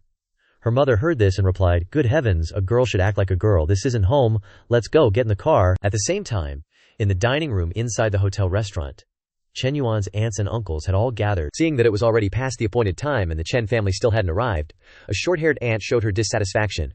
"Why aren't they here yet? They invited us for dinner. What kind of reasoning is it to make us, their guests, wait?" The person next to her also agreed. "Exactly. If something came up, they should at least give us a heads up, but they made us arrive so early, and now, they're not even here themselves." She thought bitterly. "Although my Yaodi's family borrowed money from them before, we paid it all back long ago. Yet when they owed us money, we only went to ask for it a few times. But when they paid us back, they weren't just arrogant. They even showed disdain for Yaode." The other aunt saw this and interjected, "This is my fault. Yesterday Hong Wang called and asked me to relay a message, but I completely forgot." Old Chen Yaode's wife heard this and said, "That just shows they didn't make thorough arrangements. Why did they only call your family and not ours?" Another person also agreed, "Exactly, why would our own family affairs need to be announced by others?" Hearing their tone, the man wearing glasses couldn't help but feel annoyed, thinking, "Every single person present here, which one of their families hasn't received favors from mine in the past? Now that my family has gone bankrupt, each one of them jumps out to point fingers and gossip. Truly a bunch of ungrateful white-eyed wolves." The man puffing on a cigarette also spoke up at this moment. "Our second brother's family has fallen to this state, yet they still act so arrogant in front of us. Well, his birthday banquet today probably won't be a happy one for him." Old Chen Yaode's wife heard this and said, Third uncle. Later we'll have to see the eldest brother's performance. Chen Yao Dai heard his wife and let out a lewd laugh. Hee hee. Just look at the state of brotherhood in our family. The man wearing glasses couldn't help but sigh inwardly. Old Yao Dai turned to the bespectacled man and asked, Young, I see you've changed to a new car. Business at the factory must be booming these days. Hearing this, he feigned modesty and replied, Just making a bit of pocket money. When discussing business, you need a fancy car to save face. Otherwise, I'd really miss my old one. Old Yao Dai moved closer upon hearing this, poured him a glass of wine, and said enthusiastically, You have to maintain the new car well. Come by my place and get a membership card. I'll give you a 30% discount on everything. Car washes, ceramic coating, polishing, waxing, and window tinting. Young didn't reply to the old man and turned to the uncle, saying, Big brother, why don't you call and ask second brother when he's arriving? I think the kids are starving. The entire Cheesy U family has gone bankrupt, yet they still put on airs. It's really too much. Hearing these words, the eldest uncle thought unhappily. Young's wife and Chen Yuan's mother used to have a strained relationship because of some old matters, plus Chen Yuan's academic performance was better and overshadowed their daughter. Now that the Chen Yuan family is down on their luck, they dare to speak like this. Old Yao Dai also joined in, adding fuel to the fire with a look of dissatisfaction. Is something wrong with their family that they're making us wait this long? Hearing this, the eldest uncle advised, Let's wait a bit longer. It's your second brother's birthday today, and the main character is the most important. Just as he finished speaking, the door to the banquet room suddenly opened. The Chen Yuan family quickly entered. Old Chen raised his hand, smiling apologetically. Sorry for making everyone wait. We were held up by something, so we're late. I'll punish myself. With 3 drinks later. Hearing this, the eldest uncle stood up and said with a warm smile, You weren't that late, and it's not time to eat yet. Young's wife chimed in sarcastically. It's fine. No one will die from being hungry for a little while anyway. Seeing this, he frowned and scolded. What kind of talk is that? If you don't know how to talk, then shut your mouth. Then, he turned to old Chen. Second brother, you really are something. If you're ever busy and can't manage, just let us come pick you up, he secretly thought. Second brother's family doesn't have a car anymore, huh? After being suppressed by second brother for so many years, it's finally my turn to shine. Hearing these social niceties, Chen Yuan replied with a smile. Third uncle, then we'll have to trouble you. I hope you'll come as soon as you're called. His father was too lazy to argue and said amiably, All right, everyone come and sit down. Let's get ready to eat. Seeing this, old Yang reached into his pocket, thinking, This kid isn't showing me any respect at all, so I'll have to put on a show. Just as they sat down, old Chen poured himself 3 glasses of wine as punishment and slowly drank them. Opposite him, Yang also took out his smart key to go outside, preparing for his fake new car plan. Immediately afterward, he pretended to stand up, stopping old Chen. Hey, second brother, are you really punishing yourself? Take it easy, drinking? Oh, no one here blames you anyway. As he made this motion, the car key fell perfectly to the ground. Seeing that no one cared, he resentfully turned to Chen Yao Dai, grinding his teeth as he thought, Oh, damn it, Chen Yao Dai, didn't you see the car key fall? Shouldn't you be picking it up for me? Do you still want me to get a membership at your place? Knowing his intentions perfectly, Chen Yao Dai sneered contemptuously. Damn it, you didn't agree to get a car just now, and now you want me to be your free backdrop? Dream on. Just then, someone came over and picked up the key. It was Chen Yuan. He handed the key to the old man, trying to suppress a laugh, putting on a surprised look. Oh, third uncle, you changed to a new car. The old man took the key and replied, That old VV was too old. I wanted to change it a long time ago. Hearing this, Chen Yuan asked again, What model is it? Just waiting for this. Yang put on a complacent look and replied, X7, not expensive. Seeing this, Chen Yuan played along, flattering him to the skies. It costs at least 1,000,000 yuan to get it on the road, and you say it's not expensive, third uncle. You're too modest. Hearing this, the old man became even more smug, putting on an air of superiority. I only bought the mid-range version, so it only costs about 1,000,000 yuan to get it on the road. Zhao Yuan, don't you know? I advised your dad before, it is better to do business in the manufacturing industry. The tourism industry is too risky and unreliable. Chen Yuan continued to flatter. Third uncle is really a pro. Hearing this, the old man was ecstatic, but on the surface, he still acted calm. No, just making a lip. Seeing this, his wife gave him a look of displeasure, thinking, That idiot is still pretending to be someone important. Ming does know how to show off, but there is lack of plot, and the face is a little uninteresting. Seeing this look from his wife, the old man said softly, What do you understand? Stop at the right time. If they open their mouths to borrow money later, you will bear to take the hard-earned savings. At this time, Chen Yuan also turned to his father and smiled. Old Chen, Dad's third younger brother, has already bought an X7. How long are you planning to hide your Maybach? In his heart, he secretly thought, The mattress has already been laid for Dad, so he can show off comfortably. Hearing this, old Chen smiled awkwardly. It's just a car, nothing to talk about. Hearing this conversation, the others couldn't help but break out in cold sweats, unable to believe their ears. Maybach, the second brother's family. The lowest-end version of the Maybach costs nearly 7 million yuan to get it on the road. Isn't his family bankrupt? How did they buy it? The eldest uncle also turned to the second brother and asked, "Did you buy a Maybach?" Old Chen patted Chen Yuan's shoulder and said with a warm smile, "Thanks to my son for buying a nice car." Hearing these words, the others stared in disbelief, thinking, there should be a limit to teasing people. Are they treating us like fools? How is this possible? Is there anyone here who doesn't know that Chen Yuan is a wasteful son? Moreover, he is still in college. Eldest uncle couldn't help but feel worried upon hearing this, thinking, second brother has always been so composed. Is punishing himself with 3 glasses a bit too much? Just then, Ah Young spoke up. Second brother, what kind of joke is this? Did Chen Yuan buy it for you? Chen Yuan then whispered softly, Old Chen, Dad, you really have incredible patience. Third uncle was already like that, and you still won't retaliate. Only then did old Chen make his move, placing the car key with a clack on the table, and said with a smile, Ah yeah, actually, I also advised that boy Chen Yuan not to buy such a fancy car for me, but he absolutely refused to listen. What can't 3 million be used for? I really don't know why he'd buy such an expensive car. Upon hearing these words, the entire hall immediately fell into a stunned silence. Everyone's jaws dropped in astonishment. The women thought, how much? 3 million? That expensive? The men were also the same, their eyes wide with shock, thinking to themselves, a 3 million yuan car? Just bought on a whim. Where did that boy Chen Yuan get all that money? Just then, a restaurant staff member walked in from outside and said to Chen Yuan, Sir, may I ask if the silver glass belongs to you? My apologies, but it's blocking another guest's car. Would you mind moving it a little? Chen Yuan replied. Oh, then I'll go move it. At this point, all of Chen Yuan's relatives were completely petrified, their jaws practically dropping to the floor, unable to close them. Ah Yang thought to himself. Not only did second brother's family buy a Maybach, but they also have a glass. The 2 cars combined must be over 6 million, right? Beside him, old Chen Yaode recalled the time he went to Chen Yuan's house to demand money, thinking, so, they already knew they had struck it rich last time, but I never imagined it would reach this level. With that thought, he picked up the wine bottle and poured a glass for Chen Yuan's father, saying with an ingratiating smile, Brother, congratulations, you are truly the successful one in life.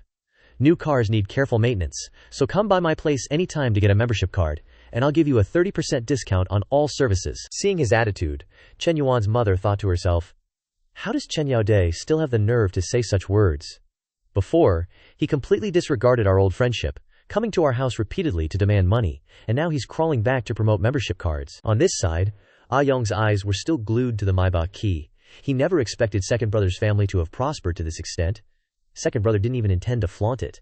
Compared to that, he felt like a mere nouveau riche. And so, old Chen's birthday party proceeded in an incredibly awkward atmosphere. Those who wanted to put on airs didn't even get a chance to open their mouths before their intentions were quashed. After the party, Chen Yuan waited for Chen Chuan to return. She excitedly said, Brother, you were so cool today. Hee hee. Chen Yuan replied, What do kids know about adult matters? I'll take you home first. I have important things to do later. Upon hearing this, Chen Chuan said, Brother, I'm so bored at home I want to go out with you. What important matter of yours could possibly surprise me anymore? Chen Yuan replied. Indeed, no one understands me better than my little sister. All right, I'll take you to visit your sister-in-law. A moment later, they arrived at Chen Na's coffee shop. Looking at the luxury car parked nearby, Chen Xuan exclaimed in admiration, Brother, this car is so cool. How much does one cost? Chen Yuan calmly replied, The on-the-road price is 273 million yuan. Chen Xuan couldn't help but be surprised. That expensive. Only then did she realize something was off, and said, Wait a minute, brother, how do you know how much it costs someone to buy it? Chen Yuan, with the same calm demeanor, replied, This car belongs to your sister-in-law. I bought it. Chen Xuan couldn't help but be startled. Holy crap. Just then, Meng Lu walked out from inside and opened the door. She said cheerfully, Chen Yuan, you're here. Come inside quickly. Seeing that he had also brought a girl with him, Meng Lu immediately froze. This is my younger sister, Chen Yuan introduced Chen Xuan. At this moment, Qian and Chen Na also ran over. Hearing Chen Yuan's introduction, Chen Na said warmly, Oh, is your little sister here to visit too? You 2 siblings look so alike. Come inside quickly. Immediately after, all 3 gathered around, eagerly doting on Chen Yuan's younger sister. Qian smiled and said, Little sister is so cute. Chen Na took out a slice of apple and offered it. Little sister, have some fruit. Meng Lu, standing nearby, brought over a glass. Little sister, would you like some coffee? Seeing their enthusiastic attention, Chen Xuan couldn't help but break out in a cold sweat, thinking, all 3 beautiful older sisters are so enthusiastic towards me. Their tone even has a hint of trying to curry favor. What in the world is going on? She cast a bewildered look towards Chen Yuan, who was smiling slyly, and thought to herself, wait a minute, brother, who exactly is my sister-in-law then? Meng Lu then said, Qian and I knew Na was moving, so we came specifically to celebrate her new home. She turned to Chen Xuan and said, little sister, let me introduce myself. My name is Liu Meng Lu. You can call me Sister Meng Lu from now on. Then she gestured towards Chen Na, and this is the owner of this house. Her name is Chen Na.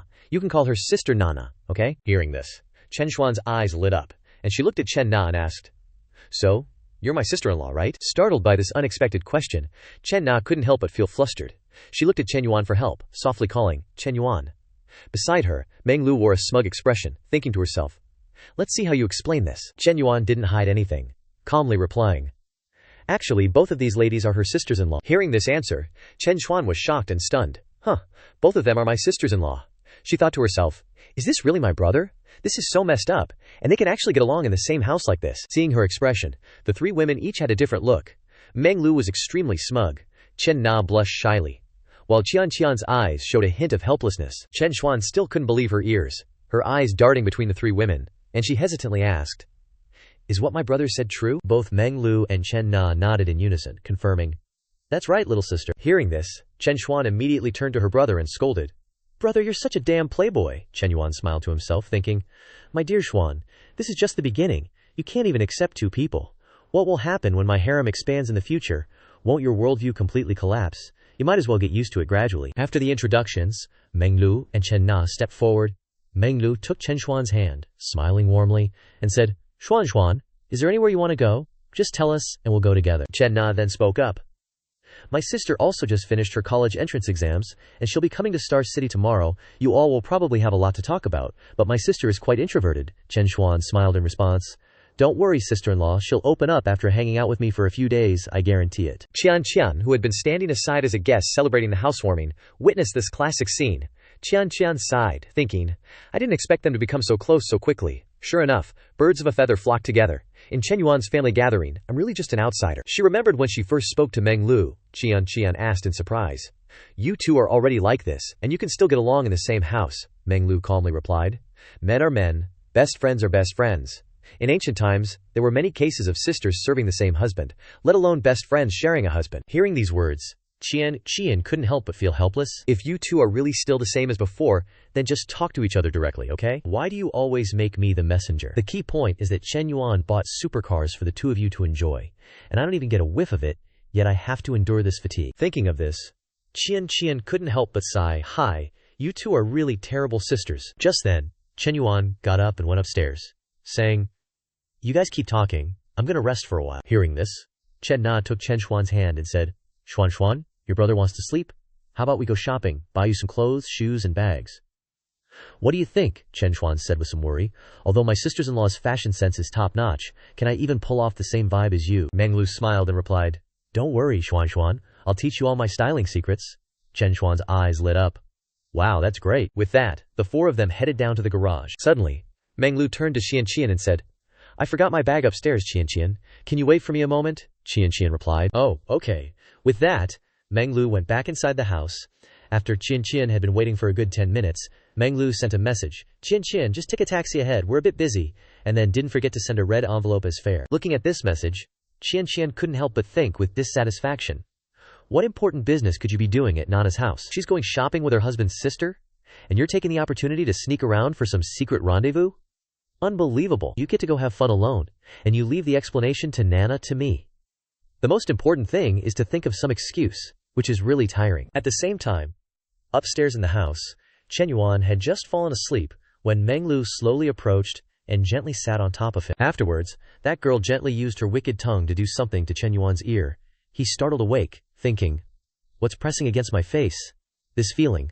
Looking up, Chen Yuan immediately recognized. Is that Instructor Liu? He jolted upright and asked. Are you crazy? Meng Lu put on a longing expression and replied. They went out shopping. Now it's just the two of us at home. Hearing this, Chen Yuan asked again. Then why didn't you go with them? Meng Lu pushed him back down onto the bed and replied. I wanted to stay here and keep you company. Upon hearing that, Chen Yuan leaned in close, a sinister look on his face, and said, I think you're playing a feint to the east, and attack in the west. Meng Lu took off her outer garment, revealing her ample bosom behind the bra, and feigned innocence, replying, "Fainting to the east and attack in the west? I don't understand." At this point, Chen Yuan didn't dilly-dally anymore, directly grabbed her hand and pushed her onto the bed. Meng Lu startled and cried out twice, "Ouch, darling, I missed you so much." Chen Yuan reached his hand downwards, a lewd look on his face, and asked, "Seems like you messed up the way you address me again, huh?" Hearing this, Meng Lu immediately corrected herself. "Daddy, I miss you." As soon as the words left her mouth, Chen Yuan's as-you-wish cudgel thrust straight into her water-curtain cave. While thrusting, Chen Yuan urged, "Not loud enough, say it again."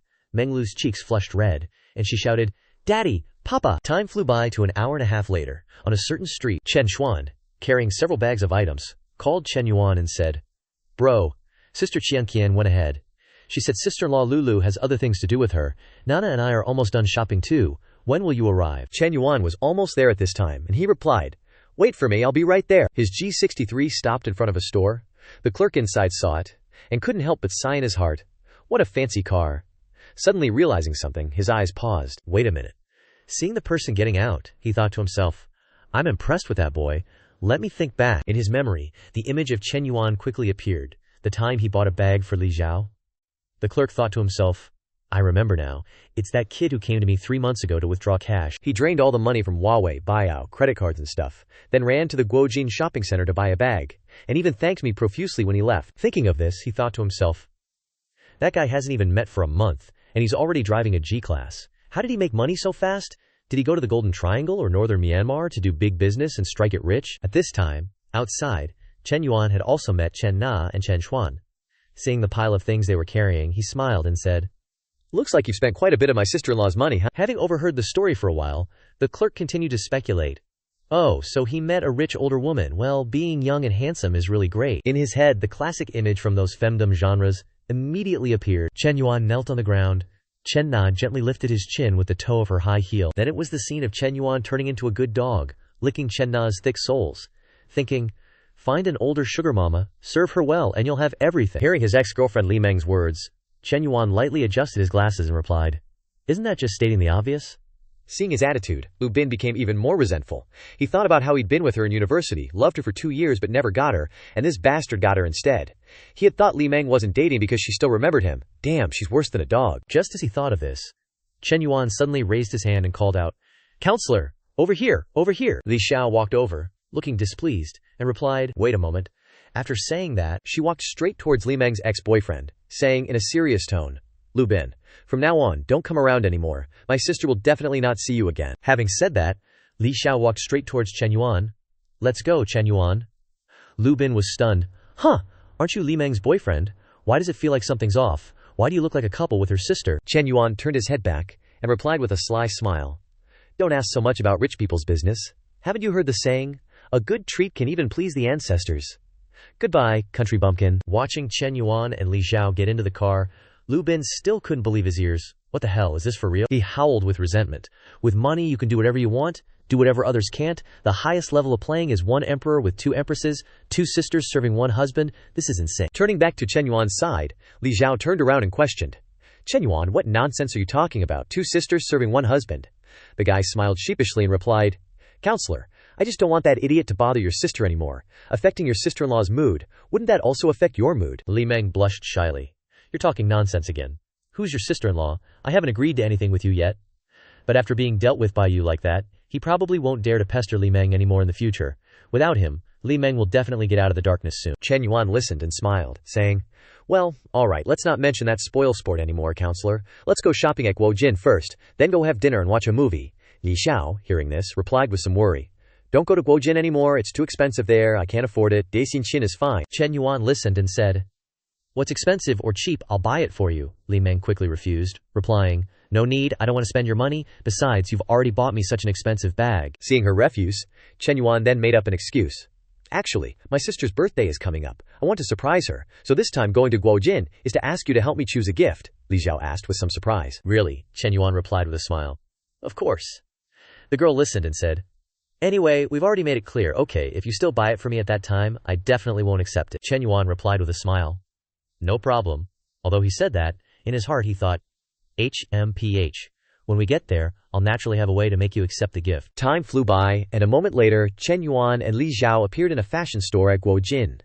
Seeing Li Meng looking at one model after another, the saleswoman said with a warm smile, "Hello, if you like it, you can also try it on." Chen Yuan, hearing this, immediately added, that's right, if you like it, just try it on." Li Xiao, hearing this, didn't stand on ceremony anymore. She turned to the saleswoman and said, "Then please, beauty, help me get this one in size S to try on." The saleswoman, hearing this, thought to herself, with such a full bust, size S definitely won't fit. I wonder if size M will work. A moment later she brought out a dress, saying, "Please try this one." Having said that, she led Li Xiao to a fitting room, not forgetting to instruct, "This is the fitting area. If you need anything, just call me." Just as Li Xiao entered, Chen Yuan's phone rang. He answered the phone and asked in surprise, "Counselor, what's the matter?" Li Xiao replied in a flustered voice, "Chen Yuan, the zipper on my back is stuck. The saleswoman isn't outside. Can you call her in to help me?" Chen Yuan, hearing this, immediately stood up and said, "This doesn't need to bother the saleswoman. Just let me handle it. Wait for me." After saying that, he walked in, saying, "Turn your back, I'll help you, Li Xiao." Seeing this, couldn't help but panic, quickly putting her hands over her breasts, saying, "You, don't come over here." Seeing her reaction, Chen Yuan said helplessly, "Oh, what are you thinking? I'll just help you pull up the zipper and then I'll leave." Li Xiao then turned her back. "Then do it quickly." Chen Yuan approached and pulled up the zipper on Li Xiao's back. Looking at her bare back, he couldn't help but be stunned. "I think Counselor has a really beautiful back." Seeing him just standing there in a daze, Li Xiao urged, "Chen Yuan, help me pull it up." Chen Yuan then began to pull up the zipper, not forgetting to take the opportunity to touch Li Xiao's bare back, saying, "I know you're in a hurry, but don't rush, consultant. If you break someone's dress, you'll have to pay for it." The girl was startled and said, "Chen Yuan, don't do that. There are people outside." Chen Yuan leaned closer and whispered, "Let me ask you something.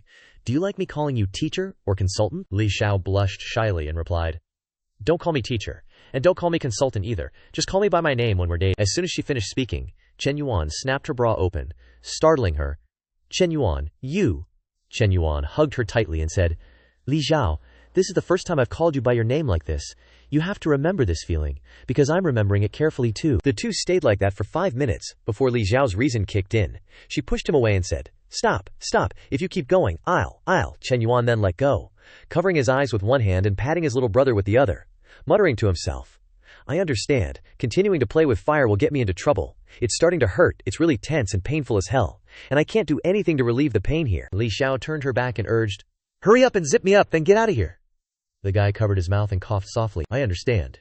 Chen Yuan then began to seriously pull up the zipper, but then he realized the problem and said, "Li Xiao, your breasts are too big. I really can't pull up this size."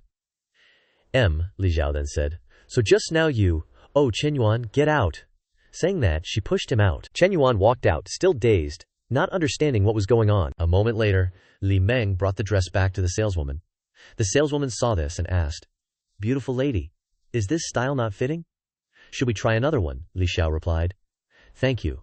No need to try anymore." With that, the two turned and left, leaving the saleswoman with a head full of question marks, thinking, "If you don't want to try, then don't. Why such an expression?" Out of the store, Lin Xiao said seriously, "Chen Yuan, if you do that again in the future, I'll really be angry." Chen Yuan smiled bitterly and replied, Okay. Then he took her hand and said, "I promise I'll pay attention next time. I definitely will." This action of his actually increased Li Xiao's affection level to 75 points. Chen Yuan smiled and thought, as expected, doing such shameless things can really increase affection. This scene was just seen by several young ladies in a handbag shop that Chen Yuan and Manhua had previously entered. One of them said, "Oh, isn't that Mr. Chen? He has a new girlfriend again. What a player. Is this the third one already?" The person next to her then spoke up, "Not just that, it's the fourth one. Have you forgotten the first one, Ms. Zhu?" The girl then said, "Isn't that Ms. Zhu with some guy now? She and Mr. Chen are no longer a couple. Moreover, she hasn't been here in a long time, it seems." The girl next to her sighed and said, "Every time I see Mr. Chen, I regret choosing Ms. Zhu back then." In her mind, the image of Chen Yuan swiping his card and spending tens of thousands of yuan domineeringly appeared. Then she whispered, "Mr. Chen, bring this new girlfriend in, give me a chance. I will wholeheartedly serve you well." The girl next to her, looking disgusted, thought, "Now you know how to regret, huh? But there's no regret medicine in this world." On this side, Chen Yuan and Li Xiao had arrived at a restaurant. Chen Yuan looked inside and said, "Li Xiao, let's eat hot pot." Li Xiao smiled and replied, "Okay." Then, the two went inside and chose a table to sit down. Chen Yuan turned to the waiter and said, "Waiter, we're thirsty. Bring us 2 bowls of iced Tang Yuan first," he said. Then he looked at Li Xiao and smiled lewdly in his heart, thinking, with Hui Hui's experience, I've leveled up in the art of seduction now. There's basically no need to ask Li Xiao about such things. If she can't drink it, she will naturally ask to change to something else when she gets cold. But if she can drink it, then today, hee hee. A moment later, a table full of food was brought out. Li Xiao softly asked, Chen Yuan, summer vacation is coming up. Do you have any plans? Chen Yuan replied with a smile. My plan is to be with you. Hearing this, Li Xiao said seriously, Stop talking nonsense. I heard that the startup incubator selection is almost done, right? Lately, stories about you have been spreading like wildfire throughout the campus buildings. Everyone in the school probably knows about you now, don't they? Being scratched where it itches, Chen Yuan broke out in a cold sweat. Thinking he had to quickly change the subject, Li Xiao was even more aware of the increasing possibility of being exposed. Among those selected, although there were 2 males, the rest were top beauties of the school. He then replied, I don't know, I don't care about those things. Oh right, the textbook you gave me before, I've memorized all the important knowledge points. Li Xiao couldn't help but be surprised. All of it. That fast? Chen Yuan nodded. Yeah. Then he asked, Do I have to memorize the Human Resources Management course too? Do you have the textbook? Li Xiao replied. Yes, I do. Chen Yuan immediately seized the opportunity. Then I'll come to your house tonight to get it. Hearing him say that, Li Xiao asked in surprise, So soon? Chen Yuan replied with a sly look. Anyway, this is knowledge that needs to be used in the startup incubator. The faster and more prepared, the better. In his heart, Chen Yuan thought. Actually, just now in the fitting room, Li Xiao's affection points increased. I have to strike while the iron is hot and seal the deal immediately. After hearing him, Li Xiao said, Then you're not allowed to mess around at my house. My younger sister is home. Chen Yuan picked up a piece of meat with his chopsticks and put it in the hot pot, replying with a serious expression, You know my character. Hearing him say that, Li Xiao recalled the previous times and blushed unconsciously. It's that line again. Just then, the waiter brought the drinks and placed them on the table, saying, Sir, madam, your drinks are here. As soon as she saw the glass of water, Li Xiao turned to the waiter and said, Is this cold water? I can't drink this. Please change it to a hot one for me. The waiter happily replied, Yes, madam. Seeing this scene, Chen Yuan felt a little disappointed, thinking, It seems like tonight is still not going to work out. Oh well, let's raise the affection points of other NPCs. Thinking of this, Chen Yuan went through his wives one by one, saying to himself, Na has to go with his sister-in-law. Hui is also in her beard shedding period. Instructor Liu has passed 90 affection points and is still rapidly increasing. The remaining focus should be on Sister Lin and Dragon Girl. Speak of the devil. Just then, Chen Yuan's message tone rang. It was Long Jinghan. She messaged Chen Yuan, What are you doing? I miss you. After reading it, Chen Yuan smiled to himself, thinking, Cao Cao has arrived. I made her cry last time and haven't made any moves since. After thinking for a moment, he messaged back, I'm having dinner, I'll pick you up later. Jiang Han read it and messaged back, Okay, where should I wait for you? Chen Yuan replied, Codenamed Cafe.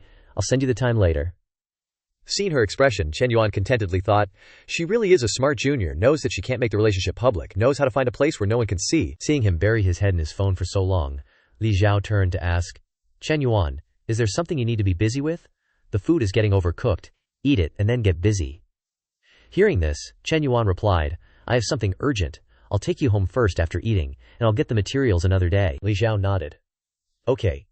Dealing with important matters is the top priority. Time flew by to an hour later. At this time, Long Jinghan was already at the meeting point. After eating and drinking, Chen Yuan took Li Xiao home, and then went to the meeting point.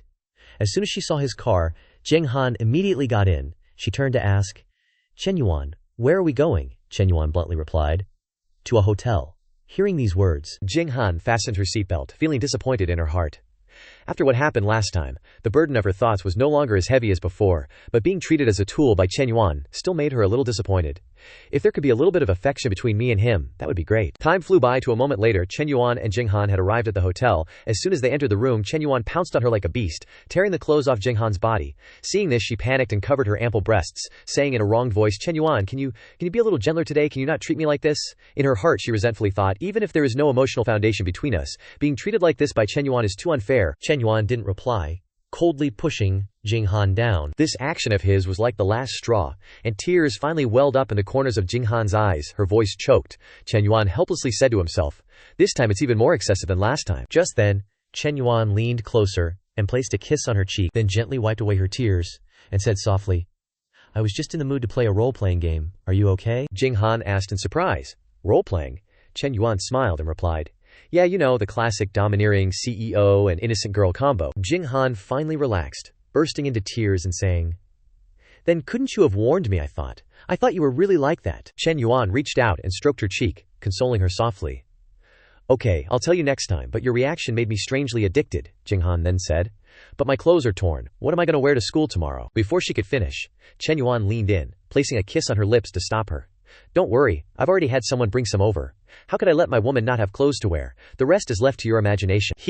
Time flew by, and 2 hours later the battle finally ended. Chen Yuan turned his phone towards Jianghan, saying, Junior, take a look at these new bags and clothes. Someone will bring them to the room early tomorrow morning. Jinghan was surprised and asked, Can I really have all this? Chen Yuan nodded. Of course. Don't worry about the price. Just choose what you like. Jinghan took the phone, thinking to herself, a wealthy man can not only make saleswomen get up at 11 p.m. to work, but also buy things without looking at the price. This surreal feeling is amazing. She turned to Chen Yuan, feeling a sense of accomplishment, thinking happily. Out of so many girls involved, I've made it this far with Chen Yuan. I must be one of the few, right? Just as she thought this, Chen Yuan's phone rang. It was Manhua. Chen Yuan was startled, thinking, Hui is really pulling a surprise room check again.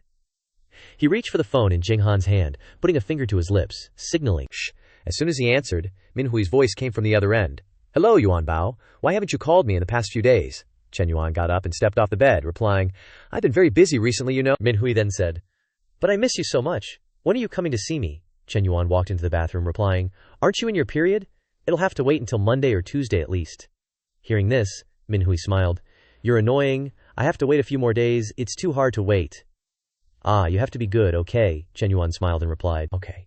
Sitting behind him, listening to this conversation, Jinghan felt a little unhappy, thinking gloomily, Chen Yuan knows how to cater to that woman's emotions so well. Will I ever be treated like that by Chen Yuan? Just as she thought this, Chen Yuan's voice called out from the bathroom. Hey, come in and help me. Hearing this, Jinghan hurriedly reached for her robe, quickly putting it on and walking in. As soon as she poked her head in, Chen Yuan saw her and snapped. Why are you wearing a robe? Take it off. Jinghan heard this, feeling frightened, and said softly, Can you not be so fierce? Chen Yuan heard this and smirked. It's role-playing. How could you forget your lines? And so, the two of them went at it for another round. Time flew by to the next morning. After Chen Yuan left to see Coach Liu Tiying, 2 customer service staff brought the items over, serving Jinghan while enthusiastically saying, Long miss, are you satisfied with these? If you're not satisfied, I'll go back to the store and get new ones. Jinghan said expressionlessly, No need, thank you. Everything fits perfectly. She looked at herself in the mirror. Long Jing pondered. Chen Yuan paid for all of these and had the store staff bring them over, spending a total of 112,000. Is my dream life really coming true like this? But now that I've actually gotten these things, I seem to care more about Chen Yuan's feelings. Do I even exist in his heart? Will he always be gentle with me? The emotions seem to have become complicated. At the same time, on Chen Yuan's side, a system notification rang out. Ding ding. Due to Long Jinghan's affection points increasing inexplicably, consumption has triggered a critical hit with 4 times the damage, successfully earning 448,000. After seeing the notification, Chen Yuan chuckled to himself. Long Jr. unexpectedly has such a high critical hit rate. It seems that she is a very suitable NPC candidate. Very good. It is necessary to increase efforts to develop her. Next time, besides role-playing, what other game should I play with her? A moment after leaving the hotel, Chen Yuan was already at the military training gym. Seeing him training so hard, Meng Lu handed him a bottle of water, looking worried as she said, It's just being a little late, right? You don't have to push yourself this hard. Hurry, drink some water. Chen Yuan took the bottle, drinking while checking his stats. Weight 73, 2 kilograms, health value 71, BMI 28, body fat percentage 17, 5%, immunity 71, brain activity 72. After looking, he thought to himself, all that hard work and the stats barely changed. Body fat down by 0.2%, and weight didn't budge. There's only half a month left on the celebrity experience card. Looks like I need to speed up my training. Thinking this, he turned to Meng Lu and said, Starting tomorrow, we need to increase the intensity and adjust the diet. Gaining weight is still too slow, she replied. Okay, got it, Chen Yuan then added. Let's go upstairs and shower. A little later, the two returned to their room. Meng Lu looked at Chen Yuan, gushing, Wow, Bei is getting more handsome the more I look. Chen Yuan, while toweling his head, smiled and said, You little minx, why are you being so sentimental all of a sudden? Stop beating around the bush, what are you up to? Meng Lu moved closer, grabbing Chen Yuan's shirt, her eyes sparkling. What, I'm just hungry? With that, she reached for a sausage. Chen Yuan rubbed his chin and said, Deserves a reward. Put on a good show for me. Just like that. Chen Yuan stood silently looking out the window, his eyes half closed in bliss. Time flies like a dog running in a field. Before they knew it, the next day had arrived. Chen Yuan was now at the investment signing ceremony for the startup project held in a small auditorium. Looking at Chen Yuan in a shirt and tie on the podium, Li Zhao's eyes showed clear admiration as she thought, It's the first time I've seen him dressed so formally. Unexpectedly, he's completely different from usual, a stark contrast to those pot-bellied leaders. Suddenly, an older woman beside her leaned over and whispered, "Miss Leah, your class is pretty good. With a student who's both rich and handsome, I heard many female students in the school are eyeing him. Does he have a girlfriend yet?" Struck by the question, Li Xiao blushed, stammering, Probably not." Seeing this, the older woman asked in surprise, Wait a minute, why are you blushing?" Li Xiao became even more flustered. Is there... At this moment their eyes refocused on the podium, where Chen Yuan was signing a large check to present to the school.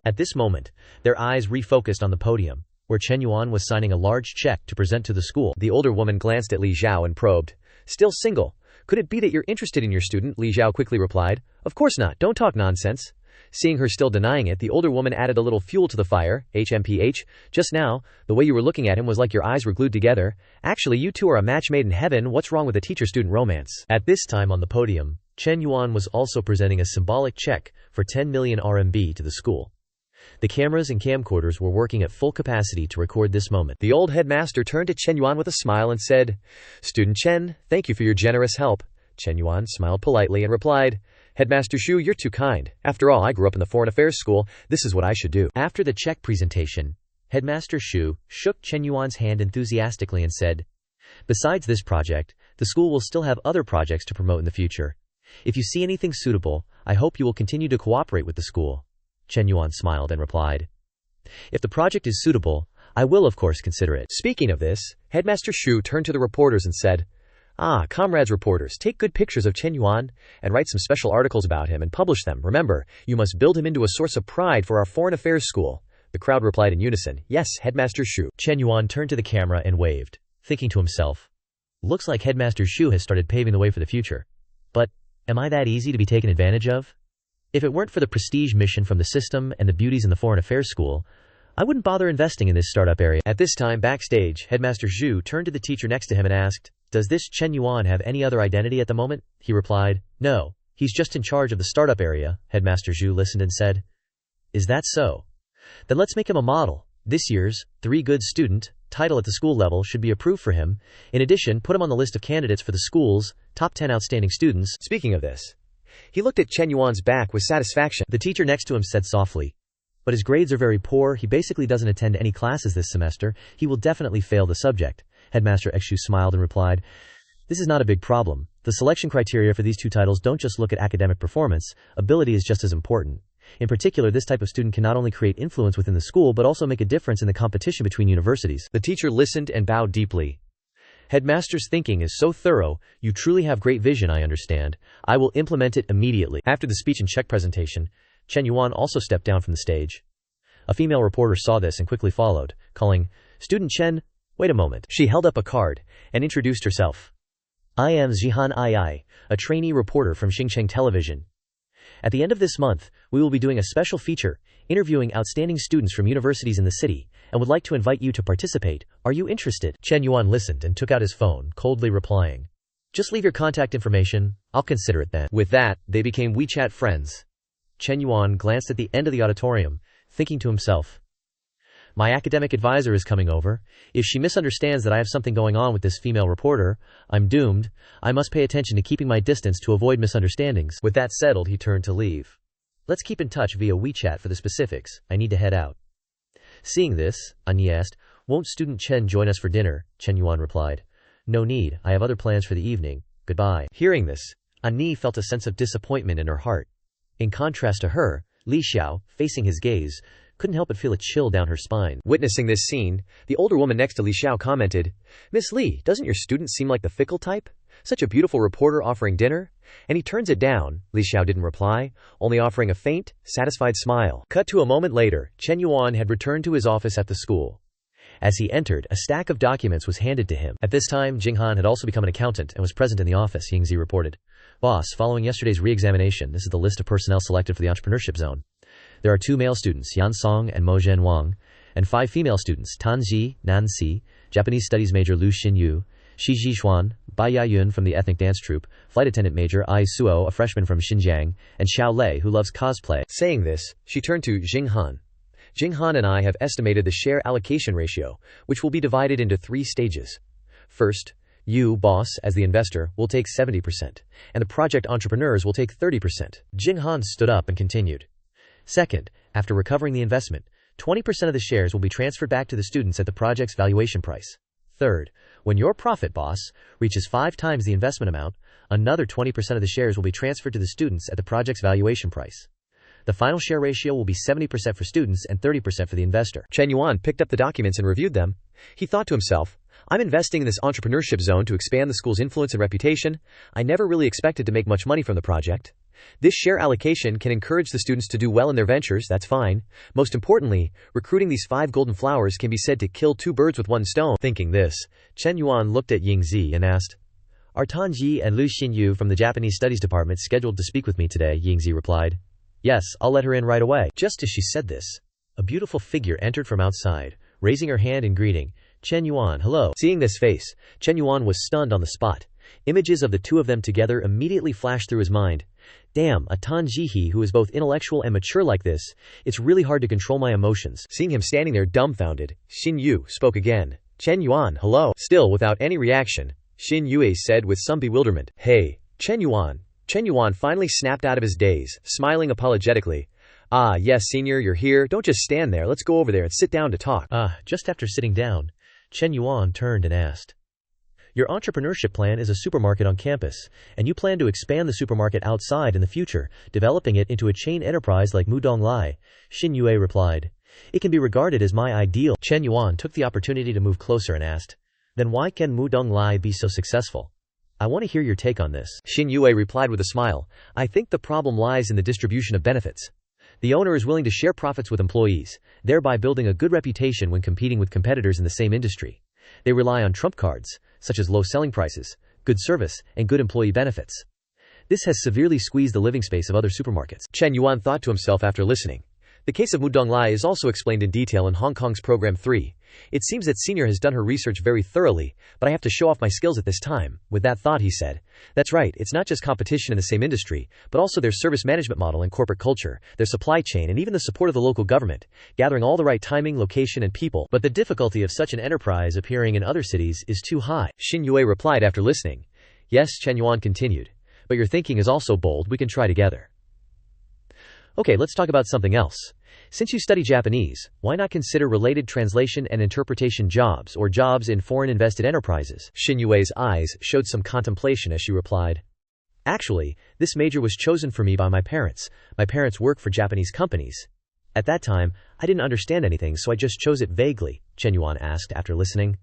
Then, how are your Japanese studies? Xin Yu replied with a smile.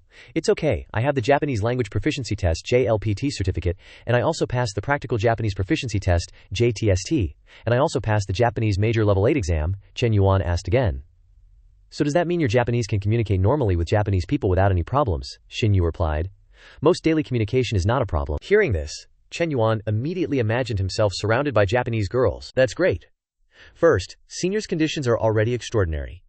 Second, after the relationship is stable, she can be used as a stepping stone to penetrate the commercial map into Japan in the future. At that time, being able to frolic in a world full of cherry blossom girls, that joy is truly unimaginable. At this moment, in Chen Yuan's South Dormitory, a male student rushed in, shouting, Lao Huang, Lao Cao, I still can't figure out why my project was rejected, but Yan Song's project was approved. Lao Huang, sitting with his legs crossed on a chair playing with his computer, asked, What's your project? The male student picked up the file and looked through it, replying, A sexy lingerie shop.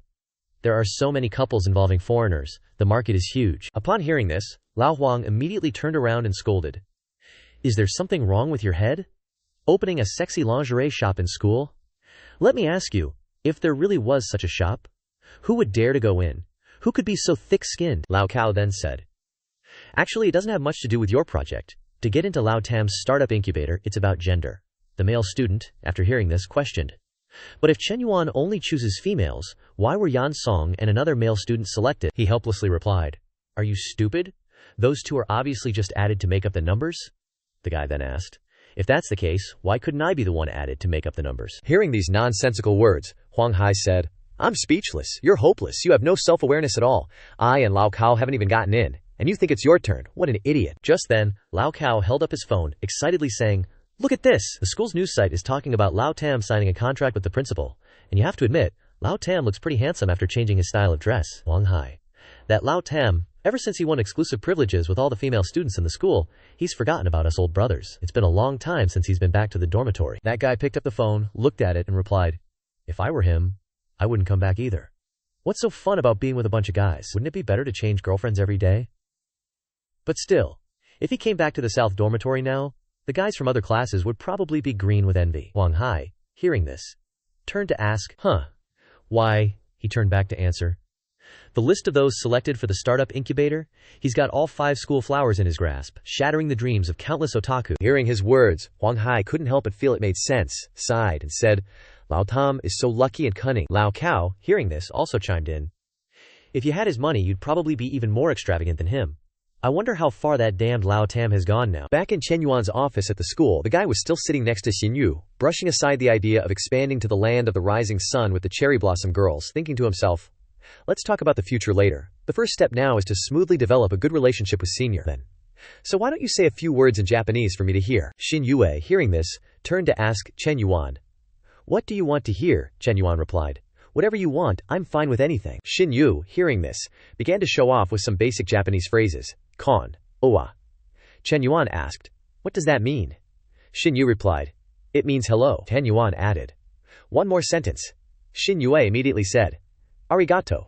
Xin Yuan asked again, what about this one? Xin Yue replied, it means thank you. Xin Yuan continued to ask, anything else? Xin Yue read, Shizuka kudasai. Xin Yuan asked, what is that? Xin Yue replied, it means keep listening. At this point, Chen Yuan said with a sinister look, add something more interesting. Xin Yue, hearing this, couldn't help but blush, stammering, I understand. I guess what you want to hear is some lines from adult movies, right? Chen Yuan didn't deny it. He leaned closer and said, looks like Senior is quite knowledgeable. Then say one sentence. Xin Yu covered her mouth with her hand, stammering, Yamate, Yamate. Hearing this voice, Chen Yuan felt his auditory senses stimulated, squinting his eyes. You're well prepared. I wonder if we Chinese people would go crazy if we heard these 2 power-up buffs in our ears during battle. His gaze shifted to Xin Yue, who was blushing, and moreover, Senior seemed to be very cooperative, progressing even more smoothly than he had imagined. Thinking this, he stood up and said, okay, Senior, let's sign the contract. Little secretaries, come in here. Immediately, Yingzi and Jinghan brought a copy of the contract and handed it to Xin Yu. Yingzi pointed at it and said, according to Junior Jinghan's calculations, the investment amount for Senior Lu Xinyu's project is 220,000. Please sign your name here. Xin Yu picked up the pen and replied, okay.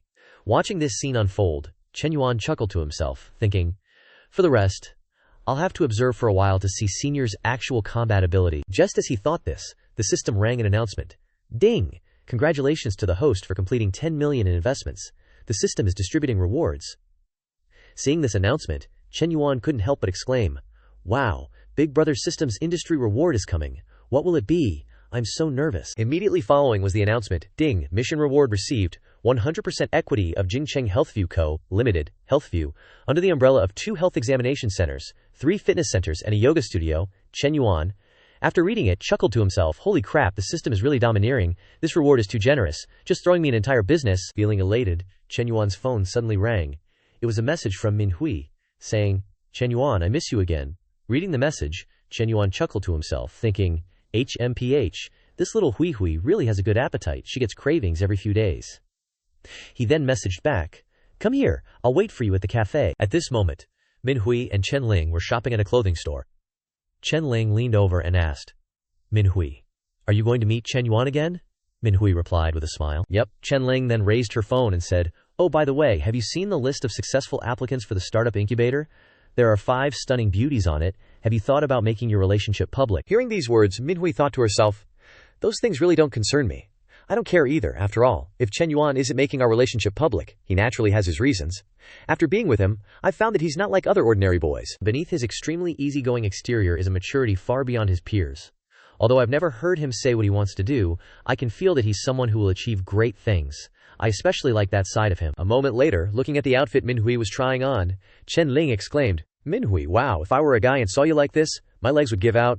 I'm really jealous of Chen Yuan. That guy gets to enjoy this again today. Minhui, now wearing a very sexy outfit, replied, stop talking nonsense. Back to Chen Yuan's side.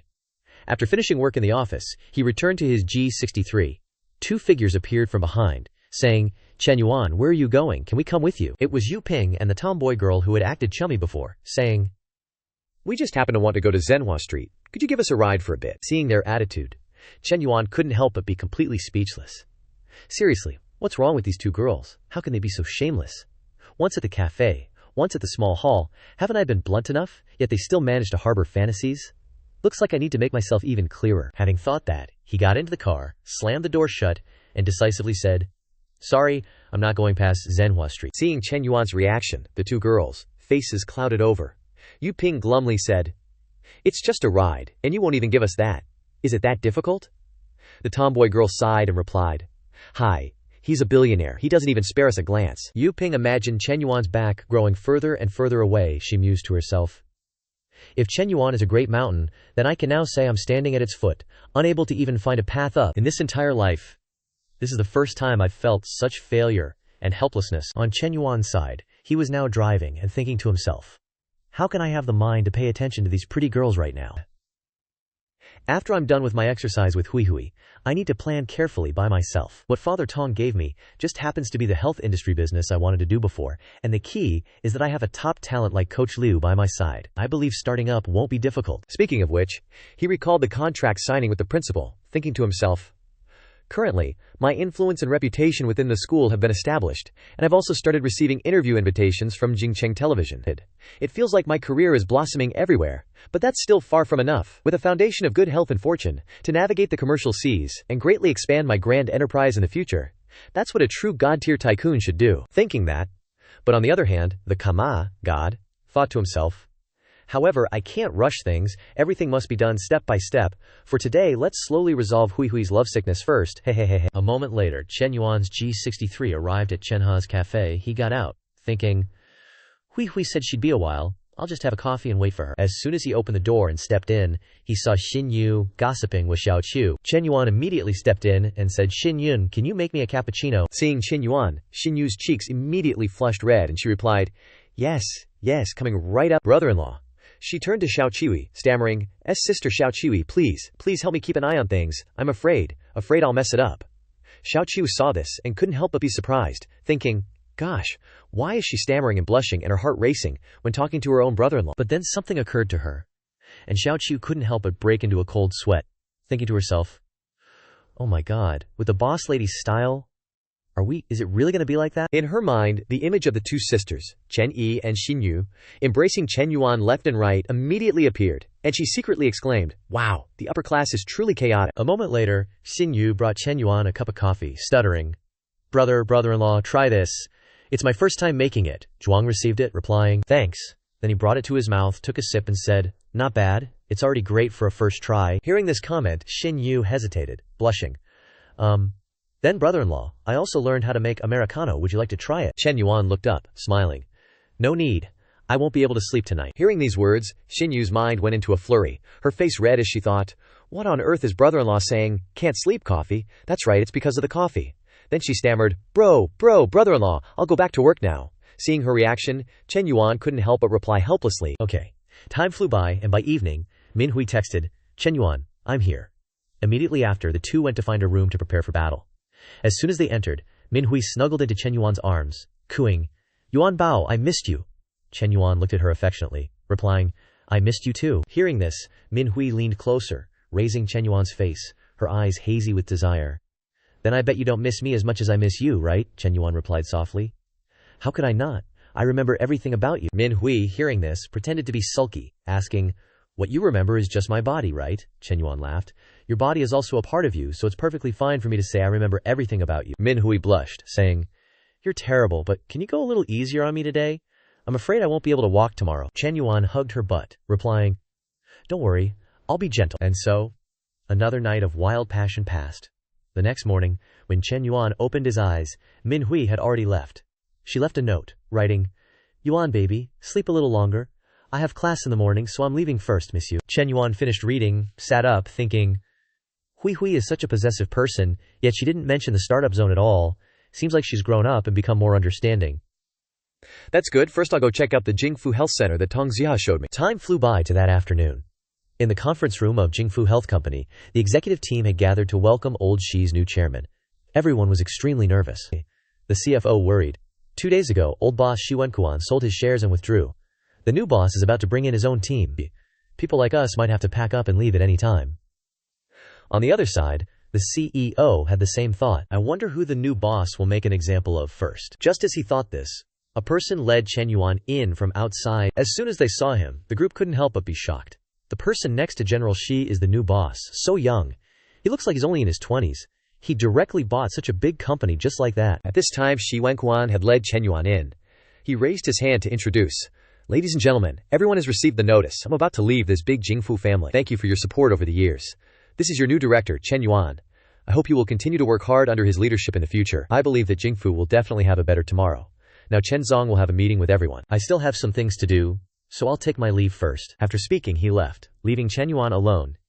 He began to greet. Nice to meet everyone. My name is Chen Yuan. Today is just a handover meeting. There are no other work arrangements for the time being. Except for the HR director and the CFO, the rest of you can go home first. Hearing the instructions, everyone left, leaving only the two people Chen Yuan had just specified. HR director Zhong Yu stood up and asked, Chen Zong, do you have any work instructions? Chen Yuan walked over, saying, I need the company's financial reports for the last 3 months, and also the monthly reports from the HAR department. He heard this and replied, Yes, we will go back and send the reports to your mailbox immediately, Chen Zong. Do you have any other instructions? Chen Yuan went to the table, pulled out a chair, and sat down, asking, How long have Director Zhang and Director Liu been in their positions? Director Zhang replied, I've been here for more than 5 years. Director Liu also spoke, I've just been here for 3 years. Hearing the answer, Chen Yuan took out his phone, saying, I see, you two can go now. He thought to himself, the most important things in managing a company are 2 things, personnel power and financial power. Therefore, these 2 senior managers need to be observed first to see if they can be used. However, the key is to have my own people. Thinking this, he called Yingzi. The little secretary answered immediately. Boss, please give your orders, Chen Yuan said. The startup zone project is basically completed. The next work can be handed over to Long Jinghan, who has more suitable expertise. Tomorrow, you come to my Jingfu Health Company to work. Hearing this, Yingzi couldn't help but be shocked. Holy crap, Chen Yuan really has other industries outside. He's been hiding it so well. Then she replied, Wait, boss, I don't get summer vacation for another half month, and I still have to go to class every day. Chen Yuan, hearing this, said, Just don't fail any subjects. Besides, aren't you starting your internship in October of next year? Now you can start challenging higher positions early. Are you planning to be a secretary for the rest of your life? Yingzi eagerly replied. Then I'll go prepare, boss. Send me the company address. I definitely won't be late tomorrow. Just as he said that, a message tone rang. Chen Yuan turned off his phone and thought to himself, The quarterly financial report and the HR monthly report have both been sent. Let me take a look. With that thought, he opened the reports. After reading them, he mused, the profits from both the fitness centers and the yoga studios aren't bad. The health checkup center is the worst, but it can still break even. The company's problem lies in the redundant personnel, too many lazy bones, and the excessively high monthly online promotion and network operation costs. However, these aren't major issues. Before fully grasping the company's situation, there's no need for drastic reforms. After all, the company is still making money right now. Thinking this, he stood up and said to himself, The main thing is to ensure a smooth handover in key positions. Then he walked out the door, chuckling to himself. The company matters are more or less settled. Time to pick up Su Shui from work. It's been over a week since I saw that silly girl. I wonder how she's doing lately. As Chen Yuan walked to his car, he took out his phone and called Shui Wei, but the ringing tone continued endlessly. He wondered in doubt, why isn't anyone answering? What's going on? Unable to reach Shui Wei, Chen Yuan called Fu Zhengmei. Seeing his call, she asked, President Chen, are you looking for Shui Wei? An hour ago, she took leave to go home, saying she had urgent family matters. Chen Yuan listened and asked, Did she say what urgent matters? Zhengmei replied, No, I called her afterward, but she didn't answer. Upon hearing this, Chen Yuan immediately headed straight to Shui Wei's home. As Chen Yuan walked up the stairs, he saw a crowd gathered in front of Shui Wei's door. Noisy voices echoed from upstairs. Isn't it just a little water leak? What's the big deal? It'll be over in a moment. Why make such a fuss? Zheng Lianfeng. It's one thing to talk rudely normally, but now that you've done something wrong, how can you still argue so confidently? What did I do wrong? Hasn't everyone's home leaked water before? Is a water leak called doing something wrong? Your house leaked water, and you didn't even come down to say hello, nor did you come up to fix it. Little Jai went up to tell you, and you even scolded him. Does anyone behave like you? As he stepped forward, Chen Yuan froze at the scene unfolding before him. In the middle of the crowd, Zhui sat hugging her younger brother, enduring the scolding of an auntie. This kid knocked on the door without a single greeting, no manners at all. I'm just scolding him a few times in place of his dead father, what's wrong with that? Hearing these words, Shuiwei's neighbor couldn't help but feel indignant. Before she could speak, Shuiwei stopped her. Auntie Zhang, just let it go. Auntie Zhang turned back, her anger blazing, and said, if you let this go, she'll be even more outrageous next time. Seeing her concern, Zhuwei bowed her head and thanked her, saying, just let it go, we really don't want to pursue it. Ignoring her, Auntie Zhang continued her verbal battle. Apologize to the child, he didn't do anything wrong. The auntie heard this and flared up, replying, apologize? Are you kidding me? Chen Yuan responded, why should I apologize? Just as the words finished, Chen Yuan stepped forward from behind, saying with displeasure, apologize to the child. Seeing him appear, Shuwei couldn't help but be surprised, and she blurted out, Chen Yuan. Seeing the person appear, the auntie raised her chin and replied, I definitely won't apologize, so what? You haven't even married her yet and you're already enthusiastically helping her like this. Could it be that you two have been husband and wife in reality for a long time? Young people nowadays are really playing around? Chen Yuan turned back, frowned, and said, you scolded the child, so you should apologize to him. Just as he finished speaking, a voice rang out from behind. Who the hell are you acting tough? A small, scrawny man walked over, grinding his teeth as he said, what are you? Telling my mom to apologize. He walked over and patted Chen Yuan's shoulder, saying in a gangster-like voice, you little brat, what are you worth? Before he could finish his words, Chen Yuan threw a punch, knocking the guy's face sideways. Witnessing this scene, Shuwei and the crowd couldn't help but gape in astonishment. A punch landed, and with utter shock, the young man's face stiffened, his entire being reeling. Immediately afterward, his eyes blazed with anger, and he swung his fist back, grinding his teeth as he roared, I'll get you. Just as his punch was about to connect, Chen Yuan swiftly sidestepped, dodging his attack, and then, quick as lightning, he landed a blow straight into the blondie's chest. Taking Chen Yuan's punch, he immediately recoiled backward, falling to the ground, saliva and snot streaming down his face, clutching his chest as he struggled to speak. You just wait, I'm gonna call some people. No sooner said than done, he immediately pulled out his phone and called someone. As soon as the other end picked up, he said, hello brother Long, god damn it, I got beaten up. On this side, Chen Yuan also took out his phone and said, go ahead and call, I'm calling people too. With that, he found a name in his contacts and dialed. The moment the other end answered, Chen Yuan spoke up. Hello brother Wei. Time flew by, and 15 minutes later a 4-seater car drove up below. 4 fierce-looking individuals stepped out of the car, each holding some kind of tool. In a flash, they were standing in front of Shu Wei's house. One of them walked up to the blondie and asked in a gangster tone, Liang, who the hell beat you up? Hearing himself addressed, the blondie was startled and looked up. Seeing who it was, he exclaimed with joy, brother Long, and then pointed at Chen Yuan, shouting, it's him! Over on this side. Seeing the current situation, Shu Wei said with concern, Chen Yuan, should we call the police? Aunt Zhang next to her chimed in. That's right, fighting won't solve anything, this kind of dispute should be handled by the police. Just then, the one called Brother Long stepped forward, puffing on a cigarette, and asked with a sneer, hey, you're the one who beat up my boy. Chen Yuan glanced over, his face devoid of emotion, and calmly said, don't rush, the people I called are almost here. As soon as he finished speaking, the sound of police sirens echoed from downstairs. Brother Long's lackey saw this and quickly turned back to say, boss, the cops are here. The one called Brother Long couldn't help but panic, and turned to Liang, saying, damn it Liang, you called the cops and still called me here for what? Liang was also clueless, and replied in confusion, I don't know. He said he was calling people too, I just assumed he was calling thugs as well. Hearing this, Brother Long couldn't help but curse, damn it you idiot. Soon after, a police officer came up from downstairs, and as soon as he saw the thug, he said, Li Wenlong, why are you everywhere? What are you doing here again? This person is the deputy captain of the Quanjia police station's public order team, Chen Wei, Chen Yuan's cousin. Brother Long's face was as meek as a lamb at this moment, and he replied with a flattering smile, Officer Chen, I didn't do anything, I just came to watch the fun. Chen Wei heard him say this and asked, watching the fun? You brought so many people just to watch the fun? You stand right there. I'll get to you after I understand the situation. With that, he pulled Chen Yuan aside and asked in a low voice, little bro, what exactly happened? Chen Yuan began to recount everything from the beginning to Chen Wei. At this moment, realizing that the situation was not good at all, Li Wenlong turned to Liang and scolded angrily. These two look so alike, they're obviously brothers. You told me to come join the fun, goddammit, are you brain dead? Liang's face fell, and he replied in a flustered voice. Sorry, Brother Long, I didn't know this kid had such connections. I saw he had some money, so I thought maybe we could extort some from him. Li Wenlong was furious when he heard this. You're on your own, I'm not getting involved in this muddy water. Over on this side, after hearing Chen Yuan's story, Chen Wei lightly punched him in the chest and said, not bad, little rascal, playing the hero saving the damsel, huh? Chen Yuan smiled and replied, This is called drawing one's sword to help when injustice is seen. Your station should definitely give me an award. Speaking to this point, Chen Wei asked in a serious tone. No more joking around, tell me, how do you want to handle this? Do you want to take all these people back to the station for questioning? Chen Yuan smiled and said, can we simplify things a bit? If that woman is willing to apologize to the child and fix the leaking roof properly, we can let this matter go. Chen Wei heard this and replied, all right, I'll handle it. So Captain Chen began to mediate between the two sides, and also warned Li Wenlong and the others. Hearing these words of instruction, the whole group could only nod like woodpeckers, not daring to utter a single word of protest. That loud-mouthed hag who used to be so arrogant is now bowing obsequiously before Xiaoji, saying, I'm so sorry, Xiaoji, I spoke out of turn earlier. Please don't take it to heart. I apologize.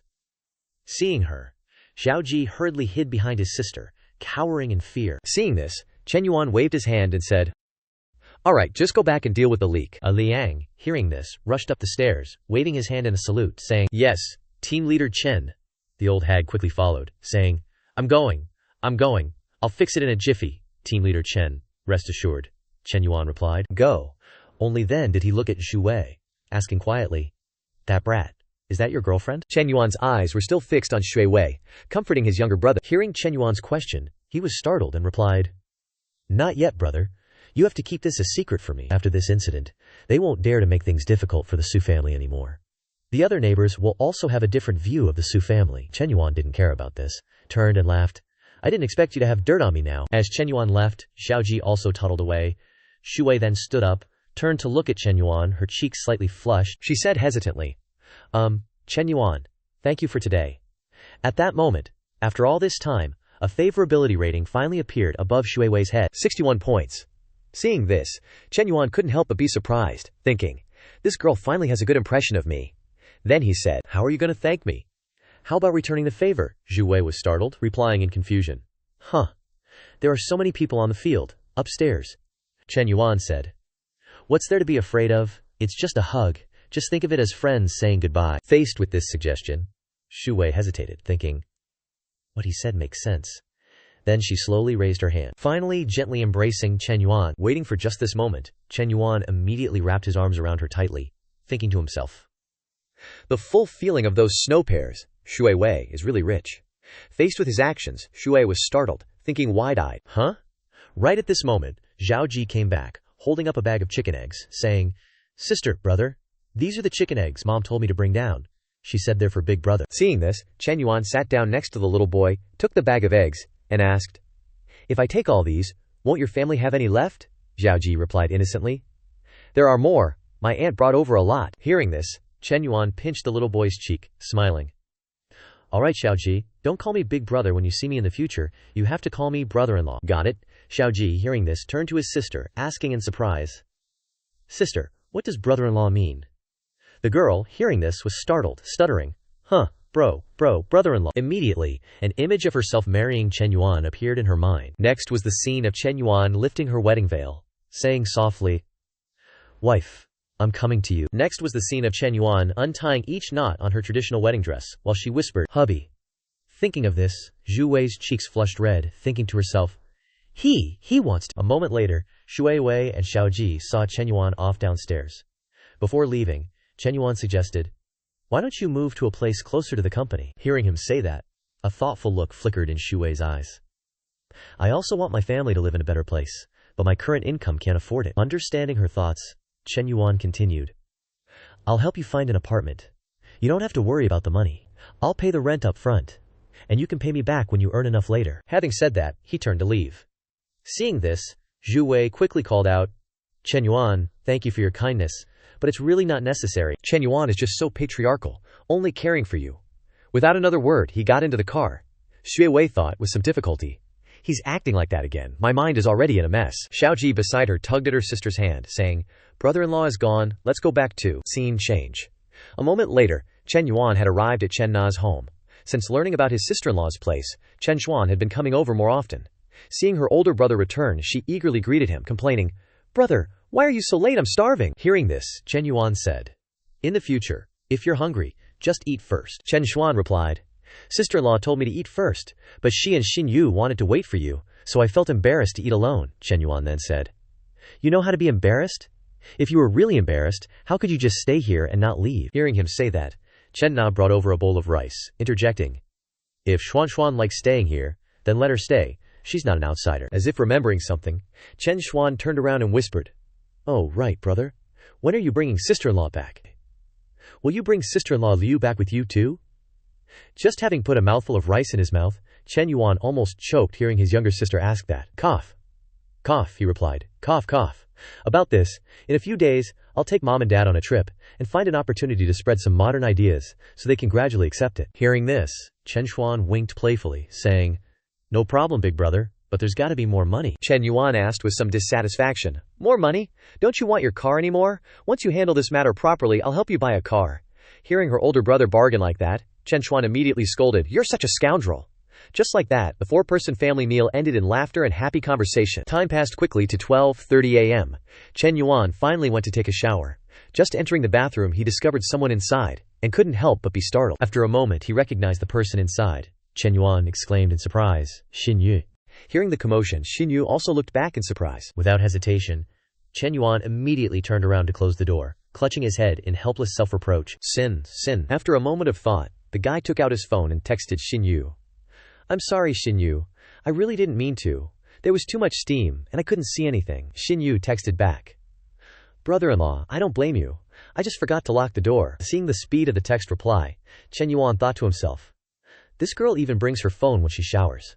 But it must be said that she's just as capable as Nana. Nana is intellectual, and Xin Yu is innocent and naive, and most importantly, they are both as sensible as her sister. A moment later, Xin Yu returned to bed, her mind still replaying the incident that had just occurred, telling herself, "I never expected that the first time I was naked I would be seen by my brother-in-law, but why am I not angry at all but instead feel inexplicably stimulated and excited?" Thinking of this, the spring in her heart blossomed, her heart pounded, and she hugged herself, whispering, "Brother-in-law."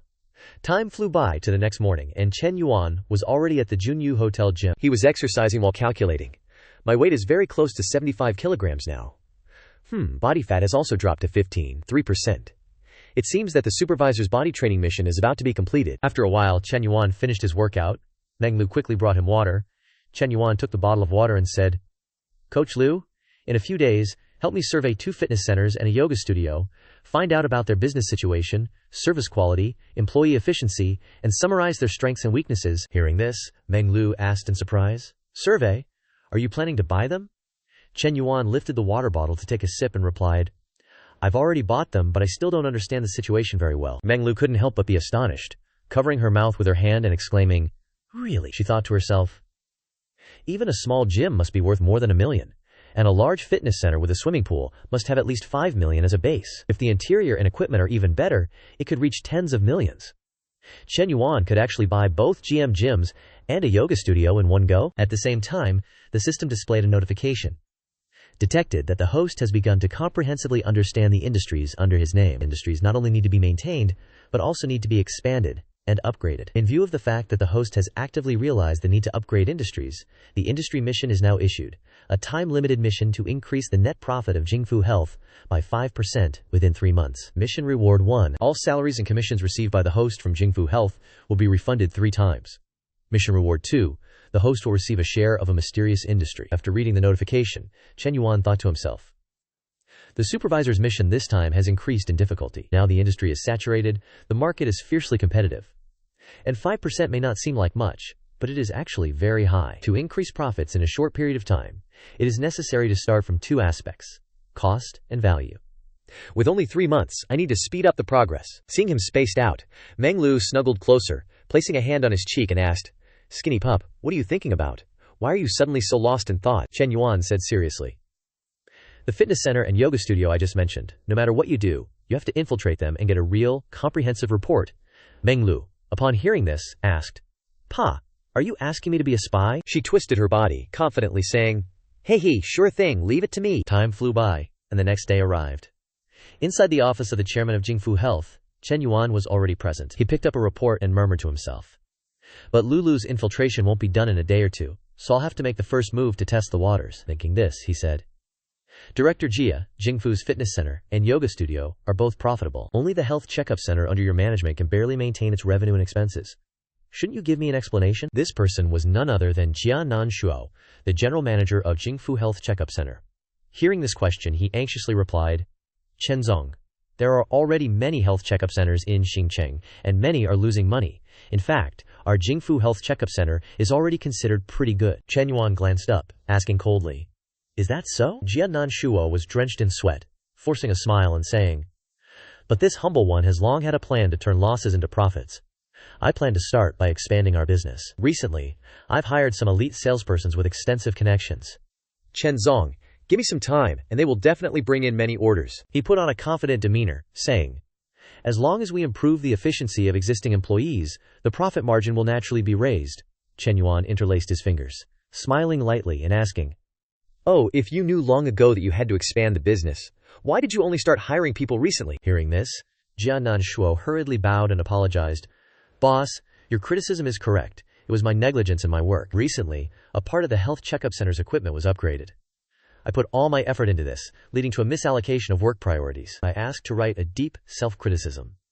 Chen Yuan narrowed his eyes slightly, saying in an even tone, "A self-criticism is unnecessary. Old man, I heard that your son is taking the high school entrance exam these days.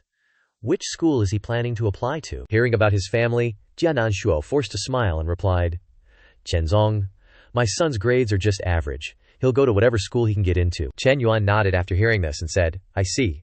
Then Director Jia, go ahead and do your work."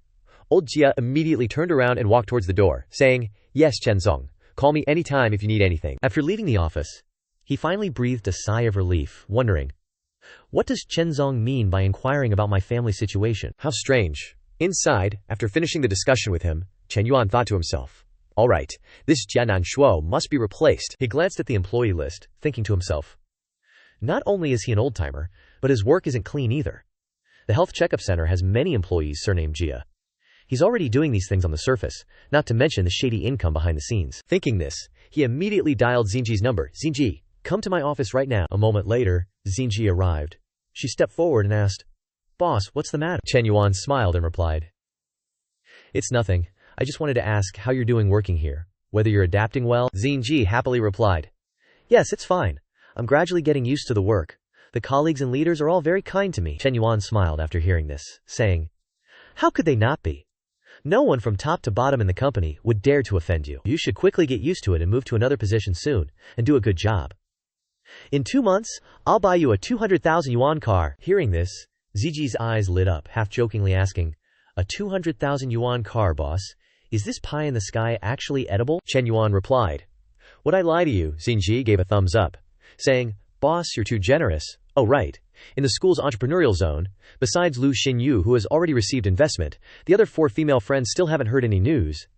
They ask me about it every day." Chen Yuan smiled and replied, "There's no rush for this. Just put it aside for now." He immediately imagined himself surrounded by a group of beauties, thinking to himself, you have to eat one bite at a time, and you have to collect a group of maids, one by one. There's no hurry. At the same time, on the elder's side in the health center director's office, after Chen Yuan cracked his knuckles, he returned to his office and berated his subordinates. "Lao Yu, are the people you hired really competent? Keep a close eye on them for me.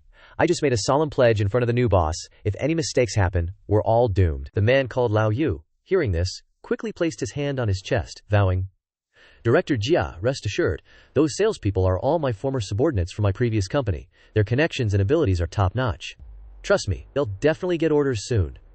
Hearing his affirmation, Jia Nanshu nodded and said, "All right then, but everyone needs to be careful. I feel like our health center's good days are over. From now on, everyone needs to know their place." Lao Yu, hearing this, anxiously asked, "Director Jia, is the new boss hard to please?" Jia Nanshu, hands on his hips, pondered, and replied, "I thought he was just a Fuerdai, relying on his parents to buy the company to practice. But his methods are so experienced that I can't gauge his depth. In short, everyone needs to be cautious and on guard. Anything we could previously skim off the top, put a stop to it, at least for now. First, let's try to make the performance look good." His cronies, hearing this, replied in unison, "Yes, Director Jia, we understand." Time flew by. An evening arrived. Chen Yuan had arrived at Chen Na's home.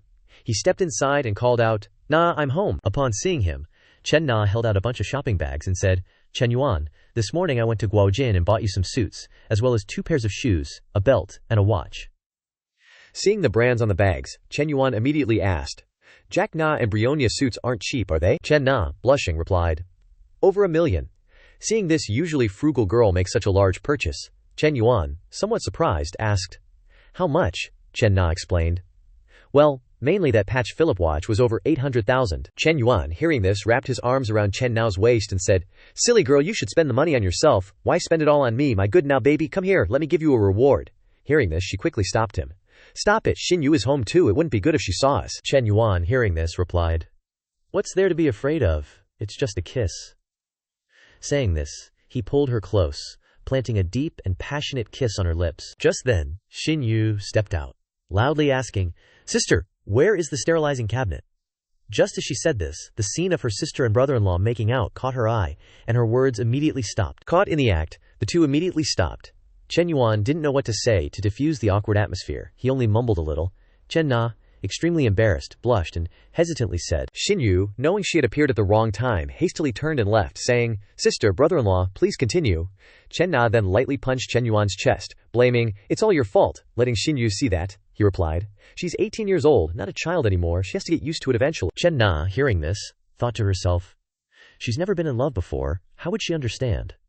Speaking of which, I feel like Xin Yu has been acting a bit strange lately, but I can't quite put my finger on it. No matter what I ask her, she won't say anything. Hearing her say that, Chen Yuan remembered drawing the lotto number and quickly denied, Really, why don't I feel anything? Chen Na, hearing this, sighed and said, Maybe I'm just overthinking it. Chen Yuan immediately embraced her, replying, Yeah, you're probably just overthinking it. Time flew by, and the next morning arrived. Chen Yuan woke up and found no one beside him. He muttered to himself. Even though Xin Yu is helping out at the cafe now, she's still rushing there so early. Nana is really hardworking. Then, he got out of bed, brushing his teeth and washing his face while thinking, Today I have an appointment with my academic advisor to go over the human resources material at her house. Last time, the knowledge I gained from the Hong Kong Big Shot benefited me greatly. Although theory and practice aren't the same, now that I have a healthy body, I can use it to build a foundation. But relying on just business management isn't enough. I still need to master more. While he was thinking, Xin Yu suddenly stepped in and called out, Brother-in-law. Seeing her, Chen Yuan was surprised and asked, Xin Yu, aren't you going with your sister? Xin Yu replied, I took a half day off. Then, she held out a small box towards Chen Yuan and said, Brother-in-law, last time I noticed you didn't have a phone number plate in your car, so when I bought one for my dad, I bought an extra one for you, but I never had the chance to give it to you. Chen Yuan reached out to take it, replying, Oh, thanks, Xin Yu. But just as he took the box, his hand accidentally brushed against Xin Yu's small hand. Seeing this, she quickly pulled her hand back, blushing, and said, Brother-in-law, please don't tell my sister, okay? Saying this, she immediately turned and hurriedly ran away. Seeing this, Chen Yuan couldn't help but wonder, does she mean not to tell Nana about the phone number plate or something else? But no matter what it is, I won't tell Nana. At the same time, at Li Xiao's house, seeing her suddenly sitting down and putting on makeup, Li Meng approached and asked, Sister, is Chen Yuan coming over later? Li Xiao, hearing this, immediately stopped what she was doing, turned to her younger sister, and asked in surprise, How did you know? Li Meng replied helplessly, Please, someone who doesn't usually wear makeup suddenly puts on light makeup, and even dresses up carefully at home in new clothes. I think anyone can see that. Seeing that her thoughts were so easily exposed, Li Xiao, blushing, said, He's coming over to study. Li Meng, hearing this, asked again, Then, should I avoid you guys? Li Xiao blushed and replied, No need, I'll just stay in the living room. Otherwise, it'll be too awkward with just you and him. Hearing this, Li Meng teased, Good for you, sis. You're picking up Chen Yuan's bad habits. You want me to be a third wheel on your date? Li Xiao quickly explained. He's just here to study. What date? Li Meng brushed it off, saying, It's a date. Suddenly, the doorbell rang. Li Xiao happily ran to open the door, saying, Please, come in. Seeing her unusual appearance, Chen Yuan stood there dumbfounded. Seeing this, Li Xiao pulled his hand and said, What are you spacing out for? Come inside already. Chen Yuan then spoke up. Advisor, you look so beautiful today. How can I possibly study with you looking like that? Hearing this, Li Xiao turned around and smiled, saying, Don't be so glib. At this moment, Chen Yuan saw Li Meng was also at home. He handed her the bag in his hand, saying, Li Meng, this is for you. See if you like it. She took it, smiling. A gift for me. And it's EOV brand too. Thanks. I won't bother you two studying anymore. I'll go inside and admire my gift, sis. Seeing this, Li Xiao frowned to herself. I told her to stay in the living room. Is this brat so easily bought off? After Li Meng left, Chen Yuan turned to Li Xiao and said, Come here, advisor. Let's have fun studying together. Li Xiao frowned and asked, Are you doing this on purpose? Hearing this, Chen Yuan pretended to be serious and replied, What are you talking about? I'm just giving your sister a gift. I'd feel bad showing up empty-handed every time. Li Xiao didn't argue further after hearing that. She sighed and said, All right, let's start studying then. But I have several textbooks on human resources here. Which one do you want to study? Before he could answer, the system suddenly popped up with a notification. Detected that the host plans to start learning about human resources. To manage a business well, one must master advanced management skills, stimulate employee enthusiasm, and promote the construction of the enterprise's regulatory system. The host has actively recognized the need to improve his abilities, successfully activated the human resources panel, and a time-limited task within 1 month has been triggered. If the host masters the key knowledge points of human resources management, the system will inject all the knowledge of MHLM, a Master of Human Resources Management from Renmin University, into the host's brain. After reading it, Chen Yuan thought in surprise. The MHLM from Renmin University can be said to be one of the top in the country. It's very valuable. Thinking this, he reached for a book on the table and said, "Then this one, Human Resources Management," Li Xiao replied. "Okay." Immediately afterward, both of them seriously buried themselves in studying, according to the textbook. Half an hour later, Li Xiao felt a little puzzled, thinking to herself, if it were before, Chen Yuan would have already attacked me. Why hasn't he made a move on me today? Seeing her suddenly so pensive, Chen Yuan turned to her, surprised, and asked, "Advisor, what are you doing? Let's continue." Seeing his attitude, Li Xiao was a little unaccustomed, thinking, "That's strange, he's so studious, I don't believe it. Let me test him one more time." Thinking this, Li Xiao hugged Chen Yuan's arm and called out in a soft voice, "Chen Yuan." Seeing her action, Chen Yuan smiled and said, "Advisor, I came here to study. What are you planning to do?" Hearing this question, Li Xiao was instantly stunned. She thought to herself. He truly remains unmoved, sitting and embracing a beauty without a wandering mind. Has Chen Yuan really changed? Seeing her stunned expression, Chen Yuan then revealed a cunning look, smiling. "Advisor." He wrapped his arms around her. "You were just playing with fire." Finishing his words, he planted a passionate kiss on her lips. After a dizzying moment of passion, Li Xiao quickly pushed Chen Yuan away, her cheeks flushed red as if she were drunk. A bit breathless, she said, "Chen Yuan, maybe I should get back to studying," Chen Yuan replied. "Studying is, of course, important, but if you want to focus, you must clear your mind of all distractions before hitting the books." With that, he turned Li Xiao to face him. Seeing this, Li Xiao asked, flustered, "What do you want to do?" Chen Yuan looked into her eyes and softly asked, "Tutoring." "Did you dress like this on purpose today?" Li Xiao blushed and replied, "I just wanted to dress simply to meet you. When we're alone, can you please not call me tutor?" Hearing this, Chen Yuan said, "So, that means..." As he spoke, Chen Yuan took Li Xiao's hand and once again placed a kiss on her lips. Just then, the door to Li Meng's room slowly creaked open, revealing the scene unfolding in the living room. Her eyes widened in shock, and she quickly covered her mouth, afraid of making a sound. From inside, Chen Yuan finished his unfinished sentence. "The pleasure is halved." As he said this, his hand began to wander. Seeing this, Li Xiao quickly stopped him and said, "Chen Yuan, not yet." She held his hand tightly, breathing heavily as she said, "Gee, give me some time to prepare, okay?" Chen Yuan leaned closer, a hint of distress in his eyes as he said, "How can you ask a man to hold back at a time like this?" Li Xiao avoided his gaze and hesitantly replied, "If you can't hold back, I can help you." Hearing these words, Chen Yuan's eyes instantly lit up.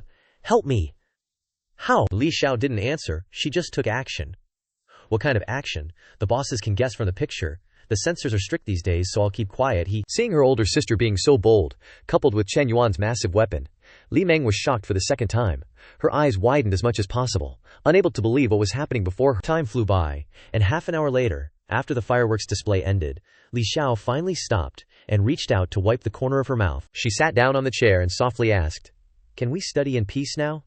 But I have to go back to school later. I can only be with you for an hour." Chen Yuan leaned back on the sofa, looking refreshed, and replied, "Now is the time of the sage, the best time to study." With that thought, he ordered the system to use the high-efficiency study card. The system immediately displayed a notification, "High-efficiency study card. When reading, you can achieve the ability to never forget what you see. All knowledge will be completely engraved in your mind. Each card lasts for 1 hour." Instantly, streams of knowledge poured into Chen Yuan's mind like a waterfall. Before long, all the knowledge in the book was deeply imprinted in his mind. The system rang out once more. "Congratulations, host, for mastering all the key knowledge of human resource management. The system will install all the Renmin University's HRM master's degree knowledge into the host's mind within half an hour." Just like that, new knowledge continued to flow into Chen Yuan's brain. He clutched his head and muttered to himself, "I didn't expect this to consume so much energy. Next time I want to use the high-efficiency study function. I can't do anything else." After resting for a while to recover, Chen Yuan stretched and said, "That was refreshing. I was so focused on studying that I didn't even notice Li Xiao was gone. Only now did he remember and muttered to himself, Oh, that's right, the tutor must have gone back to school. At this moment, Li Meng walked out of her room, her cheeks flushed, and asked, "How was it?" Seeing her reaction, Chen Yuan felt a little suspicious and thought to himself, Li Meng's expression is a bit strange. Then he replied, "Nothing, just that studying was too tiring and made me sweat all over." "Is it convenient for me to take a shower at your place?" Li Meng replied. "Sure, let me get you a fresh towel." After getting permission, Chen Yuan went into the bathroom to wash away the sweat from his earlier exertion. Li Meng stood outside, listening to the sound of rushing water, and gently lifted her speakers, thinking in confusion. Strange. Why is my heart beating faster? Is it just because this is the first time someone of the opposite sex has showered in our house? Before he could even finish showering, Chen Yuan's phone suddenly rang. He poked his head out to look and, seeing the caller ID, answered the phone and said, "Hello, Principal Shu, what's up?" On the other end of the line, old Shu replied, "Chen, have you seen the message Secretary Kong sent? Azure Pavilion, 3rd floor of the Longji Grand Hotel, waiting for you alone?" After receiving the call, Chen Yuan hurriedly finished showering and came out, saying, "Li Meng, I have something to take care of, I'll head out first," feeling a little puzzled in his heart. Thinking about Li Meng, this sister-in-law, and Chen Xinyu too, both of these sisters-in-law are so strange. A short while later, after leaving Li Xiao's place, Chen Yuan arrived at the meeting point. He walked in and said, "Hello, Secretary Kong, hello, Principal Shu." Seeing him, old Kong stepped forward to shake his hand warmly and replied, "Chen, we meet again." This man is named Zhu Xiaotai, the same principal who received a 1 million yuan check from Chen Yuan a few chapters ago. He shook Chen Yuan's hand, replying, "Don't be so polite, Chen Yuan, please, have a seat." With that, all three sat down at the table. After a few drinks, Lao Shu finally got to the point. "Chen Yuan, after discussions between myself and the school board, we've officially decided to nominate you as a 3 good student and one of the school's top 10 outstanding students. Furthermore, we plan to recommend you as a candidate for outstanding student of Xinjiang City, and also want you to become the student spokesperson for external affairs." Lao Kong chimed in from the side. "That's right, you'll be the face of the school for external affairs from now on.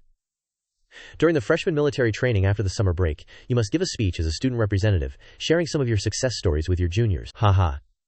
Hearing these words, Chen Yuan remained unmoved, smiling faintly as he asked, "Principal Shu, is there anything else you need my help with?" Lao Shu didn't hide his intentions, chuckling as he said, "Haha, not exactly, but recently the school has been planning to renovate the library. After all, our school's library, whether in terms of appearance, interior decoration, or the number of books, can't compare with other universities. For education, the library is a treasure trove of knowledge, the heart of the university, the school's second lecture hall, and a place for cultivating talent." Hearing these words, Chen Yuan took a light sip of his wine, thinking, after beating around the bush for so long, it turns out they want a free meal. These empty praises are meaningless, unless they can offer something concrete in exchange for benefits. Thinking of this, Chen Yuan raised his glass, saying, "Principal, let's talk about the library later. I wanted to ask about something. Our school arranges health checkups twice a year. Which medical institution are we currently working with?" Hearing this unexpected question, Lao Shu and Lao Kong exchanged glances, thinking to themselves, why isn't Chen Yuan following the usual script? What is he trying to do with this question? He's angling for something. Lao Kong naturally had to be the one to speak. He turned to Chen Yuan and asked, "Chen Yuan, why are you suddenly bringing up health checkups here?" He replied with a smile, "I recently acquired a healthcare company, and it just so happens to have a health checkup center under its wing. It's all for expanding business. Of course I hope to cooperate with familiar parties, such as our school." Hearing this, Lao Kong realized he didn't have the authority to make a decision. He thought, embarrassed, "I brought up the topic, but I don't have the power to decide this. Standing here is a bit awkward. I'll excuse myself to the restroom." With that thought, he stood up to slip away, saying, "I'm getting old. I can't handle it. A few drinks, and I need to use the restroom. I'm going to take a break and have a cigarette." Chen Yuan understood his intention and nodded with a smile. After Lao Kong left, Lao Shu finally spoke. "Oh, I didn't realize you, Chen, had so many businesses. This is a good thing. You're the school's talent for external affairs, so naturally there should be frequent business dealings with the school." Chen Yuan didn't want to waste time with him, directly asking, "So, what's your intention, Principal Shu?" Seeing that he was being cornered, Lao Shu thought to himself, "It seems the library matter will require exchanging benefits with him. In any case, there are kickbacks for whoever gets the health checkup project. Giving it to him is the same." Thinking this, he smiled and said, "It just so happens that I'm in charge of this area. If your side has no issues with legal qualifications and capabilities, and the price is reasonable, then there will probably be an opportunity." Hearing this, Chen Yuan took out his phone, replying, "All right, Principal Shu, I'll have my subordinates contact the school immediately. Let the school review the qualifications and capabilities first. We can discuss the proposal and price later. As for the extras, I understand. While waiting, Lao Shu raised his glass and took a sip to ease the tense atmosphere. After discussing the matter, Chen Yuan stood up, saying, I drank a bit too much. My head is starting to hurt. Principal Shu, I have a low alcohol tolerance. I'm sorry I won't stay for the meal. I'll treat you to a meal another day after the contract is signed. With that, he left, leaving Lao Shu sitting alone. As a seasoned fox who had attended hundreds of business dinners, Lao Kong knew when he should be absent. After a long while, he returned. Seeing Lao Shu sitting alone, he asked, Principal, where's Chen Yuan? Lao Shu sat motionless, fiddling with his glass, replying, He said he has a low alcohol tolerance and left early. Then he turned, giving an inscrutable smile, saying, This Chen Yuan is more complicated than I thought. At his age, he can disregard those superficial things like fame and fortune. I originally wanted him to invest in renovating the library, but instead he found a business opportunity. Half an hour quickly passed. At Meng Lu's house, Chen Yuan lay with his head on her lap. Meng Lu massaged his head, complaining, Next time you go to entertain clients, take me with you. At least I can help you deflect some of the alcohol. Hearing this, Chen Yuan replied, You work so hard to keep in shape. How could I bear to do that? Meng Lu handed him a glass of water, saying, Stop with the sweet talk. Drink some honey water. To sober up, Chen Yuan sat up, taking the glass, saying, Coach Liu, if you want to sober up, you don't drink water like this. Hearing this, Meng Lu asked, confused, How should I drink it then? Chen Yuan didn't reply, slowly leaning closer. Immediately afterwards, a stream of water flowed down, forming a small stream between two hills. Chen Yuan leaned in close and replied, Like this. Please let the bosses imagine the rest. If the bosses think the video is good and want to throw a glass of water or 3 bugs in my face, please don't hesitate to throw them right here. With each of your support, I'll have more motivation to stay up all night to create videos. I sincerely thank you all for your support. After the fierce battle, Chen Yuan finally spoke. By the way, is there any progress on the research I asked you to do at that fitness center? Meng Lu, with her eyes half closed, replied, I've been working out at one of their fitness centers for the past 2 days. After careful observation, there aren't any major problems, but there are quite a few minor ones. Hearing this, Chen Yuan's eyes filled with anticipation as he urged, Tell me more. Meng Lu sat up and pulled out her phone to look at the things she had compiled, saying, First, the Kizin and Hongshu accounts of this fitness center don't have enough likes and comments. Clearly the videos aren't engaging enough. Second, the service quality of the store is very average, not refined, not high-end, and not professional. For example, the reception desk is slow to respond. Leaning against Chen Yuan, she continued to list, Third, the service awareness of the trainers isn't high either, especially when there aren't many members. The trainers gather to chat with the sales staff, which greatly affects the members' experience. Fourth, the follow-up and tracking of customers after they leave is insufficient. From yesterday morning until now, I've only received 1 WeChat message from a trainer, trying to maintain the relationship. Fifth, the sales staff doesn't have KPIs for contacting customers to open cards every month. This is a bit much. The person in charge of the sales department must be replaced. Listening to her detailed report, Chen Yuan rubbed her head and smiled contentedly, saying, Not bad, as expected of my personal trainer. Pleased by the praise, Meng Lu replied with satisfaction, Of course, this is my area of expertise. Time flew by, and the next morning arrived quickly. After the usual morning routines, Chen Yuan and Meng Lu were at the gym. Chen Yuan opened the health index chart to review it. Height 182 centimeters, weight 75, 2 kilograms, health index 80, body fat 14.9%, immunity 82, brain flexibility 81. He was still immersed in training. Suddenly, the system sounded an announcement. Congratulations to the host for completing the physical training mission, taking another step closer to the perfect life. The 2-year celebrity physique reward will be awarded sequentially within 1 week. Please maintain a frequency of training once every 2 days this week. Celebrity model. 182 centimeters, 77 kilograms, 10% body fat. After reading the announcement, Chen Yuan's eyes lit up. The final reward is almost here. He imagined the super product body he was about to possess, the kind that would make girls drop their jaws, and he felt excited all over. As he was daydreaming about the admiration of the girls, Meng Lu handed him a glass of water, saying, Take a sip of water and rest for a bit.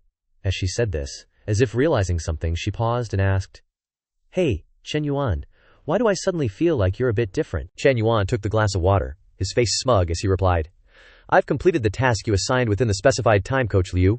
You told me a month ago to gain 10 kilograms and reduce my body fat to 15%. I've done both now. Hearing this, Meng Lu massaged his shoulders, praising him endlessly. You're amazing, really amazing.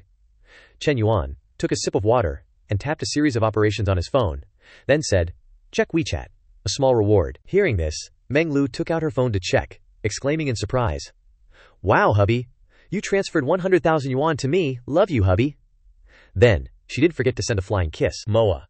Just then, Chen Yuan's phone received a message from Su Shuiwei. She wrote to Chen Yuan, "Are you free tonight? I want to treat you to a meal to thank you properly for what happened last time." After reading the message, Chen Yuan immediately stood up, reached out to Meng Lu to say goodbye, and said, "Coach Lu, that's all for today's workout. Something suddenly came up. I need to go take a shower and go out. By the way, you still need to continue the matter I entrusted to you before." Meng Lu waved goodbye and replied, "I know what to do. Don't worry, hubby." The day passed just like that. Chen Yuan had arrived at the meeting place. As soon as he got out of the car and saw Shuiwei, he asked, "Shuiwei, why are you waiting outside? Wouldn't it be better to wait inside?" Shuiwei gently smoothed her sideburns and replied, "I was afraid you wouldn't find me if you went in alone." Hearing this, Chen Yuan replied, "How could that be? You're so beautiful I can recognize you anywhere at first glance." Hearing this, Shuiwei's cheeks immediately flushed red, and she didn't know what to do for a moment. Seeing her expression, Chen Yuan continued, "You were already beautiful to begin with. I'm just telling the truth. Are you embarrassed by just one honest sentence?" A moment later, the two were seated at the table. Chen Yuan reached out and took Shui's hand, saying, "I told you last time that I would help you find an apartment near your company. Get ready, you can move in at the end of the week." Hearing this, Shui replied, "Actually, it's not necessary, Chen Yuan. My current apartment is very good." Hearing this, Chen Yuan said, "I've already rented the house.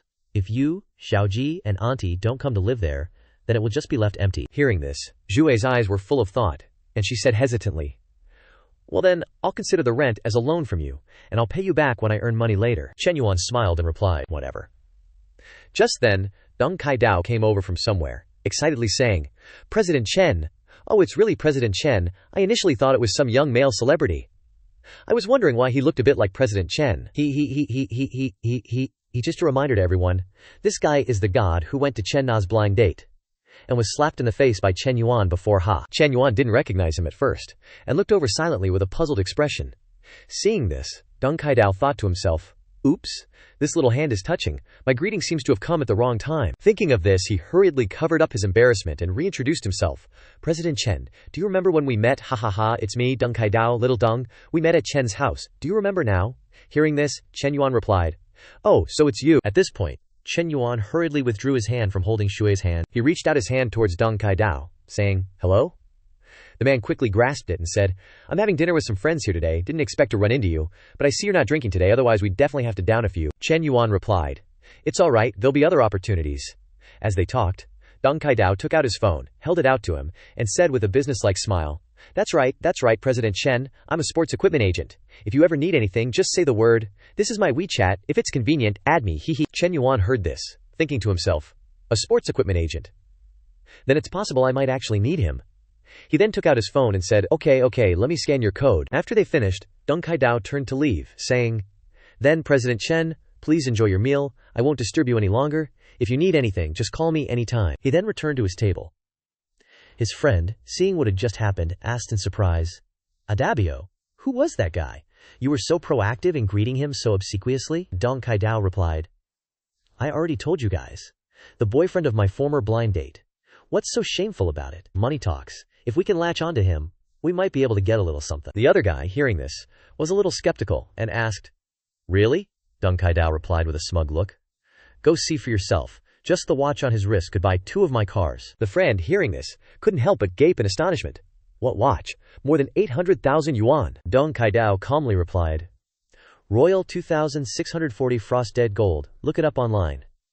After hearing this, the other guy said, "Damn, but it's strange, he's so rich, why is he eating at this ordinary restaurant?" Deng Kaidao replied, "You're asking me, how would I know?" The friend then peeked over at Chen Yuan's table, asking, "Is that girl your blind date? You're such an animal, she's so young and you already want to hit on her." Deng Kaidao looked over at Shui Wei and replied, "No, how could she be? That girl wasn't my blind date at all." The other person, hearing this, said, "Damn it, these rich people really know how to play. The red flag at home doesn't fall, but colorful flags flutter outside, and damn, they're all beauties." Deng Kaidao waved his hand upon hearing this, saying, "Don't talk about him anymore, and I'll get depressed." Time flew by, and half an hour later, after the meal, Chen Yuan and Shui Wei walked out of the restaurant.